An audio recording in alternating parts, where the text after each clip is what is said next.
takes much. Right? If they have like 100,000, like 200,000 followers on like Instagram, maybe up to 50K. So between 10,000 to 50,000, depending on following. Do you think it's a good idea? I think it will be one of the, like Australian people love their dating shows. Like, they're like more watched than thoughts. They're like, very first night Australia gets more than sports events. You always for the grand final, like sort of finale. Not grand final, but the finale. The finale gets more than like grand final sports events. Okay. You guys love reality TV, don't you? Yeah. So imagine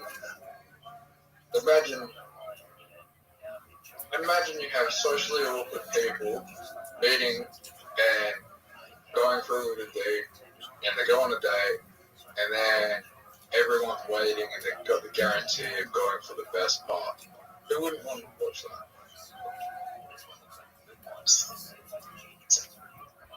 I love it.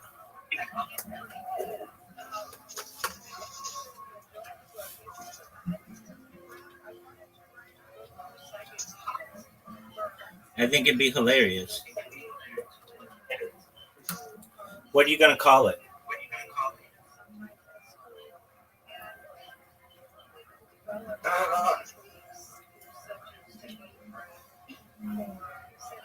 It needs to have a name that rhymes or alliterates. It needs to have a name that rhymes or has alliteration, like uses the same letter. How about Virgin Voyage? Yeah, that's good.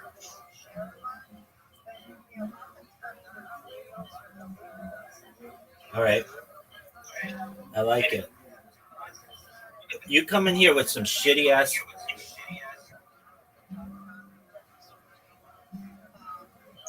ideas, but that one's good. All right, dog. Are you ready to play? Do you think it's exploitative? I mean, I think any kind of reality TV has some element of exploitation in it.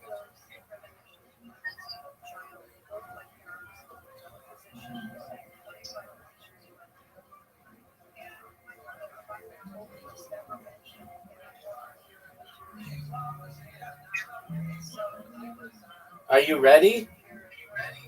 Oh, yeah,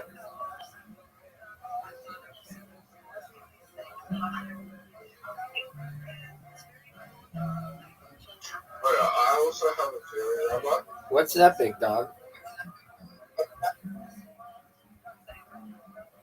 The diagnosis is like certain mental health diagnoses, like autism and stuff, they are making people like psychologically thinking they're different, and it's causing population control where people aren't having children because they think they're different. Okay. Do you have your appointment on Wednesday? Yep. Good job, Sue. Oh, I fucked up. Sure. Okay. Thank you. That's it. YouTube stuff. Yeah.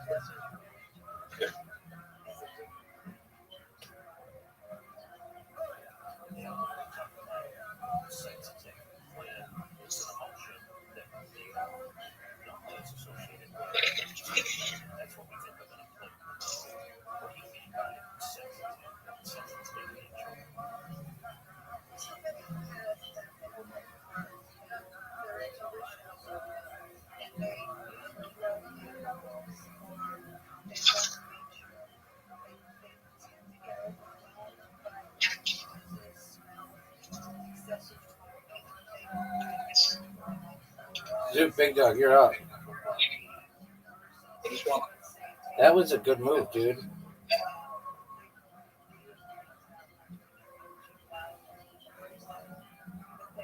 trust with it.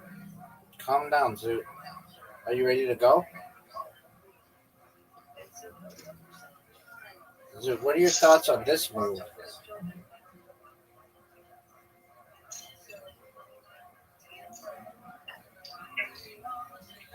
Extra move, Zoot. Oh, baby. Give it to me. Oh, I could fuck you either way. What's the best way to fuck you? Probably this way. Flare, baby. Oh, wow. I got the heel leaf as well. I'm at max hit points. Zoot, you're up, big dog.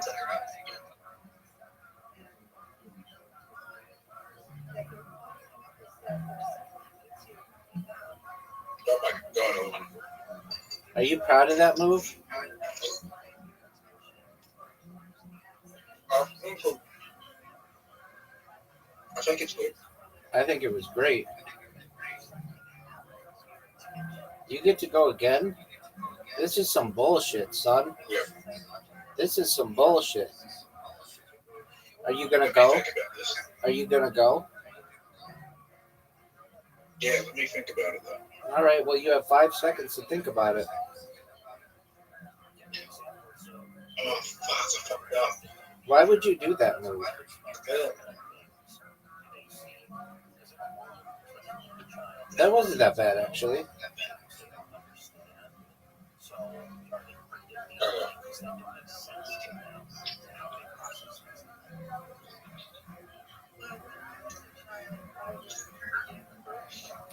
Dude, did you know that I just evolved?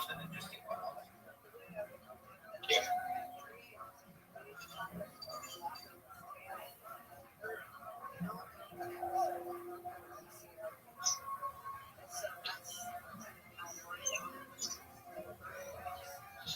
I helped you.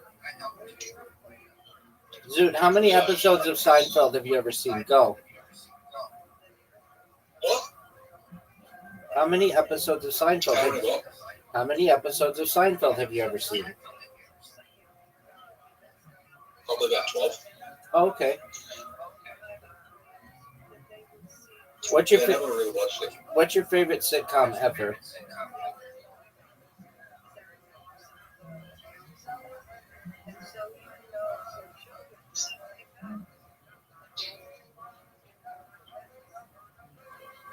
Gameslims? Okay. Live sitcom mode? Yeah. Okay. Did you watch the Charlie Sheen documentary, son?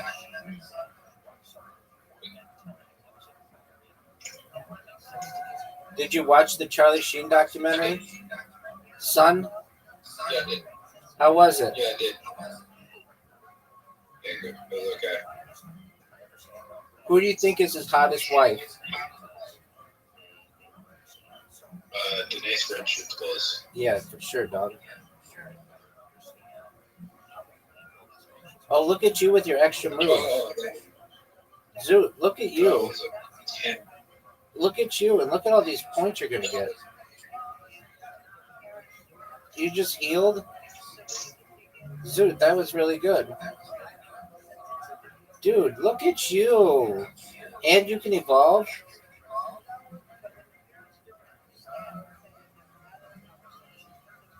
Yeah, Charlie Sheen's that guy who had everything that comes through all the way and still managed to keep everything.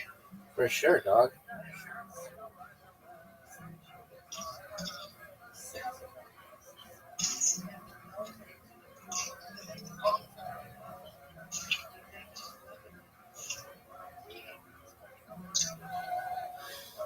Zoot, what did you think of this move? Oh, look at this, Zoot. Look at this move. Zoot, big dog, you're up.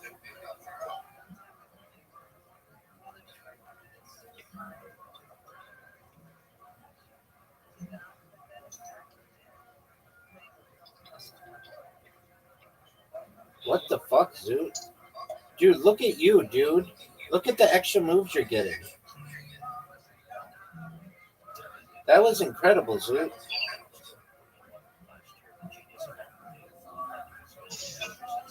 Zoot, did you know that's your turn? I made a really bad move. Well, that's okay. You did really well. I don't think I made that bad, actually. But I'll give you a heal.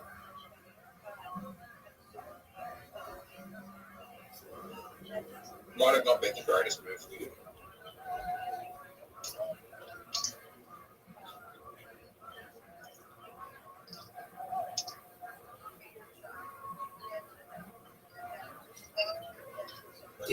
Did you know you're up, Pimp? You can't marry her. Do I think what? You're either.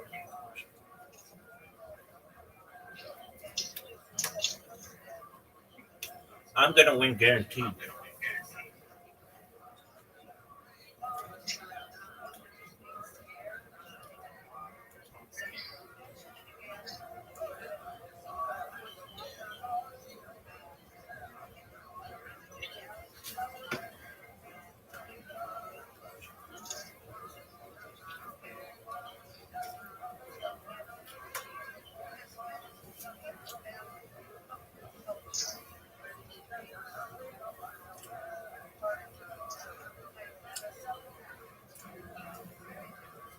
Why did you like 2.5 Men, Zoo?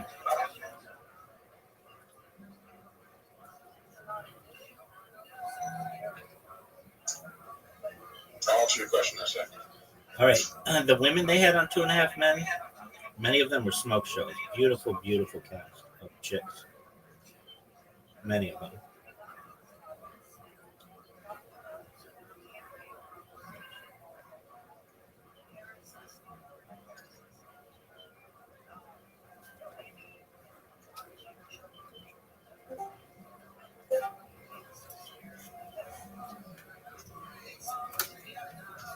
What up, Commander Kush? How you living, Pimp?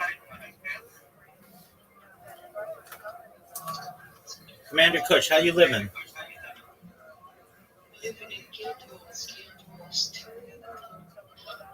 Excellent. Amazing. If I may ask, Commander Kush, how old are you? You're my friend. I know who you are. I know who you are. Yeah, you are. Yeah, I remember you. How you living?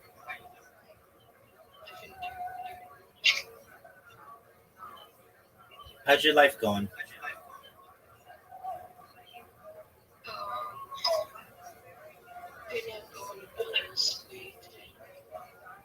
Don't say that. What's wrong? Why would you say such a thing?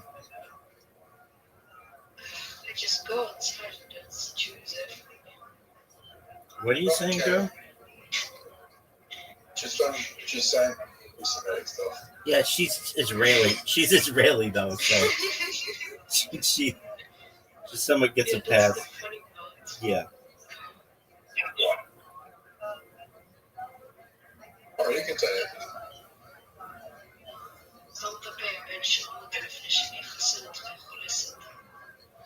There you go. Why do you feel that way?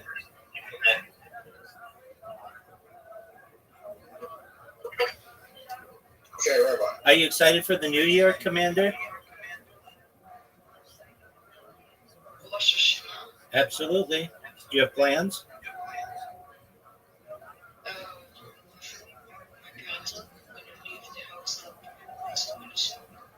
Well, that's tight. Where are your parents going?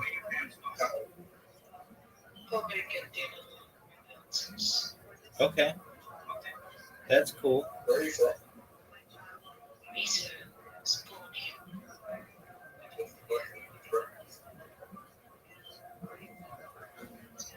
Word, dog.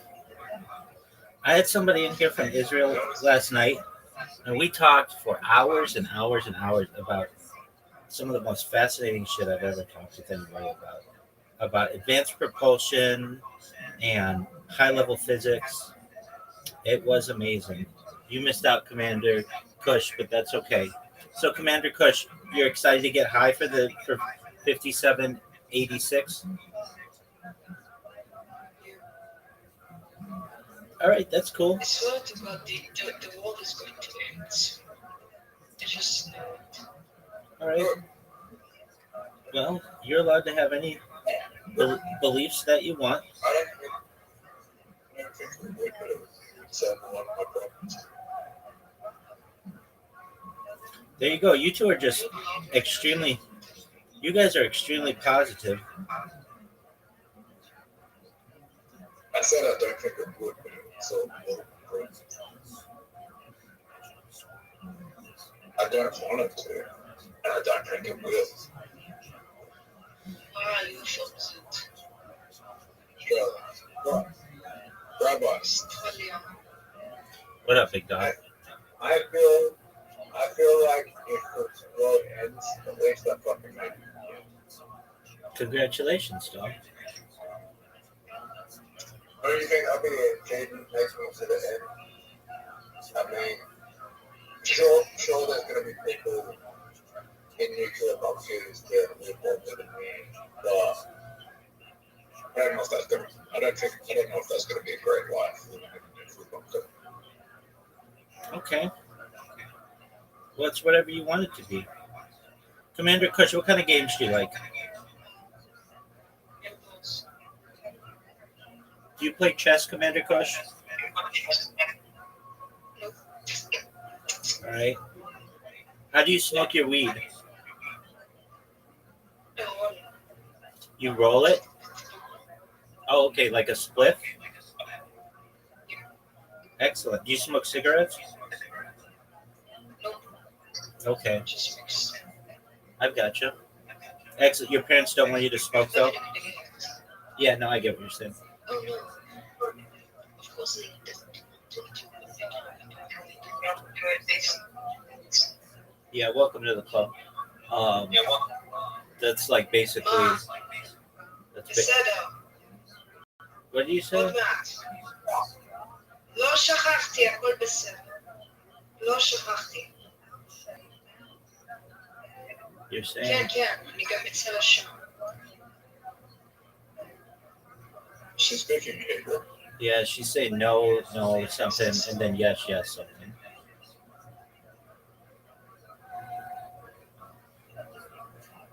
Commander Kush, what kind of career do you want?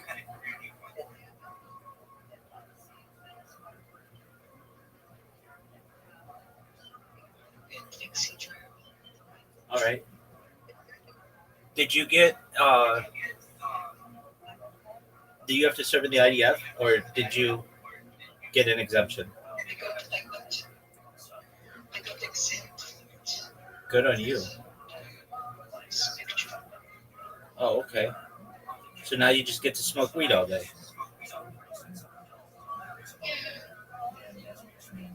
All right, that's tight. Zoo, do you know you have an invitation? No, I'm talking to Zoo. Do you know I've already won? All right, Zoo, are we playing? All right, well, what game are we playing? Accept your invitation, son. There you go. All right. What do you do for the high holidays, Commander Kush?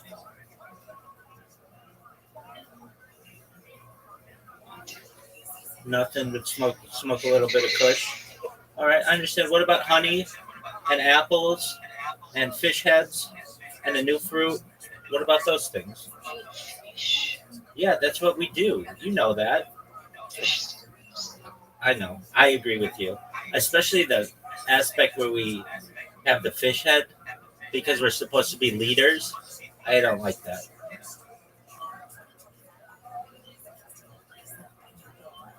It is what it is, though.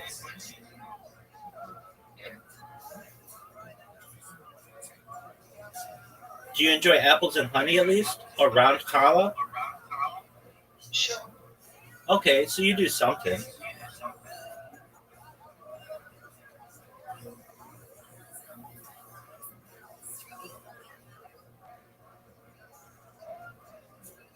Okay, yeah, answer your question while I talk off man, bro. Yeah, you were gonna tell me that. Yeah, why? Why is that, Zoot? Because, well, besides from the Ashton Kutcher scenes, every character was cast to play the role. Like, Charlie Sheen was just Charlie Harper. He was playing himself. I'm agree. So I agree. fit him so well. I agree with you on that. That's, I think, an excellent insight. And who's the other brother? John Carter, Yeah, Alan, yeah. John Carter. He won an Emmy for that show.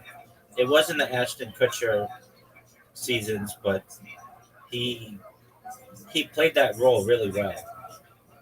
And then the kid, frankly, the kid kind of annoyed me. I'm not gonna be deceitful, but he did have some zingers. And then they had that housekeeper. She did a good job. And the mom, I thought the mom was like one of the best characters. That lady did a really good job. Well, the show went on for far too long, and it ended fucking terribly because Right, Butcher works kind of made no sense, right? right, The ending made no sense. right. And, Let me make sure I understand it correctly.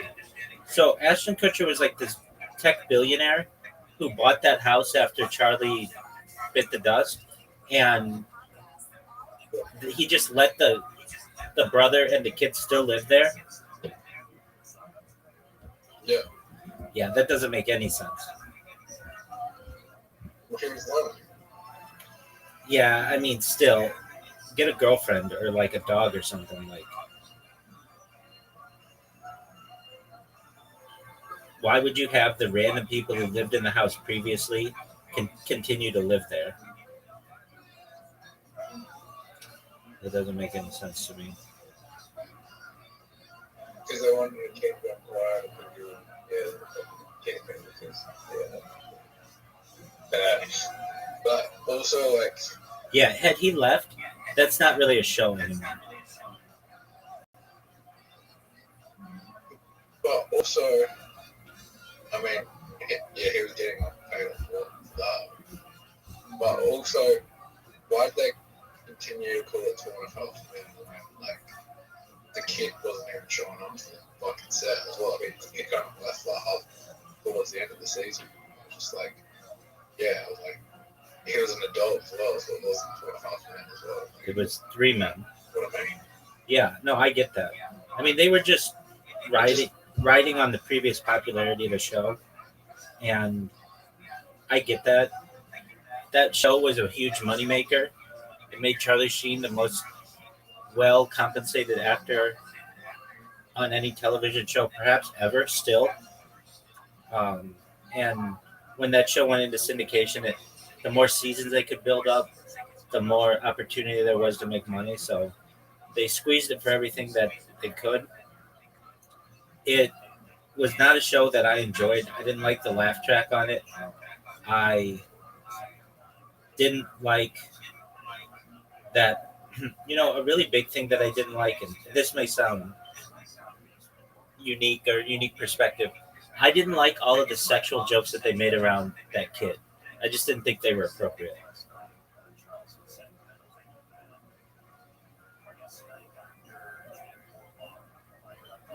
Zoo, you just made a mistake.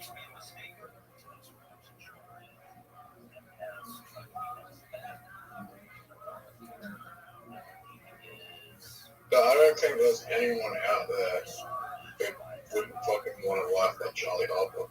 Oh yeah, betting a bunch of hot chicks, living in Malibu, not having to work. What was his job? Jingle Rubber. He was a what? Jingle Rubber. Ingle writer? Yeah, commercials. Oh, Jingle Rider. That's right. And he used to sit at that piano. Yeah, that's right. And then what did the other brother do? Chiropractor. He was a chiropractor. That's right. Right. And that the kid Angus, whatever his name is, um, I get so bad. yeah, he just like disappeared. He was like the highest. He still may be the highest paid child actor of all time. That kid made bank on that show, and then just got up and left and disappeared from the public light. Which I'm not criticizing him. I perhaps would do the same, but it was just interesting that he could have he could have if he just kept the momentum going, he could have had his own show.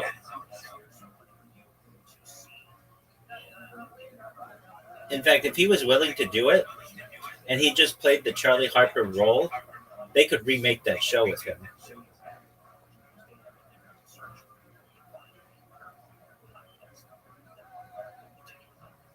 Would you watch that? Oh, I made a mistake. Would you watch that show if Angus T. Jones decided he would play the role of Charlie Harper and they just did Two and a Half Men um, today with two new characters as the brother and the son? Would you watch it?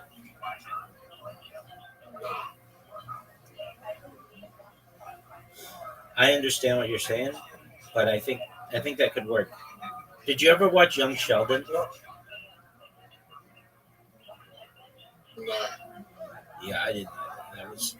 I don't like those Chuck Lorre shows. I like one of them, but it was a long time ago. Um, Which one? he was a writer on Roseanne, and that was a very funny show in the United States in like the late '80s, early '90s. It got terrible, but at one point it was the biggest show on television. And then he wrote for Dharma and Greg, and then he produced Dharma and Greg, which was garbage. Though I did watch it, and then like some of them, and then he wrote uh, like Two and a Half Men, and then he did Two Broke Girls, or he did Big Bang Theory as well. And I just I don't like laugh tracks like that, and they kind of annoy me. I heard 2.5 minutes is the biggest. Uh, what about Big Bang Theory? I think 2.5 minutes bigger than Big Bang Theory. Okay. Oh, look at you. Why do I think that? Simple, because the actors look powerful. Yeah, but there were more of them in Big Bang Theory.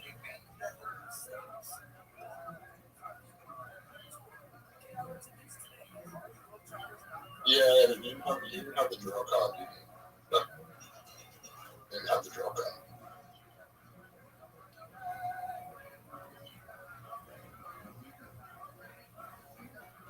So what should I do? I mean, can you name of the main cast from Big Bang Theory? I cannot. I cannot. No, they had. I didn't like that show. Did you ever watch Friends? Yeah. Did you like it?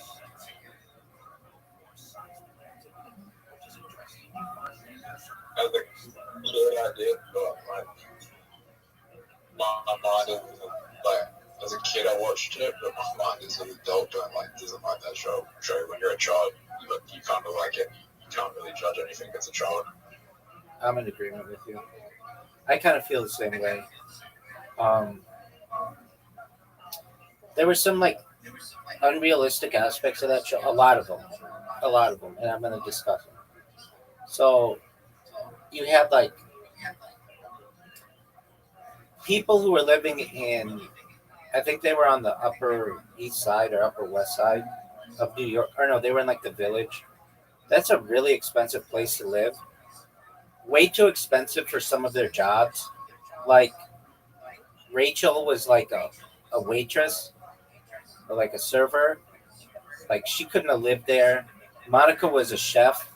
Unless you're like at one of the best restaurants in New York City, it's really expensive to live like that. Now I know the story is this: they were sub renting under their grandma who lived in Florida or something like that. So that's how they got that apartment. But still, it was not very realistic. Then it's kind of weird. Okay, so they have the two guys who live across the hall. Joey, who is like an out of work actor, which would be really hard to make rent, and Chandler, who actually had a really good job. They didn't really go into it all that much, but he was basically like he was basically like a data analyst, and back in like the '90s, at age 26, he was making like a lot of money, so he was doing okay.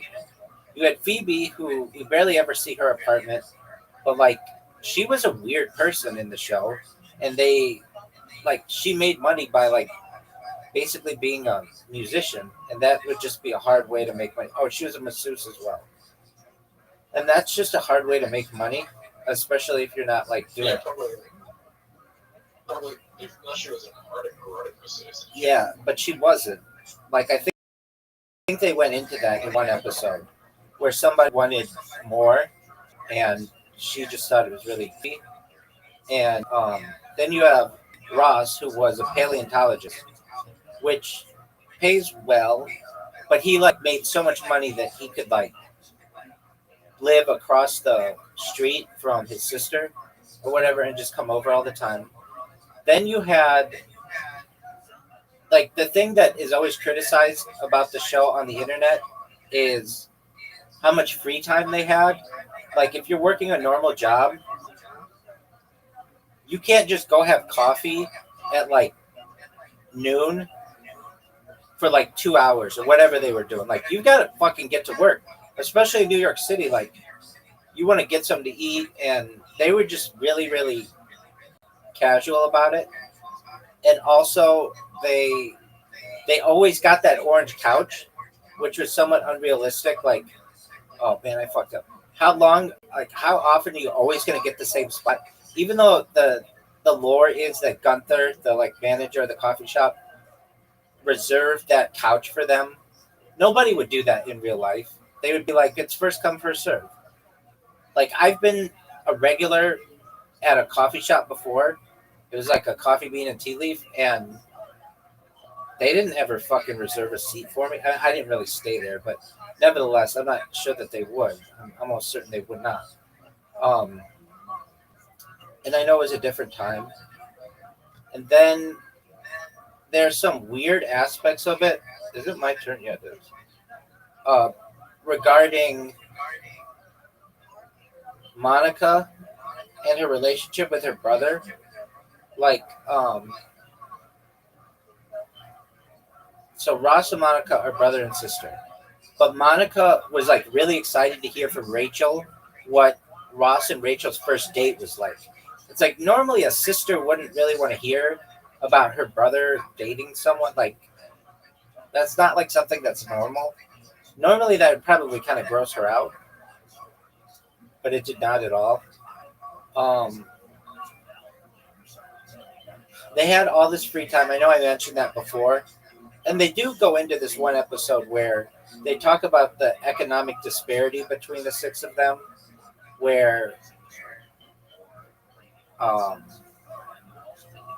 like Ross, Chandler, and Monica, I believe, they all made a lot of money, and Phoebe, Rachel, and Joey did not. And the three that made a lot of money would like pay for the ones that didn't, and they just didn't necessarily, or they would like want to go to somewhere really nice or something, and the other three were like, we don't always have money to go do that kind of stuff, which made it a little more realistic. uh Ross was just getting tailed like crazy. He was getting super hot chicks, and there was this one episode. Oh, it was such a big deal, Zoot, where Ross um, says the wrong name at the altar. He's supposed to marry Emily, this British chick, and he says, "I, Ross, take thee, Rachel." Even though the person who is performing the wedding says, "Take thee, Emily," it's like you'd have to be just an absolute dumbass to say the wrong name. And also, they like invited Rachel, Ross's ex girlfriend, to the wedding, which is like, who would invite your ex girlfriend to your wedding? Like, that is not something that's normal. Um, what else about the show was interesting? Yo, what up, Leia? How you living, girl? I like poor people. Are you still poor? So, what the fuck are you talking about? Okay. Um, Zoo, what in the fuck are you talking about?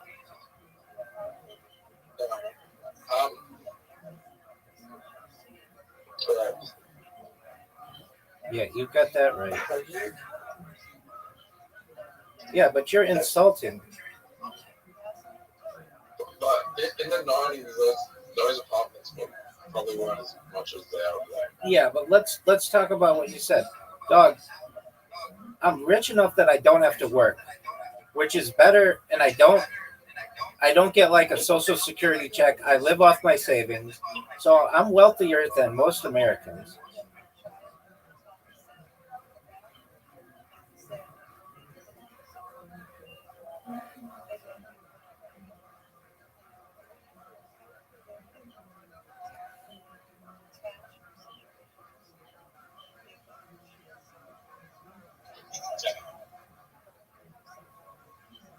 So how much would rent be in New York City in those apartments back then?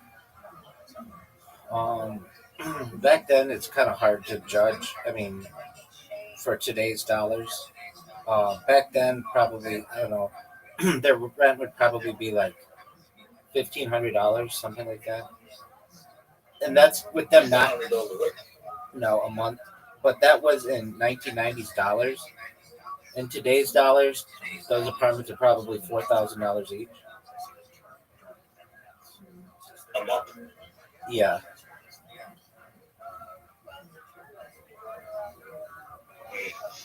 I don't know. I've seen places like that in New York that recently that are like $4,000 a week to live in. um, yeah. I mean, it depends where they were in Greenwich Village, but their apartments aren't. I mean, I guess they're pretty big, but there's just like one room and then like a bathroom and then two bedrooms. So they're like two-bedroom apartments. And I don't know, maybe maybe wasn't it filmed in LA? yeah, maybe $5,000 a month. Yes, but wasn't the show filmed in LA and then it was just set in New York and it was just filmed in LA? Yeah, I mean, a lot of shows do that. Seinfeld does that, did that. A bunch of shows do that. It's just cheaper to film here as opposed to New York City.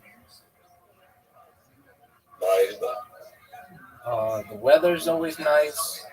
The people live here, like the actors, so they don't have to move their families. All the production is here. And New York City's more expensive than LA. There isn't as much production space. There's more land in California than there is in Manhattan.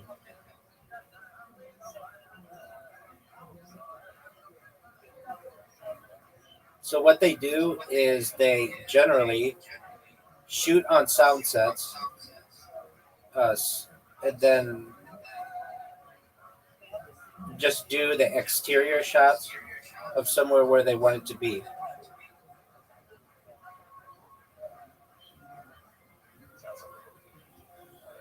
And they can do it with big cities like New York City, or they do it with small cities like Scranton, Pennsylvania, from The Office. The Office was filmed in LA.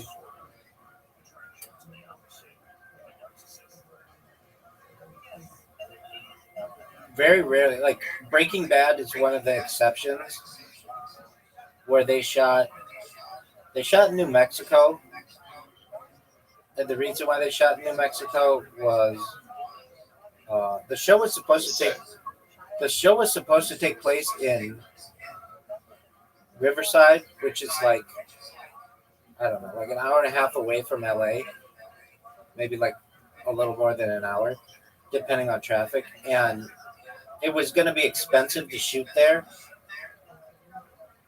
and Okay. so they shot in New Mexico. Well, No, they shot in New Mexico, but that meant all of the people from the show had to move to New Mexico for like a few years, or at least for some amount of their life.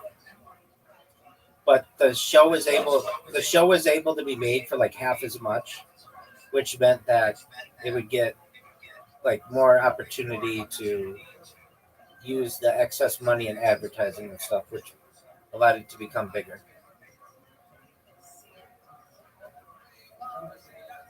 Oh fuck, dude.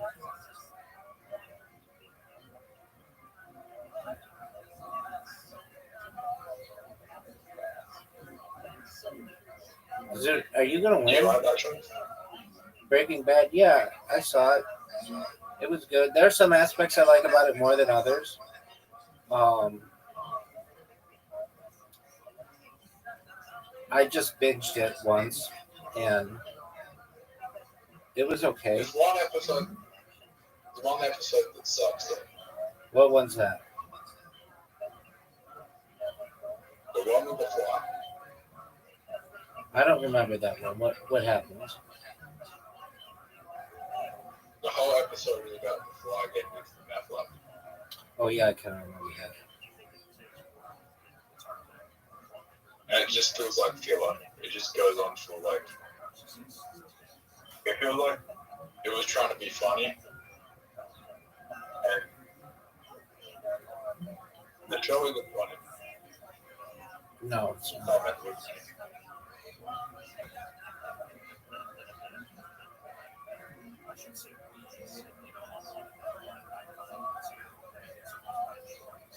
It just feels like the person who wrote that episode, and I can't remember who wrote it, but That Gilligan guy. you know, I think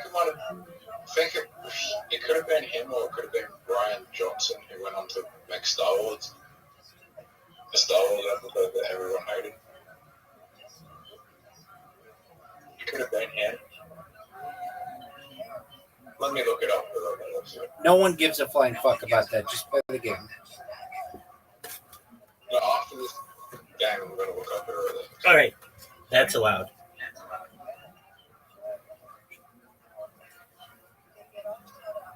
I'm going to roll.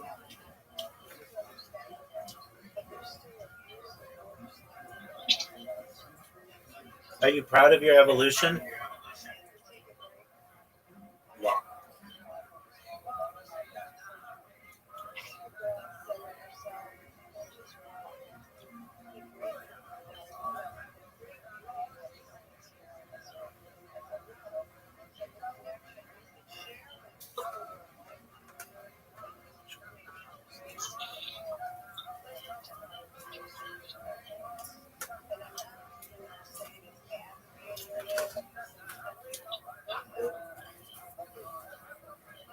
Dude, I know you don't care, but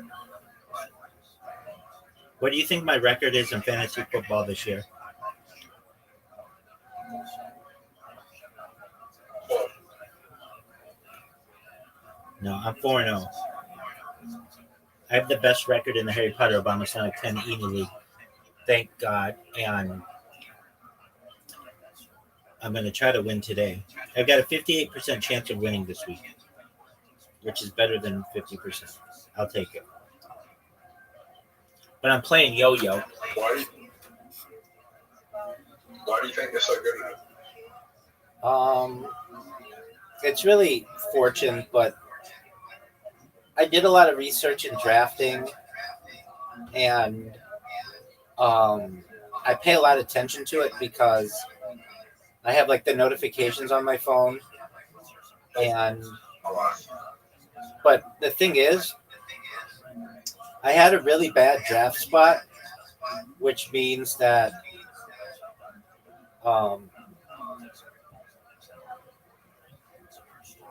fuck. Which means that it was very hard for me to draft. Like I didn't get good guys, but I made the best out of the guys that I had. And the reason why I'm doing really well is frankly, I have the best player in the league, the best quarterback, and he's done really well thus far. I've had some good guys though get injured, which has not helped.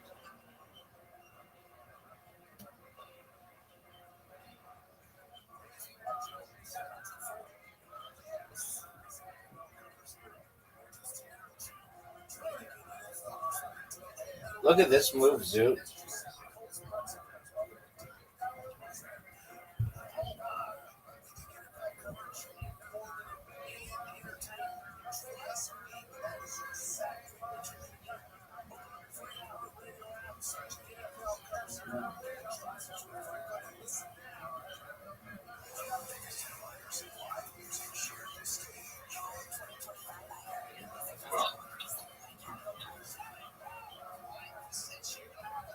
Zoot, do you like Jelly Roll?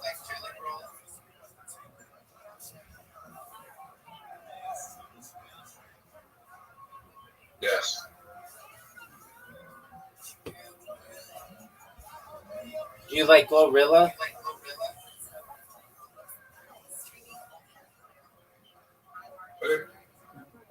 Glorilla? I don't know who that is. No one does. Look at this move, Zoot. Zoot, you are on the fucking ropes. I think I can come back.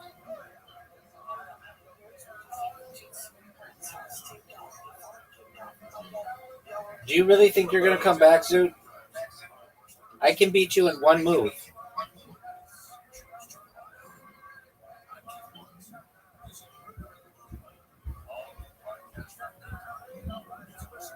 I'll beat you right here.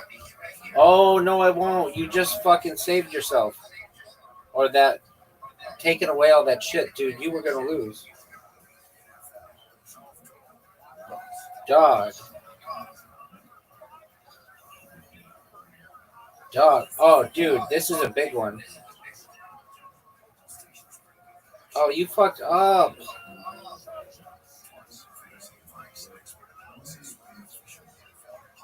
Zoot, you lost. Unless you heal, you lost.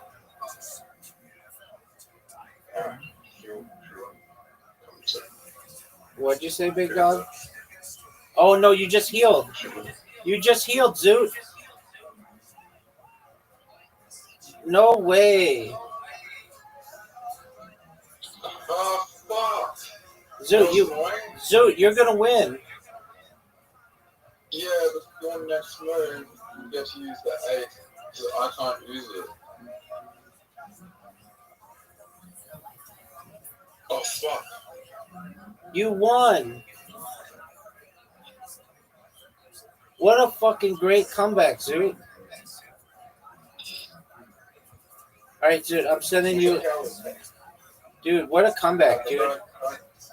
Don't send me anything yet. Can you go get mad because I'm looking like nothing? Yeah, no, I know. You're fine.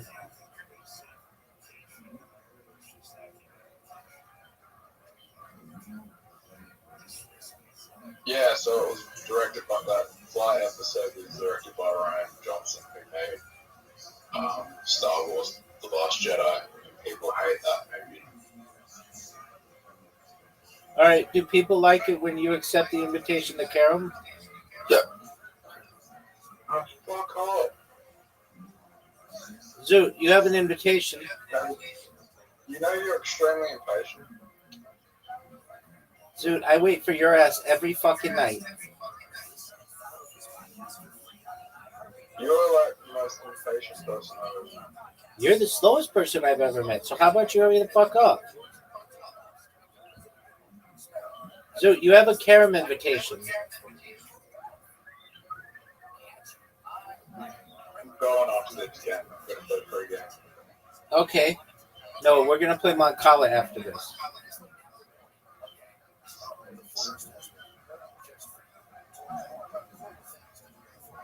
They're alive. Zoot, you're done.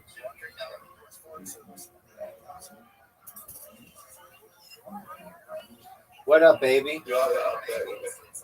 You like the update? What update?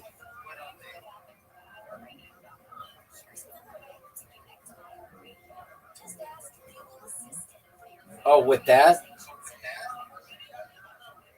Yeah, no, that's kind of lame. I get it though. I always do the purple devil guy.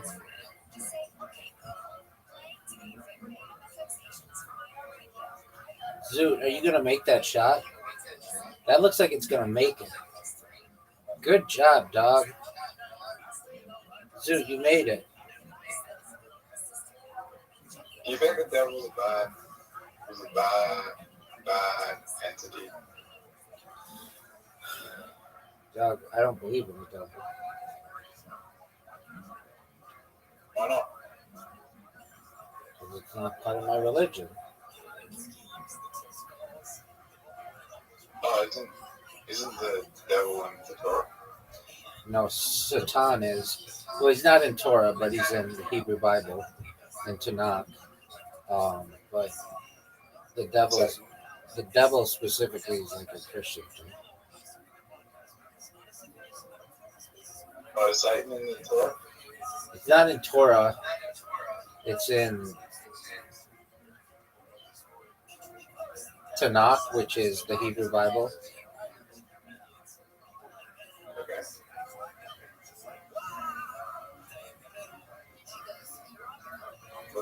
Was they a bad entity? We don't see Satan as being as bad as some people. We see the entity as being like a prosecutor in a court. They have a role, and they're just playing the role that they have to complete. But it's not like they're an equal to God, and it's like God versus the devil or anything like that, or whatever. Satan. It's not like that.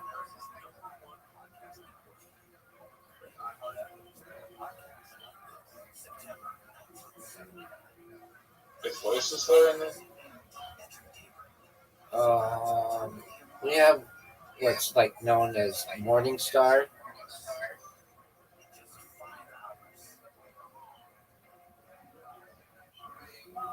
Which is like the light bearer. It just means light bearer.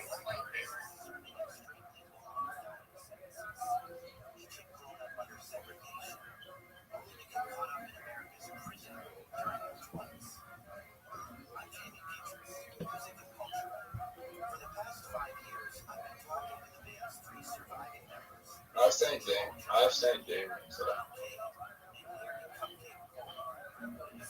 How have you seen demons?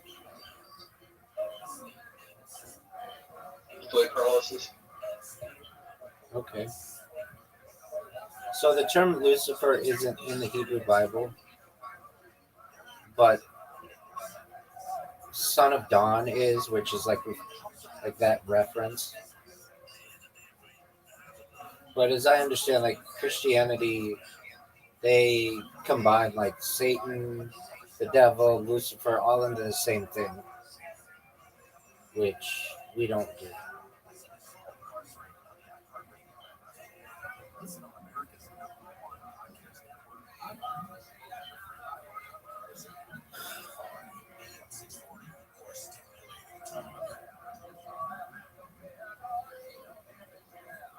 So who's the villain then?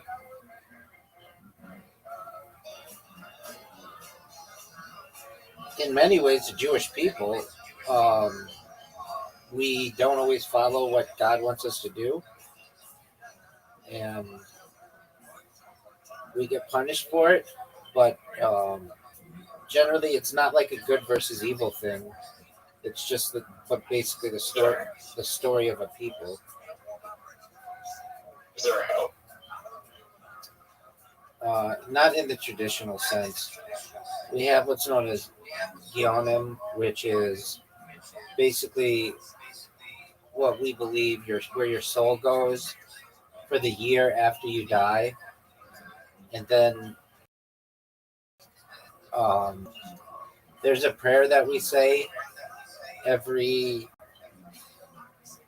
morning in Minion with like 10 Jewish men, where we pray for the souls of the people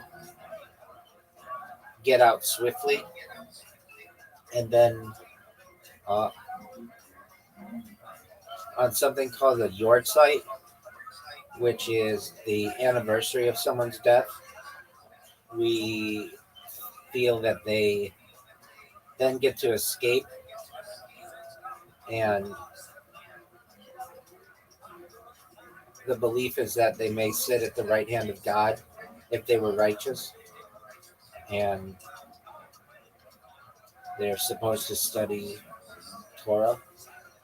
But it's not like the Christian view of heaven where you just get all the best stuff that you want. We don't like really go into the afterlife too much.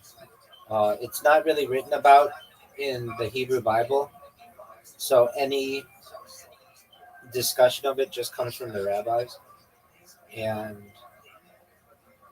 we recognize that they were just people, so we don't necessarily have hard lines of what occurs. And we're okay with that. Like, there's a sense of, as a Jew, that like there's a sense that it's okay not knowing what happens to you when you die. That you, oh shoot, I hit the thing. That you don't necessarily have to know, like, because no one knows. So we're not going to make up things to make us feel better. But we do feel that if you live a righteous life, that eventually you'll sit at the right hand of God.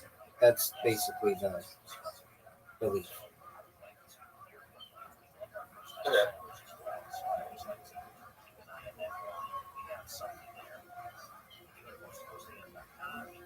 I do think heaven and hell are just metaphoric terms. Metaphoric terms. Yeah, I mean that's what we feel as well, to some extent.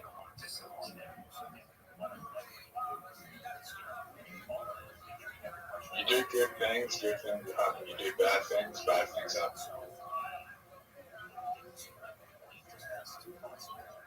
Do you think you're going to win this game? What are you doing? That's my disc. What are you doing? Why wouldn't you try to hit your own disc?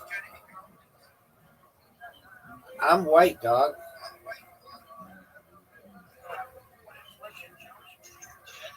Because I made it a hard shot for you. Dude, you made it super easy for me. Oh, man, did I make it easy for you?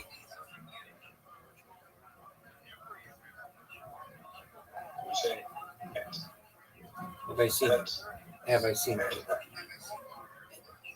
seen Ant-Man? Yeah. No, nobody would see that movie. That movie sucked. Did you say me getting it? Zoot. Get in, baby. No way you make this. That's a major miss. Zoot, whatever you do, don't put the disc in the fucking hole. The worst part is I'm not to You missed. Zoot, you fucked up. Yeah, no, I don't think you're going to get it in. Baby, don't doubt me.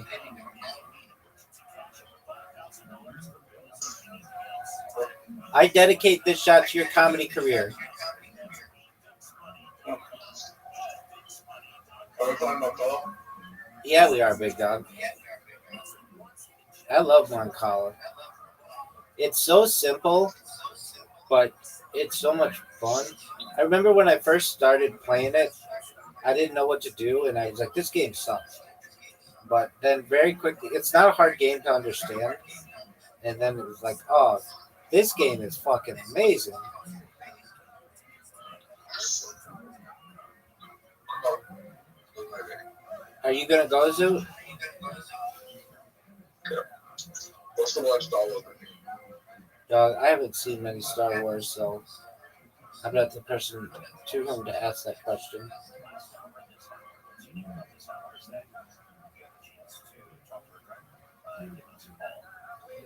What are you gonna do, Zoo? What are you gonna do? Are you ready for this move, Zoo? Oh, fuck you, dude. What's your favorite?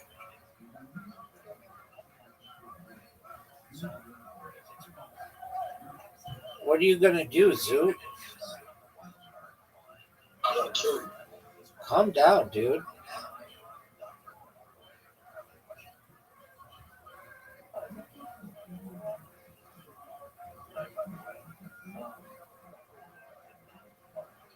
You could be prosecuted in the United States for saying that. If I were a bitch, I could turn you in.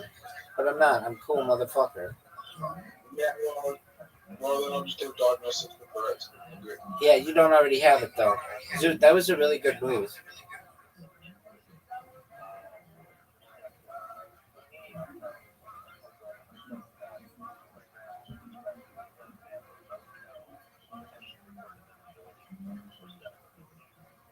Yeah, this is a good move. Remember, that's terrible. Thanks, baby.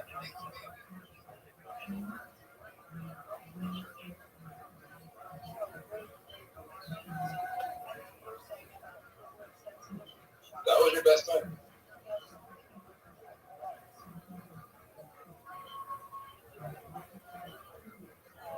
Are you gonna die? Calm down. Calm down, Zoo. I hope I don't. Zoo, you're struggling with your Tourette syndrome tonight. Yep. Are you gonna go? No.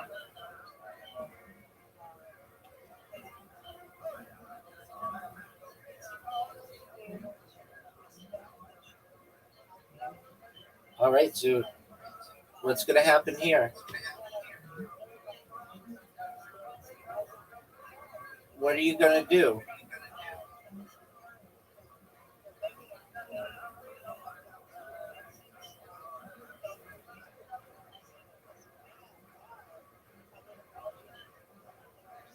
All right, big dog, you're up.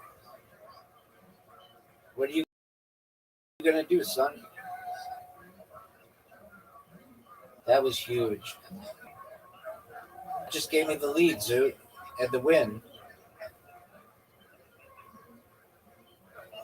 Zoot, it's over. Zoot, it's over.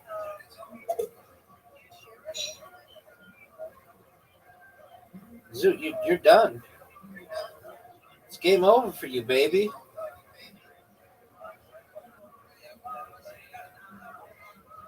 You're done, big dog. Big dog. You're done, son.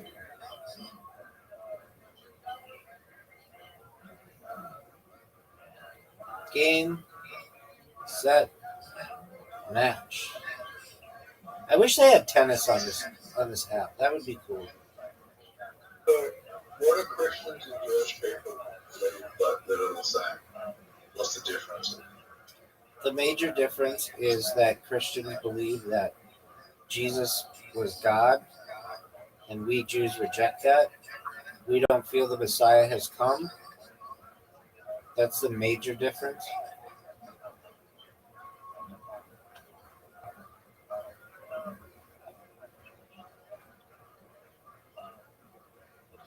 Jesus was a Jew himself. Yep.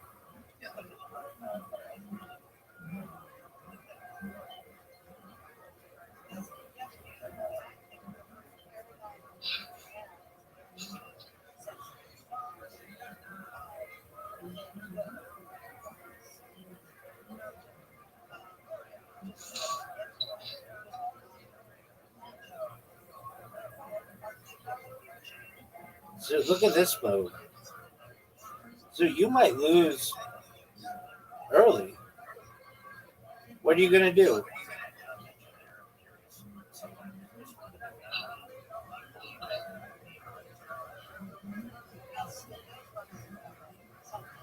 I lost. Yeah, you did. I'm gonna let you take that one. I don't have any on the boat. You lost. You know. Lost by a lot. I think that's the biggest one I've ever seen. What was the score? 40 to 8. Yeah, that's I don't know if I've ever beaten anybody by more than that. That's like the biggest score I ever had.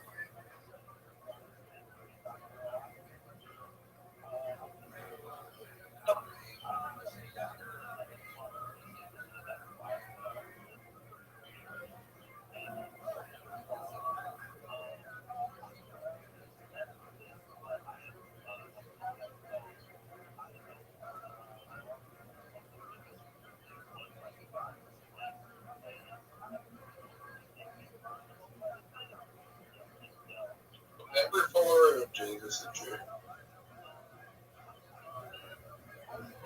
Yeah, it's arguable because Christianity hadn't technically been founded yet. It was just in its infancy.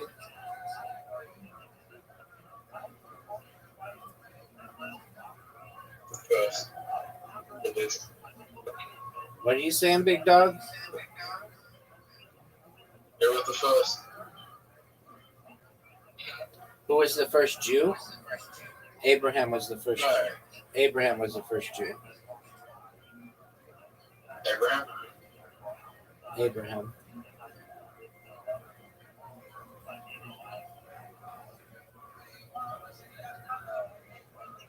You're up, big dog. It was Moses. He was a prophet who spoke with God on Mount Sinai and gave us the oral Torah and led us out of Egypt and died before he got to the promised land. And he wrote What promised? Israel, but he wrote in our tradition. He wrote the 5 books of the Torah. They're known as the 5 books of Moses.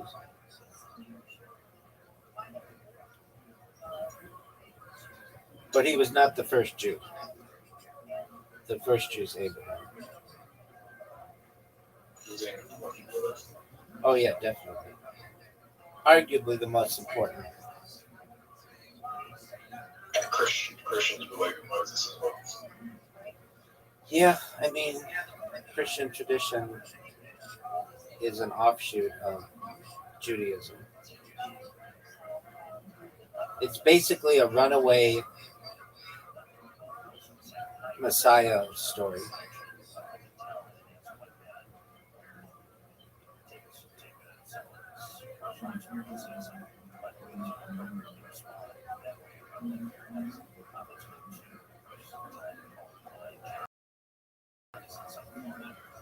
Do you think you're going to lose again?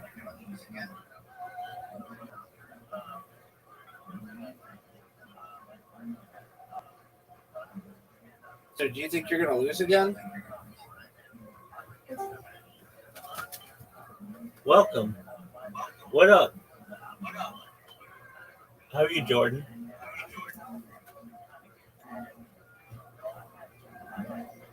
Regardless of your views of his existence, do you think Jesus was a good person? I think a lot of Christian views have some positive aspects. Many of them are rooted within Judaism.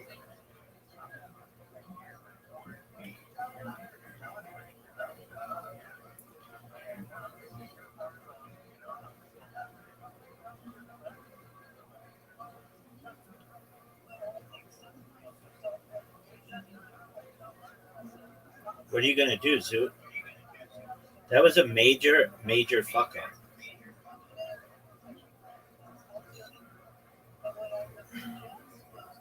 Zoot, you're on the edge of losing.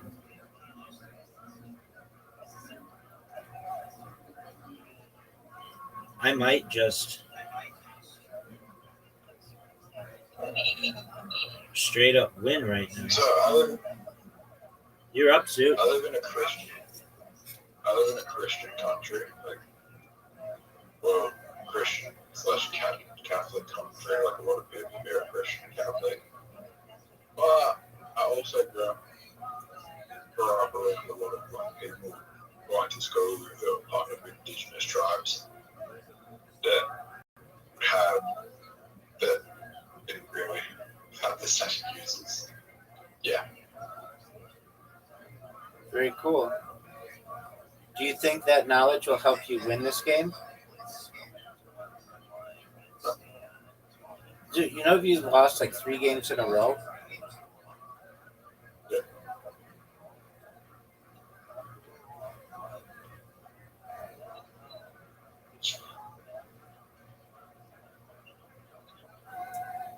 Are you gonna go?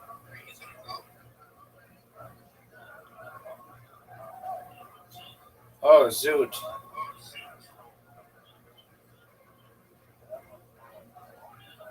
You're up, pimp. Major mistake. Ground control. This is ground control. The major Zoot. You're fucked and just lost again. Zoot, you lost. Dude, this is going to be a huge win for me. Maybe bigger than any other we've ever had. Do it, Zoot. Look how big this win is. 43? Hold on. Is it 43 to 42.5? Let's try and do something. I'm going to try and get the lowest score possible. Okay. What do you think that is? Do you think I can get 0? I mean, I'm so bored. we could just look that up. Hold on. What is the biggest blowout possible in Moncala? See what's that?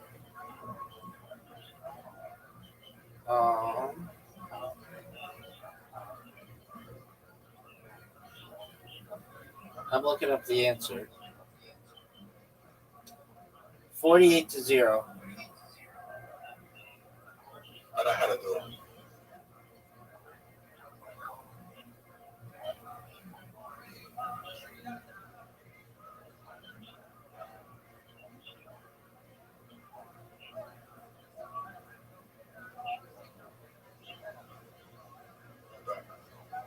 Hold on, big dog.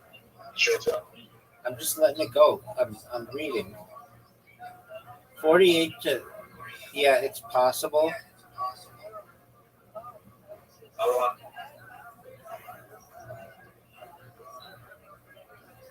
How did you win?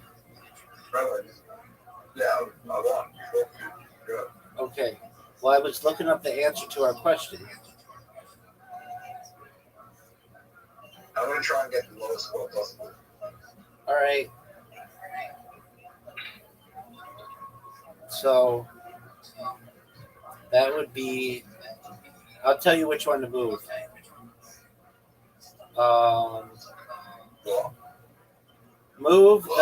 Move your furthest one back.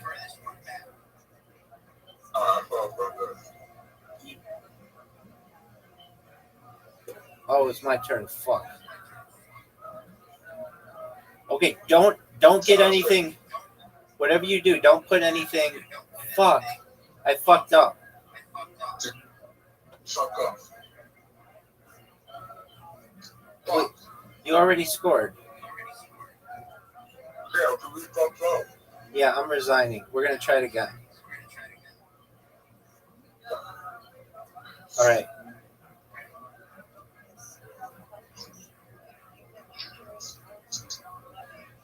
All right, dude. You have an invitation. All right, here we go. All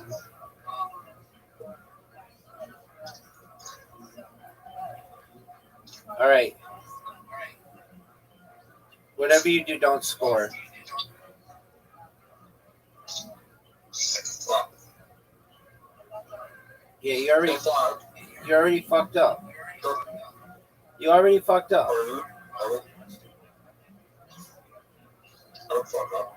Yeah, you did. I don't fuck up. Okay, now you didn't. Good job, Zoo. We fucked up. No, I collected all your shit. Oh, you scored. That's cool.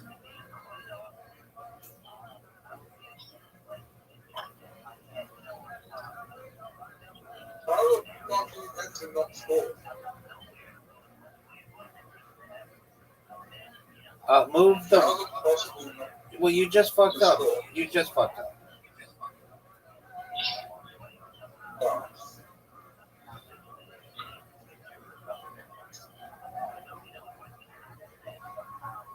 Fuck off. Hello, bye. We're gonna try again. All right. I'm fair if you go first. If I go first, then I can be. All right. This is the last one we're doing like this. Because I like playing you normally.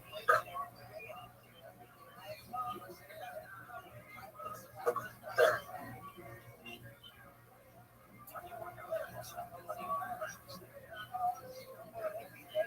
Fuck. No, I didn't. You fucked up, Zoo. Jack? Yeah, just play it normally.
I won.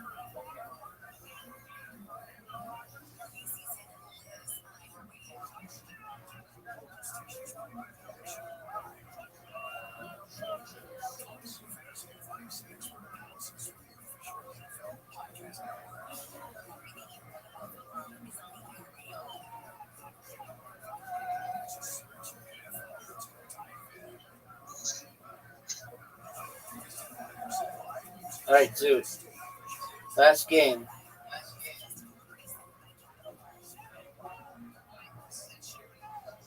Zoo, do you like Ed Sheeran?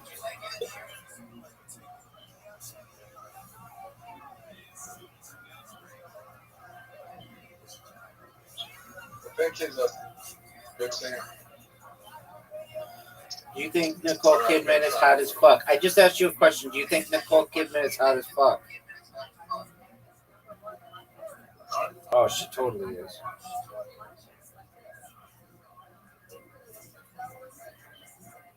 Alright, Rabbi, think about how we're going to do this. Zoot, just try to win.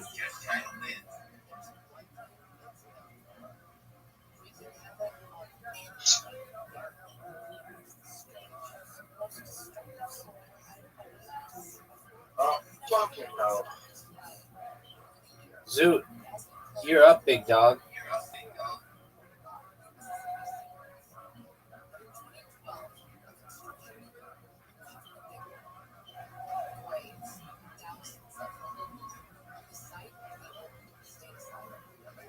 I'm feeling that if you want to score zero, you have to go first. Okay. That's a cool Can you look story. that up? No. Why not? Because I'm doing this. Big dog, you're up. Big dog, What if I come back? you're not going to.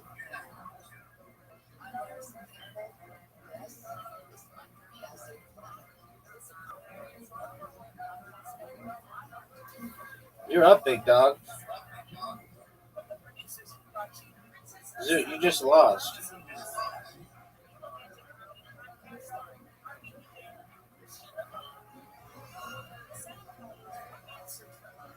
It's over, Zoot. All right, Zoot. I'll look it up, but I'm done. Yo, dog, if you want to win Moncala 48-0, who has to go first? The person with 48 or the person with 0?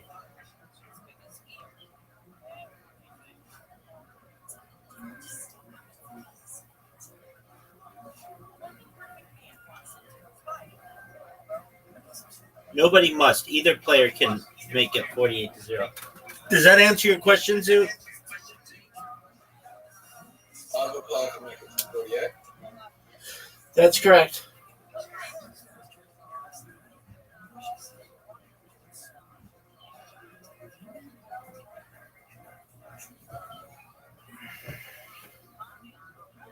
Zoo, do you going to the gym today?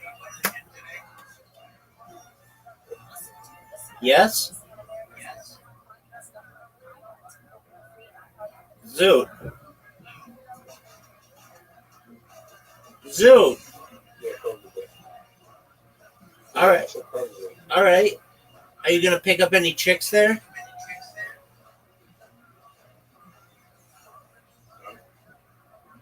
All right.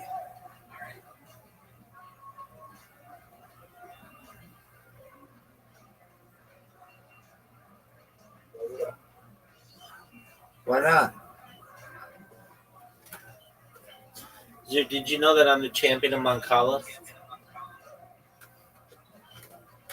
Oh, sorry, bro. Calm down, Zoo.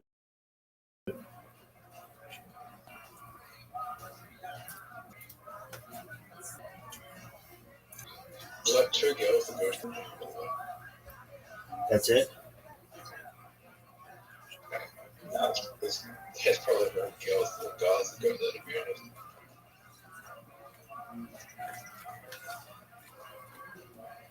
It's broken. I have one.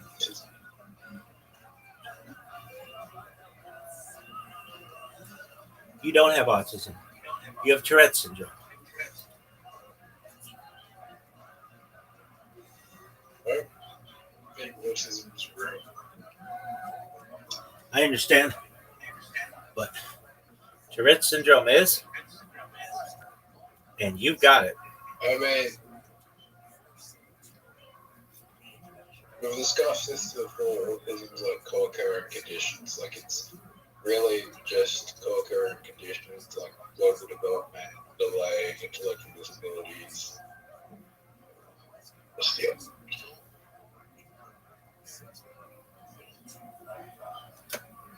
Going about it, program speed.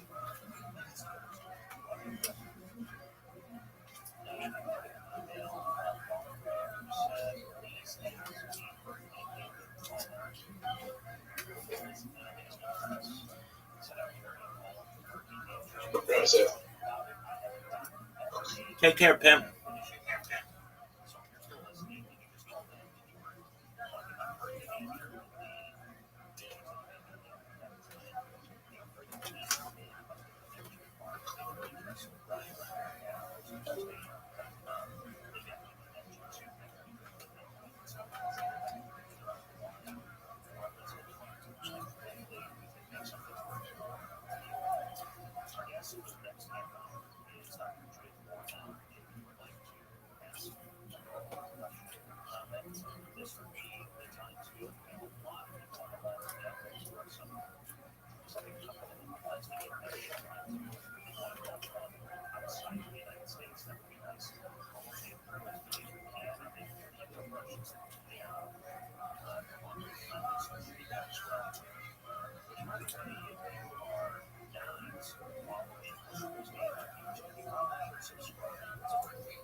I love that Moo Bear.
These bots are fucking amazing.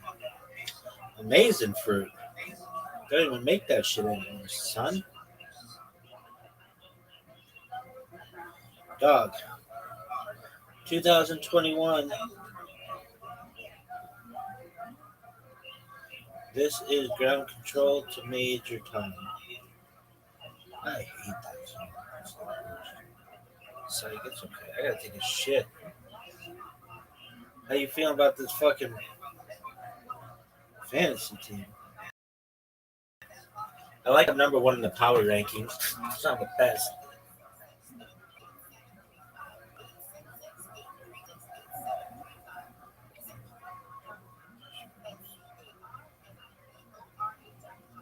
Dog, I gotta take a shit. Look at this athleticism, though.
Look at this move.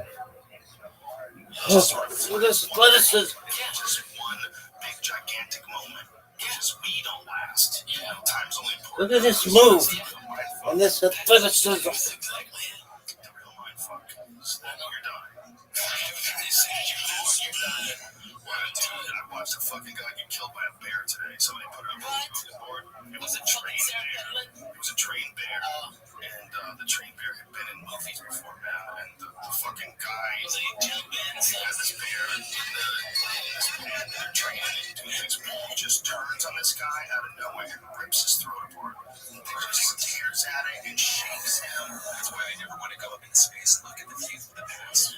Years. I want fucking bears up there. I was watching Sarah Palin, just the promos for that shit on Discovery or wherever it is. And that bitch is fishing next to grizzly bears. And I just want the grizzly bear to go, fuck you, I'm Union. I got Union during the Grizzly Man movie. I'm gonna get your ass. I'm coming in, just attack the fucking boat. And they're powerful animals, man. They can rip a horse's fucking head off with his paw. I've talked about it too much for the past few weeks, and I talked about it yesterday on the Tom Green podcast, but there's a video you should see, folks. It's a bear eating a moose alive. And it's on the internet. You want to know how ruthless fucking nature is, man? They're fucking brutal. They don't even kill you, man. They just start eating. Yeah, I don't care. They hold you down and eat you. While you're still fighting, Jack. Yeah, kill me first. This video, though, the crazy thing is, this is a trained bear. This guy raised his bear and trained it, and his I believe it was his cousin was in the rink with it, you know, as they were working with the bear, and the bear just, for whatever reason, just decided to attack him out of nowhere, unprovoked, just fucked him up, man. You think so? Yes. Why are you fucking with a bear? It's a bear. It's just Let it makes him fucking go. That's what the bear trainer. Let it just chill. Somebody's gotta do. Like, if you can have a movie where you have a guy wrestle a bear, someone's gotta train that fucking bear. We can't have a movie CGI. Yeah. You know what? You ever seen that movie? You ever seen that movie Congo? Yes. Yeah, when they had those big crazy monkeys that were so obviously men with monkey suits. Yes. It was annoying, man. CGI is fixing all this. If it's not Michael Clark Duncan wasn't working then. I mean, that's my favorite earthquake joke. Oh, have you knew Earthquake, the comedian Earthquake? What is that? He said that he went on an audition and saw before Planet of the Apes, there's something Michael Clark Duncan in there, and he called his agent and just left. He said that motherfucker didn't need makeup. How I'm sorry, that's hilarious. Alright, that was a bomb. I'm sorry. There's everybody trying to get back to the club. Actually, do you know they're protected by the Mariana Trench? The lowest place on Earth? They're protected by it? How are you protected by the lowest spot on Earth? The immense cavern takes out a lot of the energy from the tsunami, how deep the water gets. Really? Yeah, so they are protected by a reef, and they're protected by the Mariana So Trench. they've never been jacked by a tsunami? No, they come, but they don't get the full width and breadth of it. You know, a lot of energy's lost in the canyon. Is that trench where they recorded that insane biological sound? I know they call it the loop. There's one crazy sound that they recorded that's so many times louder than anything they ever recorded that was biological under the water, and they know it's biological. They don't know what it was. It's like mayhem underwater. Oh, dude, It's man, that guy he's a little much, right, baby? Yeah, man, I love that guy. I met him at this podcast. Mysterious. Spectrum. That guy is a killer. Yeah, he's I look in his eyes and I'm like, yeah, that's a guy I want to fuck with. Like, he never loved to hurt me. well, Like, it'd be just a he good enjoys fighting. Yeah. He enjoys it. He's fucking good at it. He likes it. That's what he's supposed to be doing. Yeah. You know, there's a broad spectrum of human beings. Yeah, man, I totally agree. Everybody's supposed to be doing their thing, you know? Yeah, man. Sometimes people find their thing that matches up to their personality, and sometimes they just find it. Imagine if he just didn't get into fighting and instead he was like, I'm just gonna work at Toys R Us. And like you're just like, oh, I'm sorry. Like a fallen day waiting to happen. That would be a problem. Fallen day waiting to happen. Yeah, that would be a fucking problem. Like like, I'm always nervous around Eddie Bravo late at night. Why? Was he drunk? I've seen him drunk, and he's not wearing a shirt. Just the idea that And he starts anytime he wants. yes, it is very scary. And the fact that there is nothing I can do. And then he tells guys that are like double his size how he choke them out from underneath. Okay, and I've never even heard that. I didn't know what that was. And he's laughing about it. Oh yeah, I do. I climb up it. Okay, and then like fucking leg locking and choke you out and shit like this. And I'm like, It's so weird because I don't get that from Eddie Bravo. As a guy, I'm like, okay, I fear. oh yeah. And he's always so happy. Yeah, you know, the difference is the guys that are competing, guys who are like actively fighting and they all are super. They have to always be ready to train and spar and always thinking about competition. They're always training hard. They're always ramped up, you know. And the most really common bands is around is exaggerated personalities. That's just who he is. He's always been like that. I've known him forever. You have too. He's always been like that. But just the fact that they're in competition mode, that's like some primal shit. You're at 9 all the time, you know. Your senses are heightened. You're training for combat, man. That's like some serious shit. Imagine that chair every day. Like the Spartans, how they, they get the cats and get down, Toughened up. And then they escape and they go rape and steal a girl out at night. The Spartan was fucking, these guys, they were warriors. It's all crazy to think about what pussies we are today. And that people had to be like that at one point in time for us to get to today. They had to be strong. They had to be able to fight off fucking animals and hordes of invading tribes. You had to be strong to stay alive just a few thousand years ago. It's crazy, isn't it? It's very strange. 3,000 to 150. Yeah. 150 fucking years, 2 lifetimes. Dude, the Wild West, that was the 1800s. Yeah, 1865 was the abolition of slavery, right? Was it 1875 or 1865? 65.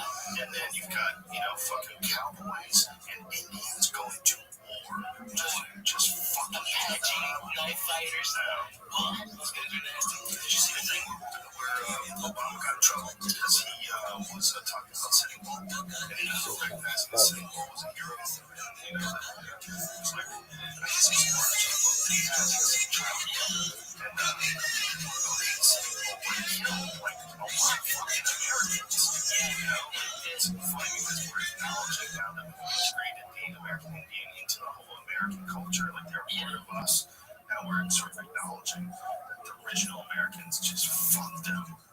And this guy fought back, and this guy's a hero for fighting essentially us. Well, it's mind-boggling when you say, we're the land of the free because of an act of terrorism. Tell that to Willie Nelson. He's fucking gonna be in jail. I know, man. It's crazy. Yeah, dude.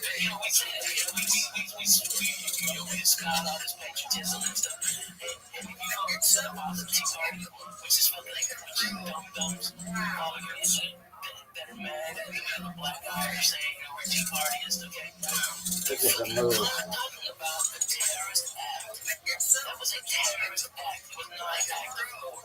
You know that, right? We call it rebellion because we're on this fucking side of it. But it was basically a terrorist act. If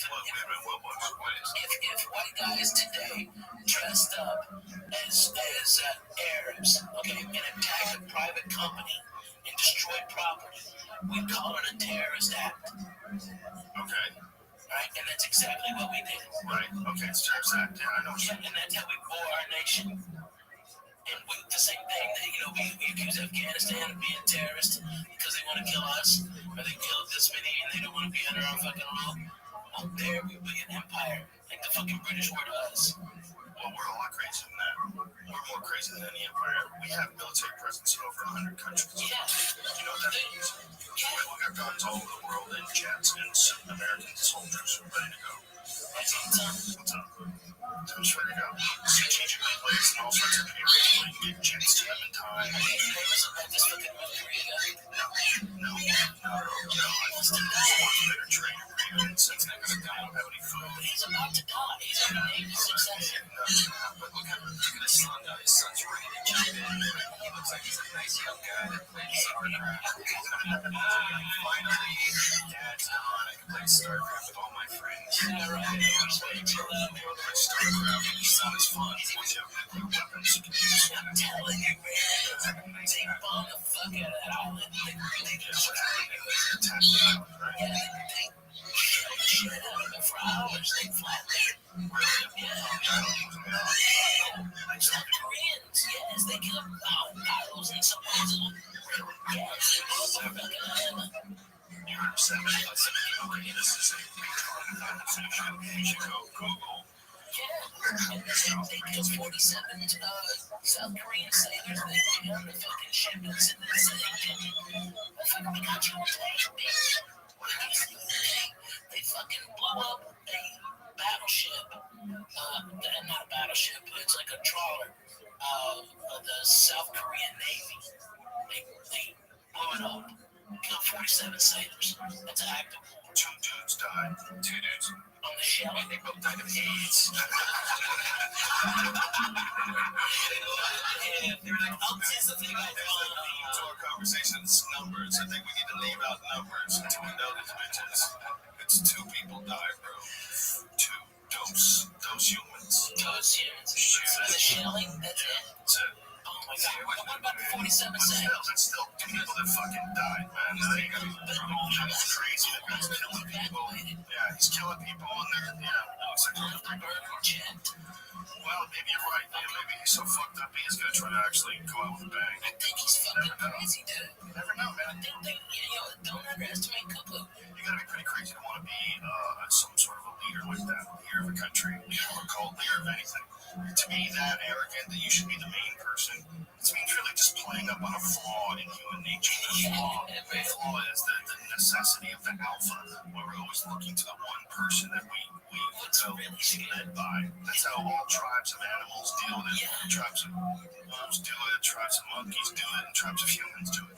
We need one person, even that one person isn't qualified, as long as there's one person in that position. That's why, the soul cerebral thing is possible. You don't have to be qualified, you just have to be in the position. This fucking guy isn't qualified to be the president of North Korea. You tell me other North Korean people haven't said, listen, I'm a lot more reasonable, I can get shit done with other country. Yeah, we can get better. Like that. Yo, there he is. How you living, pimp? You slanging dick like it's going out of style, son? Sure, what's up? Kicking ass, taking names, wink. Every day's a holiday, every meal's a feast. What's good in your neck of the woods, my friend? That's my I just been smoking on and doing different things. Playing Oblivion, remaster. What's on your agenda for today? Not much. I'm gonna be not much. Probably smoking, doing stuff like that. Man, when I grow up, I want to be you.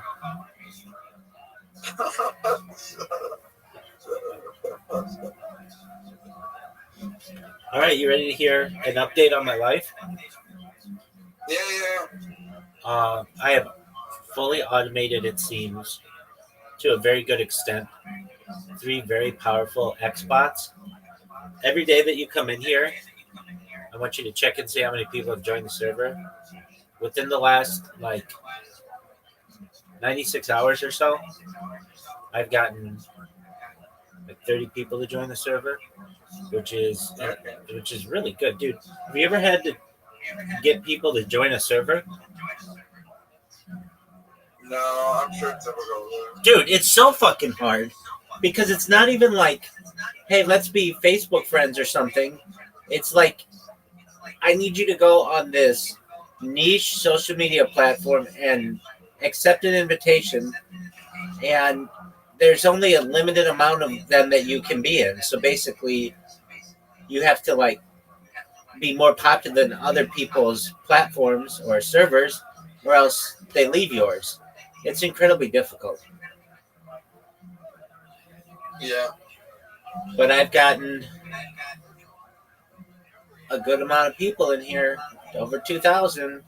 It's taken me a year, but that's good. So what's new with Oblivion? I am a white guy. I am an Imperial. I am focusing on a little bit of everything: archery, magic, and your melee, whatever you fucking want to go on. And I am in the Dark Brotherhood. Are there any topless chicks in that game? Unless you want to, dude. Okay, that's tight. So no, there's not, but you could mod. You could pick. I think that might be the only mod. The only mod I've seen for it so far was that. All right. Did you know that it's 246 days until Grand Theft Auto launches? That's 7 or 6. Dog. It's Grand Theft Auto 6.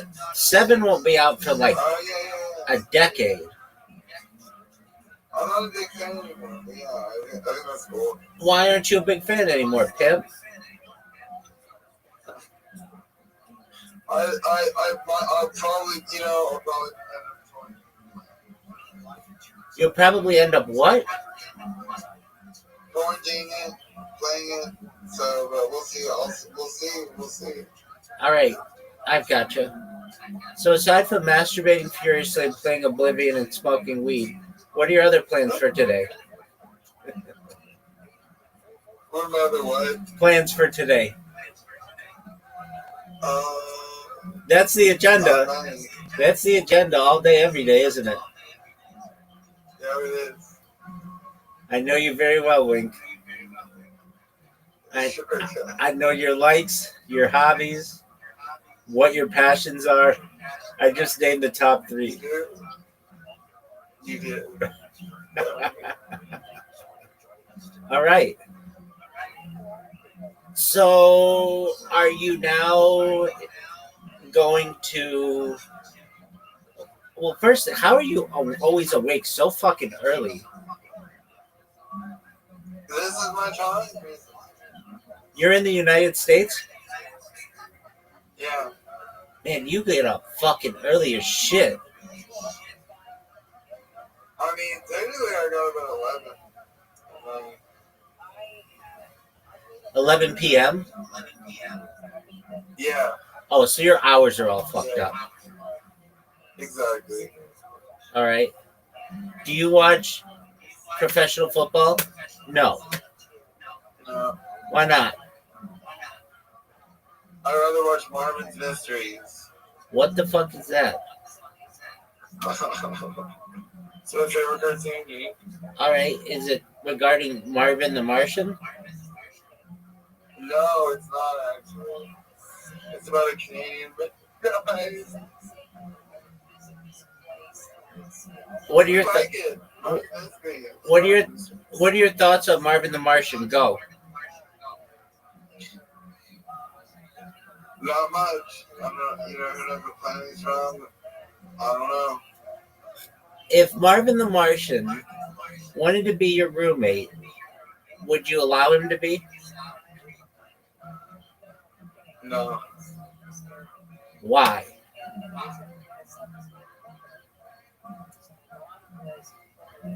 Yeah, I'm not a roommate with aliens. Do you know from where Marvin the Martian is? No. Mars, dog.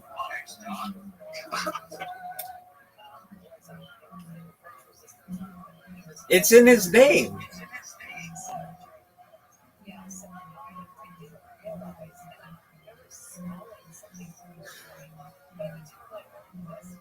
How did you not know that? I don't know. Yeah, that's a good point. Excellent. Excellent. All right.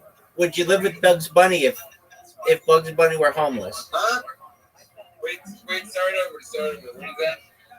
Would you live with Bugs Bunny if Bugs Bunny were homeless? No. Why not? I don't think I live with cartoon characters. What about Peter Griffin? Definitely not. What about Jessica Rabbit? No, well, you got me there.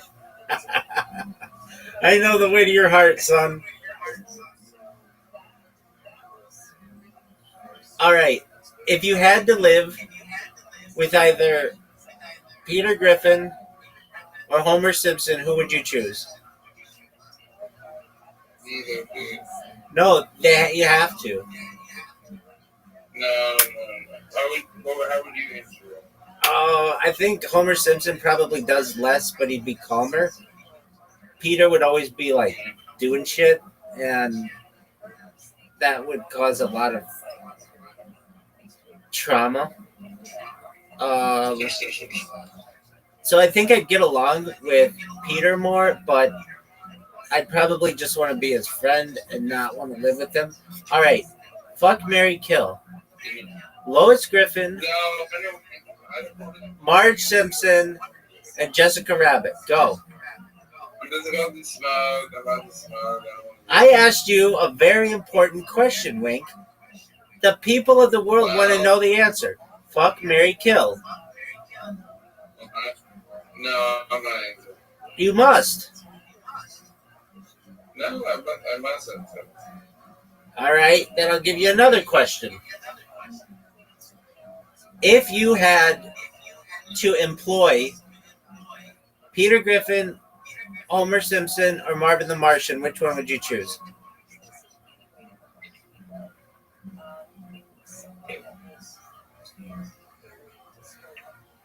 Wink. What? Assuming that they could all work for you, who would you rather hire? Peter Griffin, Homer Simpson, or Marvin the Martian? Go.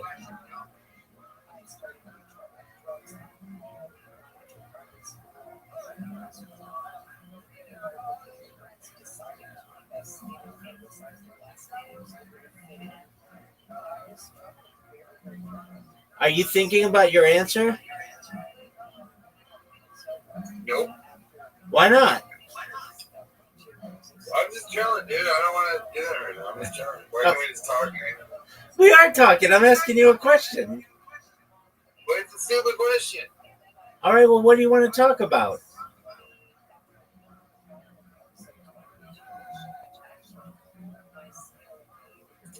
Let's talk about one of the things that you originally said you talked about when I first got to the server, like green hydroponics or fucking radioactive nuclear fusion, whatever. All right, do you know who Bob Lazar is, the former S4 engineer? I do. Amazing. What are your thoughts on him? I think he's pretty consistent in his answers. I think he seems like he's telling the truth. Yeah, Wink, you're exactly right, man. I agree. I think he's a fucking American hero. I saw the like the the 80s video of him in the car. That was interesting. Like he's like trying to get his story out. Yeah, dog. Where he has the jet-powered Honda.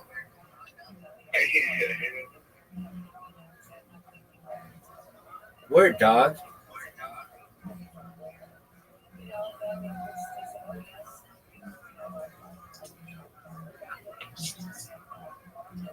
All right, so let's ask this. If you were the manager of a fast food restaurant, would you hire Bob Lazar if you needed a job? Yes. Excellent. Would you ask him all the questions that you could? So, one moment. Yo, what up?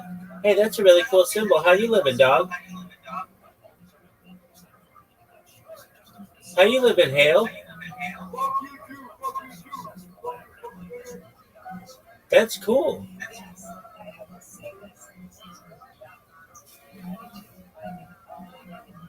How'd you like that, Wink? Oh, that was nice.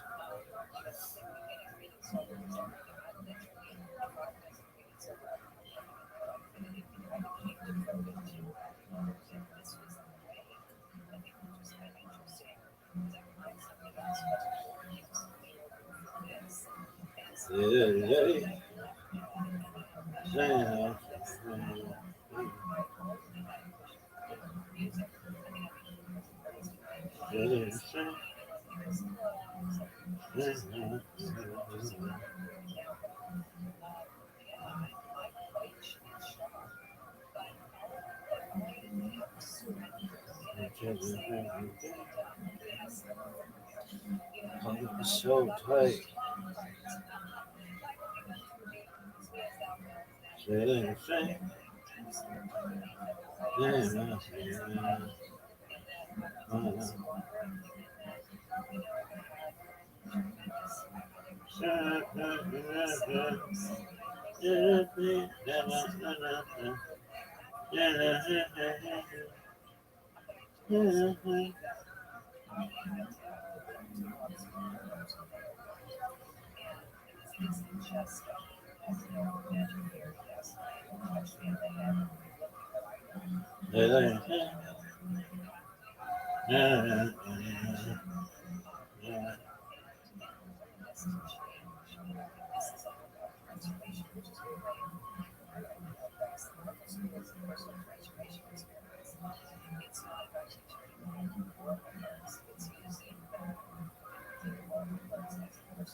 Oh, that fucking stance is so funny. I'm hollering. All right, kid. Do you think you're taking an L this week? If we win, that's it out. We're gonna win the whole thing. Of anybody's team that I have had fear, of which I had fear, it was you.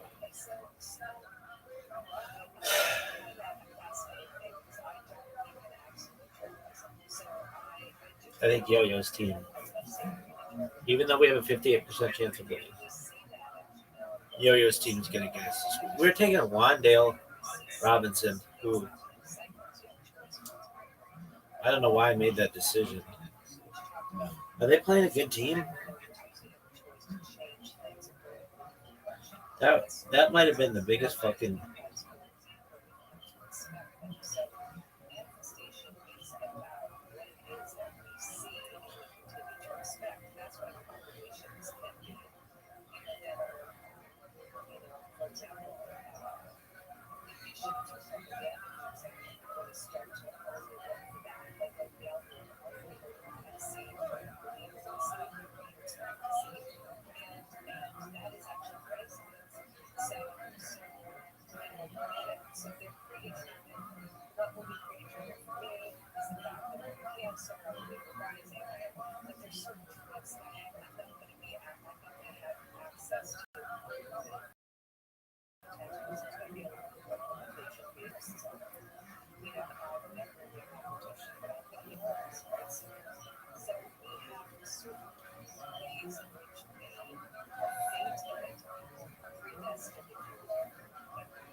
League winner.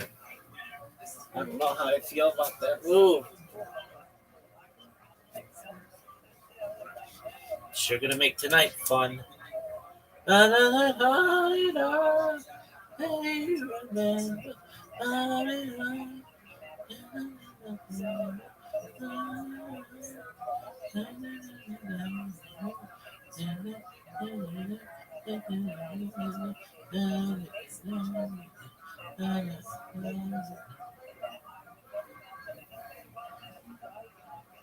Look at this athleticism. Look at this move.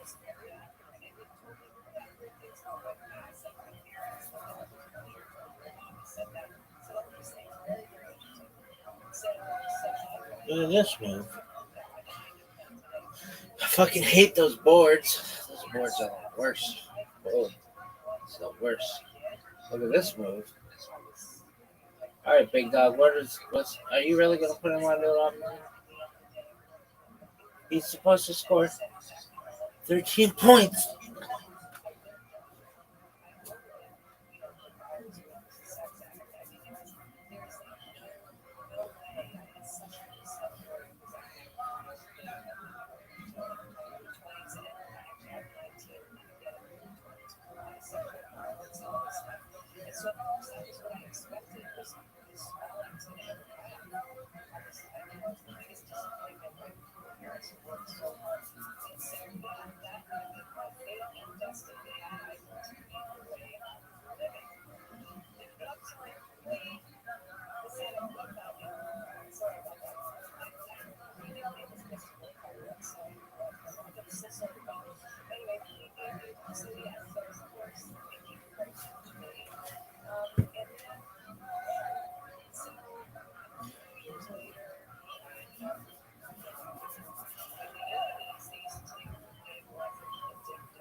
Look at this athleticism.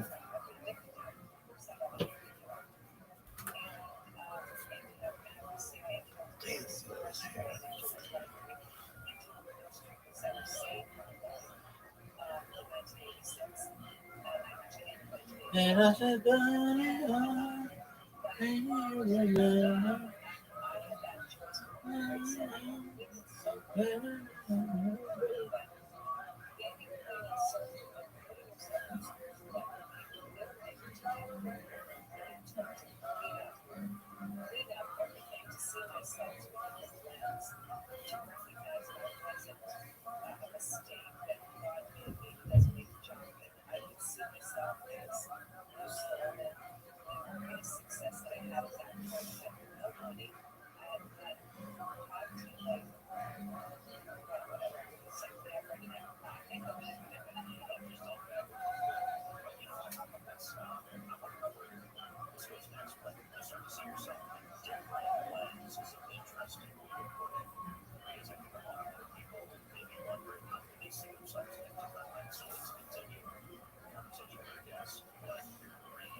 No.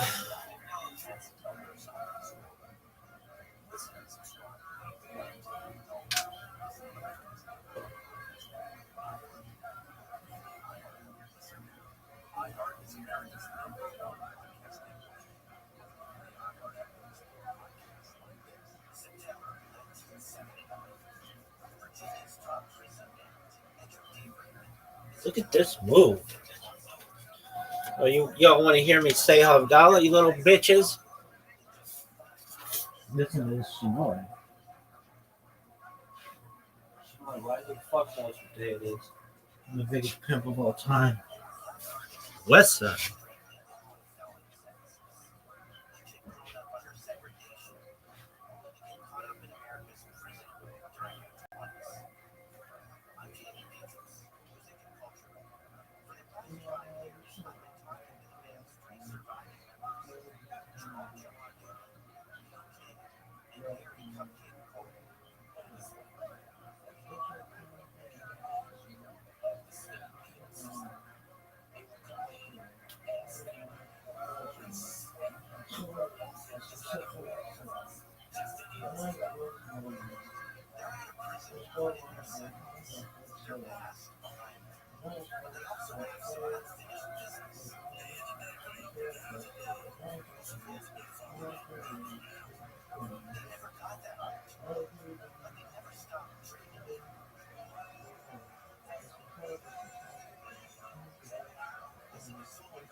That's how we do.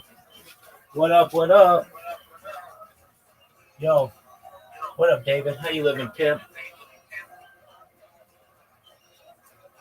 David, can you hear me? Hope you're having a wonderful day, David. Shavuot, man. If you sell these later on, that automatically makes them muktzah. But if he doesn't want to sell them, they're not muktzah. We learned about the concept of muktzah machmas Shout out to David. something that doesn't have And David's usage, dog. like a stone that is not a kli. Or in the Gemara's example, you have a branch of a palm tree. It's for firewood. Muktzah machmas kufa. How do you switch that into not being muktzah on Shabbos? According to Rav Shimon Gamliel and Shmuel, all you need to do is think about it in your head. Machshava. Say, I want to sit on these branches forever, or according to some Rishonim, for this particular Shabbos. Rav says, no, you have to take action. You have to tie these branches together or something like that.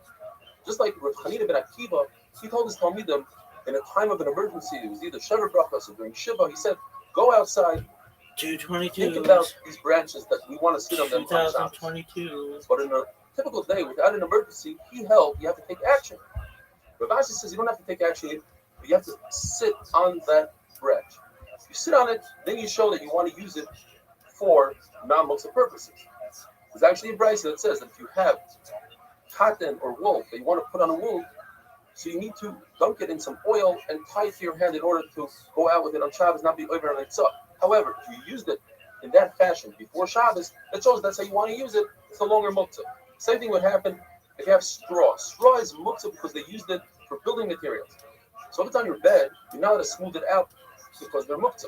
You smooth it out with the rest of your body, not with your hand. However, if you used it before Shabbos, you lay down on the bed, so you showed, I want to use it for a bed, or it's designated for the animal feed, then it's not muktzah anymore. If you take let's say a bucket of sand. Sand is muktzah. You bring it to your house, you want to use it to cover spit or whatever you have in your house. In those days, the floors weren't made out of concrete or tiles. It was just dirt. If you designate a special spot for this dirt, it's not muktzah. Otherwise, it becomes bubbled to the floor and it's muktzah. It's very possible, the Gemara says, the Rabbanan agree in dirt. Because dirt, you can't take action. You can't tie dirt. You can't change the composition of the dirt. And therefore, maybe they agree that in dirt, you don't need to take action. When it comes to shining kalim, you can shine a kli on Shabbos, but you cannot shine silver with tartar, with some sort of something that takes off a layer of the silver. But you can be medayik and say that you could use sand and nectar, which some translate as alum. The problem is that there's another brisa that says you cannot shine your silver with nectar and sand. So what do we do? So there's three explanations the Gemara gives. Either this gufa is the machlokes, something that's like sand, like nectar and sand, where you can't take action, so action doesn't work. And therefore, either it's not muktzah, or it is muktzah, you have to take action. That's the machlokes between two rices. Or the question is, the famous machlokes between Rabbi Yehuda and Rabbi Shimon, dollar shenim skava. He's not intending to remove a layer of silver, but it might happen as he's polishing the silver. And that's the machlokes. One brisa that holds it's mutter goes according to Rabbi Shimon. The problem is, if we go according to Rabbi Shimon, it also says in the brisa that you shouldn't wash your hair with it as shampoo. According to Rabbi Shimon, you could wash your hair with shampoo. He even says that a nazir is not allowed to cut his hair. He's allowed to use sand and nether for shampoo, even though it might remove some of the hair. So another shot is that it goes according to Rabbi Yehuda that says Dav Shenim Skaven Asur.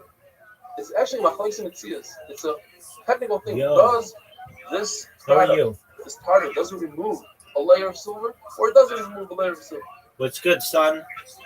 It also says in the Seifa that you may wash your face with these products. Now, what if a person has a beard? It might remove the beard. So we must say we're talking about a woman or a saras, a katan, people that don't have beards.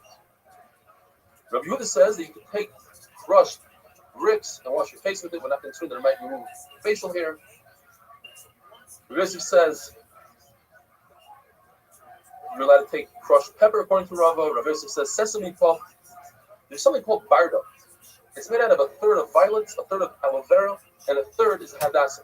If you have that concoction, you can use it on your face. But if it's more than a third of aloe vera, then it becomes dangerous and might remove hair. According to Rabbi Yosef, even up to 50% is mutter. The Gemara tells us that Amemar Rav Ashi used this on their face, and Mar Zutra didn't. And there's a fundamental machlokes here.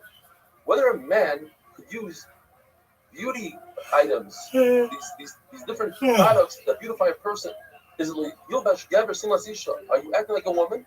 according to Mazurtu Sasur, point out Maimar and Ravashi, very interesting. It's actually a mitzvah. You have to take care of your body. Hygiene is very important. And another pshat in Rashi is that when people see a beautiful person, they give shevach to Baruch Hu. There's a vera to be mashmas food, to destroy food. So you might have a question, can you crush olives in order to make them sweeter? But by doing so, you'll be destroying all the olive oil.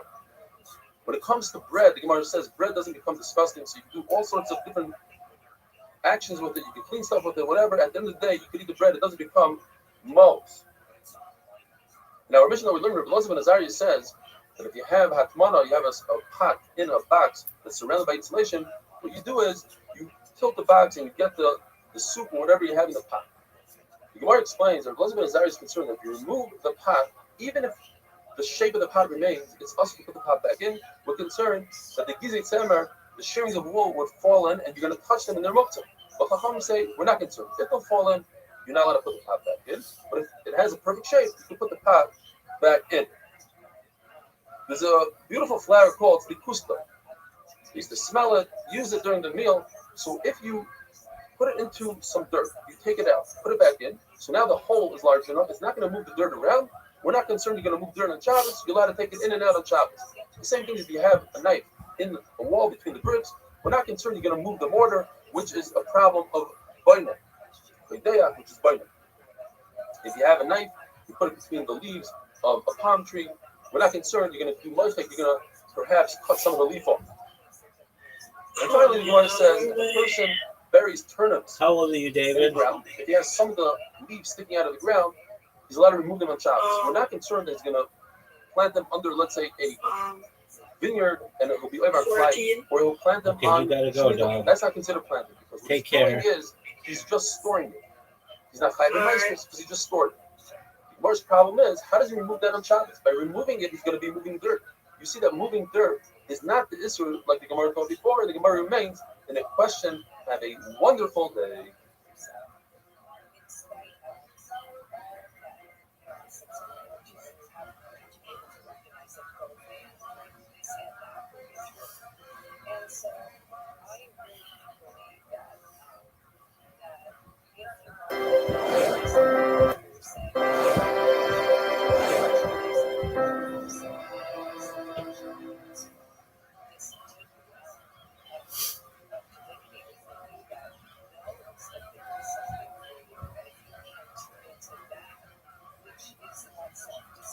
Shabbos Dafnun Aleph.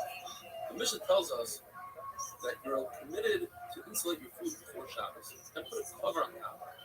But don't do so once Shabbos comes in.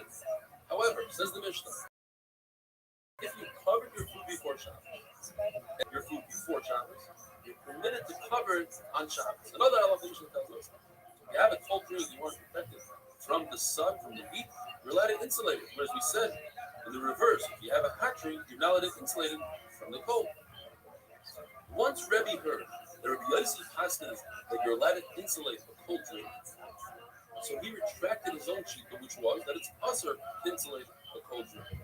And the chiddush is that even if Rabbi Yossi was right there in front of Rebbe, Rabbi Yossi would subordinate himself to Rebbe because Rebbe was the Nasi. Nevertheless, Rebbe accepted Rabbi Yossi's halakha. Why? Because from the Chanim, they treasure each other, they mechav each other. And the Gemara on the Bek says that there's a shita that actually holds that it's also to insulate cold drink, protect from the sun. Nachman wanted to make a statement and he wanted to show everybody that halacha is you're allowed to insulate a cold drink. And not only that, he said you're allowed to use water that was boiled up by a guy because anything that's you're able to eat before the bishul akum, there is no problem with bishul akum. So he told his servant Daru, go ahead and do those three things. And Rabbi Ami was very upset at him. He held that other chashuv like Nachman should not act like that because other people are going to take it as if you're allowed to be makel and halachas. It's also to do a tamana with something that's most valuable. You're not allowed to insulate with a device that increases heat, like salt and other things that we mentioned the other day. If you're doing a tamana with something that's not most valuable, you already did a tamana. You're already insulated. You're allowed to add another layer. Explains Restream. Not only that, you're allowed to take off all the layers And we don't say, oh, you just started over, and from that point on, you put on a much thicker layer. It's not considered hatmana. The only isser of hatmana is in that original pot. If you take a pot and you pour it into another pot, you're showing that you don't care, that you're cooling off this food anyways. So there's no sense in saying that perhaps he's going to go ahead and boil it up again. He's already in the process of cooling off the food. If a person takes his food and puts it in a box, and the box cover is mukta, it's also to take the food out. If the box is slightly ajar, it's slightly open, then you're allowed to take the food out. Obviously, if the top is not mukta, then it would be mutter to take the food out. The Gemara tells us you're allowed to take a metal urn and put it on top of an earthenware vessel, even though the earthenware vessel is much hotter, as long as you don't want to increase the heat, you just want to keep the heat in the urn. And of course, the opposite is also true. You're allowed to take earthenware and put it on the metalware, and you're allowed to put metal on top of metal, and earthenware on top of earthenware. And then finally, for this pair, it's also to defrost ice cubes in the sun, in the heat, defrost snow, but it's mutter to take ice cubes and put them into a drink because the defrosting happens on its own, and with that, Hadrin Allah, Hadrin Allah. And now we're going to start the parak, Behema Yaitz. This is the Raisa of Shvisas Behema. You have to make sure that your animal keeps Shabbos. That your animal is not over on the Lamakas Malachas, just like you're not allowed to be over. Therefore, your animal is not allowed to carry on Shabbos. What constitutes carrying? Walking just around 4 hours, going from shus to shus, but with what? Is a chain that you protect your animal instead of carrying, is a knife, some sort of jewelry that it wears, beautify itself. What's considered carrying? Says the Mishnah. We're dealing with a camel. If you go out with an afsar, a halter, because that's how you control a typical camel. If it's a very wild camel, called a naka, a white female naka, the only way to control it is with a nose ring. So for that particular camel, a nose ring is not considered carrying. If you have a lubi donkey, an Egyptian donkey, a very special donkey, so it's more difficult to control than usual. You need a bit, a metal bit, and you put it in a typical horse, you use a shake, which is like a typical dog leash. You put it around the neck. If one of these chain devices becomes a tumas maze, you need to sprinkle it with the parat duma ashes. And you may do so even though it's on the animal. And you may put the whole animal or its head in the mikvah, and that's enough to be covered. You don't have to take it off the animal. The Gemara just tells a story. Levi wanted one of these move donkeys. He heard that they're really good, so he sent money to a very distant place. And they sent back to him. It's too difficult for us to send the donkey. It's a 6-month journey. Therefore, take these barley. They sent him a bag of barley. They said, just feed your donkey barley. That's all it needs to be like a lulav donkey. They said in front of the Rebbe that if you have a very wild donkey, the camel, and instead of giving it a nose ring, you gave it a halter, which is not really going to control it, that's considered carrying on Shabbos. It's also to give that to the animal because it doesn't do its purpose. What about the reverse? What if you overdid the shmiri? Shmiri is saying, instead of giving a typical family an halter, you gave it a nose ring. Is that considered carrying? There's a brisa that says that a lulav donkey go out with a halter, where typically you give it the bit in its mouth, you give it even a lesser. This explains it can go both ways. But what about a cat? Where typically you can control with a very thin string, you give it a very thick string. It's machlokes, since that's considered a shmiri, so it's more than necessary. Is that considered carrying for the cat? Or just tells us a story that Levi's donkey overtook Rabbi Bar Huna's donkey, and Rabbi Bar Huna, college died, was depressed by it. He was saddened that Levi would overtake him like that, even though he was more fussy than Levi. So Levi wanted to appease him, and Levi asked him a question which kind of explained what happened. He said, what's the halacha regarding my donkey, who's not a very well-behaved donkey and overtakes people? And I use, on Shabbos, when I use a kumiyah, when I use this bit in its mouth. And he said, yes, in fact, your own father is asking, the Reb Hanina that holds that any shmir yisera, any additional guarding of an animal, giving a nose ring to an animal that doesn't need a nose ring is not considered carrying. Have a wonderful day.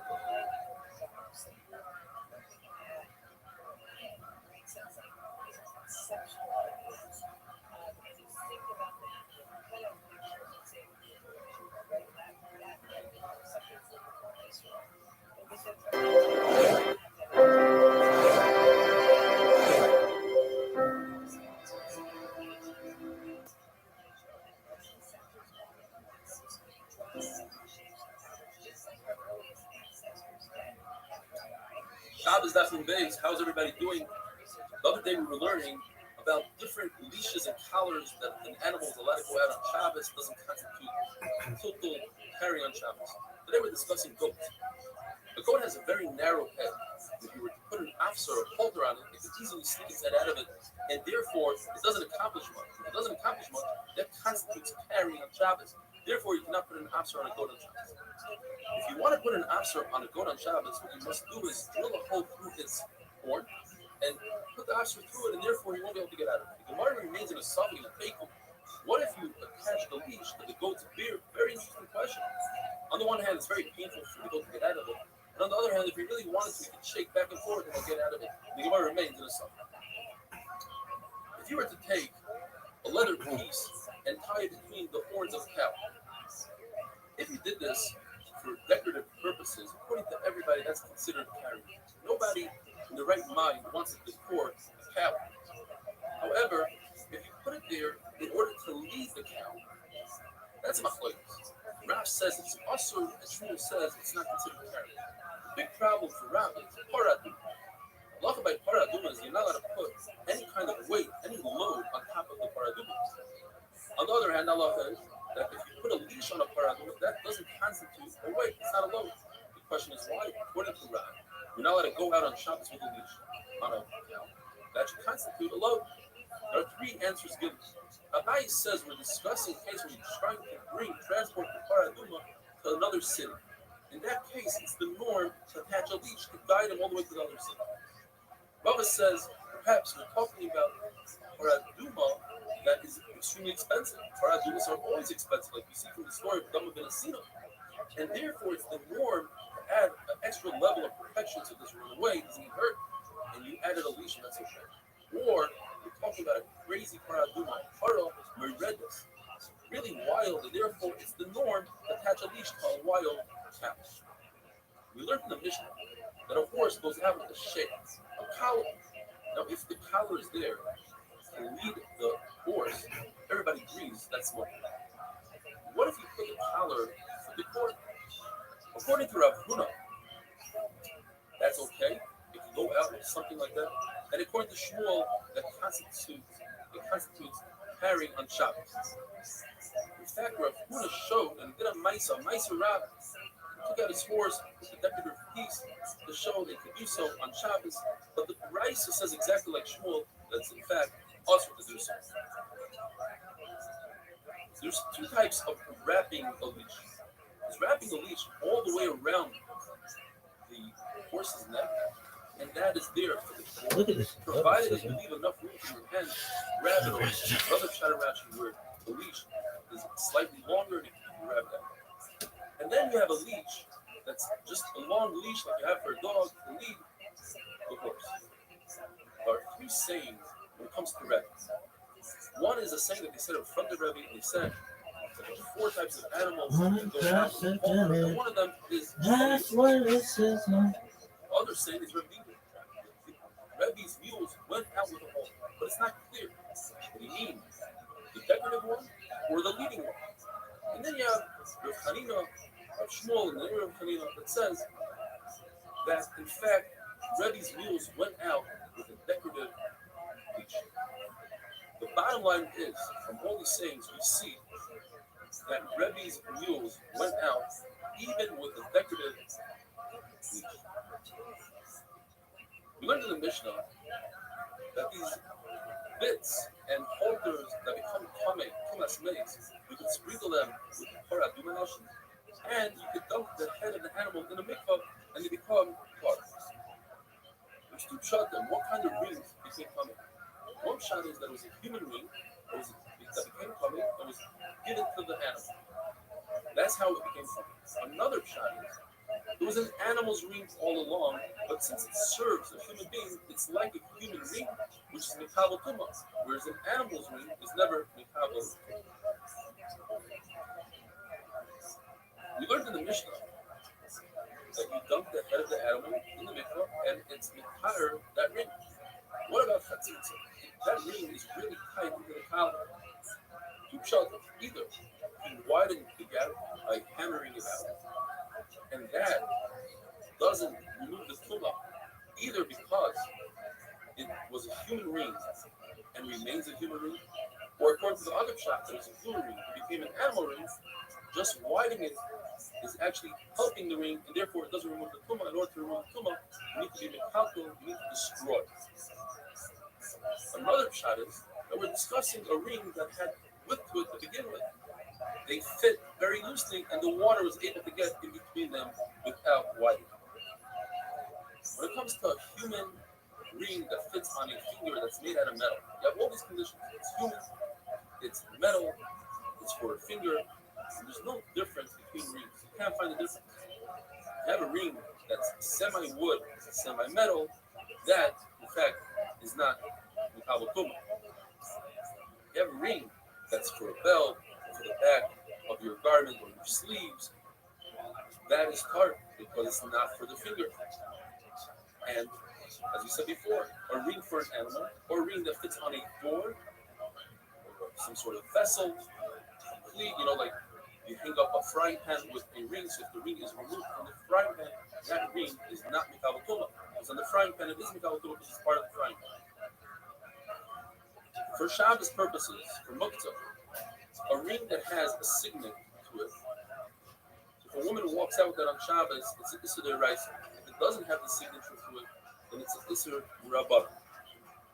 When it comes to a needle, if it's a whole needle without any rust, it's mikabel tumah.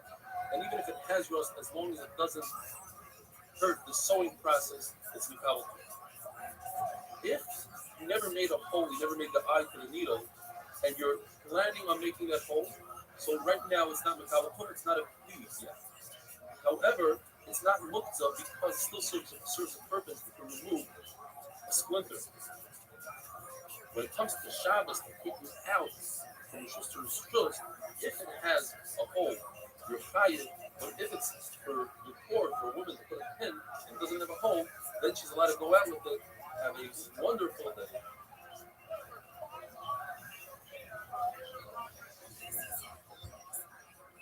That is fine.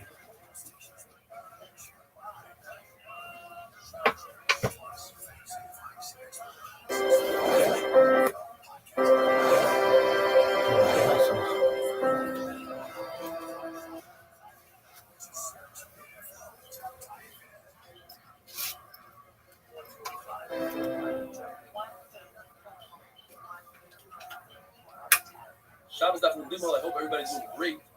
Mishnah tells us there's something called a merdas, a saddle cloth. It's much wider than a saddle. The saddle goes on top of that and provides it for the donkey. So therefore, the donkey is allowed to go out into Sharabim with a saddle cloth, provided that it's tied to the donkey. You don't have a shash that'll fall off and you pick it up.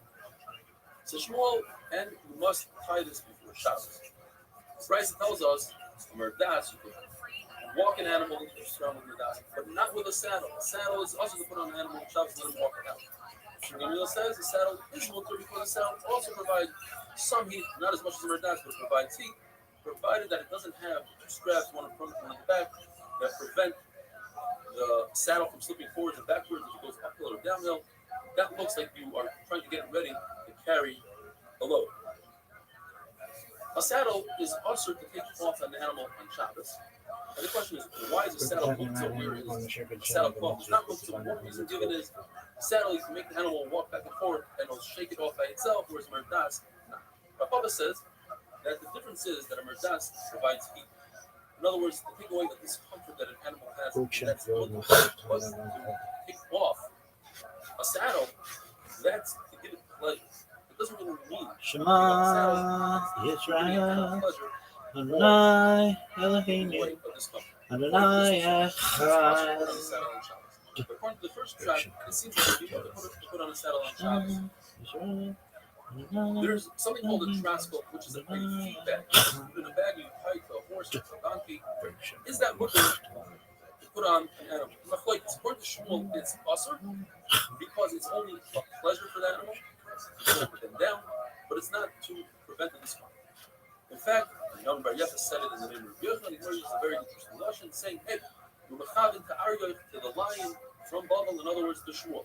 But Rav says that it's mutter to put a feed bag on the animal, and when Shmuel heard that Rav said this, he said, that's what Rav says. Rav doesn't have any clue when it comes to the Shabbos. A horse should not go out with ornaments such as a fox's tail, which prevents ayin hara. A zah should not go out with a pouch to catch the emissions. A goat should not go out with a pouch on its udders, as we see much more about that later. We had it in the mission. A cow should not go out with a muzzle, because all these are considered massively a burden. A shoe on a cow is also because it might slip off. We're not talking about a horseshoe, which is adhered strongly. And this shoe halacha is a chumrah by an animal that you don't have by a person, because obviously a person could go out with a shoe. An animal should not go out with a kameya, which is an amulet, even if this kameya already proved itself it's a muncha by a human being, because what's good for a human is not necessarily good. Kameya amulet for an animal, a human has a mazal, has a mouth that goes with it and provides for it, or goes to shemayim to be kind with the thing, and it won't work for an animal. An animal is permitted to go out with a bandage and a splint on a broken bone and a placenta and a bell that is stuffed so it doesn't make noise. It does say, though, that young horses should not go out with a transport feedback if it's too loud. It seems like privately in their own backyard, his mother, Gemara says, we must explain that we're talking about providing something that takes away the discomfort, not giving pleasure, but taking away discomfort. Young horses are very difficult for them to bend down and eat. Therefore, it's considered a discomfort and similar to Radas, the saddle, which you are allowed to put on Shabbos. It says that you're not allowed to take off the scab from an animal. Why? We must say that we're talking about a field scab, and this is for pleasure, not for discomfort. Once again, another halacha. An animal is not allowed to go into water if it has some sort of blood clot, where a human is allowed to go into cold water. Says Zula, it's not because of discomfort or not discomfort. It's a different question about shika. Some amount of people might think you're giving it medicine, and they'll come to grind herbs medicine, and that's awesome. In fact, it's machlekes whether this serious chachamim shika samamanim applies to an animal or not. There's another shayla. Chachamim make it zera. Let's say shika samamanim when you're about to lose money. Let's say your animal will die. It doesn't go to cold water. Another example is, let's say your animal went out of the foot. Are you allowed to call it to you? They're exera, you might have to grab it, and that would be awesome. But perhaps not to lose money. You're allowed to. Well, in that case, it's not a good raya because it's not talking about out of the kum. It's within your kum. It's just the animal is out of the kum of the shepherd. This is machlokes, as we mentioned before about shlichus hamad. Let's jump further to the contradiction of whether or not a goat can go out with a pouch on its udders. There's three ways to explain the contradiction. There's a person that says it's also. There's a person that says you could say perhaps the person that says it's mutter because it's adhered very strongly and it won't fall off. We don't have a chance to pick it up. Other Brisa, it's not adhered. Another way to explain it is that in our mission itself, there's machlekes. The Tanakh, who gradually explains, means Rabbi Meir holds that pouches on the udders of the goat are mutter. Rabbi Yossi says that it's also. A third explanation is that there's a third band of in our mission that makes a distinction between a pouch that's there to stop the milk from flowing. And that's actually considered medicine for the animal. It's for the animal's benefit, not to nurse. Versus if you're just trying to catch the milk in a bucket, where that is not for the animal's purpose, it's for your purpose, and therefore it is also. The Gemara tells us a maisa that there was an animal that had very large udders that were scraping on the ground, and for that, you see that's to prevent discomfort for the animal, and that follows everything we said. You're allowed to provide it. One of the most incredible stories in Shas. There's a story where a person's wife died and left him a child who was nursing. And the father couldn't provide for the child, and the Gemara made a next that the father was able to breastfeed his child. The Gemara says there's two ways to look at it. Either Look how great this person was that Baruch Hu made a nice for him. Or look at this person that he was Matriach HaKadosh Baruch Hu to change the mice separation. In other words, Rav said, Baruch Hu makes a lot of nisim every day. Provide and to save people, but not to give personal results, not to add fruit to your storage facility. That he doesn't do. And here he did that. That's not very good. Another incredible story, one to remember for the ages, was a person who married a woman and never realized until the day she died that she was missing an arm. The Gemara says, look what a tzanua she is. Says the Gemara, perhaps she wasn't a tzanua. That's the derech of a woman. And especially her, she had to hide it from her husband. Look how tzanua he was. He never looked at her in a way that he noticed that she was missing an arm. The Mishnah says that a zachar sheep goes out with the woman, meaning, one shot is that it's to protect his heart from the wolves. The wolves like to attack the heart and they go after the nails who stick their nose up into the sky, and it is a threat to the wolves, so they attack them. Another kind of the Gemara is that it's to tie up your zachors so they don't mate. Similarly, the opposite is shefuza is in the Mishnah, and that's to tie the female's tail so that it will be easier for them to have a wonderful death.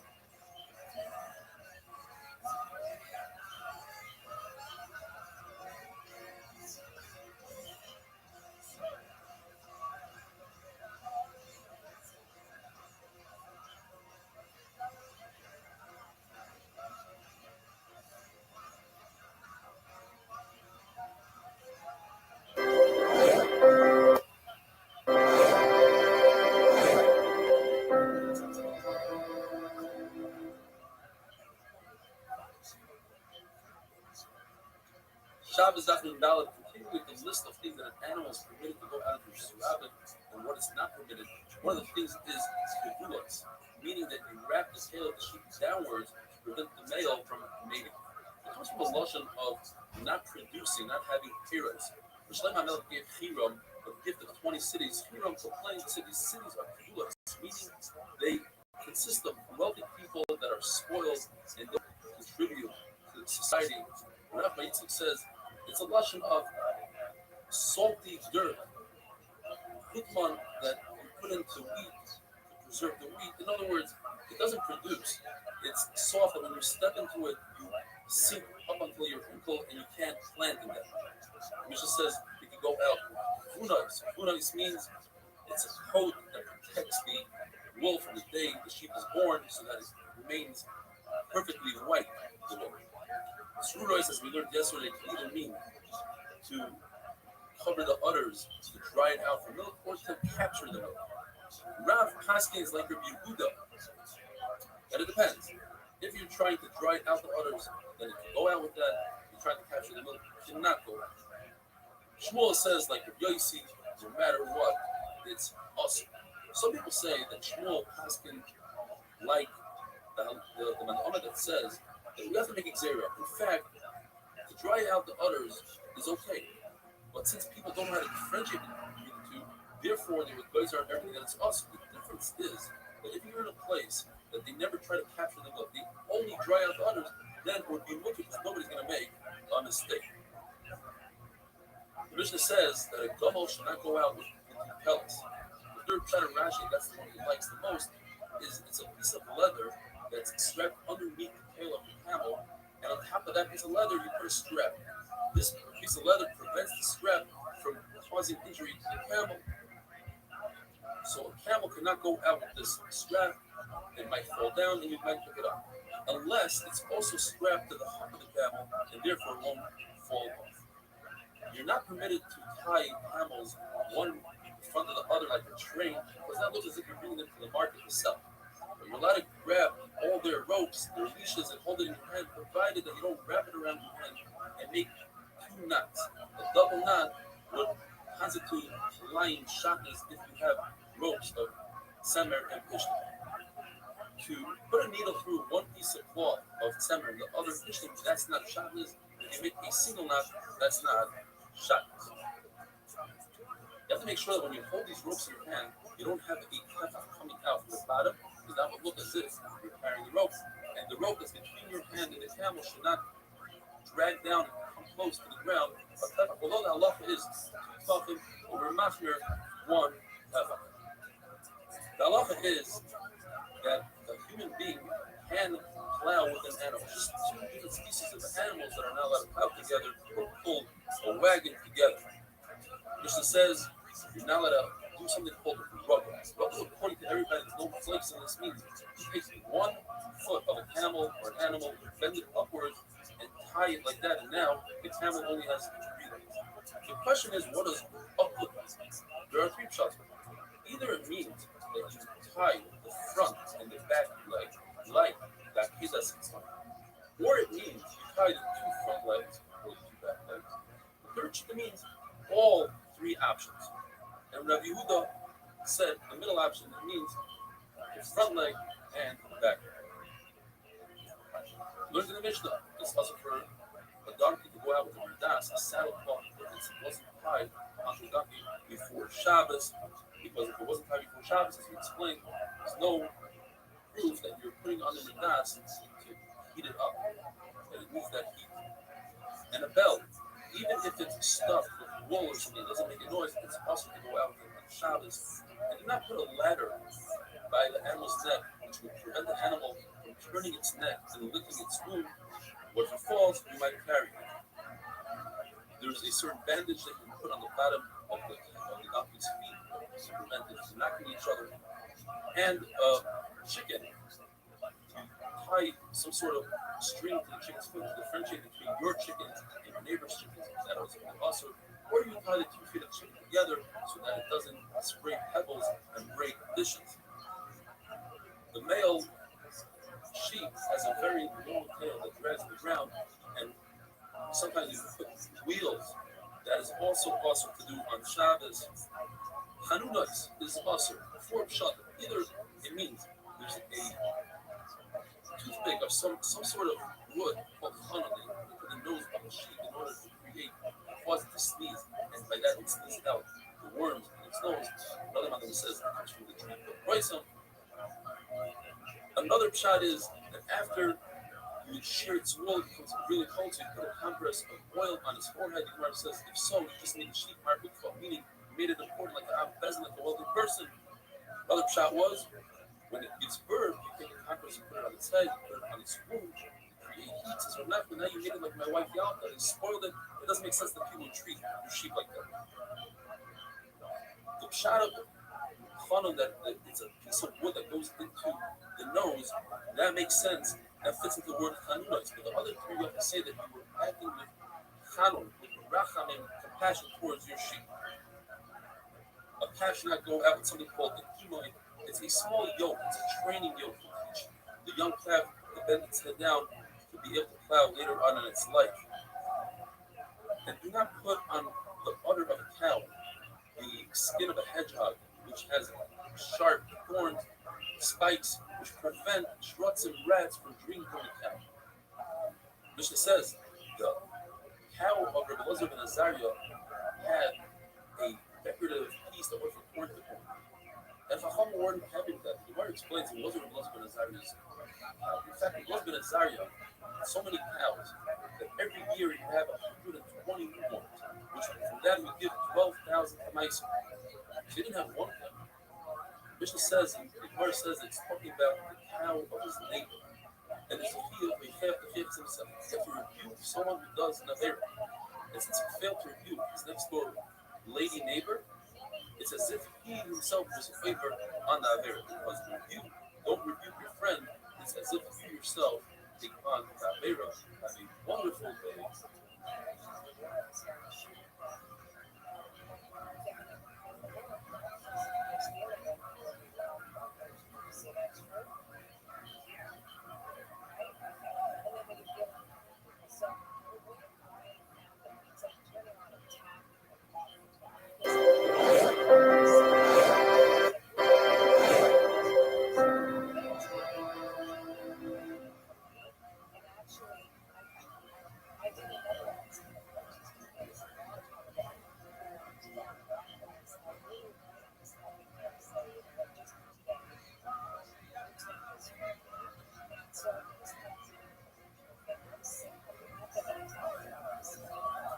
Shabbos Daf Nurtei, where it tells us a person see somebody sinning, doing a era, he doesn't do machal, he doesn't rebuke them, he doesn't rebuke the Musar, or if he sees his family, his people from his city, Klal Yisrael, if he has the ability, he's a king, he's a Nasi, and he doesn't rebuke them, it's as if he himself sinned. Shmuel ignored a woman who demanded a Torah. Rabbi Yehuda's Talmud says, Rebbe, it says in the Pasuk, if you don't listen to the poor, at the end, they won't listen to you. Says Shmuel, Rosh Kabbalah, your Rebbe, who's myself, Shmuel, is in Cold War. Rosh. Your Rebbe's Rebbe, who's Shmuel's Rebbe, Mar Ukva, he's in hot water. He's in charge. He's not better. Let him do the Torah. There's amazing places about last week that we don't debate. In the Sugya of Yonim, Lamata, Kafan, Lamata. That place says, because of this Sugya, in Shemayim, Rabbi Yehuda is a top, Shmuel, the Rebbe, is a top. When your other head says, Shmuel, in fact, answered him well. It wasn't his problem. But the fact that he didn't repeat his own Rebbe Mar Ukva, that's where the problem is, and that's where Rabbi Yehuda is a top. There it says, you must rebuke somebody even if they suffer. You're not sure he'll accept your Muslim. If the person doesn't accept your Muslim, as he points out, you should not rebuke them. You know that you should give value when you see this. You see that Baruch Hu, even though when he promises something good, he always sticks to his promise besides in one place. When Yecheskel was giving a rule on the future Uranus, Baruch tells him, Gabriel Hamelech is going to put the letter Kaf on the forehead of tzaddikim to indicate to the malach and Kabbalah not to kill them, and a cuff made out of blood on the foreheads of the Rishayim to kill them. Says the Midas Hadith of Baruch, what's the difference between the Rishayim and tzaddikim? So the Reformers, these are tzaddikim Purim, and these are Rishayim Purim. Says the Midas Hadith. But tzaddikim had the ability to rebuke, they didn't rebuke them. Baruch agreed with the Midas Hadith. And in fact, the malachim came and destroyed the tzaddikim before they destroyed the Rishayim. It started from the Levim and the Samidish and the Mizbeach as they were playing the kingdom, the instruments that were made out of copper. The six malachim Kabbalah who sent to destroy the place were called Ketzer, Abachimo, Mashkos, and Shabbat Makala, fury, anger, wrath, destroyer, breaker, and annihilator. These are the midah of destruction. Why did Abishai Baruch choose the letter Kaf out of all the letters? Because it stands for Nikamos. He's going to live, he's going to die. Or Kamo, Kaf and Skusam is the end. This is the end of the Skusam of Rabbi Yaakov. Or the signature of his Baruch is the word Emes. The first letter now is the last, and the middle letter now is Mem. Meaning, his Baruch is there. He's there. All the way to the end, he's there. The last letter is a Kaf. When did the Swiss always stop?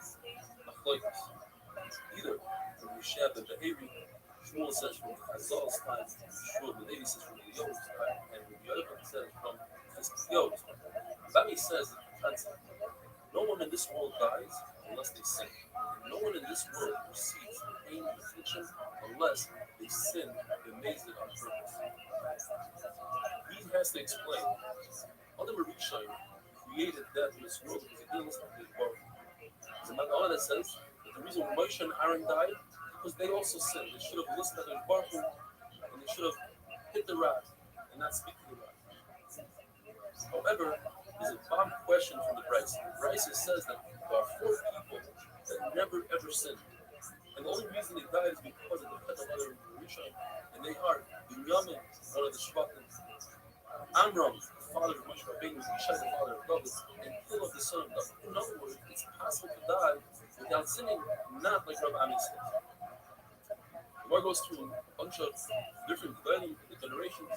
And whoever says that they sin is making a mistake. Whoever says Ruben sins, the Ish is mistaken. Although the pasuk says Vayishkav is Bilam, he was with Bilam, it doesn't mean necessarily Ish.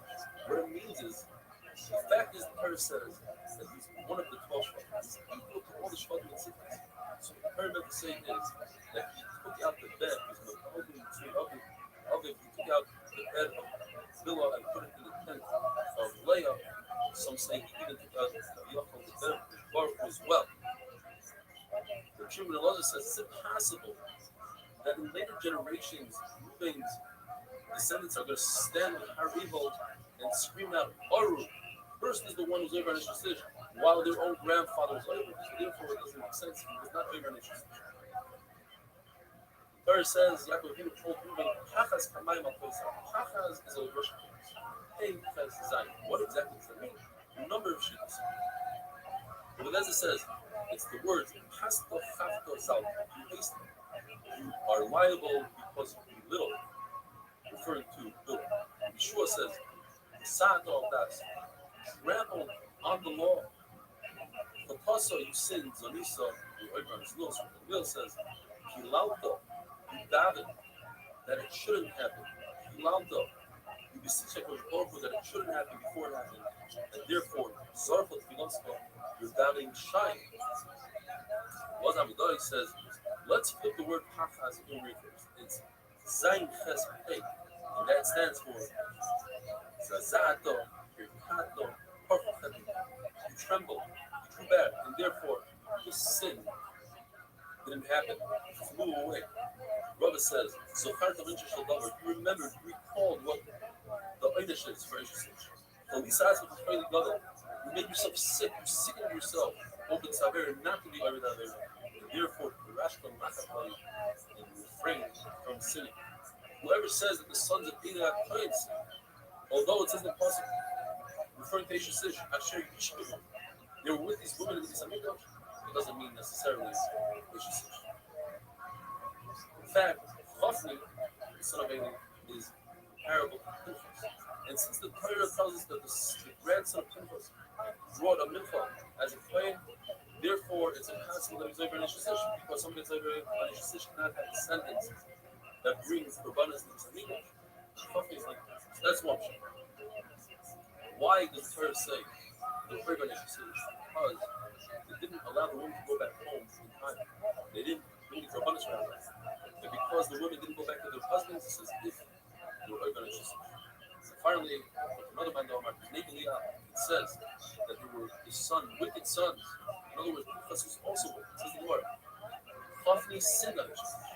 But because Pinchas didn't rebuke him, didn't give him Musar to Chacha, it's as if Pinchas himself sinned Beishis Ish. Have a wonderful day.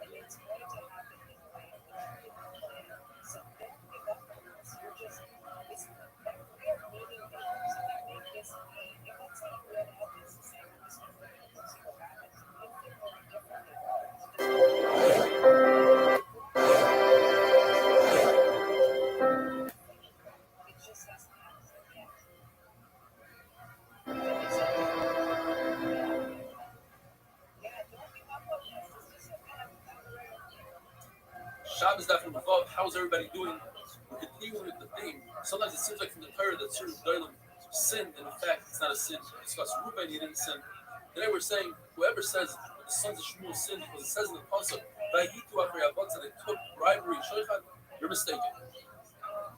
What happened was they weren't like Shmuel, their father, who went around to do bidding Torahs. They stayed in their place and they sent their messengers out, and that's considered Botza. They try to fatten their salaries, and they received the return, and therefore they weren't as great as their father.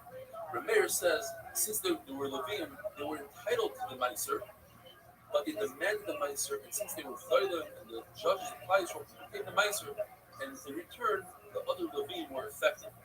Rabbi Yehuda says they would give their money to the Balabatim to do business with them. They would take back their money without giving the Balabatim any cut. But in return, they showed favoritism during Dini Torah, and that's wrong. Rabbi Akiva says they would take the koyach with force, extra meiser, stealing. Rabbi Yossi says they took the matis huna, which is also stealing. Famous Gemara, whoever says David HaMelech sinned with Bathsheba, the wife of Uriah, with Ashes Ish, is making a mistake. Rav says that Rebbe, who was descendant of David, tried to find for his forefather a way out of this. It says in the Pasuk, last Yisrael, David only intended to do bad, but he never sinned. As the Pasuk says, Uriah Hachiti, Kiso the fire. You killed Uriah Hachiti. Mara says this, he didn't kill him. He was supposed to bring him in front of the Sanhedrin, and he failed to do so. even though, as the Gemara says, he was a Mori B'Malchus, he deserved to die because he said to David, Adoni Yoav. He called Yoav his master rather than David the master. Or according to Tysus, he didn't listen to David when David told him to come home from the war. So he deserved to die. But David should have brought him in front of the Satan. In fact, the Pasuk says, just like Bnei Ammon, it's not David's fault when the guy in Ammon killed the Jews. So too, when Uriah hit the guy, it wasn't David's fault. As Ishtai Lakachta L'Chalisha, you took Uriah's wife as your own. The Torah says she was your wife, that means Kiddushin was chal, it was a good Kiddushin, and it was legal, it wasn't an affair. Rav says on the one hand that David never sinned only with the thing of Uriah. But on the other hand, there's a price that says, there's a saying that says, Rav says, that David sinned by accepting Lashon Hara. Shmuel says he never accepted the Lashon Hara. But he saw signs that the Lashon Hara was right, and that's why he accepted it. What happened? David went to search for descendants of Shaul, and he found Ziba, one of the servants, and he said, does Shaul have descendants? And he says, yes, in fact, he has a grandson, Yekubashis, the son of Yohanan. He told him the light of, and we read it with the Aleph, meaning to say, Ziba was saying, he's not a Talmud Chacham, he doesn't know how to learn. But when David found Yekubashis, he realized the light of, as the Gemara Baruch says, Yekubashis was greater than David, he was his Rebbe in Torah. The light of, with the Aleph, he was full. When David HaMelech later on ran away from Yerushalayim, from his own son Absalom, he bumped into Ziba and he says, where's Mephibosheth? And he says, he's rebelling against you. And David accepted that Lashon. But he saw that Ziba's a liar. Why did he accept it? Because he saw Mephibosheth as similar. Mephibosheth didn't bathe and didn't shave and didn't take care of himself coming to the king David. Mephibosheth tells David HaMelech, I'm upset, not at you, I'm upset at Baruch. Why did you give my belongings or half of my belongings to Ziba? Says the Gemara of Asim came out and said, not so, not so. You fight with me just like your grandfather Shaul fought with me about the river. Says Rav, at the moment that David HaMelech accepted Lashon Hara from the slave, Mida Keneged Mida, Shlomo's Malchus went half to the son and half to the slave, Yerovam. Half to Rehoboam, half to Yerovam. And because of that, Yerovam brought Avodah and set up the Egel Hazav on the way to the Beis Hamikdash. Klal Yisrael came into this Mikdash, and Klal Yisrael started doing Avodah. Eventually, it was well for Klal Yisrael. Whoever says that Shlomo HaMelech sinned by worshiping Avodah is making a mistake. His wife tried to seduce him to Avodah, but he didn't listen. And just like the same pasuk says that Yoshiyahu broke the Bamos, although it wasn't Yoshiyahu, it was also the Yeshaphat.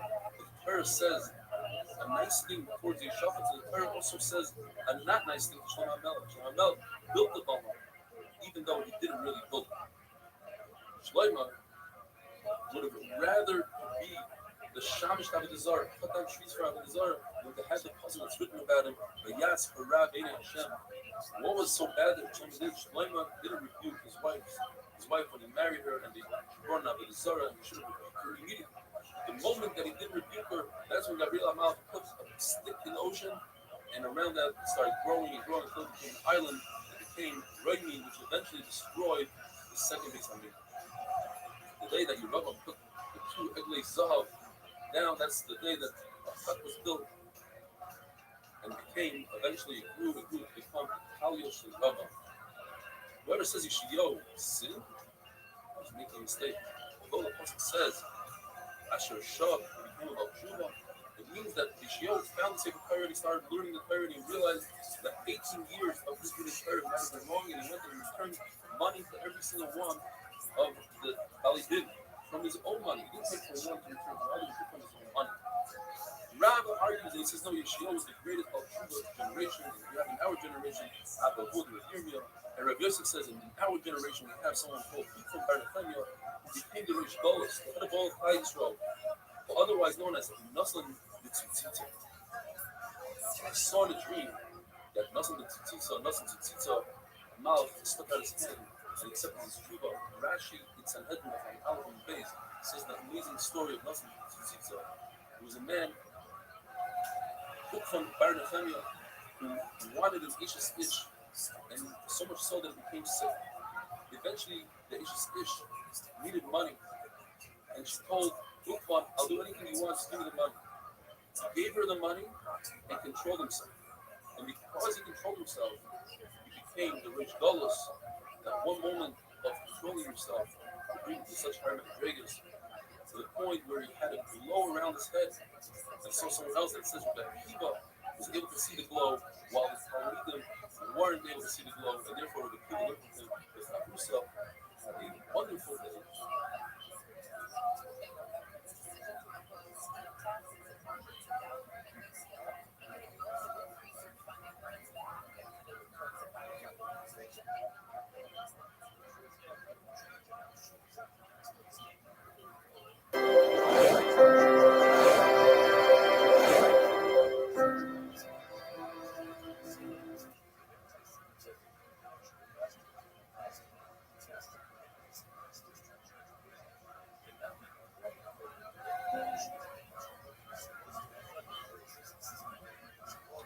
Shabbos Daf Nun Zayin, it's amazing.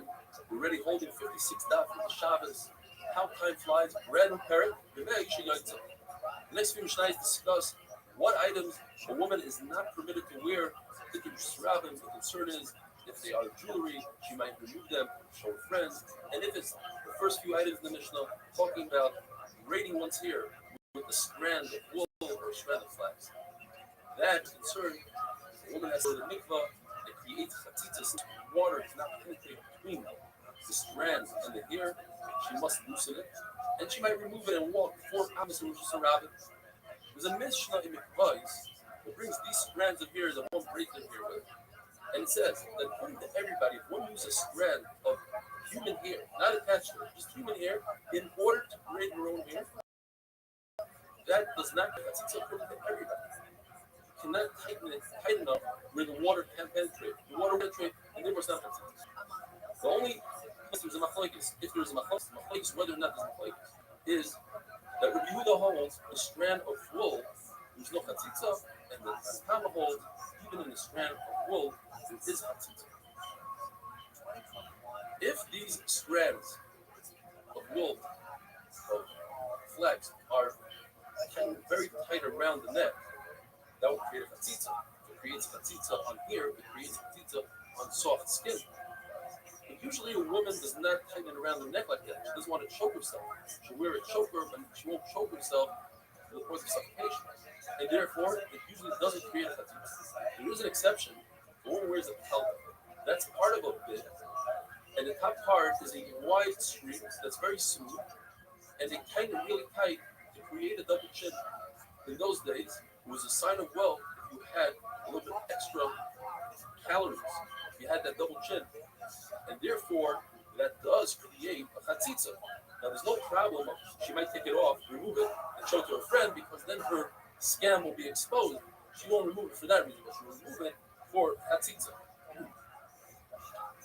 The Mishnah says a woman cannot walk out with a tefes. The tefes, you say every day, the tefes, that's where the tefillin are. Basically, it's a headband that goes from ear to ear around on the forehead.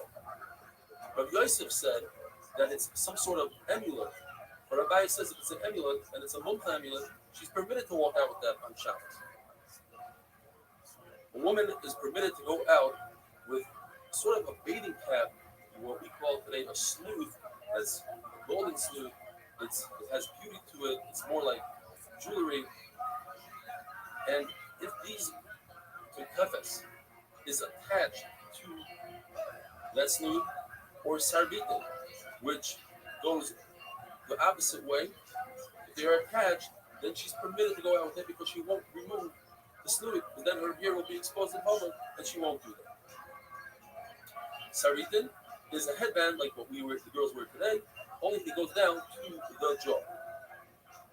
The poor women were decorated with colorful strings, and the wealthier women were decorated with gold and silver, summer shining gold. But if a wealthy woman decorates it with strings, there's no concern that she might remove it to show her friends, because the opposite is true. She doesn't want to show that to her friends. She wants to show her friends gold and silver. Rav Shimon ben Elazar holds there's something called a kabbalah. There's a discussion in the Gemara Today, we're holding that couple means a cap, like a yarmulke made out of wool. And since a woman doesn't want to remove that because it might expose her hair, therefore, she could wear that in the Rishos Hayachim, not in Rishos Rabbah. And that is because we don't want to take away all her jewelry, like this Gana Bala. She should become disgusting in the eyes of her husband. Istima is another piece of fabric that comes to cover the runaway hairs that stick out on the bottom of the cover. That is also an issue she might take off to show a friend, and therefore she's not permitted to go out with that which is a rabbi. There are three halachas the Gemara says concerning an islam. The way an islam is made is it's felt, and felt is not shua taviv v'nois. The Rosh Hashanah of Shabbos, shua taviv v'nois, has to be woven and like a piece of fabric made out of threads, and this one is basically baked. You can even take flax and wool, but you press them together rather with making strings. And therefore, there is no Shabbos. And since there's no Shabbos, it's not considered a beged. And if it's not a beged, then there's no halachas of Torah. So even if you find a funny color looking thing on your beged, green, red, whatever the color, it is not Torah because this is not considered a beged. Other halachas, you're not allowed to go out with it, which is Torah, like we discussed. And finally, Rav Shimon says, although there's an issue for a kala to wear a tiara, a crown on her head, this istima does not constitute a crown, and therefore she's permitted to go out with it. Kala is permitted to wear one of these, have a wonderful.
Shabbos Daf Mefes.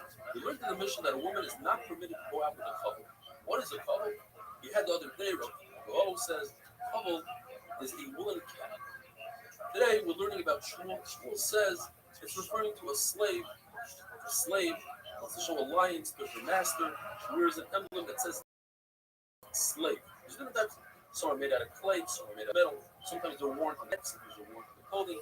Sometimes they are made by the master. Sometimes they're made a slave himself. So Shmuel, we're talking about a slave who made her own emblem, and therefore the concern is, since she wasn't forced to wear it by her master, she might take it off in order to fit in with everybody else. If the owner, the master, made the emblem, and it's on the neck, it's made out of clay, there's no concern. She could go out with it on Shabbos. She won't remove it because she's fearful of her master.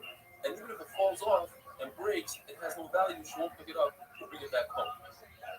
If it's on the clothing, then it's also to walk out with it on Shabbos. Perhaps she'll pretend that she was hot, she took off the clothing, the coat, folded it up. Folding up a coat and carrying it on Shabbos Dalad is an issue deraisa. For the same reason, in those days, those who were kafaf, they showed alliance to the Rosh Hashanah, they would wear an emblem stating that they're part of the Rosh Hashanah's crew. If they didn't wear one, they could get into trouble from the Rosh Hashanah's police. Therefore, it's also to go out with it on Shabbos. Perhaps you may pick it off, fold it up, etc. If the emblem is made out of metal, it's always also to go out with it, because if it falls off, you might come to pick it up because it has value. It will carry value. A bell that's made for a slave is a tafshes, it's an ornament, and therefore it's also to go out with it on Shabbos. Perhaps it will fall off and you come to carry. unless it is woven into the clothing by a professional. And we had the statement yesterday regarding chatzitza. Rav says anything that's woven, there's no zera. And today, that statement is said on something else completely regarding a belt woven into the clothing, where there's no concern that it'll pull off the clothing, and therefore you're allowed to carry it. An animal is also to go out with a belt because it looks as if you're bringing it to the marketplace. In order to sell something in a market, you want it to look good and you dress it up with bells and whatever else you have. It's also for an animal to go out with any sort of emblem as well. An emblem for a slave is not mikabel tumah. In order to do mikabel tumah, it has to be either clothing, it has to be clean, or it has to be an ornament. And an emblem is neither of these things. It's made to degrade the slave, and it's not made to beautify it. A bell is mikabel tumah even without the clapper, the inbel inside, and that is a bell for a slave, because it's for a tafshit, it's for an ornament, it's jewelry, and therefore it's mikabel tumah. For an animal, on the other hand, it's only there for the noise. So without the clapper, it's not mikabel tumah because it's no longer a kli. With the clapper, it's a kli designed to service the human, the owner, to know where the animal is, and therefore it's mikabel. A bell for a door that's attached to the door is not mikabel tumah because it's up into the door. The door itself is not mikabel tumah; it's part of the house, which is part of the ground, not mikabel tumah. If you thought in your mind that you want to take the bell off the door and use it for your animal, then it is susceptible to tumah because in order to make something susceptible to tumah, all you need is a machshava you need to think about. But the reverse, if it was a bell for an animal and you thought to make it a bell for a door, it remains tameh because in order to take something away from susceptibility of tumah, you need to do a shinui ma'aseh. You need to change something in the bell, and just by hanging it up, screwing it and nailing it into the door, that doesn't change the bell itself. That changes the location, but not the bell itself. Any bell that was designed to create a sound, such as a bell for an animal, a bell for a child in its crib, a bell that you put on a bib, all these bells, they're only finished once you attach the in-bell to the clapper. If you didn't attach the clapper, then there's no Gemara Malacha, it's not considered the best. Once you have that clapper in there, and you take out the clapper, it remains coming. Why does it remain coming? Abaye says it remains coming because anybody can take the clapper and reattach it to the bell. You don't need a professional. The question is, we learned that if you have scissors that come apart, then they are only mikabel tumah one part to the other. In other words, if you touch part A with the sheret, part B becomes tameh only while you're using the scissors. And the same thing for a carpenter's one. Only while you're using it, if you touch the metal, does the wood become tameh or vice versa. But if you put it aside, even if they are attached, one part does not make the other part tameh. Certainly, by a bell, if the clapper is detached from the bell itself, they should be considered one. Therefore, Rava and Rabbi Yochanan have a pshat. The reason why the bell itself is tameh, where the clapper itself is not mikabel tumah itself, but the actual bell is. The reason is because the actual bell can make sounds even without the clapper. If you take the bell and you bang it against something else, it will make that sound. Yes, it might not be the exact sound that a bell makes, but nevertheless, it is a sound. Similarly to a basket. You have a basket that holds fruit. If you have a very large hole in it, the fruit fall out of it, it's still mikabel tumah as long as it can hold pomegranate. In other words, it might not serve its original purpose, but it has somewhat of a purpose in mikabel tumah. So to this bell. And tomorrow, we'll see other reasons. Have a wonderful day.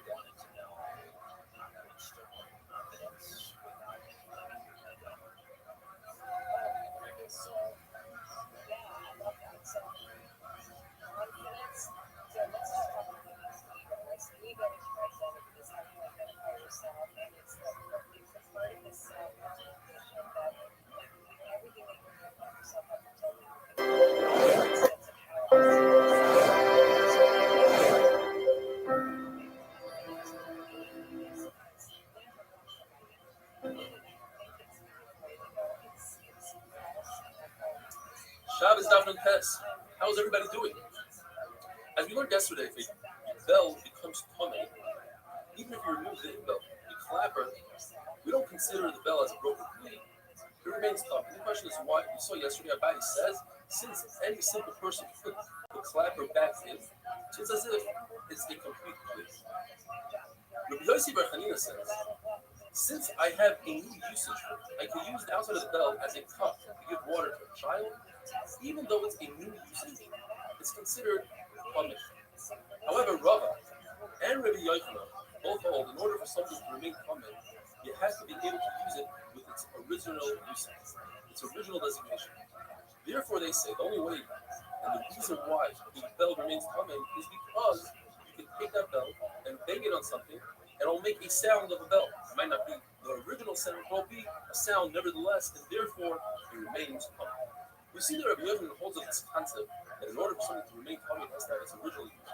Because by tumas medus, that is, if a person is a zav, a zava, neither lettuce, they sit on a chair, on a couch, that chair couch becomes a tumas medus, even if they're not sitting directly on it, just like things that are on top of it. And it's a really strong tumah of avah tumah. The halacha is, since it says in the pasuk yeshiv, in the future, it has to be something that's designated as a chair. So if you take a bucket that was meant to measure something or to mop the floor with, and you flip it over and sit on it and say, now it's a chair, that's not enough to make it tumas medrus, because someone will come over and say, stand up, let me do my job, let me mop the floor. Therefore, it doesn't come tumas medrus. Lezer holds that by tumas medrus, we don't say this concept of amoid v'nasim. Therefore, whereas by tumas medrus, there's two amoid v'nasim. There's one, in order to be susceptible to tumah, you need to designate that item as a chair or as a bed. And the second thing is, once it does become tumah, in order to remove the tumah, all you need to do is, let's say you have a mat that's 3 by 3 tefachim, and you sat on a designated sitting. If you cut it in half, it's no longer coming to tumas medrus because it can no longer serve the purpose of sitting. Whereas by tumas makes, even if you cut it in half, since it serves another purpose, this mat that's 1.5 by 3, it remains coming to us mates. Where the other also know, since it doesn't serve its original purpose, it's no longer coming. So you see there, the other holds that the item needs to serve its original purpose. Another case that Rabbi says it needs to serve its original purpose is if you fit an animal with metal shoes. Animal shoes, they're susceptible to tumah. Rabbi says the reason is because a human being in a real need, in the middle of war, when he's running away and he wants to run on top of thorns, he might use the animal shoe.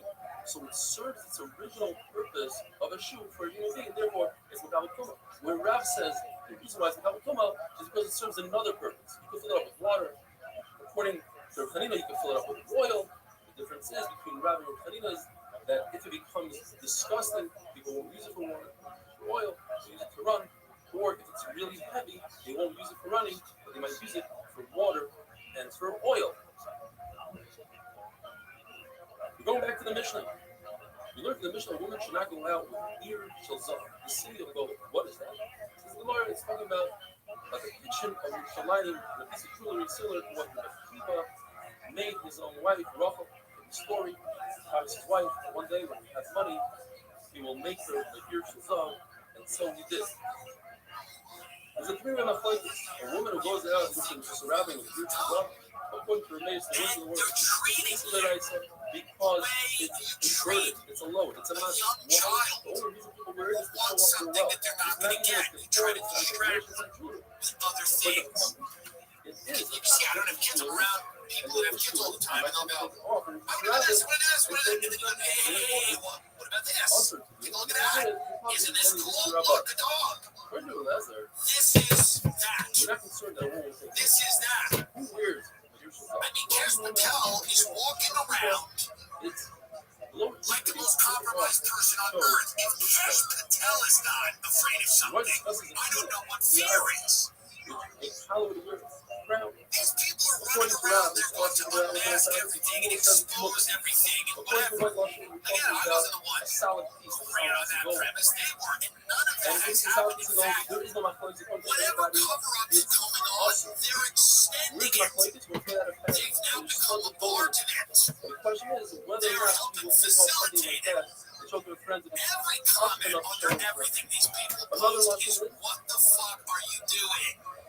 pointer of action. That if it's made out of Speaking of a original 7-Eleven, I don't think flavors, Cash Patel could solve a robbery at a 7-Eleven without fucking it up. Yo, By the way, And the it just question is, maybe you should show the guy's the head of maybe the perhaps the FBI. only person that wears this position, Kashuba, what up, Pocket no Set? woman, and she won't take it off the show. How you living? Pocket Set, can you hear me? Pocket Set. Pocket Set, I don't want to fucking talk with you anyway. I love Helix. I'm telling you, it's the best mattresses in the world. Everyone that comes to stays with me says why these mattresses are great. And I say it's Helix. Go to you gotta go. This Labor Day sale is amazing. It's too good. I'm telling you right now. You will never regret getting a Helix mattress. It is the best thing that most people are going to have in their house. I'm telling you. Everybody sleeps better with Helix. It's nice full air and a Helix. You are good to go. You might tell the Helps with story. snoring, back pain, sleep apneas. It helps you sleep through the night. If you sleep too hot, it cools you down. Go to helixsleep.com/today. I'm telling you, helixsleep.com/today. Make sure you enter our show name after checkout so they know we sent you.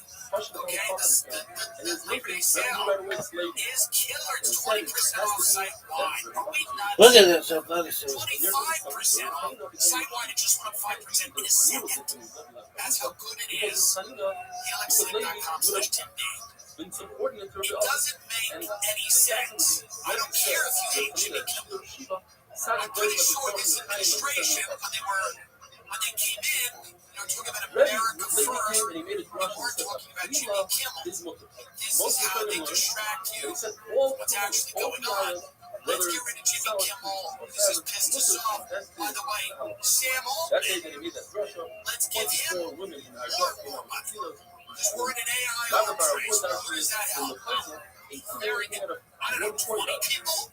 20 Trump voters? And then we'll blow at that dinner in D.C. You're allowed to wear a Chavez. You know? One Is your life better? Are you making more money? Do you feel better? Do you feel financially more stable? Are you excited about the Israeli real estate project in Gaza? Does that get you going to the rendering to make you happy? Get the rendering to make you happy. You don't have healthcare. Do the renderings do it for you? They're nice renderings. That's already What a does burden, that and it's make you excited? a percent. Is that what you voted for? Is that what you're happy about? Is this what you're excited about? Do you show them to friends of yours who have recently lost their jobs? Do you show them the renderings and go, look at that? That's going to be pretty fucking nice. Imagine that someone could walk right to the beach. They'll probably have a long boardwalk. You go right to the beach. That's what this is about. This city of the future that's being built on the mass grave of all of these people that we're funding. That's what it's about. An AI city of the future built on a mass grave. You're funding now. Oh, Jimmy Kimmel said a joke that people don't like. Let's see what this is. Not even a year into this administration is very obvious that this whole thing, the wheels are coming off. Tucker Carlson's become a liberal hero. Is that because things are going well? Is that because things are going well? Is that happening? Because things have gone in the right direction. That a woman knocking It's out wild to watch. Every liberal friend I know in LA, okay, cocoons themselves in a blanket, drinks some matcha, and watches Candace Owens for 19 hours a day. And I like Candace, but is that because they're doing a great job in Washington? Is that because things are going well? You know? Says Robo, perhaps the Michelin Key can be read as two separate elements. If it has a signal, then it's jewelry for a situation here. If it doesn't have It's starting to look more and more you're not going to be like a very When it comes big to Tuma, all you need is a clean vessel. that And if a it lot has of a signal, then people it's a clean and it's are not going attached, to be not used, easily and therefore you have distracted. a Tuma. When it comes to Shabbos, what we're looking for Jimmy is Kimmel this thing considered jewelry, or is it considered a burden, a master? As a signet, it's considered a master, and therefore it's possible to go out with it in true salah. The mission tells us the woman should not go out with the needle that doesn't have a hole. What purpose does the needle without a hole serve? Well, if she takes the needle and wraps her hair around it, and then takes the needle and puts it underneath the swafa, the covering of her head, we're not concerned she's going to take it out of the shop because she'll show her hair and that kind of thing. If it's a needle that she's using to part her hair, then it is awesome. According to Rabbi, this particular needle has on the other side of the cord, and therefore during the week she uses it to part her hair, to comb her hair, and on Shabbos she uses it as jewelry. She puts it into her head. Therefore, it's also used on Shabbos. Says the Mishnah, there's a very interesting zero that you're not allowed to walk out on Shabbos with sandals that have nails on the bottom. Why? Because of a Maisa Shahaya, there's a story that the Jews were hiding from the enemy, and they had a rule, like in Corona, if you come into the house, you cannot leave, and if you leave the house, you cannot come in, or the tent. And he noticed footsteps leading away from the cave. In fact, what happened was, someone was walking into the cave, but he was wearing sandal Meshumar backwards. He put it on both legs. Made it zero. Do not walk out on Shabbos. And since the story happened on Shabbos, the Xer is only on Shabbos, and Yom Tov, which is very similar to Shabbos. There's another Xer by Mechatos. The ashes of the Torah Azuma, they wanted to ship the ashes over the Jordan River on a ship. And they realized later on that it was a kazayas of a best person in the ashes, which was very valuable. They made a zero that do not transport ashes for Azuma over any body of water in any form. It doesn't matter if it's a overswim. Hunger and Fanina Barakina is one that has to be exactly like the sea. Only over the Jordan River and only in a ship. That is, if you swim across the Jordan River, it's paid, and if you use a ship on any other river, it's also a thing. In our case, the Fanina Barakina is there's also another. Lots of the topics are so similar. The Zera is only exactly like what happened. The shoes that happened before they had no nails, the sandal was a sandal that had nails to strengthen the sandal, and not the decor. So if you're using these nails as decor, it's mutter. And any other shoe that's not exactly like the Zera would be mutter, as we're going to describe in a minute. I don't know what to tell you. Rabbi Yochanan says like Rabbi Rai was kid, you're allowed to have up to 5 nails per shoe, 2 on each side and 1 in the back. So sometimes Rabbi Yochanan you have 7 in a case where you're using these nails to lift up the shoe. Somehow it feels like according to it, Hanina, because of the muscle, you have 7 per shoe, 3 on each side and the back. And the point to Rabbi 13 on a shoe that you're trying to wear, and 7 on a regular shoe. If you put a piece of leather with the shoe, then you sewed it into the sandal. That's not because it's not like the Xer. The Xer happened without a piece of leather. The Brad says it's so awesome to wear one of these sandal Meshumars on Shabbos, you can't even go from one bed in your house to the other. These following cases you're allowed to take. You're allowed to take a sandal Meshumar and cover another vessel. You're allowed to take a sandal Meshumar and lift up your bed with it. Rabbi Lozer Rishim says that's awesome. You might think you're weird.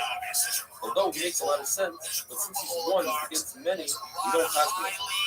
If you take a piece of leather and cover the whole bottom of your shoe, look, that's not what the Xer was. If you use staples, houses, that's not what the Xer was. If you use a task or nothing, narrow nails, wide nails, or you cover the entire bottom with nails, that's not what the Xer was. If most of the nails you just gotta hope that are worn out, they but you can figure tell into their grand plan. so that's not how it was Peter created. Thiel, That's not or how any it of these made people, or Bezos, or any of these guys, four Mark nails Zuckerberg, on a when any very of them tight speak, piece of you just have to not hope tight. that they're like, Rabbi you're says, thinking about it's you, not for the fact that people called me a person you're that's thinking making. about I would say you let us put a lot in you there. and your The whole family thing and says your ability to he pay meant for 24 things. nails, and 2 of them say he meant They're already 22. going out. You want to remember, It's not for he you. went from Doesn't Bubble make and shown sense. the Tesla Surah. By that time, he must have lost Buy 2 crypto. levels Buy of drone nails. house. By the way, not He owning a said house 22 nails. I mean, wonderful. hurts your social life. can't have people over. You can't sit in the backyard with people. You can't talk to them. You can't tell, hey, what's going on here? You can't share experiences with them. You live in a tiny apartment. You're embarrassed about it. Nobody comes over. There are no social bonds. That's the point. That's the point. You don't get to talk about discuss the future of your community. That's exactly the point. You just sit there in your tiny little apartment. I have friends in New York, and I did this for years. When I was doing comedy, you sit in your tiny little apartment in New York City, or whatever city, by the way, Cleveland, doesn't matter. You sit in this little apartment, don't have anyone over, and you consume the internet. Get online more and more and more and more. It's a tiny little cell that you live in, and then you radicalize yourself on the internet. Some of us just get to find stupid, crazy things. Then the draconian surveillance and police thing comes in. They don't have an interest in people living in your yard. They don't want you outside. They don't want you outside. It doesn't help them out. Sound out. Putting your phone on, in a drawer and going outside and sitting down with 6 people and having dinner and talking about your community isn't helpful to them. It doesn't make any sense. They want you on the phone in a cell that you rent. They want you to pay more money every year for a cell. And all these companies related. All these mega conglomerate corporate landlords, everything's a mall. They build these malls, and then on top of them, they have apartments that cost $6,000 a month to live on top of insomnia cookies. He won't remove the shoes when he's made fun of. And people are not going to think that he's hiding his second shoe because they see that he's injured. No one should live like this. No one's supposed to live like this. Where's the one shoe and on the everybody thinks foot that it's does not okay or have it's whatever. And What did Jimmy Kimmel since say? they see him with it, they realize, You're paying a lot of yes, money the to live reason in why a a cell. person wears a shoe is according to You David can't have friends over. It's disgusting. It's absolutely disgusting. Therefore, doesn't have a For shoe most of you to have your friends to your apartment, it's embarrassing and shameful. I've been there. I couldn't have my friends in my apartment, and my friends are animals. And it was still embarrassing to have your friends in your apartment because it's a tiny little apartment. You've got a quarter of dirty clothes. You have the takeout and the garbage. It is you live in a cell. And then the behaviors of someone who lives in a cell are what they want. Someone who can sit in their backyard and have a glass of wine and invite the neighbors over and go, what's going on? How are you? What do we feel? What's going on in the schools?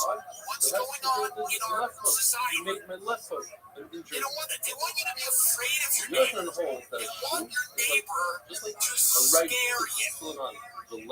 That's what they like. They like the idea that your neighbor terrifies you. I have neighbors, they scare me.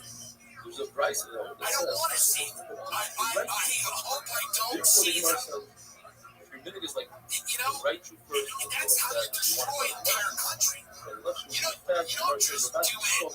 You do it with the way people live.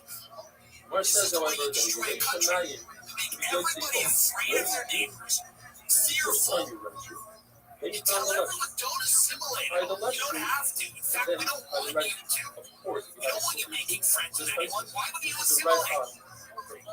Speak your own language, have your own customs, do your own thing. Don't go near anyone else. Don't assimilate. Don't become an American. Don't think like a free American person. Live in the cell. There's a cupcake ATM. Get the cupcake out of the ATM. Start from the head. You know, you have to plan for the unexpected. It's so important, and especially for your family, your children, husband, wife. The Shabbos said, Get one of life the insurance said, and this it's is not going months. There's even no according complicated to the process. Amr that 100% said, online, no medical exam Shabbos, required. You just answer a few health 2 years questions. full on They're Shabbos. quote in as little as 10 minutes. You Nevertheless, can get same do day not coverage go for everything outside in your house. because Life perhaps insurance is more the affordable. bathroom You think with is Ethos you can removed. get a free quote and Fill it, customized rate. you'll be carrying Fit your valid budget, you can get up to $3 million Another way in to do coverage. your stuff Some policies as low as $2 that a day. says in the Mishnah, if you Ethos did is a go trustworthy out company that disrupts the filling traditional life and all insurance other things industry. in the Mishnah, As of March you're not 2025, chayav business b'chatas. insider named Ethos never Shabbos found no says, medical exam even into if life you insurance hold like provider. Manon said, Freely and fairly completed Shabbos their is not a time to applications. trust. Trust You're Ethos. still a chayav Help find the b'chatas. right coverage. Still Ethos a is rental 4.8 It's like out of 5 stars on clothing. Trustpilot for People wear it during the week. As Check your clothing. family life insurance for Ethos. Get your It free says in quote the at Mishnah, the person should ethos.com/TIA. not go out into That's the Shabbat with a ethos.com/TIA. kamea that's not a mumcha, with an amulet that wasn't written by a professional. Written by a professional. To go out with a Shabbat, even if it's a professional kamea, meaning that the person that wrote it is a professional. Certainly, if the kamea itself, the amulet itself, already kills people, we can go out with a Shabbat. It doesn't make a difference if the amulet is words written or it's grasses and different herbs. Even if the person doesn't have a disease that's dangerous, even if he's not even sick, he's just concerned that perhaps because of his genetic makeup, he will have a particular disease. His family has epilepsy, for instance. Wear the male, you can tie it and untie it in your surround.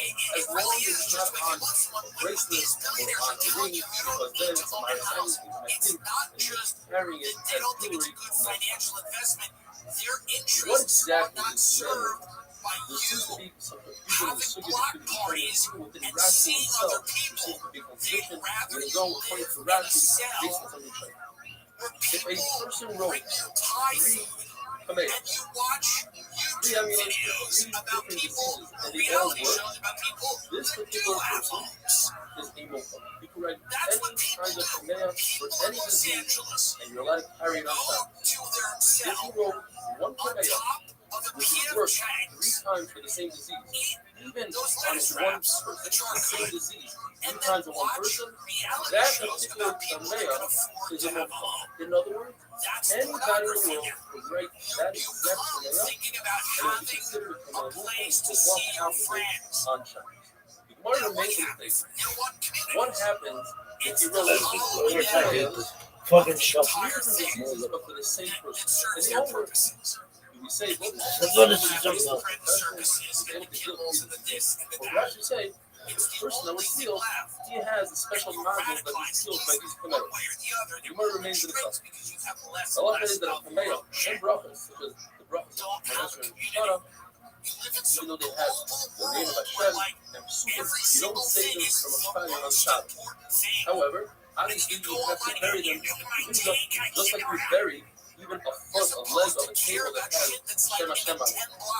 If the kamea is covered with leather, it can be used in bathroom. If it's made out of herb, if it's a pila that has a sakana, those letters and danger, you can go into the bathroom even if it's not covered with leather.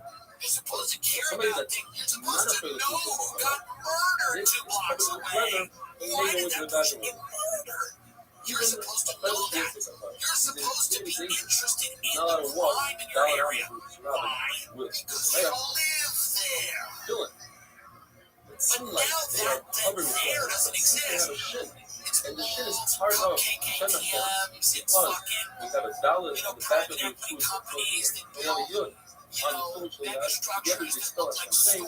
Therefore, it's also to go into the bathroom with having a wonderful day.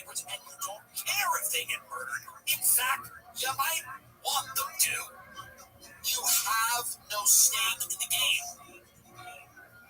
And all of this isn't new. And it's being expedited at a level I've never seen. It has never been more obvious that they are trying to get rid of human beings and human relationships and human communities at an incredibly fast clip. Shabbos Dasham Beis. The Mishnah brings a list of things that is also for one to go outside with on Shabbos. That Isur Dorais is starting with a needle that has an eye that has a hole in it that's inverted, a ring that has a signet for a woman since she typically doesn't go out with a signet. That's the right. So Ula says for men it's the exact reverse when it comes to a ring. If it has a signet, that's normal term to run around with a ring with a signet. But a ring without a signet, it's not the derech for a man in those days, and therefore that would be a isser the eraisa.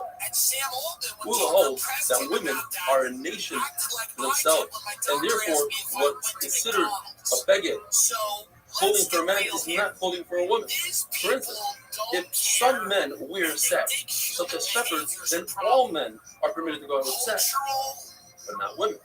When it comes to saving tefillin from danger of being destroyed on Shabbos, the way to save them is you put on a pair of tefillin, you go out for safety, and you remove them, and you come back and try to save them everything. Women should also save them in the same fashion. But what about the fact that women are not the same nation as men?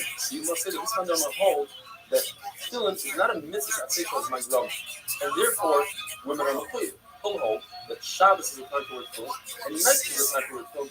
Therefore, women are in the same nation, so to speak, when it comes to tefillin. Rabbi Yirmiyah holds that a typical woman, when she takes out on Shabbos, she carries a ring that has a signet, that's considered kalafaya.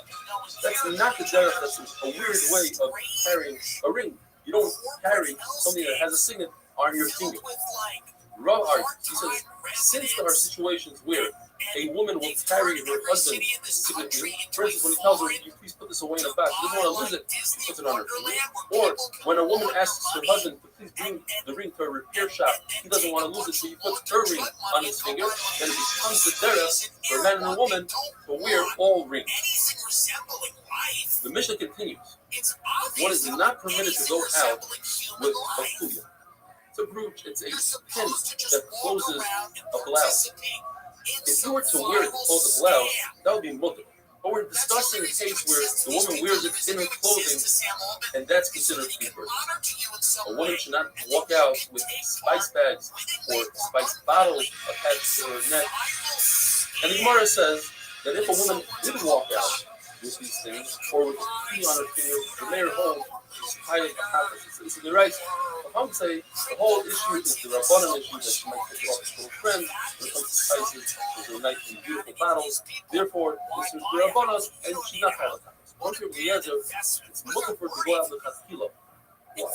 Because only women that don't have very good smell wear these bottles. And such a woman won't dare take off the spice that masks the smell.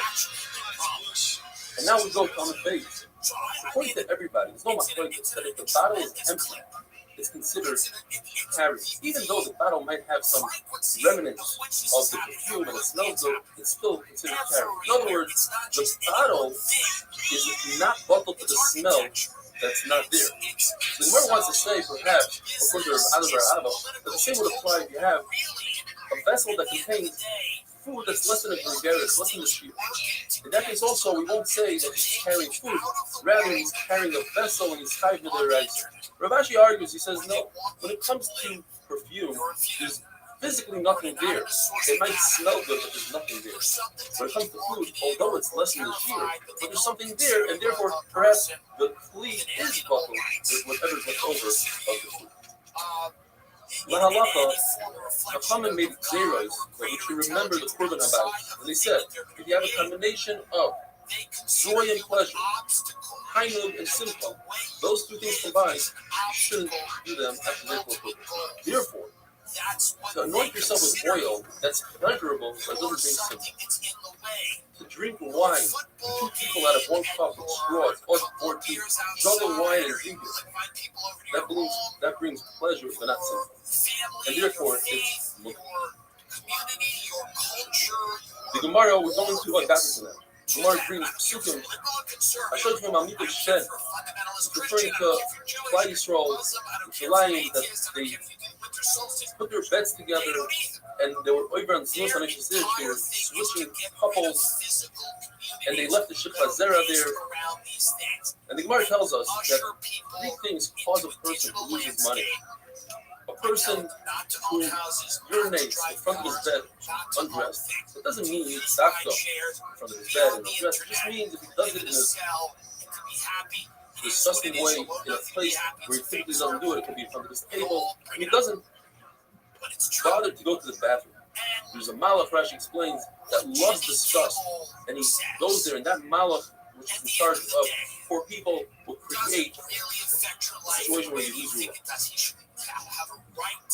If a person has zilzul in Tefillah Sadai, he doesn't care about the Tefillah Sadai, meaning he doesn't wash his hands at all.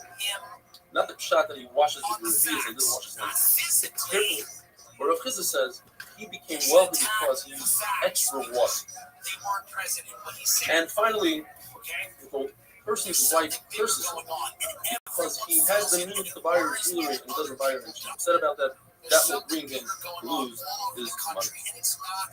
The Yeshaya, who both the Yeshaya from, the Navi tells them because the women who are married women to try to entice the men, they would go between the stufa with their heads up in the sky. And Rashi says since their heads were up in the sky, it was hard for them to see where they were walking, so they would walk small steps, their toe to their ankle.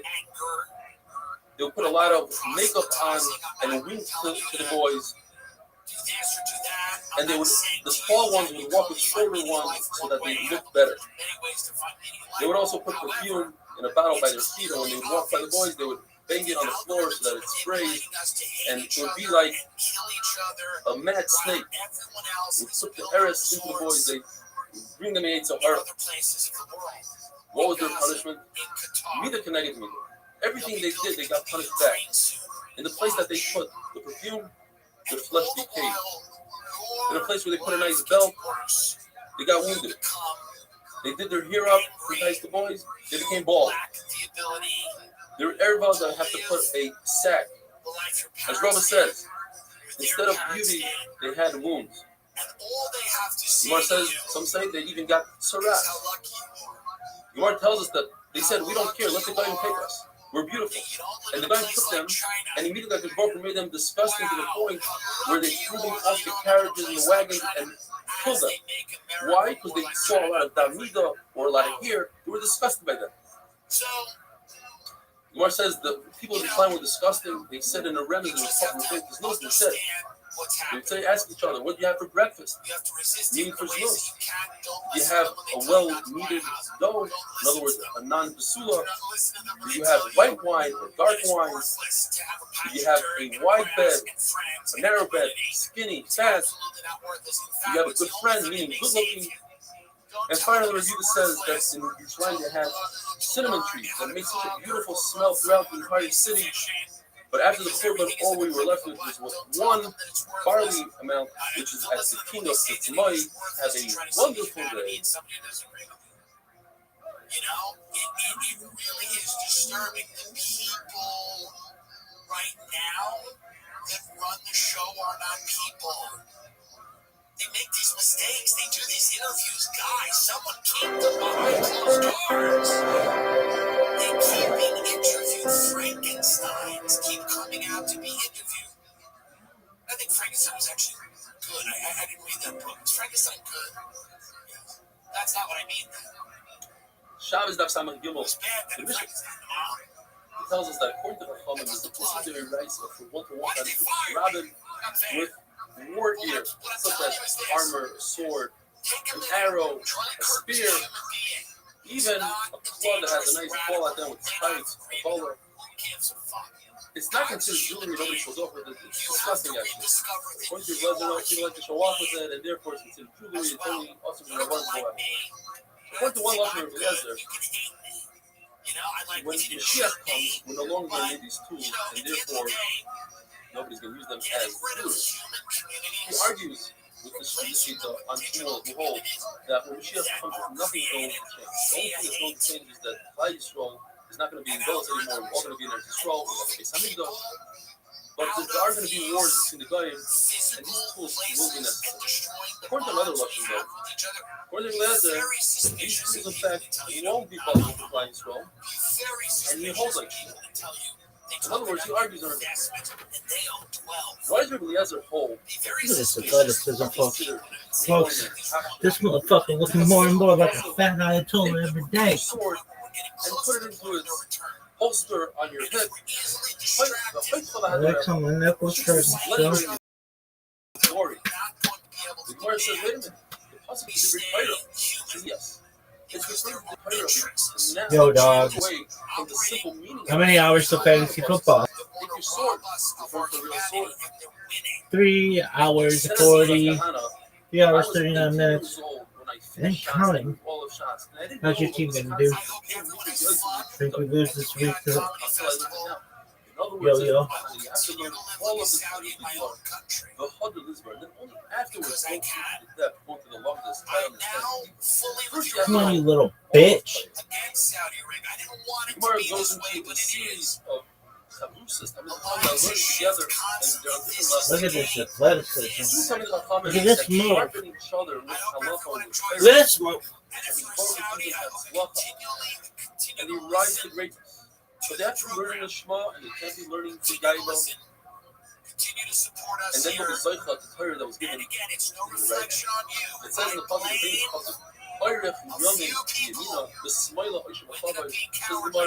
it doesn't necessarily mean that you learn Torah to write. In other words, you do everything to the end. You'll only get a longevity. You won't get longevity and wealth.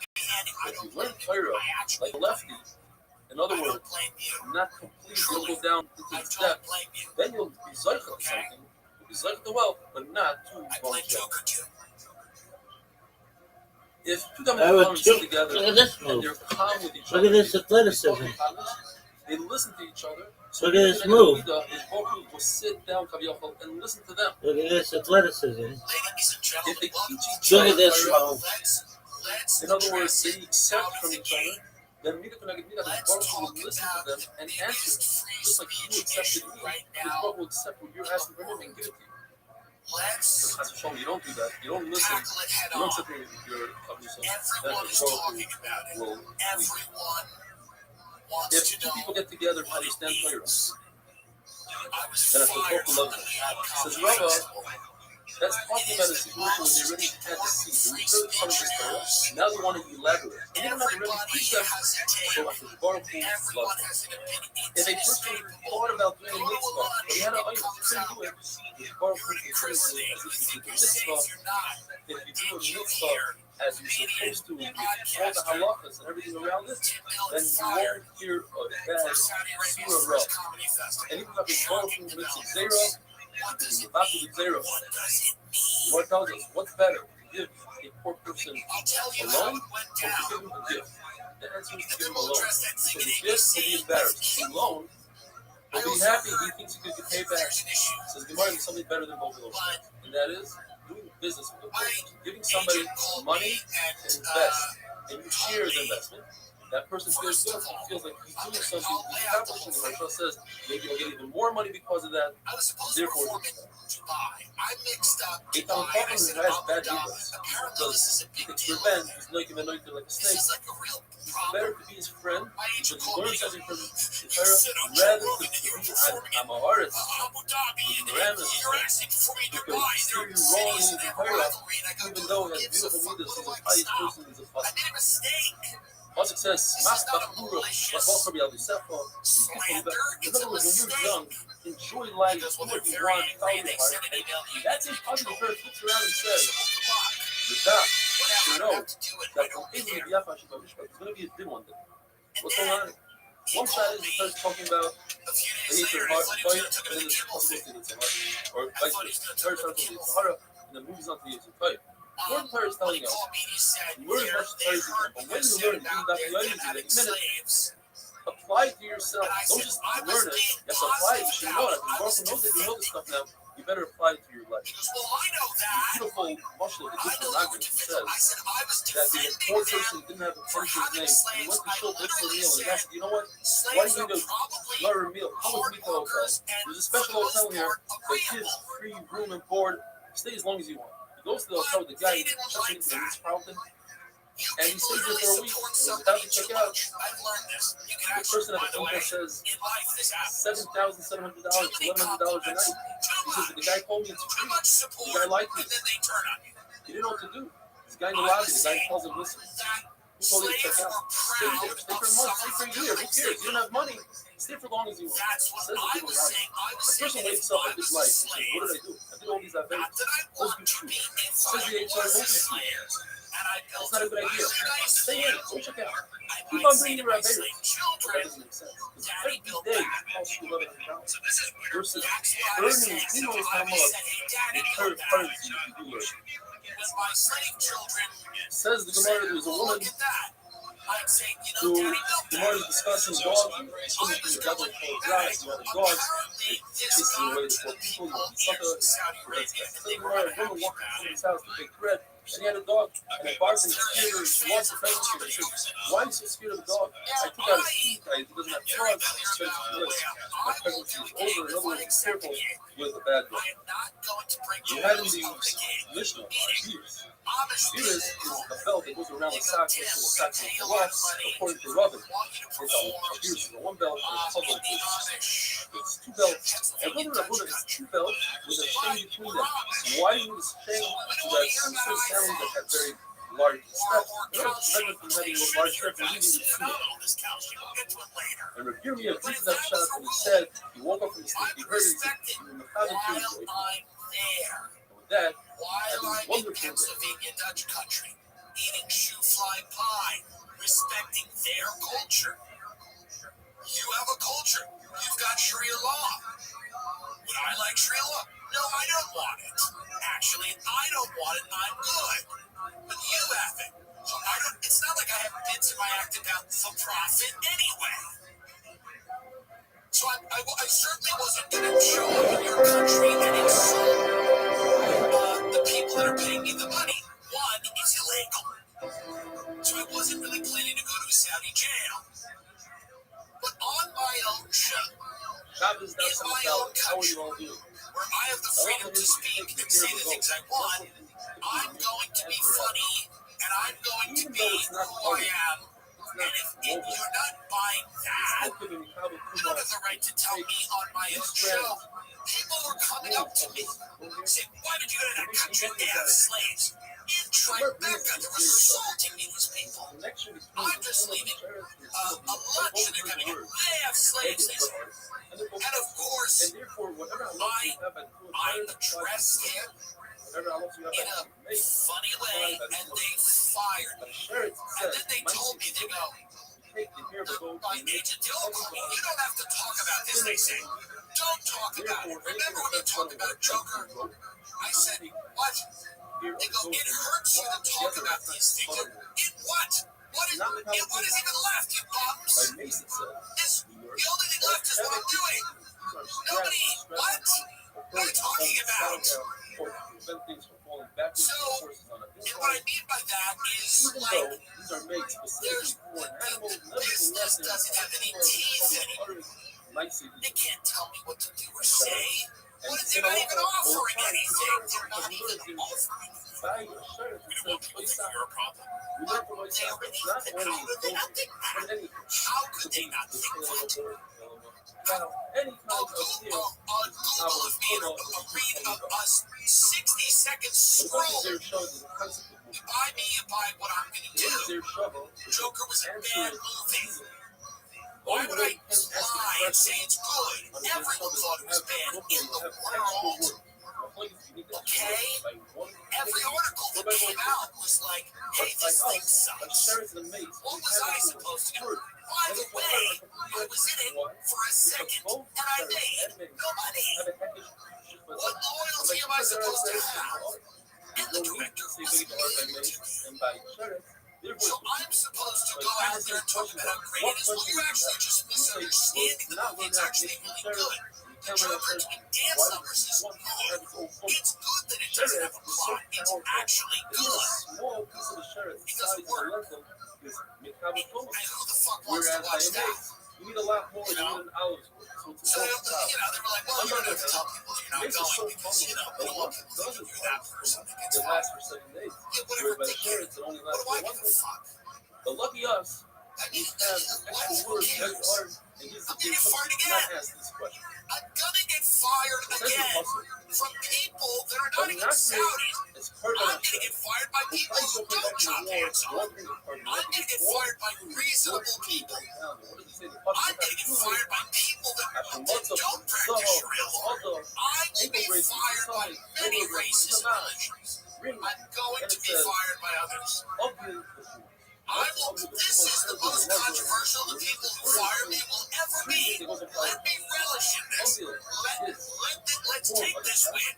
The future people that fire me will be good. Mothers and fathers, family people who probably fired me for a completely rational reason. You know, I just rolled out of bed and I just decided to do something I didn't like, and that's completely fine. It is what it is. This is the first time I've been fired by people that actually do really bad things. So let's take this win. Let's take this win. I'm now with Iran. Iran's against it. I'm with Iran now. You pushed me into the bosom of Iran. You understand that? I'm going to Tehran to do their comedy festival. I don't care. I'm being pushed into the arms of Iran. Those types of Muslims. What are those ones called? Shia. I'm Shia now. I was going to be Sunni. I think Saudi is Sunni and Iran is Shia. Right? Yes, maybe. I'm Shia now. Shiite. Right? That's what I am now because you've done this to me. You fired me and created a Shia problem. I'm a Shiite problem now. Ouch. So, who cares? By the way, I get to keep. My agent knows this. He knows often if you represent me, you're going to get calls and people are unhappy. He just thought it'd be like the usual suspects. People around this town, this dispirited dump called Los Angeles, he thought it was going to be those people. And the, whatever, the Riviera Country Club called me, like, we don't really, this guy's like, what is he doing? Why did he accuse some of them? Why did he open his mouth? What's wrong with him? Why is he dressed up like a Muslim? Get a Jew? What's going on? I don't get it. That's the normal course. He didn't think he was going to get involved in the Middle East. He didn't think I was going to get fired by a theocracy in the Middle East. Neither did I, but I'm with Iran now. That's what happened. This is geopolitics. You understand? This is why the Middle East is so effed up.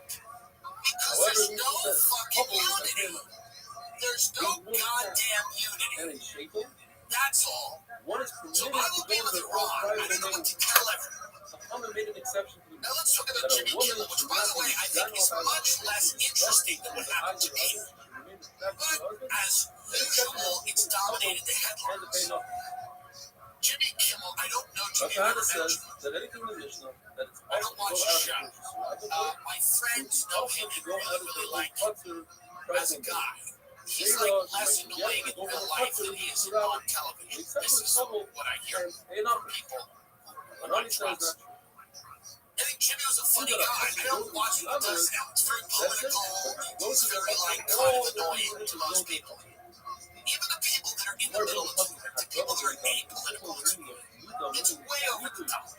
Colbert, him, everybody went way over the top. It doesn't matter. It doesn't matter. He should still be on the air, and I'll get to why. In setting the stage here, they all went way over the top. Johnny Carson said years ago, I'm not political, I'm going to put Americans to bed. These guys went fully the other way. They alienated half the country. It's their right, by the way. It's their right. Is it a great business move? Probably not. Probably not. You know, if you opened a pizzeria, you wouldn't call it like, fuck Trump pizza. Unless it was like in Portland or something. You know, if you're trying to appeal to a demographic of people that is of many political stripes, but they're not. They're giving up on that. That's fine. That's their right. It's their right to politicize their show to the point where it's unwatchable. And by the way, that's anyone's right. Okay, I'm going to play the joke he made. It's a weird joke, and it's a not factually correct thing. But here's why I'm going to not only defend it, but I think it is ridiculous to pull this guy off the air. I think it's ridiculous to pretend it was about money. I think it's ridiculous to pretend that it's not a political hit job. It's a political hit job, and we know it. Was ABC Shabbos Av Samachay. How's everybody doing today? The Mishnah tells us that you're permitted to go out with a wad of cotton in your ear, provided that it's tied around the ear, wrapped around the ear. You could go with a wad of cotton on your foot if you have a wound on your foot, provided that it's tied to your foot. A nida does not need to tie it to herself because it's disgusting, it's mose, and we're not concerned she'll pick it up. Even if it has a handle where it's not that mose, it is still considered mose. Gemara tells us that when Rabbi Yochanan got older, he had a lot of earwax. So he went in Rosh Hashanah on Shabbos with a wad of cotton in his ear without tying it to his ear. Gemara explains because he put it in really tight where it doesn't fall out, he wasn't concerned. His friends argued with him and they said that's awesome. When Rabbi Yana did it, the entire generation argued on him. The Gemara tells us that a woman could go out with peppercorn in her mouth, she'd use it as a mouthwash to have good breath, or salt in order to relieve tooth pain. Other things that we're permitted to go out with, such as ginger and cinnamon, much to go out with on Shabbos. If a person has a false tooth, if it's made out of gold, the concern is, according to the Chachamim, a woman might take it out to show her friends what a beautiful tooth she has. Rebbe says that's not a concern because once she removes it, that'll cause her an embarrassment. You won't remove it. If it's made out of silver, there's no reason for a person to show off silver. You're allowed to go out with a false tooth. That's silver, certainly if it looks like other teeth or if it's from another human being. The Riemann the Amrim that say this far already. Rebbe says that if it causes an embarrassment, we're not concerned she'll show it. We also learned earlier that if a woman wears a fleitas, a fleiton, it's a little flask of perfume. The only people that wear it are people that have body odor, and she won't remove it because that will tell other people of her issue. Other Malama is Restream ben Elazar. He says that anything under the svacha, the wool cap, a person is allowed to go. So let's say she takes a needle and wraps her hair around it, and then she puts it under the svacha. You're allowed to go out on Shabbos. What's the concern? She might show it off. She won't, because in order to get to it, she has to expose her hair. She's a married woman. She wouldn't do so.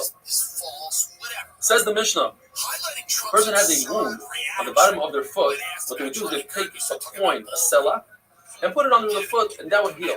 Because it has three attributes. Number one, it's hard. Two, it has moisture. And three, it has a form to it. Those three things together heal the foot.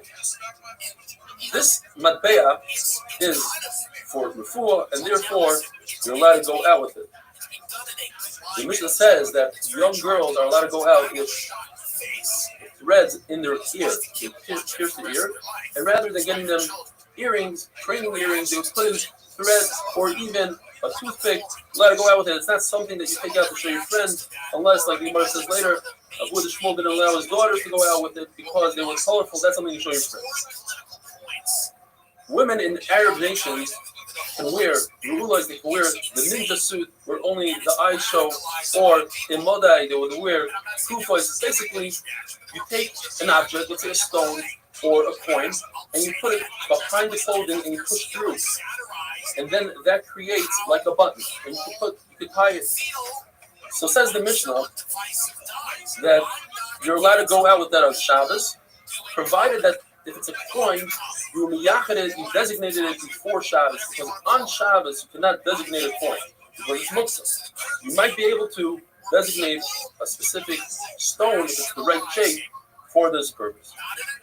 Says the Gemara that Abu the Shmuel did not allow his daughters to go out with these strings that were colorful in their hair, and he didn't allow them to sleep together, his daughters, in one bed, so they shouldn't get used to a strange body next to them, and then they'll have a kaiva.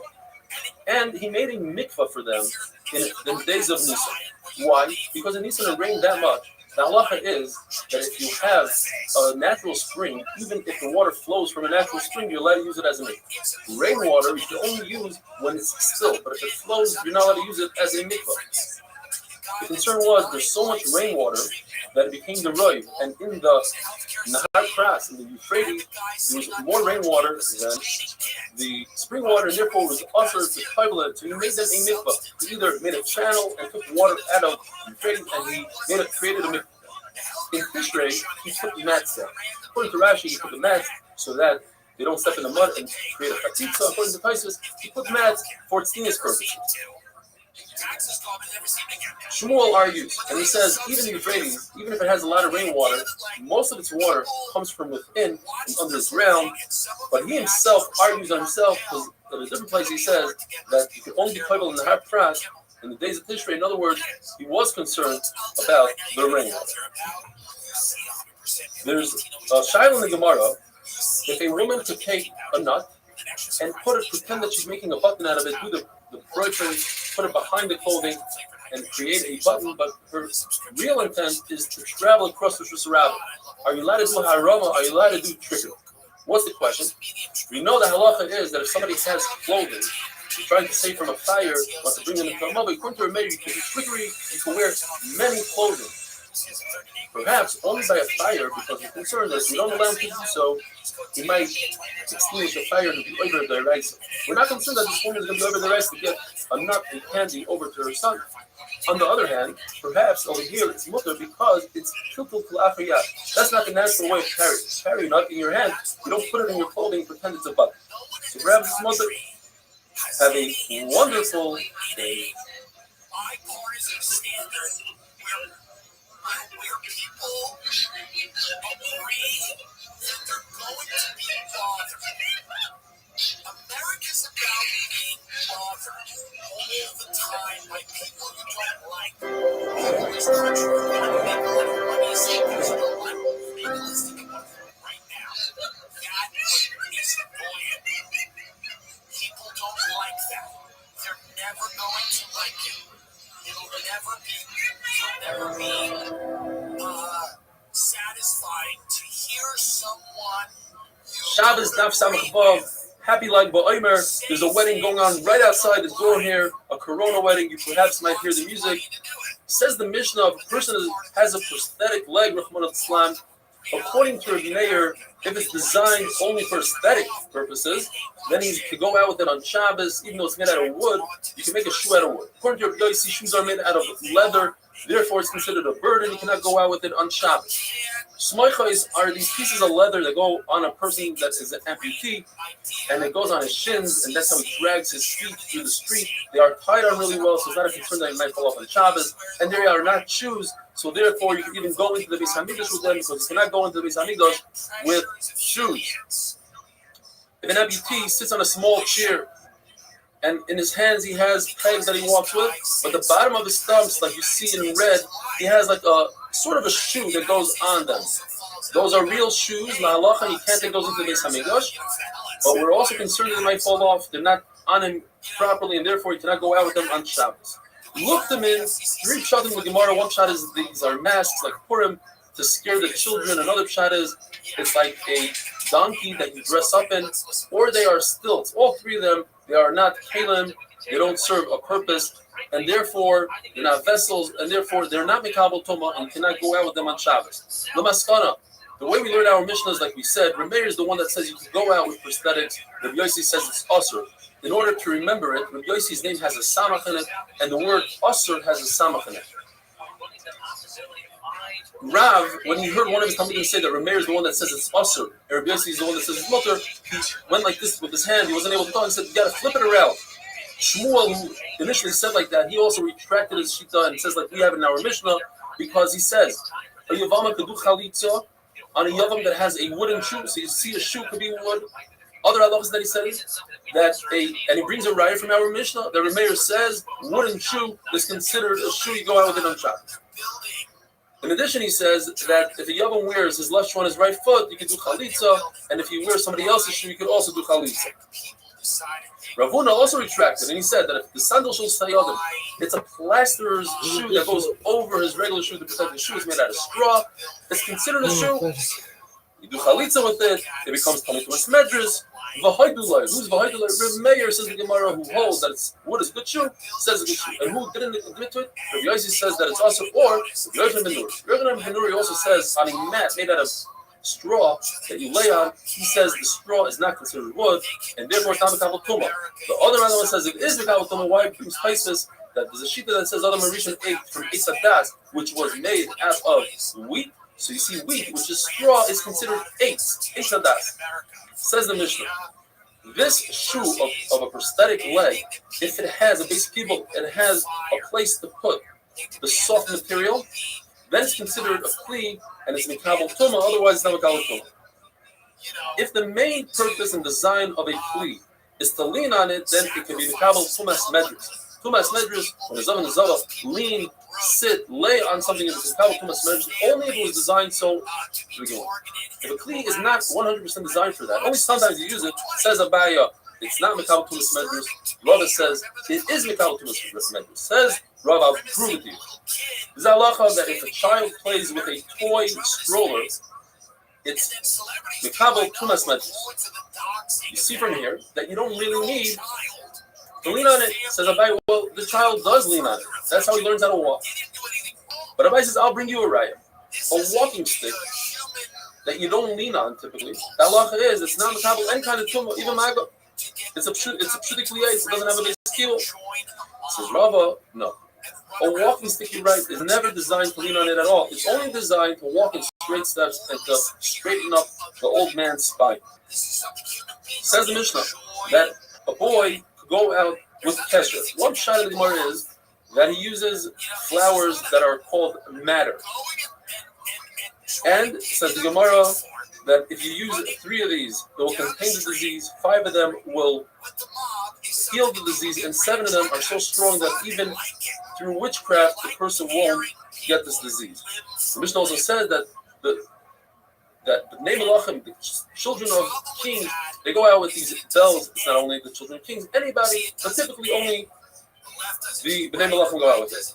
Rav Achabar says that this matter stuff that we discussed is only if it never saw the sun, moon, or rain, and never heard the sound of metal, of a chicken, or of footsteps. Says the Gemara, then basically there's no such thing as matter. You're getting rid of this whole healing thing. There's another shot what a kesher is. There's a son that he's homesick, so before he goes away to camp or whatever, the father takes off his left strap, his right strap from his right foot, and straps it on his left hand like you do with tefillin.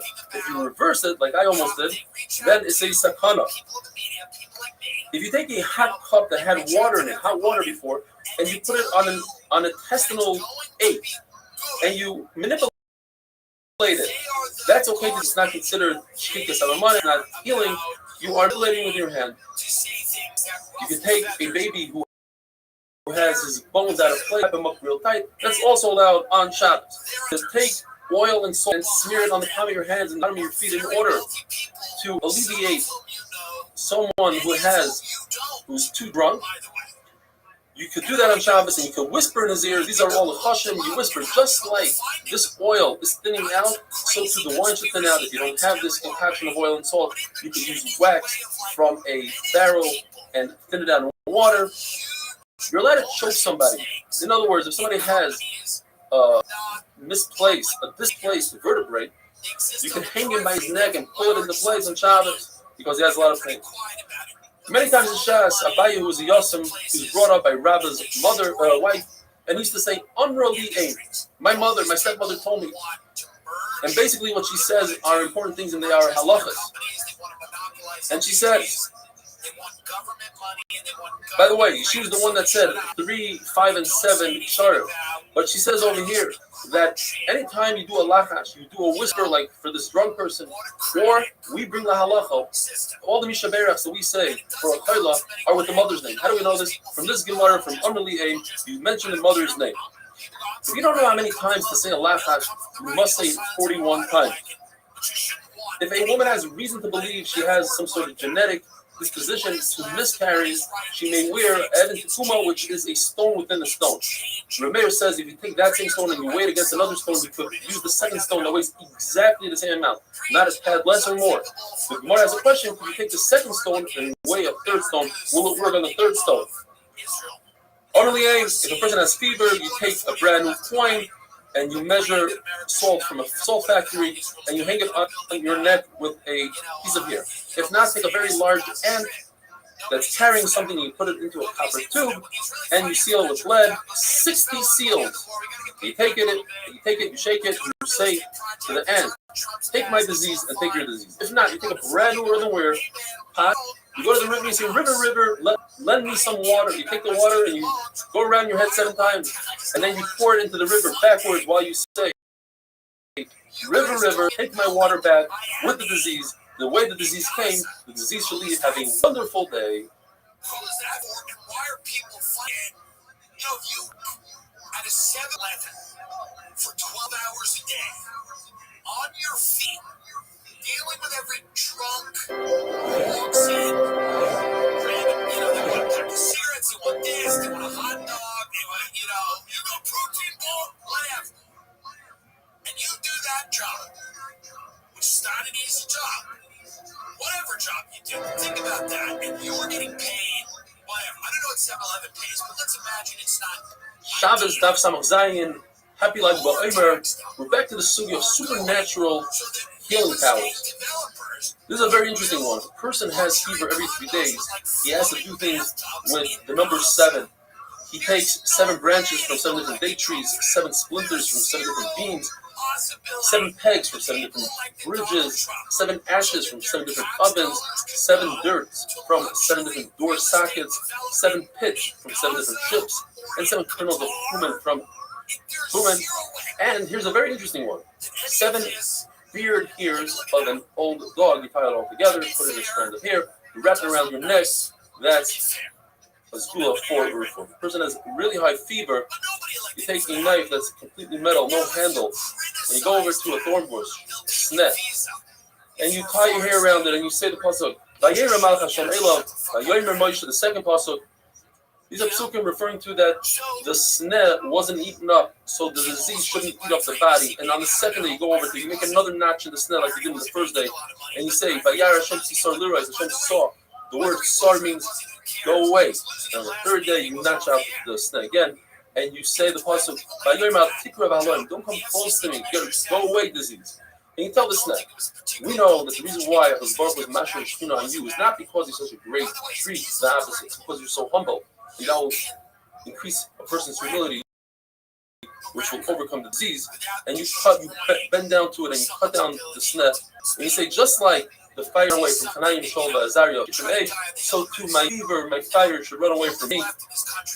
If a person has a shin or a very painful blisters, or he has a shade demons, or the shade of the Nesakise, Gemara gives a series of different words that a person will say. Rav Shimon Bar Yochai says, Klal Yisrael is royalty, and royalty wears golden bells and go out with it on Shabbat. Unlike a slave, like you said, you cannot go out with a bell. Will fall. He's royal. Rav says that's provided that it's tied tightly to his clothing. Says the Mishnah, continuing with supernatural things, a person can go out with the egg of a grasshopper if he's concerned of earache. Machlokes is whether you can go out or not. We'll see in a second. The tooth of a fox. Well, if it's a live fox, that wakes a person up if he's too sleepy. If he's dead, it's good for insomnia. If a person has problems falling asleep, he uses this tooth. The nail of a person that was hung is good for a wound. According to a mayor, you're allowed to use this stuff. It's refuah. According to the common, that's darkei amoyri. The same way Sileichum is a deraisa to act like a guy with superstition. Abaye and Rabbi say anything that it's obvious that it creates refuah. You drink a potion, you put herbs on a wound, and you know that it's going to work. There's no darkei amoyri. The issue is when you know that it's not going to work. It's darkei amoyri. It looks like you're acting like a goat. If a person has a tree that is really strong and the fruit fall off the tree prematurely, there are 2 things you can do. You load it up with stone. That's a natural scientific way of weakening the tree and therefore prolonging the fruit on the tree. Second way is to paint the tree red. Why is that not supernatural? Because what you're trying to do is to invoke other people that see this to get them to daven for you. As it says by the Mitzorah, the Tomei Yisrael, a Mitzorah calls out, I am Tomei, to have people have compassion for him and daven for him. There's a Malama that says you take a cluster of dates and put it on a date tree for the same reason you want people to daven for you. Rav Shir Bar Rabban said, all the halachas of a murder, that's intercepted, Zayin Ches, that discuss the murder, they're all false, you're not allowed to do them. There are only 2. And in fact, the Maharil brings, these 2 are the only 2 refuahs in the entire Shabbos. Shabbos, Daf Samach Zayin, which are bubbling in the news, so they work even in our way. And that is, if the person has a bone stuck in his throat, he takes a bone from the same type of bone. Let's say it's a chicken bone, you take another chicken bone, put it on top of your head, and you say a couple of words. And if you have a bone of a fish, you put it, you do the same thing, you say these words, and it works. Now the Gemara brings at least 14 different things that are considered Daki Moira. The person says, my mazel should get greater, or he says, I shouldn't get tired. He uses a lashon of God Yagud. If you says that lashon is worse than Daki Moira, that's actually a bizarre. If a person switches his name with his wife at nighttime, he calls himself his wife's name, and she calls him her name, his name, that's also Daki Moira. If you say, my barrel should be stronger, he uses the lashon of Dan Yadun, that is Daki Moira. If he says once again, Dan is a lashon of Zara, completely also. Another thing, if you tell a raven, scream, or you tell a female raven, shrieking, and turn your tail to me, and everything will be good, that's not going to matter. You see a chicken acting wrongly. In other words, the chicken, instead of crowing in the morning, crows at night, or he crows like a raven, and he says, I'm going to shut it because of that, that's not going to matter. Same thing if a female chicken screams like a male chicken.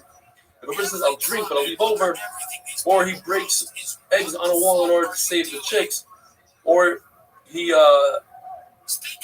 dances in front of the chicks, or counts to 71, or a woman who dances in front of a kutaf, which is a dish, or she urinates in front of the dish, or she tells people don't talk loudly when I cook my lentils, or she says let's scream so that the beans will cook. All these things are Daki. These are things that are more scientific. You take splings of mulberry in order to increase the speed of the dish, or you take broken glass, that is scientifically proven to work. I'll say, if you use glass, you have other issues. The issue is, sakana, you don't want to really eat glass, not a very good idea. To say, l'chaim, the wine, l'chaim, it should be on the mouth of Rabbanan, that's okay. In fact, Rabbi Kiva, by the Chassan of his son, he said, l'chaim to the Chachamim and to the Talmidim, you let it take salt that thins out the oil and creates a brighter flame. That's scientifically proven. You let it take clay, mud, and put it underneath the flame so it should go slower, it chills it out a little bit, and the flame will slower. Rav Zucker said, if you are to cause your flame not to increase, but to consume more oil, your oiver and issa deraisa, according to most Chinese of Baal Tashkas, you're consuming oil when you don't need to. With that, we finish the amazing parak of Bamet Isha, and tomorrow we are going to start the Neder. Wow, Gogo, have a wonderful day. What's actually going on? Let's get rid of Jimmy Kimmel because he's pissed us off. By the way, Sam Altman, let's give him more and more money because we're in an AI arms race. Well, who does that help? No, very good. I don't know, 20 people, 20 Trump voters, and they were all at that dinner in D.C. You know, is your life better? Are you making more money? Do you feel better? Do you feel financially more stable? Are you excited about the Israeli real estate? Shabbos Daf Samachetz. We're starting a brand new parak, Klal Gadol, one of the most famous prophets in Shabbos. Klal Gadol, there are three major rules in Mishnah tells us. The first rule, Klal Aleph, let's call it, is a person that doesn't know about Shabbos, and therefore he only brings one chatos on all the Shabbosim and all the Averos he ever committed because there was only one mistake that he made. He didn't know about Shabbos.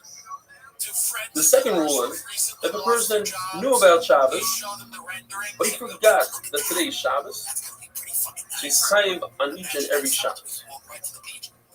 And the third rule in the Mishnah is, if a person forgot about the malacha, he knew today is Shabbos, but he forgot that the malacha he's doing is asur, so he's chayiv for each av malacha, including if he did hold this in one av, he's chayiv only one carbon for the two of them.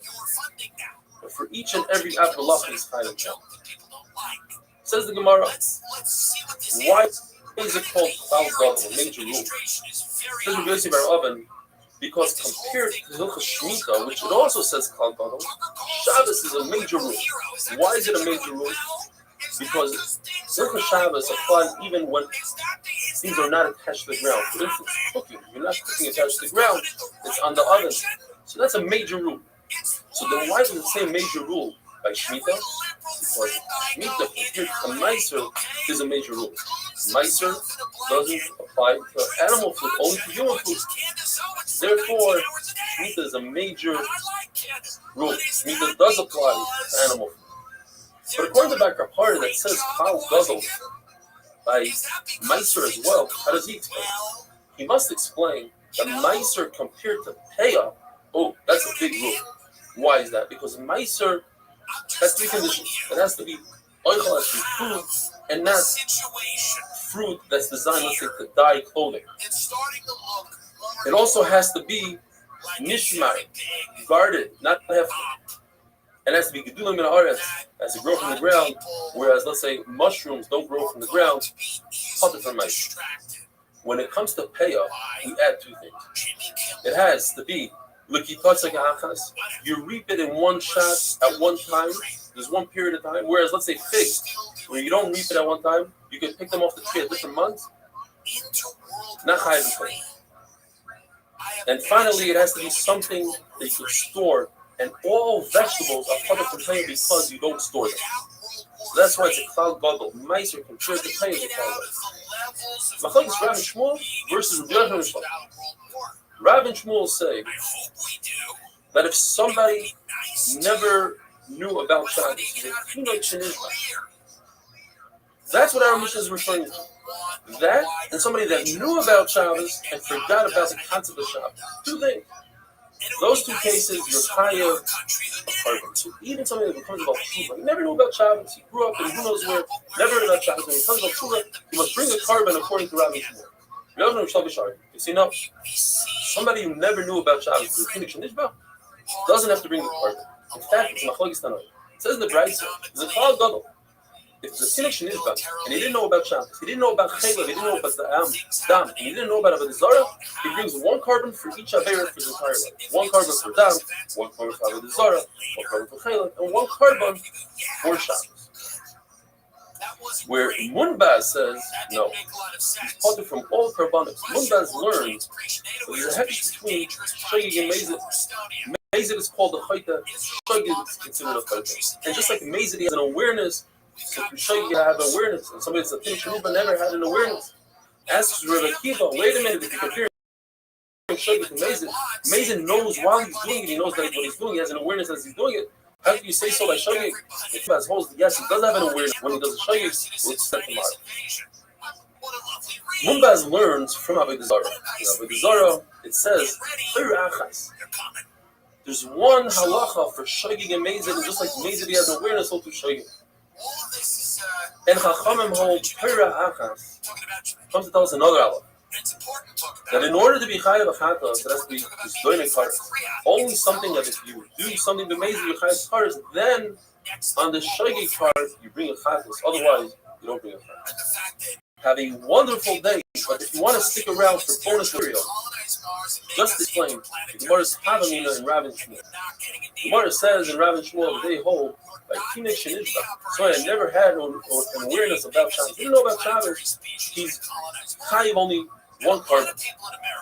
That would mean what we consider Klal Aleph on the list, Klal Aleph, would have to drop down to be Klal Beis. And that is, if somebody knew about Shabbos, but he forgot about Shabbos completely, that would be the second Klal in the Mishnah. And on that Klal, he'd be chayav on each and every Shabbos. And Klal Beis that we have would drop down to Klal Gimel. In other words, somebody forgot that today's Shabbos would drop down to Klal Gimel and be chayav for each and every malacha that he does.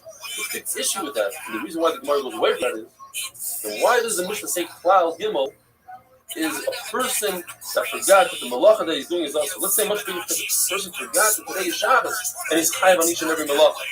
And therefore the Gemara says that what Rav says, Rav and Shmuel, they say, Tzinik Shenizbah, that goes together with somebody that knew that it was Shabbos but he forgot Shabbos today, and somebody that never knew about Shabbos. They're all equal. They bring one carbon, have a wonderful day. Probably never been in control.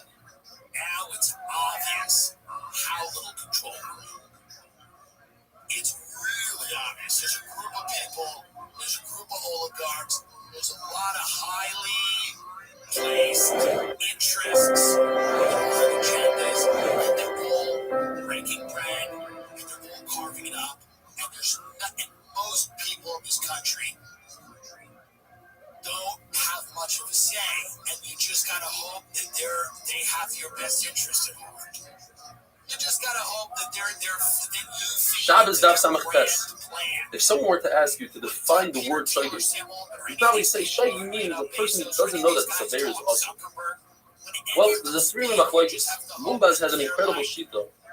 That shogeg means a person knows that what he's doing is wrong. He just doesn't know he has to bring a carbon. That is considered a shogeg. In fact, there's a brayso that says exactly like Mumbaz. The brayso says, how do you define the perfect shogeg? Somebody that doesn't know what Shabbos and doesn't know the malach is awesome. How do you define the perfect mezid? Somebody that knows it's Shabbos and somebody that knows that the malach is awesome. And what if somebody knows one out of the two? He knows it's Shabbos, he doesn't know the malach is awesome. He knows the malach is awesome, he doesn't know it's Shabbos. Or what if he doesn't know you have to bring a carbon, which is exactly Mumbaz's case. And the brayso says, in all three of these things, you bring a carbon, he's considered a shogeg. Perfect proof for Mumbaz. Chachamim argue, they say no. Somebody that doesn't know that you have to bring a carbon is not considered a shogeg. So what is considered a shogeg according to Chachamim? Machlokes Rabbi Yochanan and Rish Lakish. According to Rabbi Yochanan, if a person doesn't know about kares, forgets about the kares, that's considered shogeg. According to Rish Lakish, you have to forget about the lav and the kares. Two things. He brings a pasuk. It says in the pasuk, "Asher lo yisel asenav gaga ve'ashem." Pasuk is referring. That's considered a shogeg. So no. That pasuk is talking about a mumar, somebody off the zerach that does an avera the shogeg. He doesn't bring a carbon. Why? Because even if he knew that what he was doing is wrong, he wouldn't refrain from doing the avera. So now that it's a shogeg, he shouldn't bring a carbon. Asher lo yisel asenav gaga. There's the Mishnah that says there's 39 malachas, and the famous question: why tell us the number? And Rabbi Yochanan goes on to explain. To tell us that if somebody did 39 malachas, he's chayav 39 korbanos. The big question is, how in the world is it possible for somebody to be over on all 39 malachas? The minute he doesn't know that there's 39 malachas, if he got all 39 malachas, then there's no Shabbos for him. He wouldn't be a shogeg. According to Rabbi Yochanan, understood.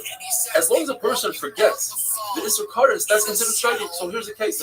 But according to Rish Lakish, they have to forget the kares and the lav. So in what is he exactly? I'll show you. How does he know the Shabbos?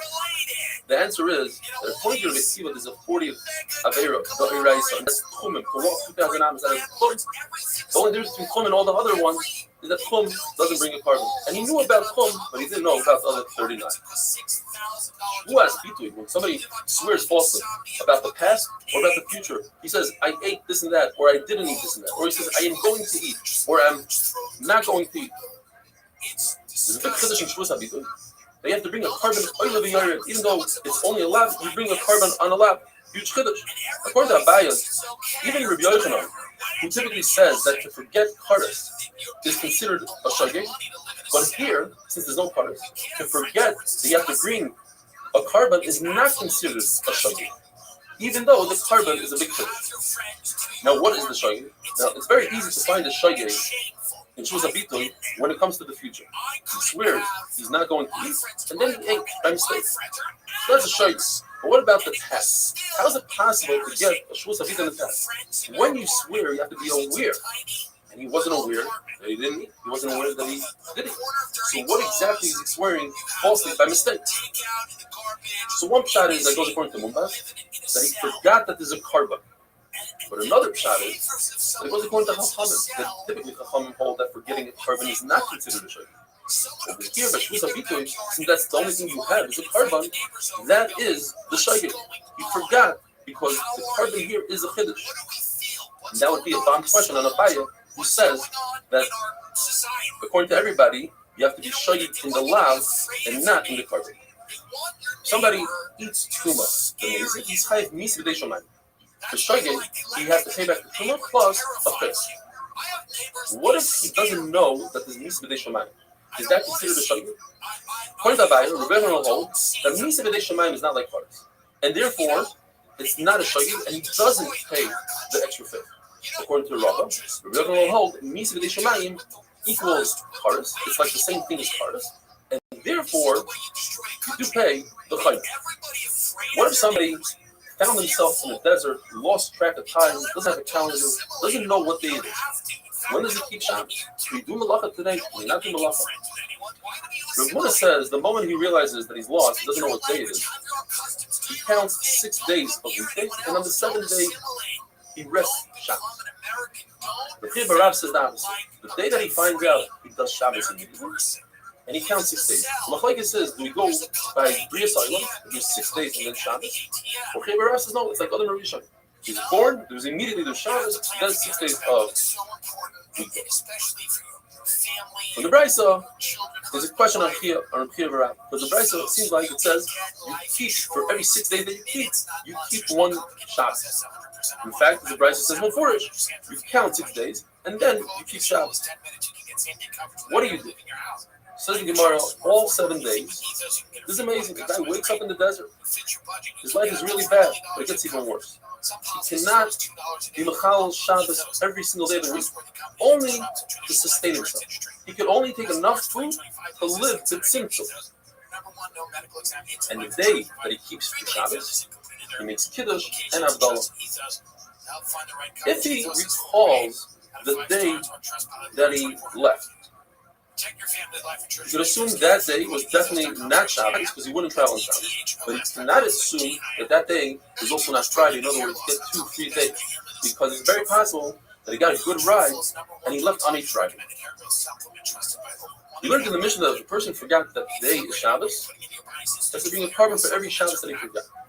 Whereas if a person forgot the concept of Shabbos, he brings 1 carbon for his entire life. Why? What's the difference? There's a contradiction in the Psukim. The Shamru b'nei Yisrael as a Shabbos is singular. You have to keep 1 Shabbos. And then it says the Shmoiru in the plural. So which one is it? Says the Gemara of a Shamru is referring to if a person didn't have the concept of Shabbos, he brings 1 carbon for all the Shabbos. But he knew about Shabbos, just he forgot that today is Shabbos, he has to be a carbon for each and every Shabbos. Rabbi Yitzchak says the same thing, but he learns from the opposite of the two. He says the Shalom B'nai Yisrael for Shabbos means every single Shabbos you're over in Aveira. It's 1 time. So he said the Shmoiru, all the Shabbosim that you machalo equal 1 carbon, and that's referring to the case where you lost the concept of Shabbos. Have a wonderful day. Seeing other people, they'd rather you live in a cell where people bring you Thai food and you watch YouTube videos about people or reality shows about people that do have homes. That's what people do. People in Los Angeles go to their cell on top of a P.F. Chang's, eat those lettuce wraps, which are good, and then watch reality shows about people that can afford to have a home. That's pornography now. You come Shabbos Daf Ayin. I think it's incredible. We're already holding 69 daf into Masechta Shabbos. Unbelievable. We learned 3 rules in our Mishnah. Rule number 2 was that if a person knows about the concept of Shabbos, he just lost track of time and he forgot that today is Shabbos, even though he did many malachas that were usher, he only brings 1 carbon concept. Every Shabbos he brings another carbon concept. If a person knows that today is Shabbos, he just forgot that the malacha of Chaitzer is usher, that the malacha of Zereya is usher. He forgot that it's usher. So he brings on each and every malacha. Question is why? It says we're not very simple. If a person forgot that today is Shabbos and he did a few malachas, then he only had 1 forgetfulness. His mistake was 1 that he forgot that today is Shabbos. He brings 1 carbon. But if a person forgets different malachas, he forgot different things. So he has to bring a carbon on each forgetfulness. But how do we know that you chayiv on each and every malacha? Perhaps all the malachas of Shabbos are included in 1 avera, Chil Shabbos. How do we know to differentiate between malacha and malacha? It says Shmuel because the Torah says Kol ha'oisa me'alacha yumas. If you do a malacha b'mezid, you die, you get the death penalty. So then why does the Torah repeat itself and say mois yumas? The answer is because the Torah is not talking about mezid. If you can't be talking about mezid, you must be talking about shogeg. And the Torah says you shall die. What does it mean, die? Not literally, but you take out of your pocket. For some people, that's like death. To spend money on a carbon. The Torah says, Mois Yumas, you bring many karbanas on 1 Shabbos. There's a very famous machlokes in Shabbos. The Torah says, you shall not light a fire in Shabbos. But why did the Torah pick that malacha from all the malachas? It says, Rabbi Yossi Lilav Yotzos.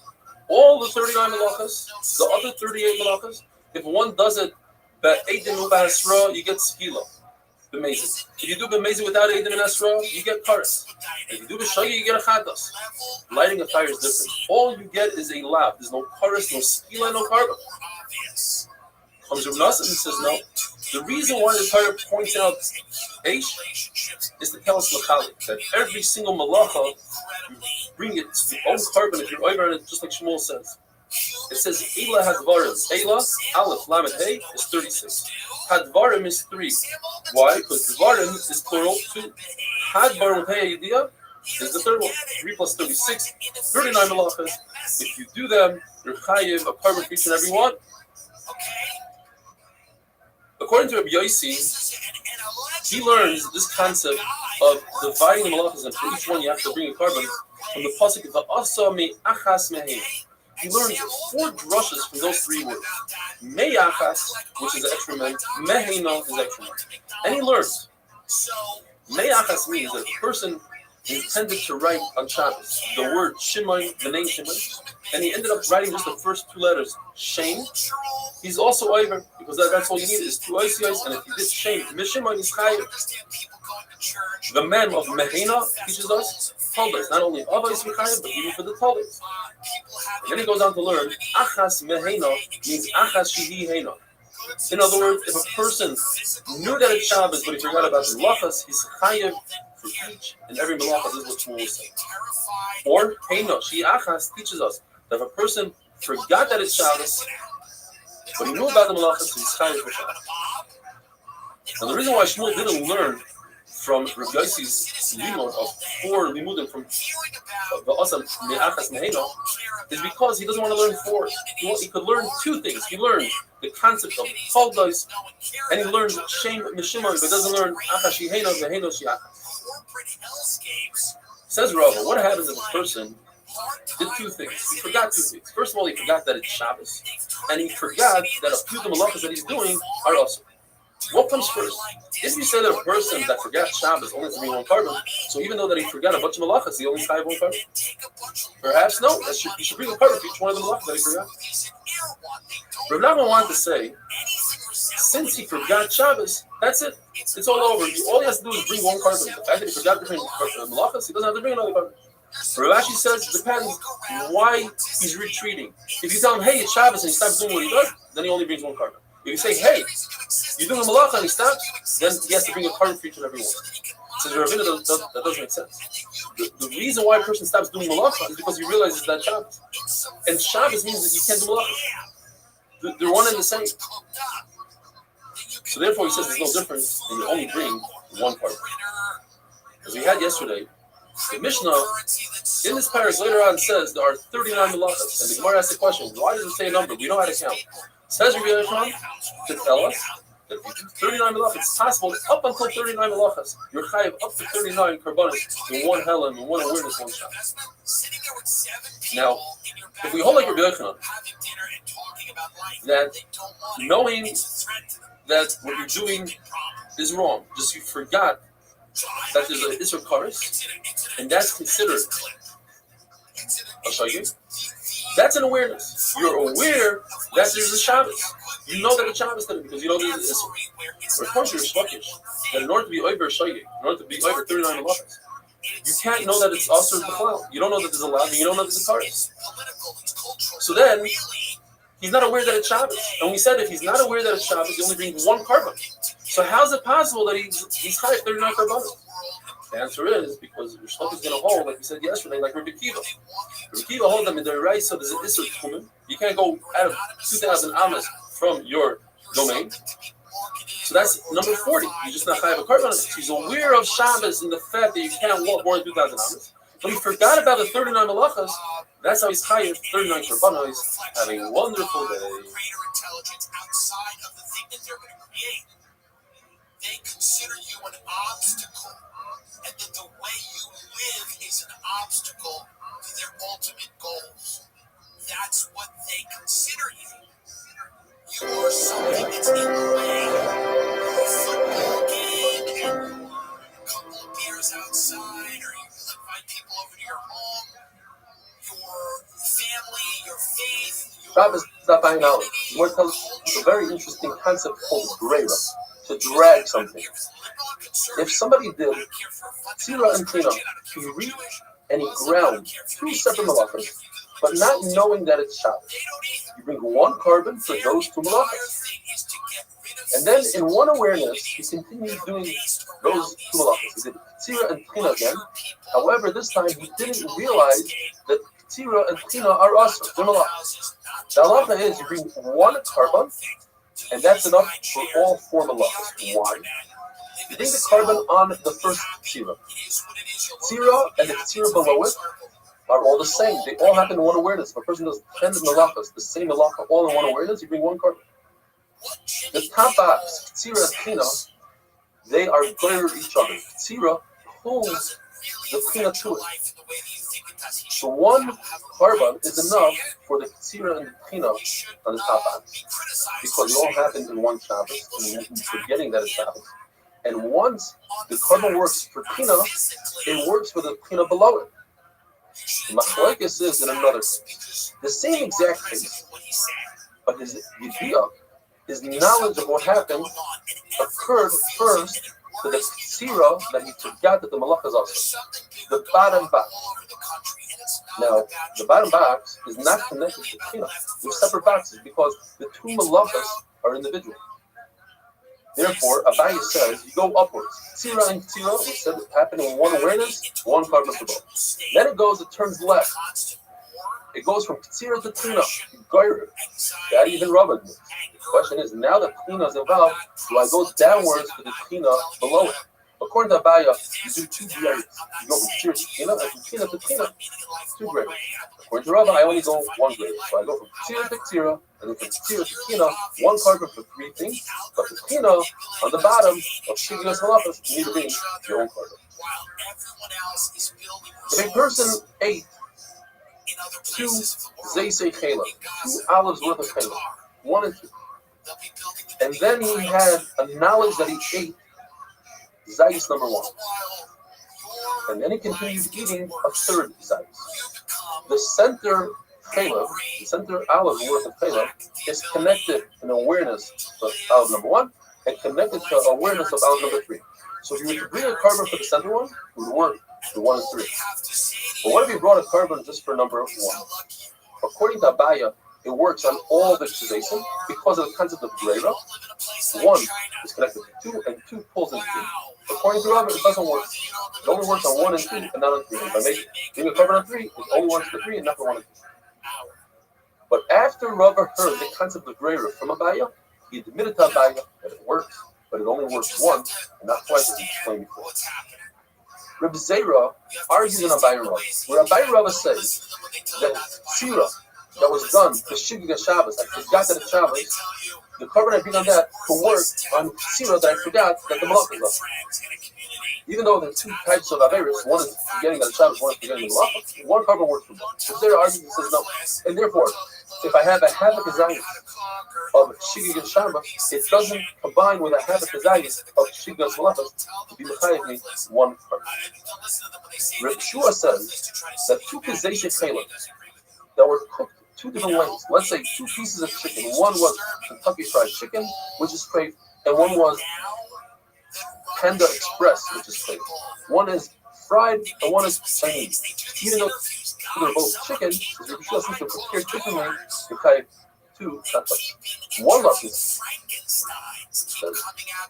even so, that they are completely different, but when it comes to 2 halves, one was Kentucky Fried, but only a half a gazais, and the other one was Panda Express, a half a gazais, they are mitzvah together to create one whole gazais that you would be kind of a carbon, because Yeshua doesn't say Zalacha to be makel to partners in the case. The other lesson is no. Yeshua is consistent throughout, and even if it means that a half gazais and a half gazais do not combine together, it makes it kula, he still goes with his shita that 2 types of food are not the same. The Gemara tells us that, that when you have 4 different types of food that are also to eat, chayla, dab, noise from people, you bring 4 korbanos. If you have 2 types, 2 of the same, 2 chaylas, you'll bring 1 for both if it happens in 1 hela. That's the chumrah of different types over one type. Now, one type has a chumrah over two types, and that is if a person ate a half a kazayis, and then another half a kazayis, even though he had knowledge in between the two half a kazayis, that knowledge is not enough to be machalik and say that he doesn't have to bring a card. Big machlokes in the sugya between the Rebbe and the Shlachis, it takes up almost the full amud. If a person ate two kazayis in one awareness, but his knowledge on kazayis number one happened before the knowledge of number two. How many karbanos does he bring? One or two? Rebbe says he brings two karbanos. He brings a pasuk. It says al katasai, each chet and chet. And Restream says you bring two mechatasai, even part of it you bring a card. Now, if you'll say that the machlokes between Rebbe and the Shlachis is discussing a situation before the card, that's where the machlokes is whether Yidda is machalik or Haftarah is machalik. In other words, when I say that the knowledge is what separates the first Aveira and the second Aveira, you have to bring two dice, or perhaps it's the Haftarah that's machalik, the designation. If you say that the machlokes happened before the Haftarah, so Rebbe will say Yidda is machalik, and according to the Shlachis, the Haftarah is machalik, and the word Mechatasai, according to Rabbi Yochanan, we'll have to explain in a very interesting case. The case is a person ate 1.5 kazayis in one awareness, but his knowledge happened later on only on one kazayis out of the 1.5. And then later on he ate another half a kazayis. Perhaps, since the second half a kazayis can combine with the first half a kazayis, because they are in one awareness, bring the second carbon on those two halves. And says Rabbi Yochanan, no, Mechatasai tells me that since I'm bringing a carbon on the first kazayis, including that first kazayis, is its partner, the half a kazayis. And that half a kazayis cannot be inspired for the second half a kazayis. And if we're going to say that the machlokes is on after the designation, and Rabbi Yochanan is going to say that hafresh is machalik, and Rishon will say kapara machalik, that only once you shut the animal and you use rika, the kapara, that's when you start all over again, you have to bring another carbon. Then al chatasai, what does Rishon do with al chatasai? He'll say that pasuk is referring to after the kapara. Have a wonderful day. Your patriotically obedient host, John Stewart.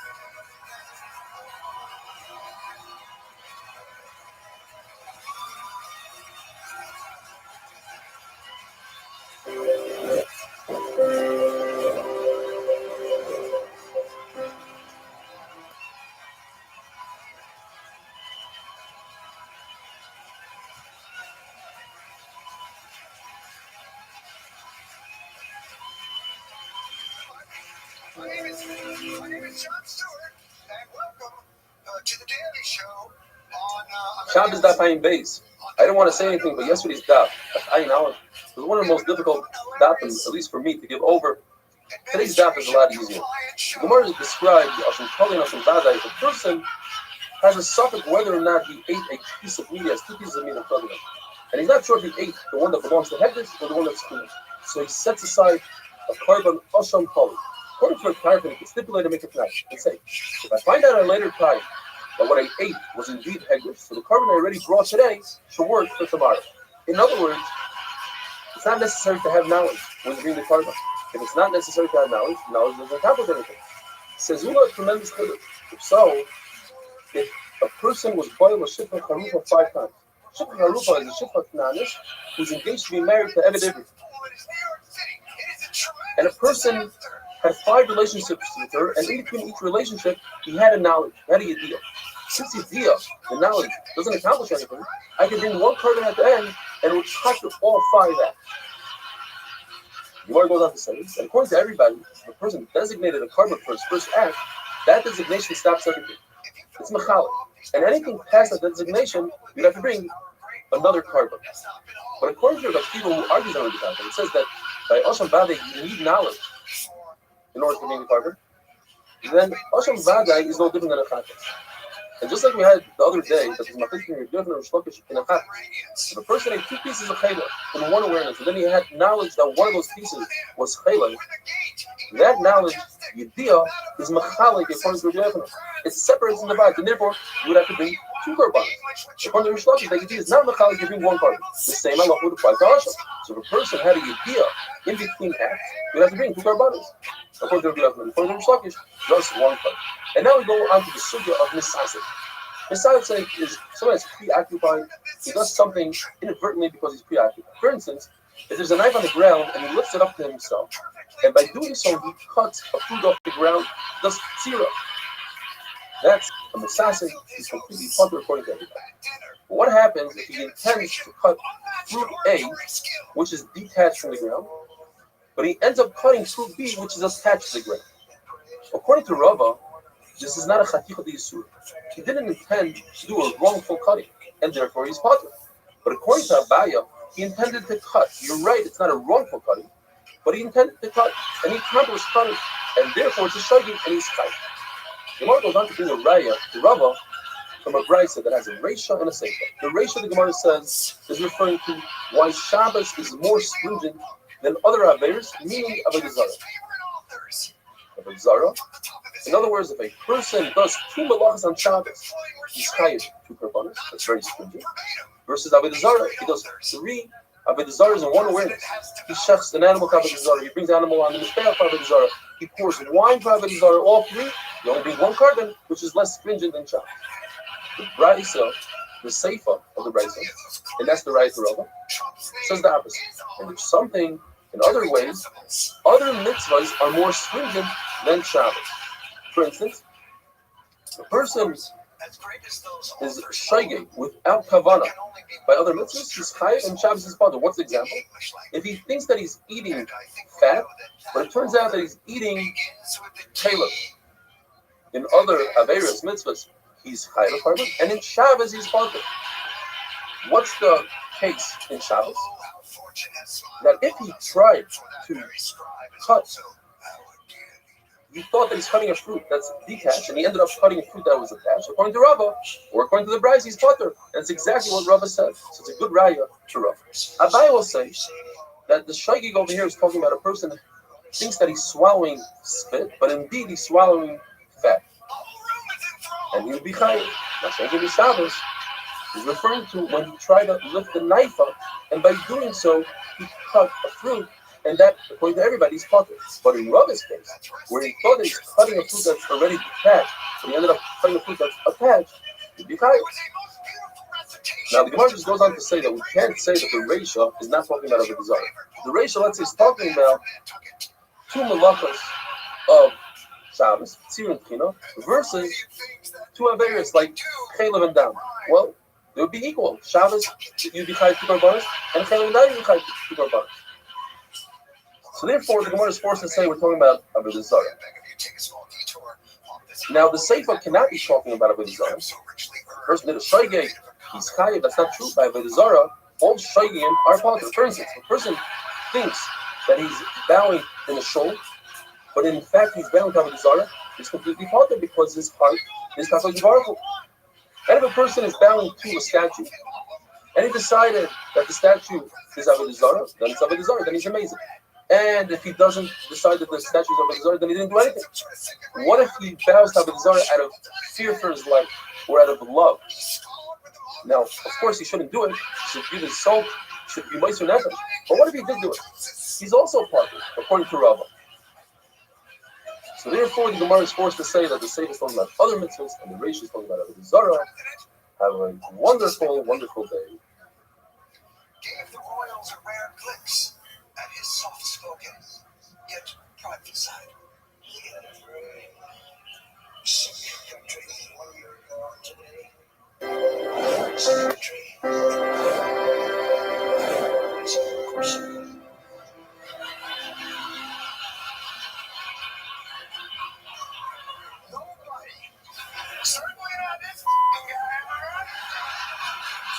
Shabbos Daf Ayin Gimel.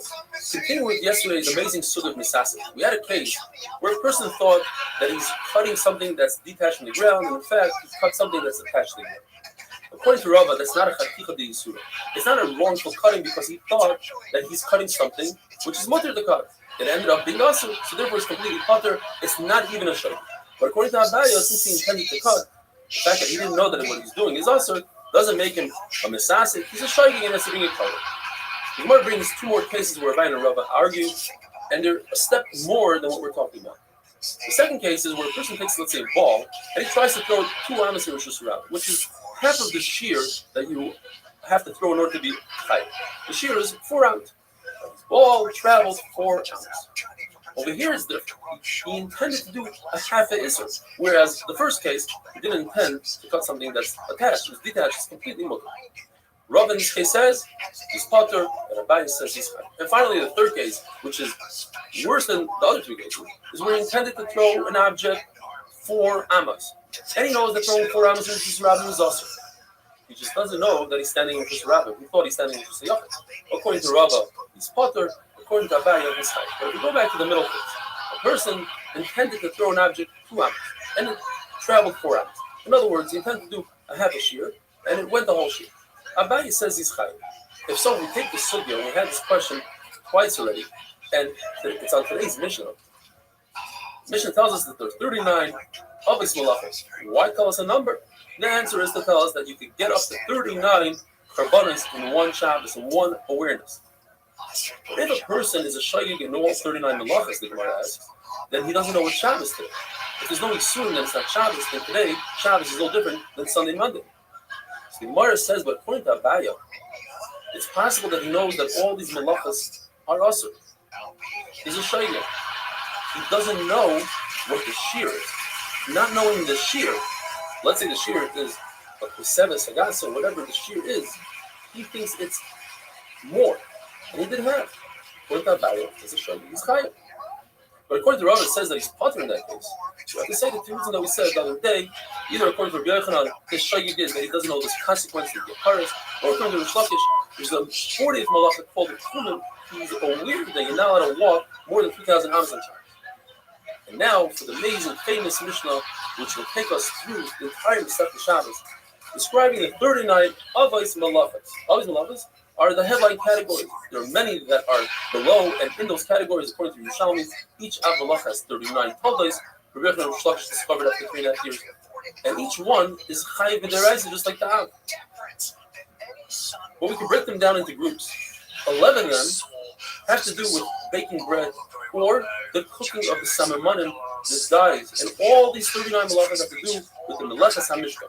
These are 39 steps that they took in the Midbar to build the Mishkan. And 11 of them were steps needed to cook the dyes. 13 of them are to make fabric. And the fabric was needed for the Urias HaMishkan. 7 of them are for the hides, for the Tachash, for the top of the Mishkan. 2 of them are for the Kairos. The Kairos had words on them. There's a Ksiva and there's a Kika. And then there's another 6 that have to do with nets, with tying and untying, lighting a fire, Chaba to take out into another Rishul Smakah. And let's start with lechem, with the bread. The first step is you have to sow the field, you have to plant. And then you plow the field. We're talking about in Eretz Yisrael. They plow first to soften up the ground, then they sow the seeds and they plow it again. And the chiddush is that even the second harisha plowing is considered Av Malacha. The next one is, well, we discussed Zereya, sowing, and the Gemara tells us that that includes also Zomer, which is pruning trees. When you cut down a branch, the branch grows even more, so that's like you're planting. Noitea is when you plant a sapling of a tree. Maverick is when you take a vine and you put it into the ground. Market is to graft. All these are all under one umbrella of Av Malacha. And if you do all of them, you only chayav one carbon. Chayrish, as we discussed, is the plow. That includes also chayfer, to dig, and chayret, to make a furrow. And they're all considered one malacha. You do all 3 of them, you chayav one carbon. Chaytzer, to harvest the wheat, and that includes boitzer, anovim, grapes, goyder tmarim, dates, masik zaysim, olives, and figs. They're all considered one malachi. Do all of them in one Shabbos, one awareness, and chayav one carbon. Ma'amer means to gather and to make a pile. Rava says that it includes things that are not Gedulei Karka, like gathering salt in a factory, piling it up in a pile, Abai says it's only Gedulei Karka, something that grows in the ground. Dash, to thresh, to separate the pearl from the shaft, that includes menapet, and menapet, that's the beat flicken, is considered one malacha. If you do all three of those, you have one cut. If somebody is zomer, he prunes a tree, cuts a branch, and he has two intents. One is he wants the wood. And the other intent is he wants to grow more. So he's over on two malachas. And the same would apply to aspasta. If you have straw for an animal, you cut it and it grows more. You want it for your animal, you want it to grow more. And the same thing with beets. You chayev for kaitzer and noitaya. You're planting. In other words, you want it to grow more and you want the actual item. If you have a small pile of dirt, it depends where you are. So it's all in the intent. If it's in your house, you want your floor to be flat and straight, that's boina. And if you are in the field, that's firish because you're softening up the dirt for seeds. If you have a small hole in the ground and you fill it up, if it's your house, that's boina. You're fixing the floor. And if it's in the field, it's firish. An amazing shiloh. You dig a hole in the ground, but not because you want the hole, but because you want the dirt. You are pocket. Even according to Yehuda that says, Melacha shein tzricha legufa, you are chayav. Meaning, if you do a malacha, but you don't want the outcome, the malacha is the solution. For instance, you have a dead body in your house and it's making a terrible odor. You take the body out. You don't want to take it out. What you want is you don't want to smell. You don't care about the outcome. You don't care about carrying. You care about not having a smell. Over here, you don't care about having a hole. You care about having dirt. But in this case, Yehuda would agree that since you are metaltal, you're ruining something. You are pocket. But Papa says that you take the dirt and you throw it at a country in order to get the dates. You're chayiv on two things.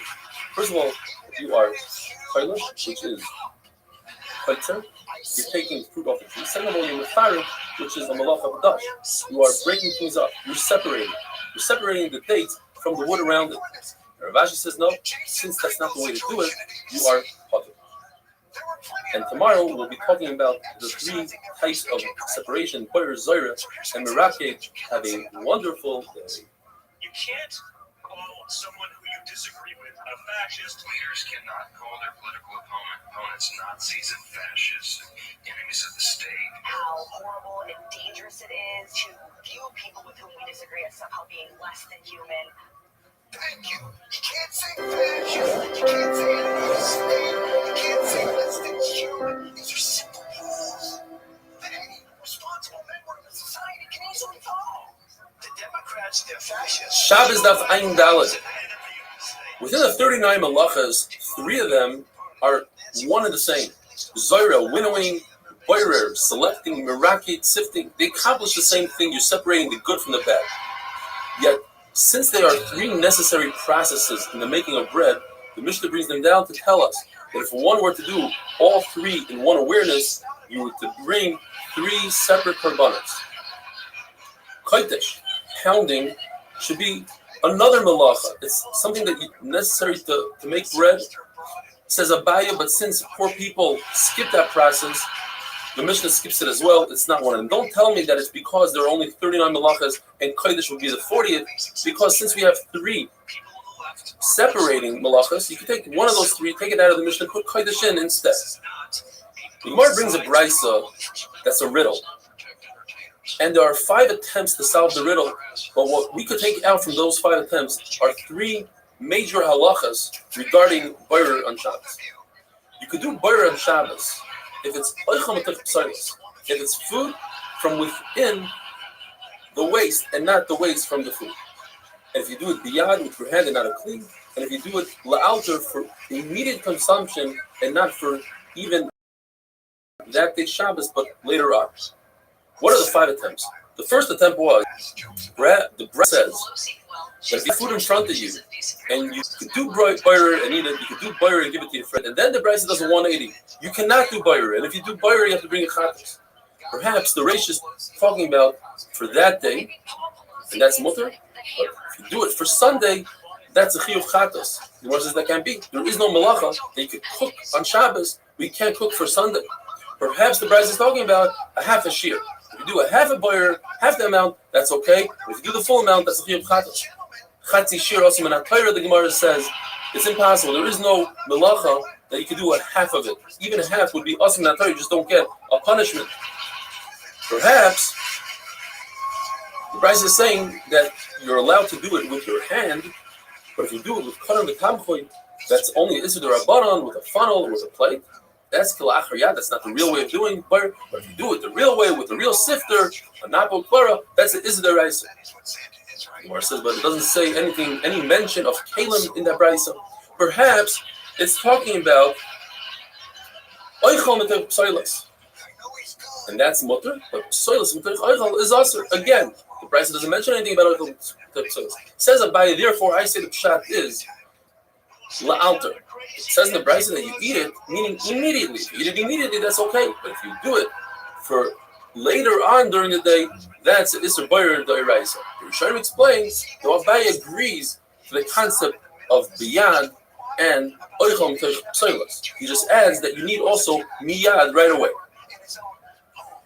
Gemara tells a story. Rabbi threw a whole box of fruit that included different leaves and psoilas on the table in front of Rav Ami and Rav Asi. And Rav Dini saw this and he wasn't sure if it was because Rav Dini held that even oichal mitach psoilas is asur, and therefore he spread it on the table that there shouldn't be a problem with buyer. It just selected itself. He just grabbed an apple, or perhaps he wanted to show ayin yafa. He wanted to show that he's large. He threw all the fruit on the table. Chizkiah says that turmasin type of bean is considered psoilas mitach oichal, even if you take out the actual food, because it requires 7 cookings, and even after 2 or 3 times, if you don't remove the oichal, the actual bean, it turns into psoilas and can ruin other beans. And now we go to Amid Beis. Tells us halacha, not in buyer. We're done with buyer. If somebody takes peat and chops it up really, really thin, he minces it, that is considered teichen, grinding. If it applies to all vegetables, if you were to take a piece of wood and saw it and create sawdust, that is also teichen, grinding. Rav Ashi says if a person is careful about the size of the wood, he will be over a mechatech. Like in the Mishnah, if you cut leather to a certain size, it's mechatech, cutting. But yes, why does the Tana talk about tefillah, baking, when in the Mishkan there was no baking, there was cooking samimon? So the Gemara, because that's what people are used to, they're familiar with the process of baking, and therefore the Mishnah spoke about baking.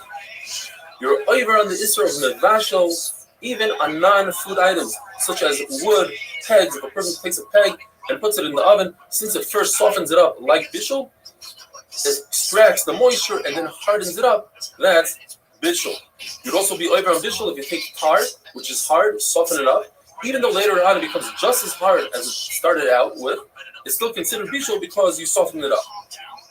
If you take, the Gemara says it's possible, it's a riddle. How do I get to 7 different malachas if I make a barrel made out of earthenware? Says Gemara, it's possible to be over on teichen, the dirt, fire the dirt, merakid, you sift out the dirt, lush, you knead the dirt, memachet, you smooth it all out, you light the fire of the oven, and then you're mevashel it. If you were to make a real oven out of earthenware, you'd be over on one more called makeh b'patish, whereas a barrel doesn't have makeh b'patish because it happens by itself in the oven. There is no bainus, says Rashi, because there's no binyan b'stira when it comes to kelim. If one were to make a basket out of reeds, you could be over on 11 different averos. How? You have to plant the reed, you have to reap the reed, you have to gather the reed, you have to select it, you have to smooth it out, you have to grind it, you have to cut it, you have to start it on a reel, mesach, you do shtei batenirim, you start it out in the 2 loops, oireg, you put the reeds together, and makeh b'patish. And if you were to bend over the top and make a lip for it, you could be over also on teifer, on sewing, and kosher, making a knot. If you were to do tviyah, spin the wool of an animal while it's still attached to the animal, machlokes. According to Rabbi Bukhari, it could be over on 3 things. Guy says, minapitz, untangling it, and tviyah, spinning. Rav Tana says, but since it's on the animal is alive, or it's still on the animal, that's not the way to do it, and therefore you're not over, and that's klachiyat, you're not over. Even though in the Mishkan you had women that did the tefillah, they spun it on the animal while the animal was alive.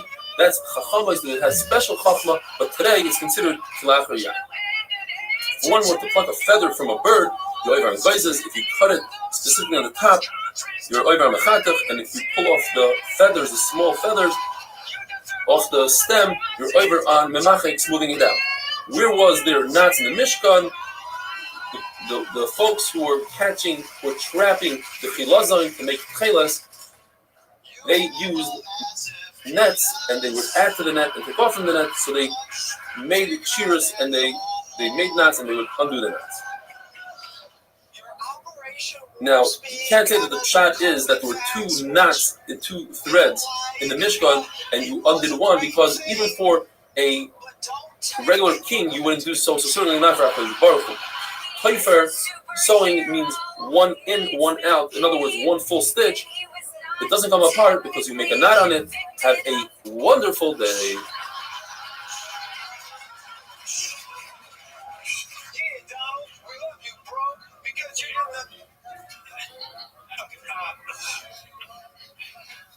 Oh, Donald,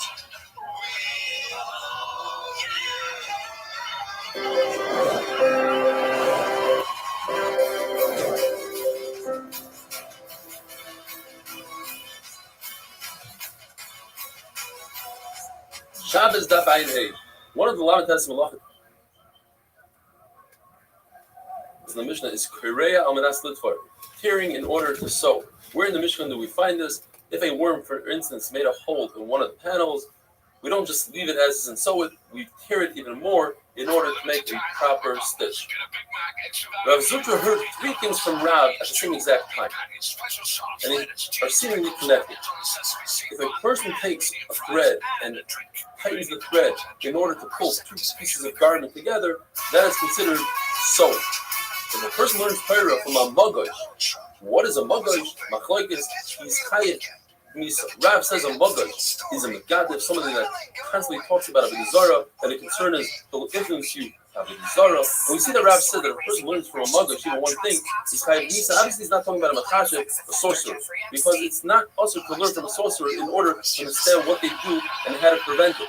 But it is also to learn from Avodah Zarah.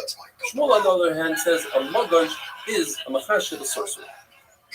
And the third thing he said is that if a person knows how to calculate mazalois and kufais, the constellations and those sort of things, and he doesn't do so, he's over on the pasuk, the beautiful creations of HaKadosh Baruch Hu. They don't see when they don't see his handiwork. And therefore, it's also to talk to such a person. The Yohanan says, in fact, it's a mitzvah to calculate Kubas and Mazalois, as it says in the Pasuk, Shmad Nasisim, Kiva Chmasrim, Ubinasim. This is your Chachma. Le'enei Ha'amim, towards the nation, explains Rashi that you will know through the Mazalois when it will start raining, when it will be hot, etc. One of the malachas of the Mishnah is Chatzot Tzvi, capturing an animal, a deer. Included in that is trapping a fish, a chilazon, the snail that you make the tailors from. If you squeeze the dye out of the chilazon, you're not over on dash, according to the Tanakama, which is threshing. Dash is only in the Gilei karka, something that grows from the ground. The argument and says you can do dash even on an animal. You're not over on the kilos of shama, although you killed this snail, you're not over on the kilos of shama. Even though, even Reb Shimon admits by Tzikresha that if you were to chop an animal's head off and said, I didn't mean to kill it, you know that obviously he's going to die. In this case, since he wants the snail to stay alive, it's in his benefit that the snail should continue living, since the dye will be clear, therefore it's considered a misasek, and he's puzzled.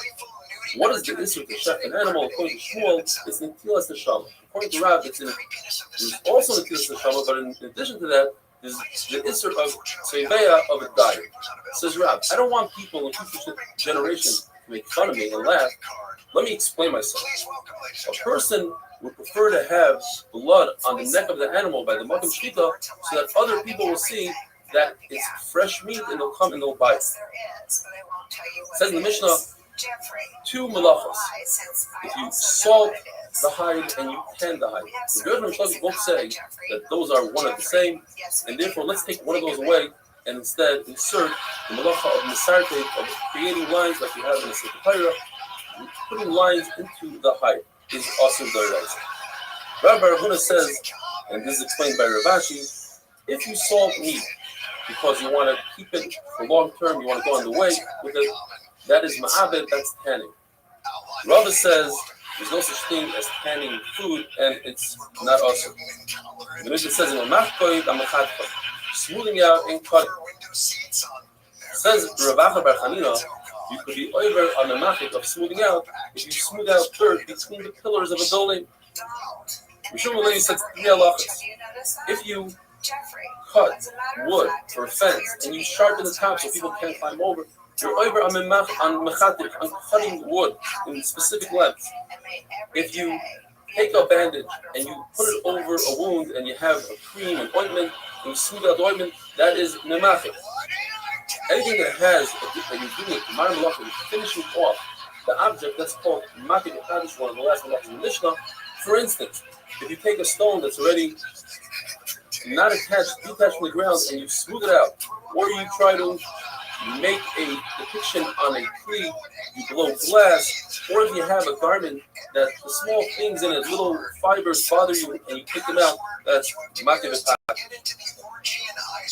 They had writing in the Mishnah, and that was just like on a sukkah panel, you write this is 1, 2, north, south. They had the same thing on the highrise of the Mishnah. However, erasing is more stringent than writing.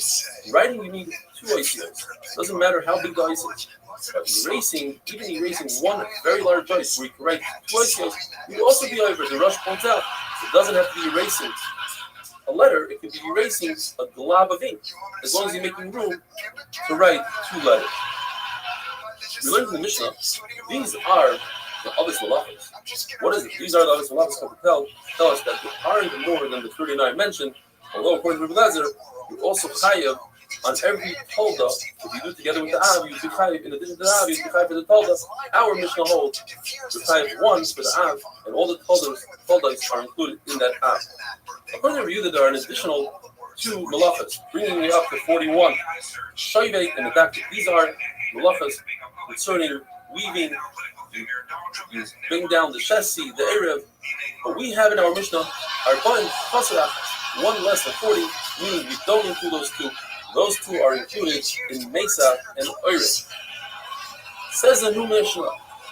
There's another rule, not a large rule like the first Mishnah, not a major rule, but a rule, nevertheless. Now we're talking about Itzah, for the next daf we're talking about Itzah for a while. In order to be over on Itzah from one rishus to another rishus, it has to be an item that you typically store and it has the right shear that you store. If typical people don't store this, but you stored it, you yourself will be over and no one else. In Machais and Gemara, what's an item that people don't store? One another says, Dam Mida, the other another says, Asherah tree. Another is our tree, which is also bad enough. Another one says, Dam Mida certainly would agree that Asherah, since it's also bad enough, is not something people store. Although Dam Mida, even once you showed it to the Rav, there's no need for it at all, you can't possibly feed it to a cat. The Bible says that's a terrible idea. The person that the dam comes from will suffer if a cat drinks that blood. And finally, our Mishnah cannot be going according to Restream by the fight, who says that there's a difference between a wealthy person and a poor person in terms of the shear. Different people, with different amounts, and our Mishnah argues and says everybody has the same shear. Have a wonderful day. Which, as the experts will tell you, are the 2 leading causes of pictures.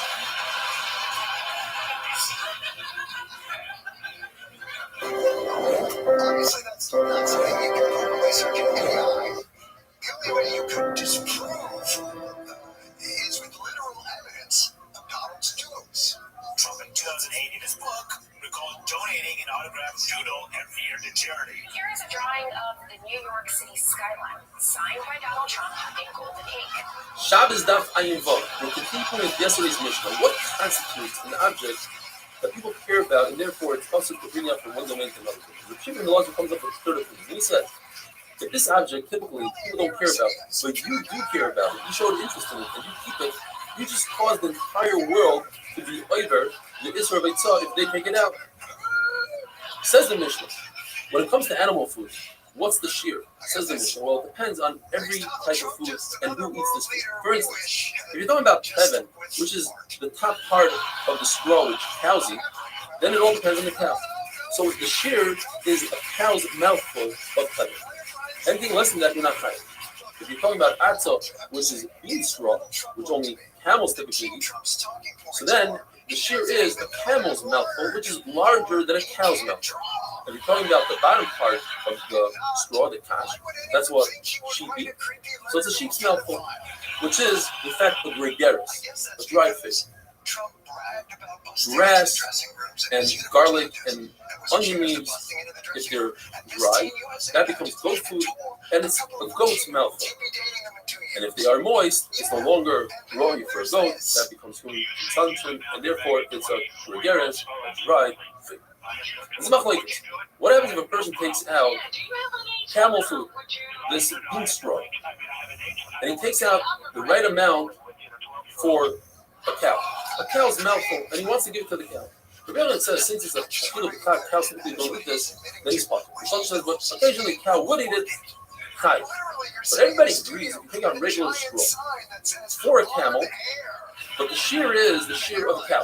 Mouthful. Now you have the proper shear. Yes, you go and feed it for a camel, and the camel's mouth is much larger.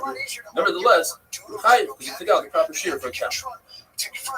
All these different foods in the Mishnah do not combine one with another, unless you're taking the more chomer to combine it with the less chomer. For instance, if you're dealing with camel food, and the shear is a camel's mouthful, it's a lot, but you're missing a half a dried fig, and you take sheep food, which all you need is a dried fig, and you take a half of that and add it to the camel food, then you have a full shear. But if you do the reverse, you're missing a half a gregaris for sheep food, and you try to take a half a gregaris of camel food of bean straw, that's not going to work. And the reason is because people would take and combine these foods to show as samples to sell. And we have a similar halacha when it comes to different garments, to different fabrics. What constitutes a fabric to be metabel chumah? So a regular fabric is 3 tefachim by 3 tefachim. If you're talking about a sack, it's 4 tefachim by 4 tefachim. Leather is 5 tefachim by 5. And a reed mat is 6 by 6. Each one can combine with the one below. So the mat can combine with the leather, and the leather can combine with the sack, etc. Why? Because they can combine to the tumah of Moshe. So since there's a situation where they can combine with each other, they combine in all situations, and therefore, by us also, since there's a situation where you sample this and sell it together, they combine together. Human food, the shear for Eitzah, is a gregaris, a dry fig, and that's why all food can combine with each other because they all share the same shear. When it comes to human food, we don't consider the pit, the shell, the oikets, the little piece, the little branch that sticks out, subin amursa, which is fine bran, coarse bran. Revuda says that the peel of lentils and beans are mitzaref to the actual food, but old beans are not mitzaref because they look like dead flies in your food. The coarse and the fine bran are mitzaref for the shear of challah. Why? Because it's considered lechem haaretz. Poor people eat it, so it's considered bread.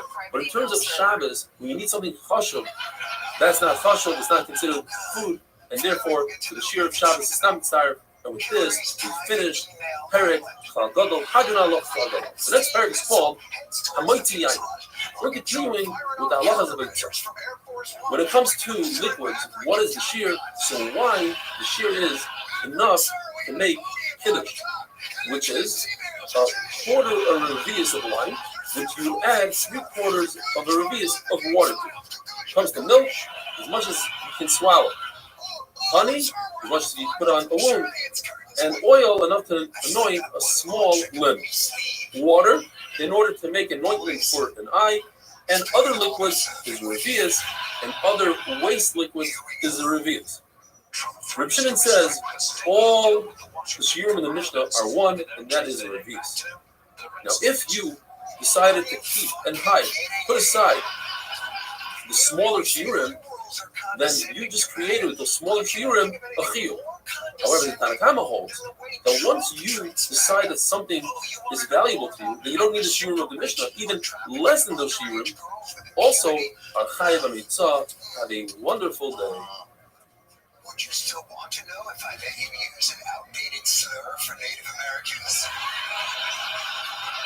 I guess in Trump's mind, he doesn't have to keep his promises to MAGA as long as he continues to attack the people that MAGA hates. That's his get out of jail free card. Trump believes he has immunity as long as he remains a petty tyrant, demanding only liberal institutions surrender to his Chaves da Time Sein, Robert Cruz from our crazy is liberal institutions have.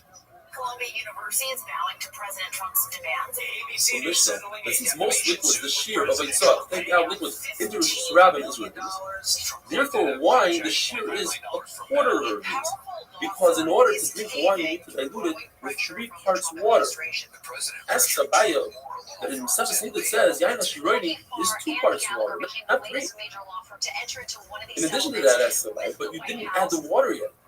So why are you chayav on just taking out a quarter of a revis? Says Rabbi, because a quarter of a revis is kosher, and in order to be over on the has to be some it's kosher. Since you put that in water, even though you didn't, it's kosher.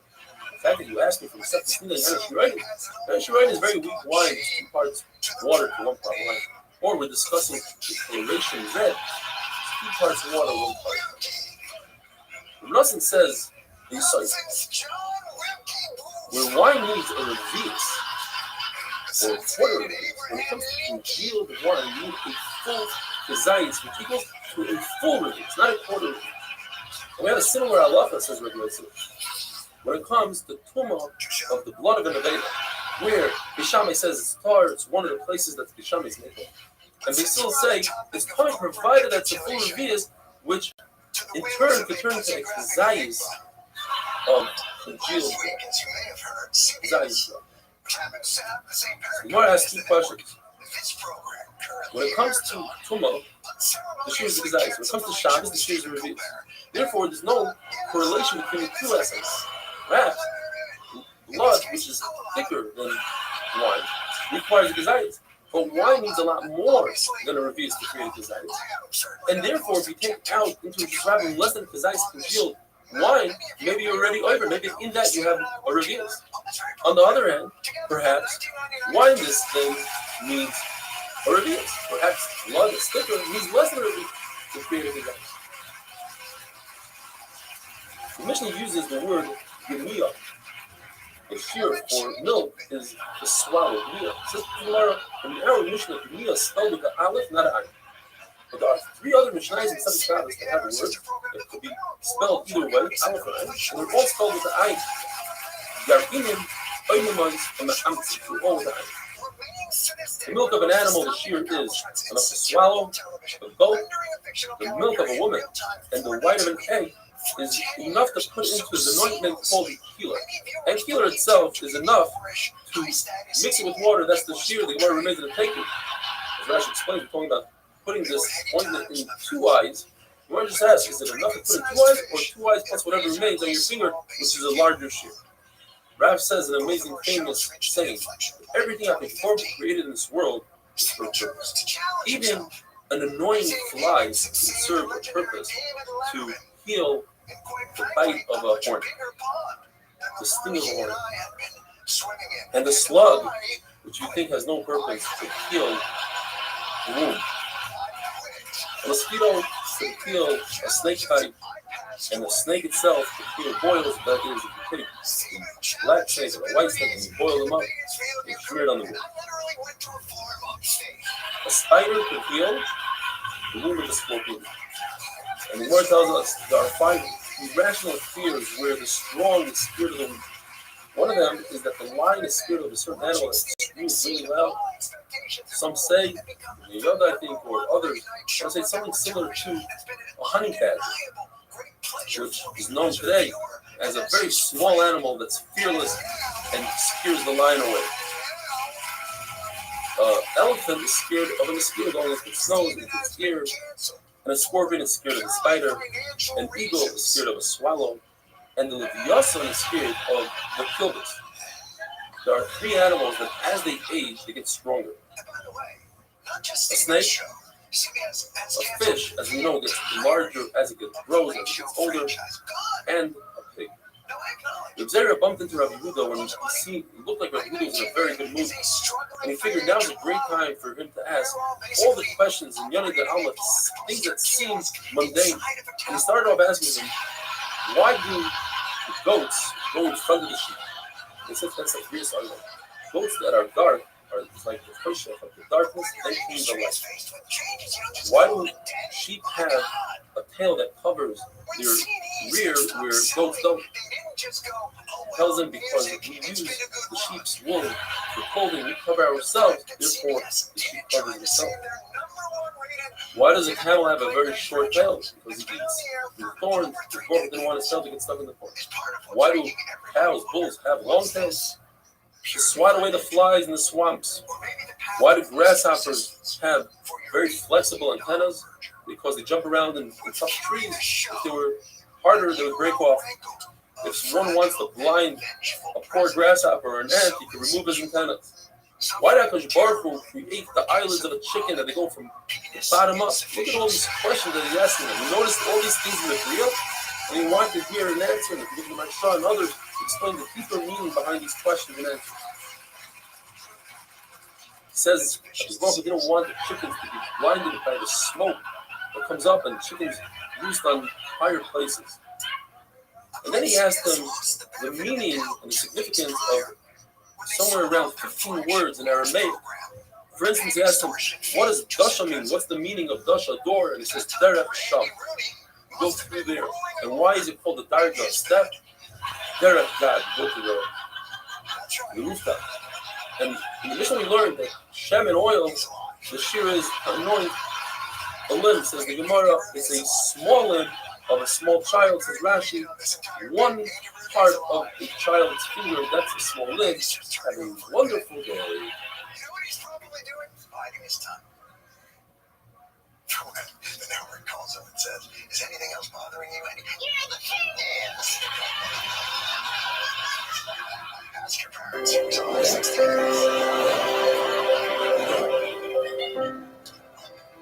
I understand the corporate fear. I understand the fear that you and your advertisers have with $8 billion. Shabbos Havayin Ches. Different items have different shiurim for taking out, being over and Eitzah and Shabbos, taking from one rishus to another rishus. So if there's a common use for one item, but a not so common use for the same item. For instance, milk and wine have the common use of drinking. The not so common use is adding in the medicine. So we go with the common use, even though that means it's a kula. You have to take out a lot more in order to be over the Isser of Eitzah. What if one item has two common uses? Well, one is a larger share and one is a smaller share. We go with the smaller share, l'chumra. For instance, honey, you could use it for eating, you could use it for medicine. We'll go with the smaller share of medicine. You're over right away if you do the smaller share. So the question is, why is it water, which is common uses to drink, not so common uses to add to medicine? Why do we go with the not so common use? It says about it because they're talking about in Go, they're very poor. They use water for medicine, so it's common for them to use the medicine. Rabbi says it goes anywhere. We're not just talking about gold. And since most people don't use wine and milk for medicine, since it leaves some sort of film on the eye, they all use water. Therefore, it's common. We see from here a very important concept. Obviously, many more people drink water than adding water to medicine. Yet, since in medicine it's common, it's considered two common things, and we go with the more chomer. Blood is also revius. Shmuel says if you're using blood to heal an eye protrusion, so the tirkis, they would use wild chicken, also in Hebrew it's known as a kufat, in English a kupi, or something like that. You use it enough blood for one eye. If a person has a cataract, they use enough blood from a mole for one eye. Moles are found inside the house. Cataracts are inside the house. Birkis is a protrusion in the eye. The B'chifat is outside. That's how you remember which blood goes through. If a Rebbe tells a Talmud, I want to make this in room, takes some of these items, and he takes a common item that people keep and are interested in, and makes it into his rabbi, of course, he's chai. What if he takes an item that nobody cares about, but is red?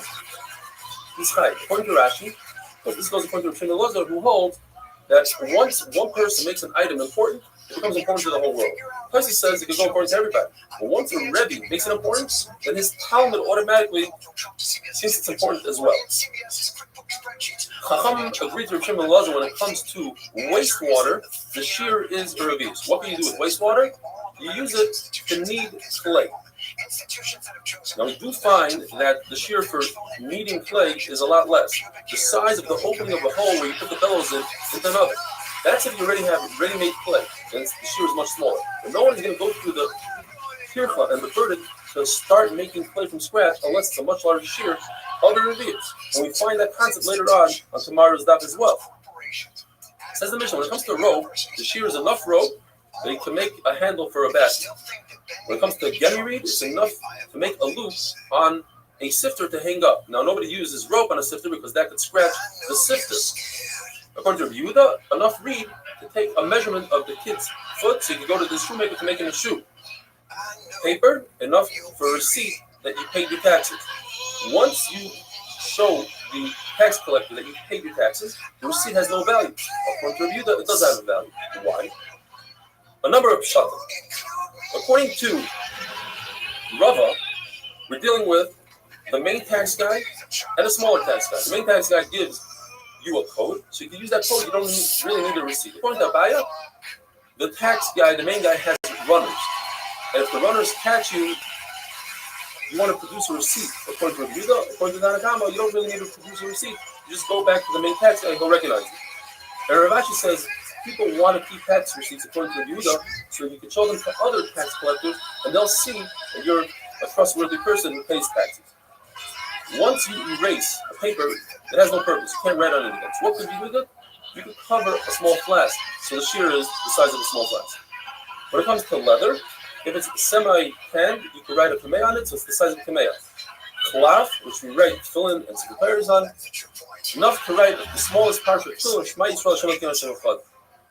Ink, enough to write 2 large letters. Chol, which is makeup for the eye, enough to do one eye. Glue, enough to catch birds.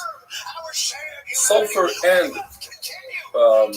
tar is enough to make a hole in a jar so the sulfur can come out, and then you plug it up with that sulfur and tar. Wax, enough to plug up a hole.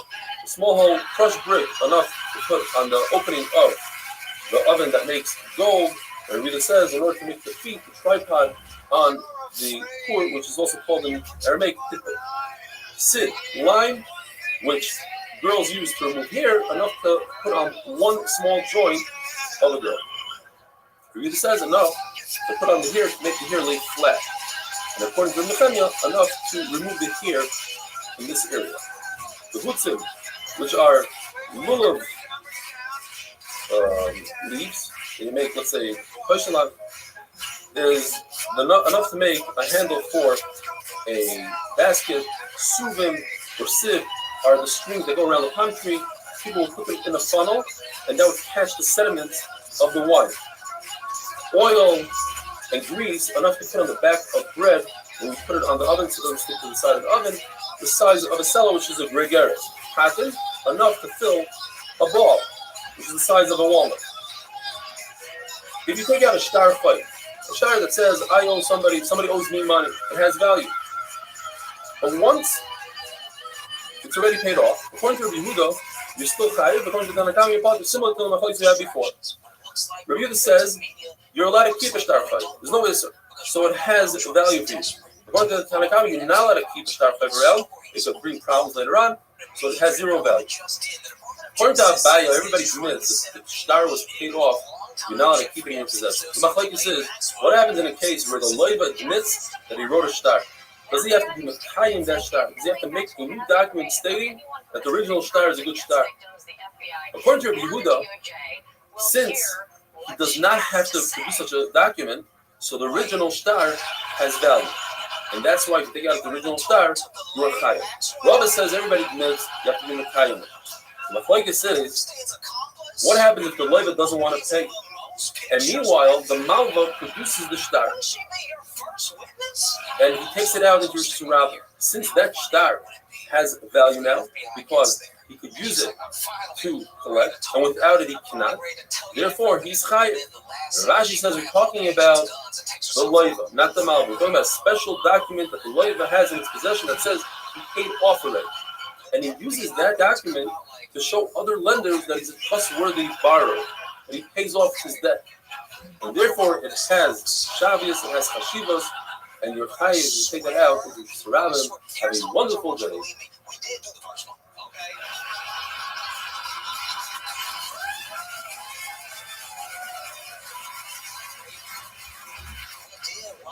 Epstein and held him down, shook him a little bit. We didn't do this one. But while we wait to see if Ghislaine survives this interview, Trump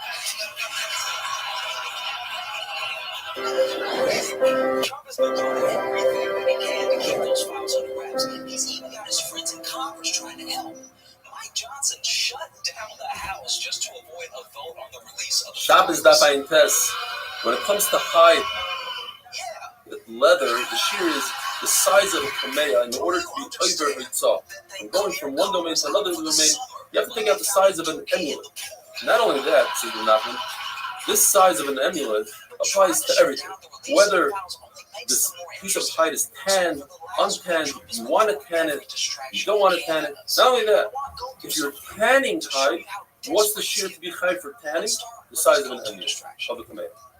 Similarly, we say the same thing by spinning. The malachas of melaben, to clean the wool, menapis, to untangle, tiveh, to dye, and toiva, to spin, are all the same exact shear, even though some of them are before the finished product, some of them are after. The shear is the same. To sit kafel, this is a sit from finger to finger, times 2. Anytime you find the inconsistency in the shear, that the shear is a lot larger before the finished product, versus after the finished product, that is because people don't want to burden themselves with a small shear. They'll only take care of that melacha when there's a larger shear. For instance, 3 different examples the Gemara brings. When it comes to herbs, tzivea dyes, before you cook the herbs, the shear is much larger. It's the size of a walnut, enough to dye a full svacha, a woman's cap. But once it's cooked, then the size is dugma li'ira. A dugma is a sample cloth that vendors will show different colors. Li'ira, the size that you put on the device that holds the erev string that goes through the chassis. The end has a small piece of fabric that keeps the thread from unraveling. It's a smaller piece, much smaller than a swafa.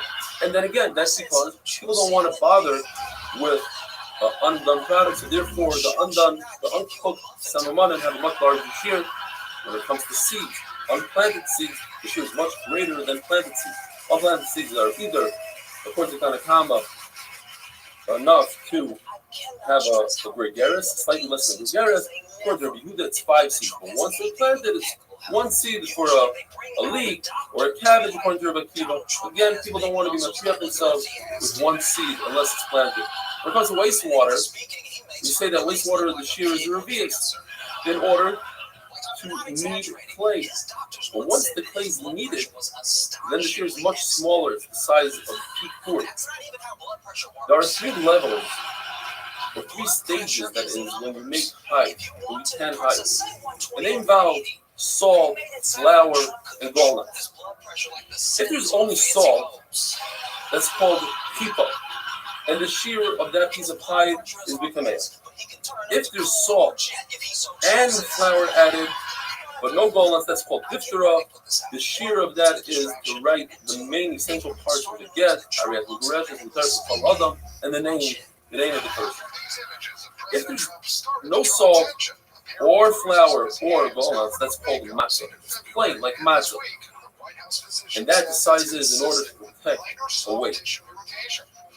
That's a much larger shear than a kameya, and that's because it's moist and you cannot tan it. The tumah of medras, when a zavanida sit or stand on a piece of fabric, leather, as we had the other day, maybe a week ago or so, is 3x3 tefachim for a piece of cloth, 4x4 tefachim for a sack, 5x5 for a piece of leather. All of a sudden now it's 5x5 tefachim for leather. and not the size of the tomato? And the answer is because we're dealing with something that's cooked in really hard. The only thing you can produce from this leather are tables and things like that. This is so insulting. We said in the Mishnah that cloth is enough, shear for cloth is enough to write the smallest part from the film, which is Shema. And the Brisa says the chsustos is enough to write a mezuzah. What's the chsustos? Well, the parchment comes in something called gvil. If you separate the two, you have the part closer to the flesh of the animal is called the chsustos, and the part closer to the hair of the animal is called cloth, according to Tosfos. And according to Tosfos, we write on the part that's further away, on the opposite side of the hair and the opposite side of the flesh. Tefillin are only written on cloth. Mezuzah, Mashkan is written on cloth, also on the chsustos. And Sefer is written on cloth chsustos and on gvil when they're still connected. The chsustos, which is not rotten for tefillin, therefore it needs a larger shear, the size of a mezuzah. Sometimes you could call the parts of tefillin by the name of mezuzah. For instance, the halacha is that if tefillin has the ritzua, you shouldn't touch it. It's one of the 18 enactments of Beis Shammai. It's the top of the yadayim, the top of the hands for truma. Truma by itself, not. The Restream says you have to touch the actual parts of the tefillin. Exactly says you have to touch the actual mezuzah of the tefillin, meaning the parish of the tefillin. Rav says a statement. The chsustos is like cloth. According to the Gemara, what he meant to say is opposite of what we would think. That cloth is like the chsustos. In other words, just like a mezuzah can be written on the chsustos, it can also be written on cloth. The law is that if you put in tefillin and you're about to put in the shemas, you cannot cut out the parts of the mezuzah and use it as a mezuzah. Because malim b'chayis you don't go downwards and you should go upwards. You have to be talking about that the tefillin were written in a cloth, and therefore you can write the mezuzah, even a mezuzah, on cloth according to the mayor. The mayor holds that it's could write a mezuzah on cloth since it's better for the mezuzah. It will last longer. It's better protect like that. Have a wonderful day. They're too damn high. They're so expensive that rappers are balling out on a full prescription. Okay, the singles are dropping like I gotta drop top pins and I'm multiply like a pro. Now President Trump made big promises about doing drug prices once he got in office. The haters said he was never actually gonna get it done. Well, guess what, haters? His promises just got even bigger. We're going to get the drug prices down, not 30. Shabbos daf pay. How much ink does one have to take out from the Shusayachar into Shusarabim in order to be Ayran and Saw? 2 letters worth. It doesn't matter if it's dry, if it's in a pen, or in an inkwell. 2 letters worth. If the Gemara remains in a suffix, what happens if you take 1 letter's worth in a pen and 1 letter's worth in an inkwell or ink in a pen? A different combination. Take those. Says Rava, we know that when it comes to Isa, a person has to lift something up from Shusayachar and place it down in the second domain. Writing consists of putting down. So if you're walking with Rosh Hashanah, and while you're walking, you write, it's as if you put it in its resting place in Rosh Hashanah. If you wrote 1 letter, and in one awareness you wrote the second letter, however, by the time you wrote the second letter, the first letter dried up. The 2 letters do not combine to create a shear, and you are talking. If you put down a half a shear in Rosh Hashanah, a half a fig, and before you had a chance to put down the second half in order to be over, you lifted the first half. It's as if a dog came and consumed it and the 2 halves would not combine. If a person puts down a half a shear in Rosh Hashanah, and he takes the second half, and he doesn't place it down, but he walks above the first half. And he's within 3 tefachim. You have the concept of lavud, you take 3 tefachim, and as if he was touching the other piece, and they combine for 1 turn is tight. If a person takes out an object, a half a shear into Rosh Hashanah, and another half a shear into a second Rosh Hashanah, it starts as 1.